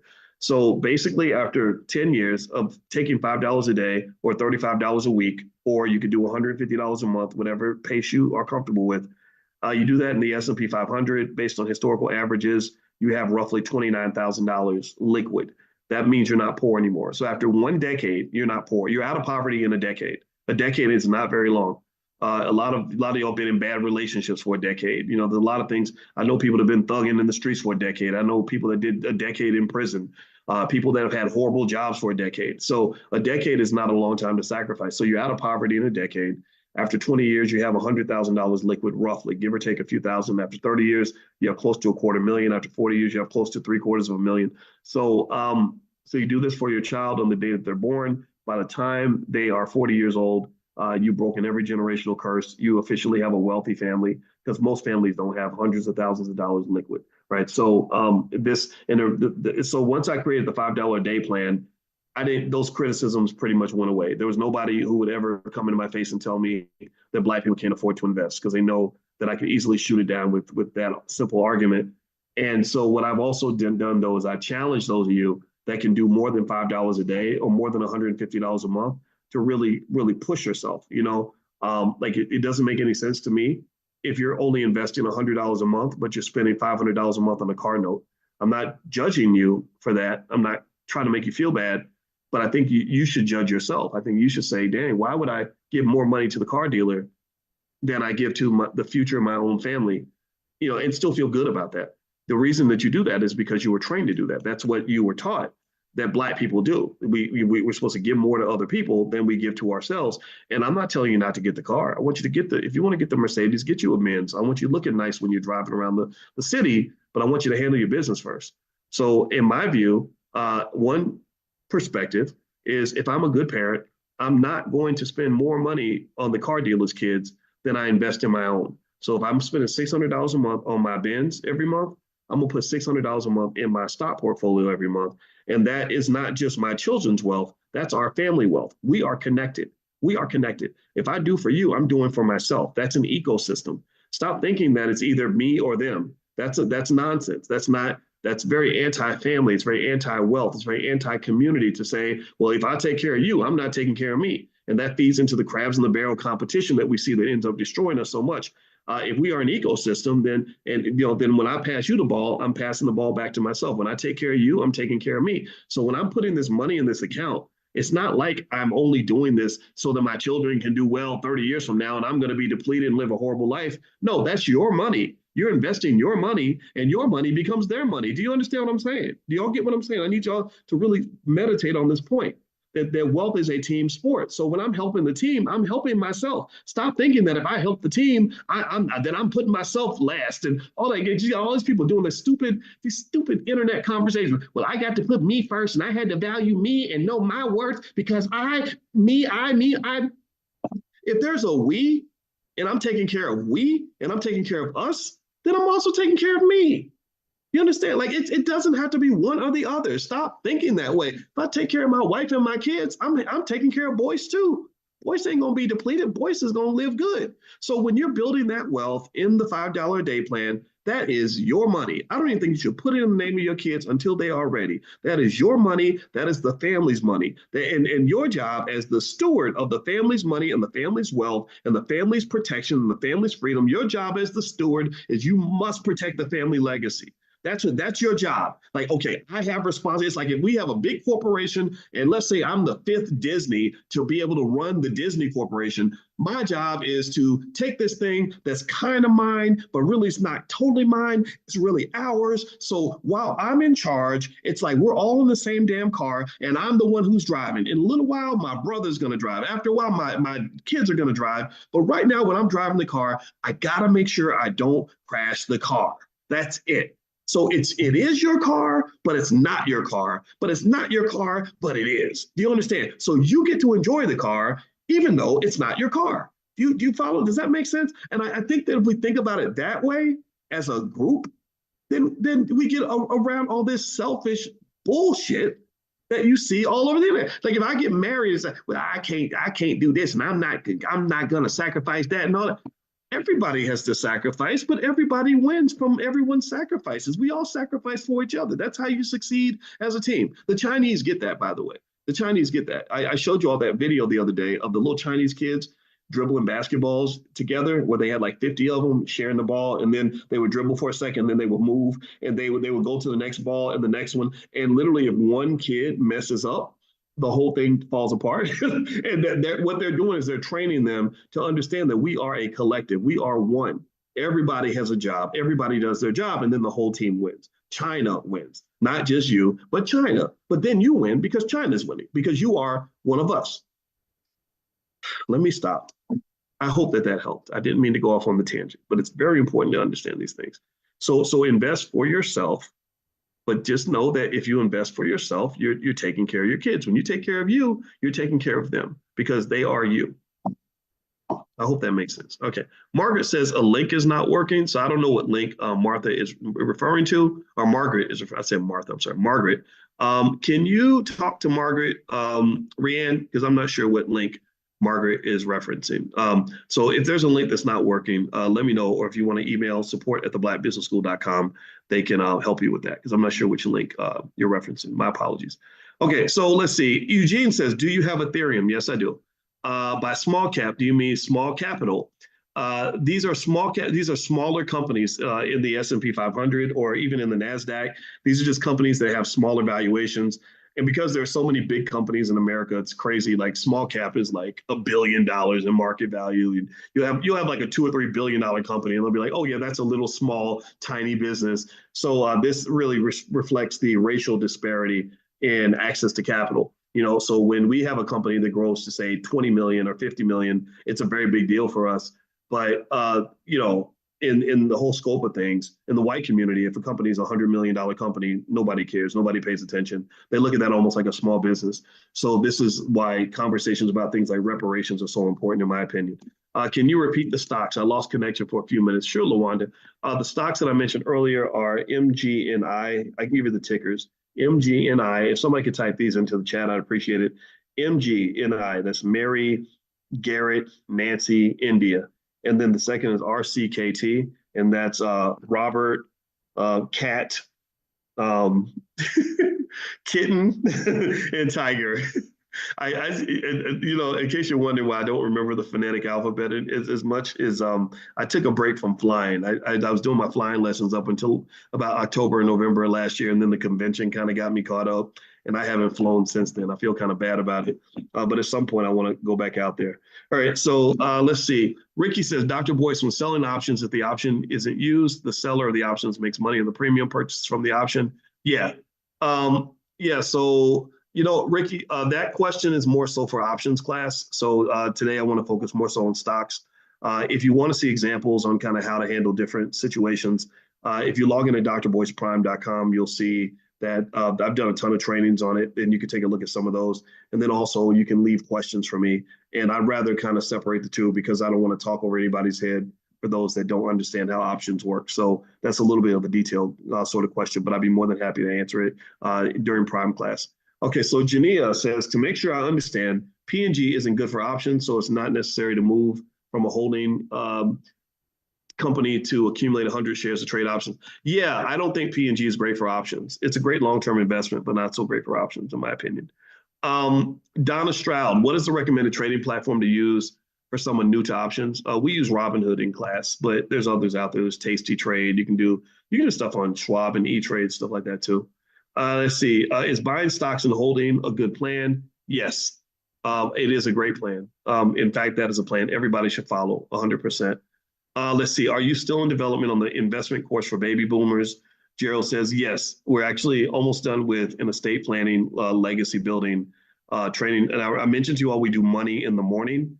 And because some of you had specific questions about specific areas, I said, okay, well, let's create something. We created something called Money in a Minute. And Money in a Minute basically solves one problem that I was thinking about is that sometimes when we want to go study something, it requires a lot of time and a lot of work. You got to sit down for 30 minutes or an hour. And sometimes that causes us to delay or even procrastinate on these things. So I said, okay, so in Money in a Minute, maybe what we can do is have something that you can sign up for at a reasonable cost that will text you the lesson out every day. So we'll give you like a 90-second bite-sized lesson on some concept related to that topic that will allow you to learn within the flow of your day. So Money in a Minute is what we're creating. And it happens that Money in a Minute, the acronym is Miami. So I think the URL is going to be something like drboycemiami.com, which is kind of cool, right? So yeah, so Money in a Minute, one of the first programs we're going to do options. And we're also going to do legacy building, estate planning. So this is more so for boomers because boomers actually are part of the greatest wealth transfer in American history. They're passing trillions of dollars mostly to their wives. The men are giving it to their wives because women live longer than men. So this is going to be very empowering for women in that space because women are going to just have a ton of money. So we got to be nice to the ladies. And then in a few years, the women will pass on and pass the wealth to their children. So the Gen Xers are going to be the richest in America in about probably a decade or so. But yeah, we'll be Gen Xers because a lot of the boomers, I hate to say it, but time passes and you know what happens when time passes. But we love y'all. We want you here forever. All right. So Kuana says, if you had 5K to invest today, which stocks do you like best for trading options? Yeah, I like those stocks, Riot, Marathon. Yeah, those are good ones. Those are ones that I actually trade on myself. Chet, give us that name again, the risk management guy. His name is Renee Stultz, Renestultz, Renee Stultz, Stulz. Feel free to look him up. Smart guy. Let's see. I sold call options on INSM. Now this jump. Do I have to wait until it expires? No, you don't have to. Well, you don't really have to do anything. You could wait till it expires, or you could buy the option back, but they're going to be very expensive to buy back. But that's only if you are under the assumption that the price is going to keep on going up. So, it's up to you to decide how to respond to that. Let's see, Michael, if you sell 10,000 in stock options or 1,000 contracts with $10 stock, how do you buy puts to protect it? Is it put option contracts or put contracts? How many would you buy? If I have 1,000 contract or 1,000 shares, I would buy 1,000 puts. 1,000 contracts is actually 100,000 shares. So I think you mean 1,000 shares, which is 100 contracts. Or sorry, 10 contracts. Sorry about that. So 10 contracts is 100 shares because every contract is 100 shares. Sorry, let me say that again because I think I said it wrong. 10 contracts is 1,000 shares because each contract is 100 shares. So you have 10 of those. And that's what you would do with that. Kevin, is it a good or bad idea to buy a bond fund on a day when the stock market is going up? Can you explain why or why not?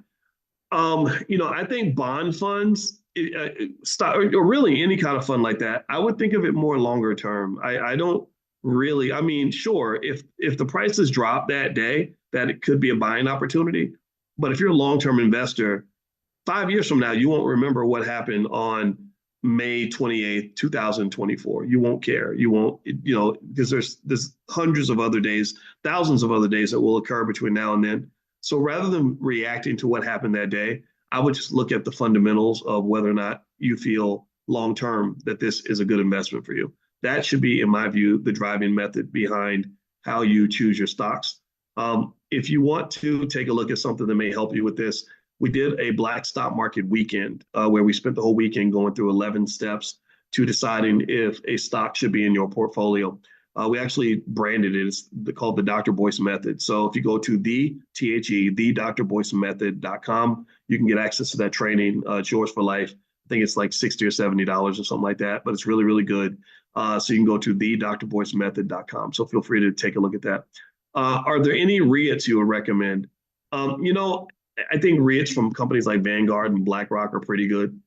they tend to know what to do with money. So you can just search for REITs, and there's plenty in there that are really good. What do you think about SDGR? Okay, SDGR. Let me see here.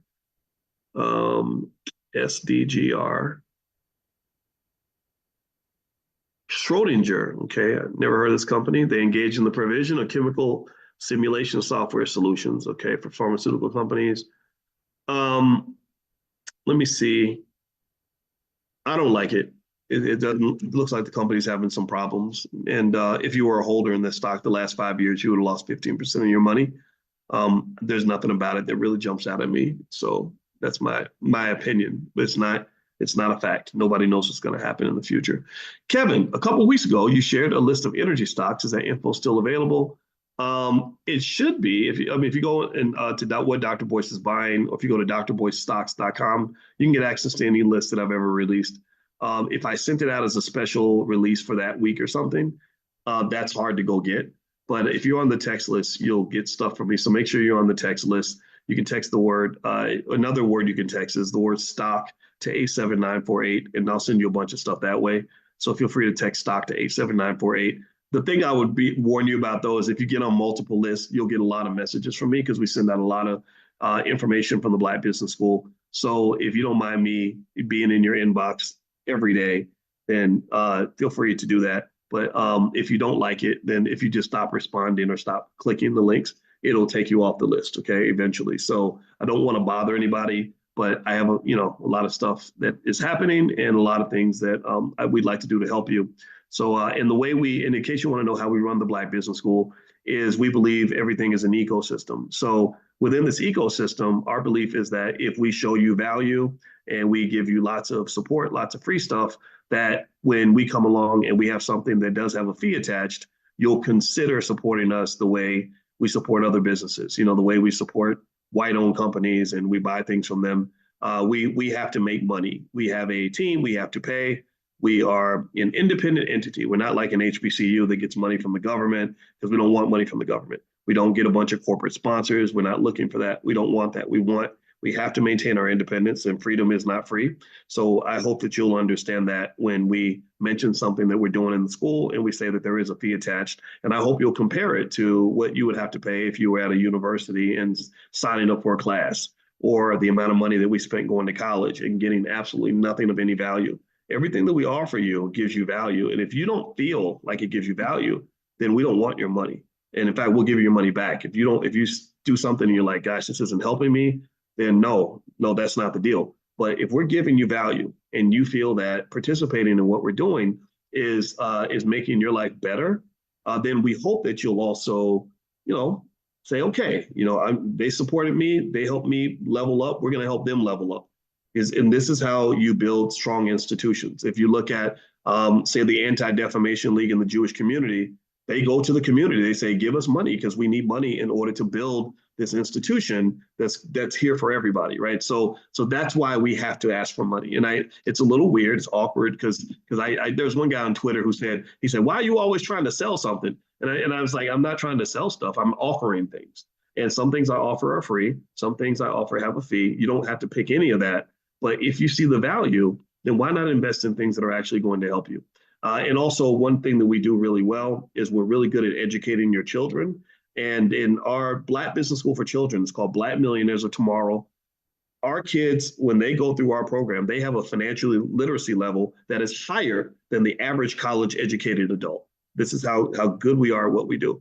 And so if you want to take a look at that for your kids, you can get started at blackmillionairesoftomorrow.com. That's blackmillionairesoftomorrow.com. So what we just ask people is we say, look, we don't need you. We don't want anything that we don't earn and we don't deserve, or we're willing to prove our worth before we ask for anything. But at the same time, we just want you to support us as much as you supported that big white university that took $100,000 out of your family's pocket. Support us 1/10 as much as you support them. Because I know that those people at the University of Iowa didn't care anything about your family. They don't care anything about your community. A lot of them didn't even want you on the campus, but yet you gave them $100,000. Well, why not support a Black-owned institution that really does care about what happens in this community? And we have the track record to prove it. So there we go. There's my little spin on what the Black Business School believes and why we exist. So I hope that helps and it makes sense for you. All right, so let's see here. Next question is, how do you determine the percentage on the trailing stop order?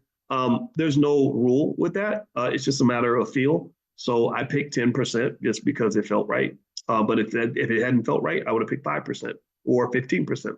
So I would say, feelings are a big part of investing. We talk a lot about investing with emotions and stuff like that, and it's okay to have your emotions work in your favor. As long as your emotions help you, then it's okay, right? So, when we talk about risk management, I always tell the students in the Prime program, ask yourself, what am I afraid of?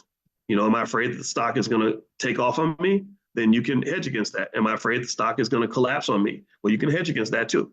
So the question is, ask yourself, what are you afraid of? And that's how you can figure out what the right move is. Jennifer, do you think it would be wise for a beginner to buy stocks and write options using margin? It could be wise to learn, but I would be really careful. I'd be extremely conservative about the approach. And I do a few one-on-ones if you ever wanted to schedule something like that. If you email the support team, support@theblackbusinessschool.com, we could do that. Or also we have small group sessions. And in addition to that, I did create my first mastermind. I think we're almost filled up though, but it's more so for those that are more advanced. They have a little more of a capital base. And so if you want to take a look at any of those things, just email support@theblackbusinessschool.com. Okay, a couple more questions, and then we're going to bounce out for today. When selling options, is it better your shares are called or the contract expires without execution? You know what, Lawanda, it's not so much about one thing being better than the other. Typically, if you're selling out of the money call options, if the price goes up, that's better for you. That's better for everybody. You just may not get all the money, but it's better than if the stock collapses on you. But the benefit obviously is that if the stock doesn't hit the strike price, then you can sell that same contract and keep generating that income every week without making any adjustments. So there's a win no matter what. And the thing about investing, in my opinion, is the goal in becoming a good investor is not so much just sort of knowing how to win all the time. It's sort of knowing how to find the bright side of any situation. If the market goes up, that's a bright side. The stuff you own is doing really well. The market goes down, that's a bright side. You can buy stuff really, really cheap. So, and then also sort of knowing how to manage your risk so that when things happen, you're not going to get surprised or broadsided. It's so knowing investing is about knowing what you're getting into, not being able to predict everything, because that's pretty much impossible. It's just sort of knowing what you're getting into and knowing how you want to be positioned based on what you think personally is going to happen. Let's see. How do I feel about LVMH, Moet Hennessy? That company is owned by Bernard Arnault, who I believe is the richest man on earth. And Bernard Arnault, he does exactly what we talk about in the Black Business School. He has all of his kids that they're all going to run his company. Like, it's funny. You got LVMH, the Moet Hennessy company, where all these Black people love it. Rappers rap about it. And what they're doing is they're sitting around constantly plotting and planning for the next generation. And why can't I find it? Why doesn't it pop up in Robinhood? Let me see here. Maybe I don't know. That's kind of strange. Let me see. It's on the NASDAQ. Okay. So let me see here. I like the company as a good long-term investment. And if you had it over the last 5 years, you would have made a return of 114%. So your money basically would have doubled. So in that regard, I like the company as a long-term investment. Now, if you talk about, let's talk about LVMH and Bernard Arnault. And let me do some quick research on this, because I think it's really interesting how he runs his family. And I really encourage those of you that are generational wealth builders to really kind of understand this. Hold on.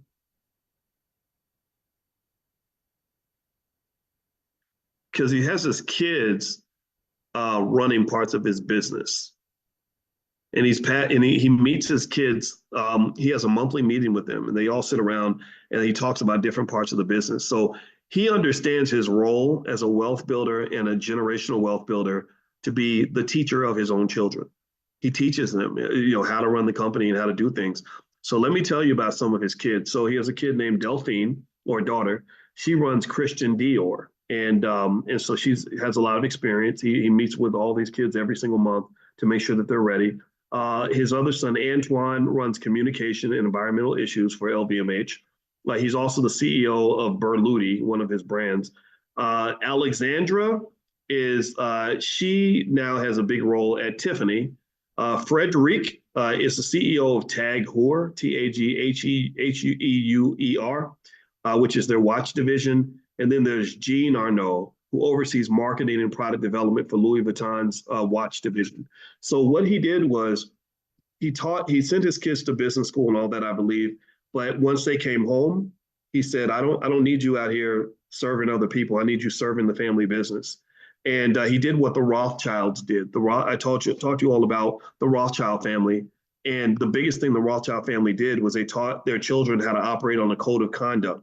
He taught them what was important. He said, this family is what matters. This name is what matters. This is what you protect. This is what you defend. This is where you bring your best energy and your best resources.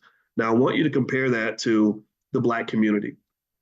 Most of us, unfortunately, are trained to say, go to school and then you can get a good job and then you can go represent a white guy. That's it. That's what we do. We all go find separate white people to go work for. And it sounds maybe I don't know if it sounds racist to people when I say it or radical, but that's what happens. There's not even a conversation about like, okay, well, how can we pour into this family as much as we're pouring into everybody else? So when you're pouring into everybody else and you're not pouring into yourself, why would you be surprised when your wealth is depleted? Your best and brightest, your best resources, your best everything go somewhere else. The minute you get a Jackie Robinson, you sell him to the major leagues. But the right mindset is that when you get a Jackie Robinson, you hold on to him for dear life. You fight for control of that asset. You don't give it away. You don't sell it as soon as it has a certain value. You maintain ownership. That's what you do.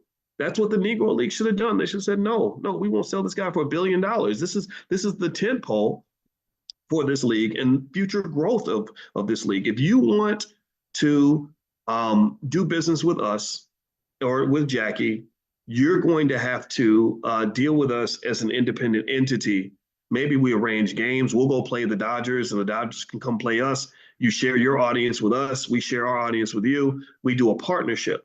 We're not going to do an acquisition because when you do an acquisition over a partnership, what you're doing, if you're the Negro Leagues, is you're selling not just the assets in your possession, you're selling the rights to those assets. You're selling all your options too. Just like if I have if I see, and it's about vision. This is why we do economic consciousness training. I have to keep reminding this so you'll understand why the class has such a weird name. There's no other economic or financial consciousness class I've ever seen anywhere, but it's important because your consciousness, your vision determines how you make economic decisions. So if I look at a 7-year-old girl and all I see is a 7-year-old girl, then I don't have any vision. If I have vision, then I see what that 7-year-old girl is going to be when she's 17, 27, 37 to 40. I see this child and what they're going to be when they become a parent, when they become a grandparent, and they have, 70 great grandkids or something, or 30 or whatever, right? That's what you should be able to see. You should see everything that something's going to become, not just what it is. Because if people saw the Negro Leagues and could see in a crystal ball of what the Negro Leagues would be in the year 2024, if they continue to maintain ownership and invest in it, there's no way they would have sold their Jackie Robinson. There's no way they would have let that go. There's no way. I think we let go of things when we cannot see the value. And that's where consciousness comes into play, because consciousness requires you to really be able to use your imagination and see things that don't exist yet, see potential. Do you follow me? Does that make sense? I hope that makes sense.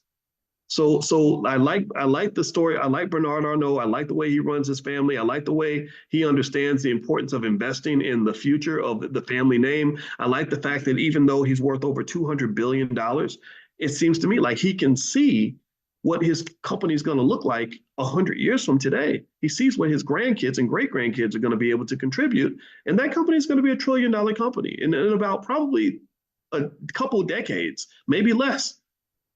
No, not $1 trillion company. I'm sorry. His family wealth will be over $1 trillion. I bet his company is probably close to $1 trillion already. So just have some vision, man. If you have no vision, then all you see is what's in front of you. And if I look at the Black community And if all I can see in the Black community is what I see right now, just all the chaos and brokenness and everything else, then I'm going to get depressed and I'm going to give up. The thing that gets me up every morning is because I'm not seeing what everybody else sees. I am a legit crazy person because I see things that are not there. The reason I get up every morning is because I see what B1 people are going to be when our grandkids are running things and they're living off of and they're building off the foundation that we're setting for them today. That's what I see. I don't see this shit. I don't even look at it. It's an abomination sometimes. It's an embarrassment. It's not worthy of who we are meant to be, in my opinion. So let me keep going. Let me keep going. All right, Sybil. Dr. B, is it okay to just buy stocks and hold them instead of selling options? Absolutely, absolutely, absolutely. 100%. Yes, yes. So don't feel like options are a requirement. Options are just an extra. It's like adding spice to your food. Like, just because you get chicken or whatever, you don't have to put seasoning on it. You could just eat the food without the salt or without the pepper or whatever, right? So options are a type of seasoning that just adds a little spice, but it's perfectly okay to eat the hot dog without the ketchup or whatever analogy you want to use. Should we hold or sell Uber amidst the lawsuits? Asked Stephanie.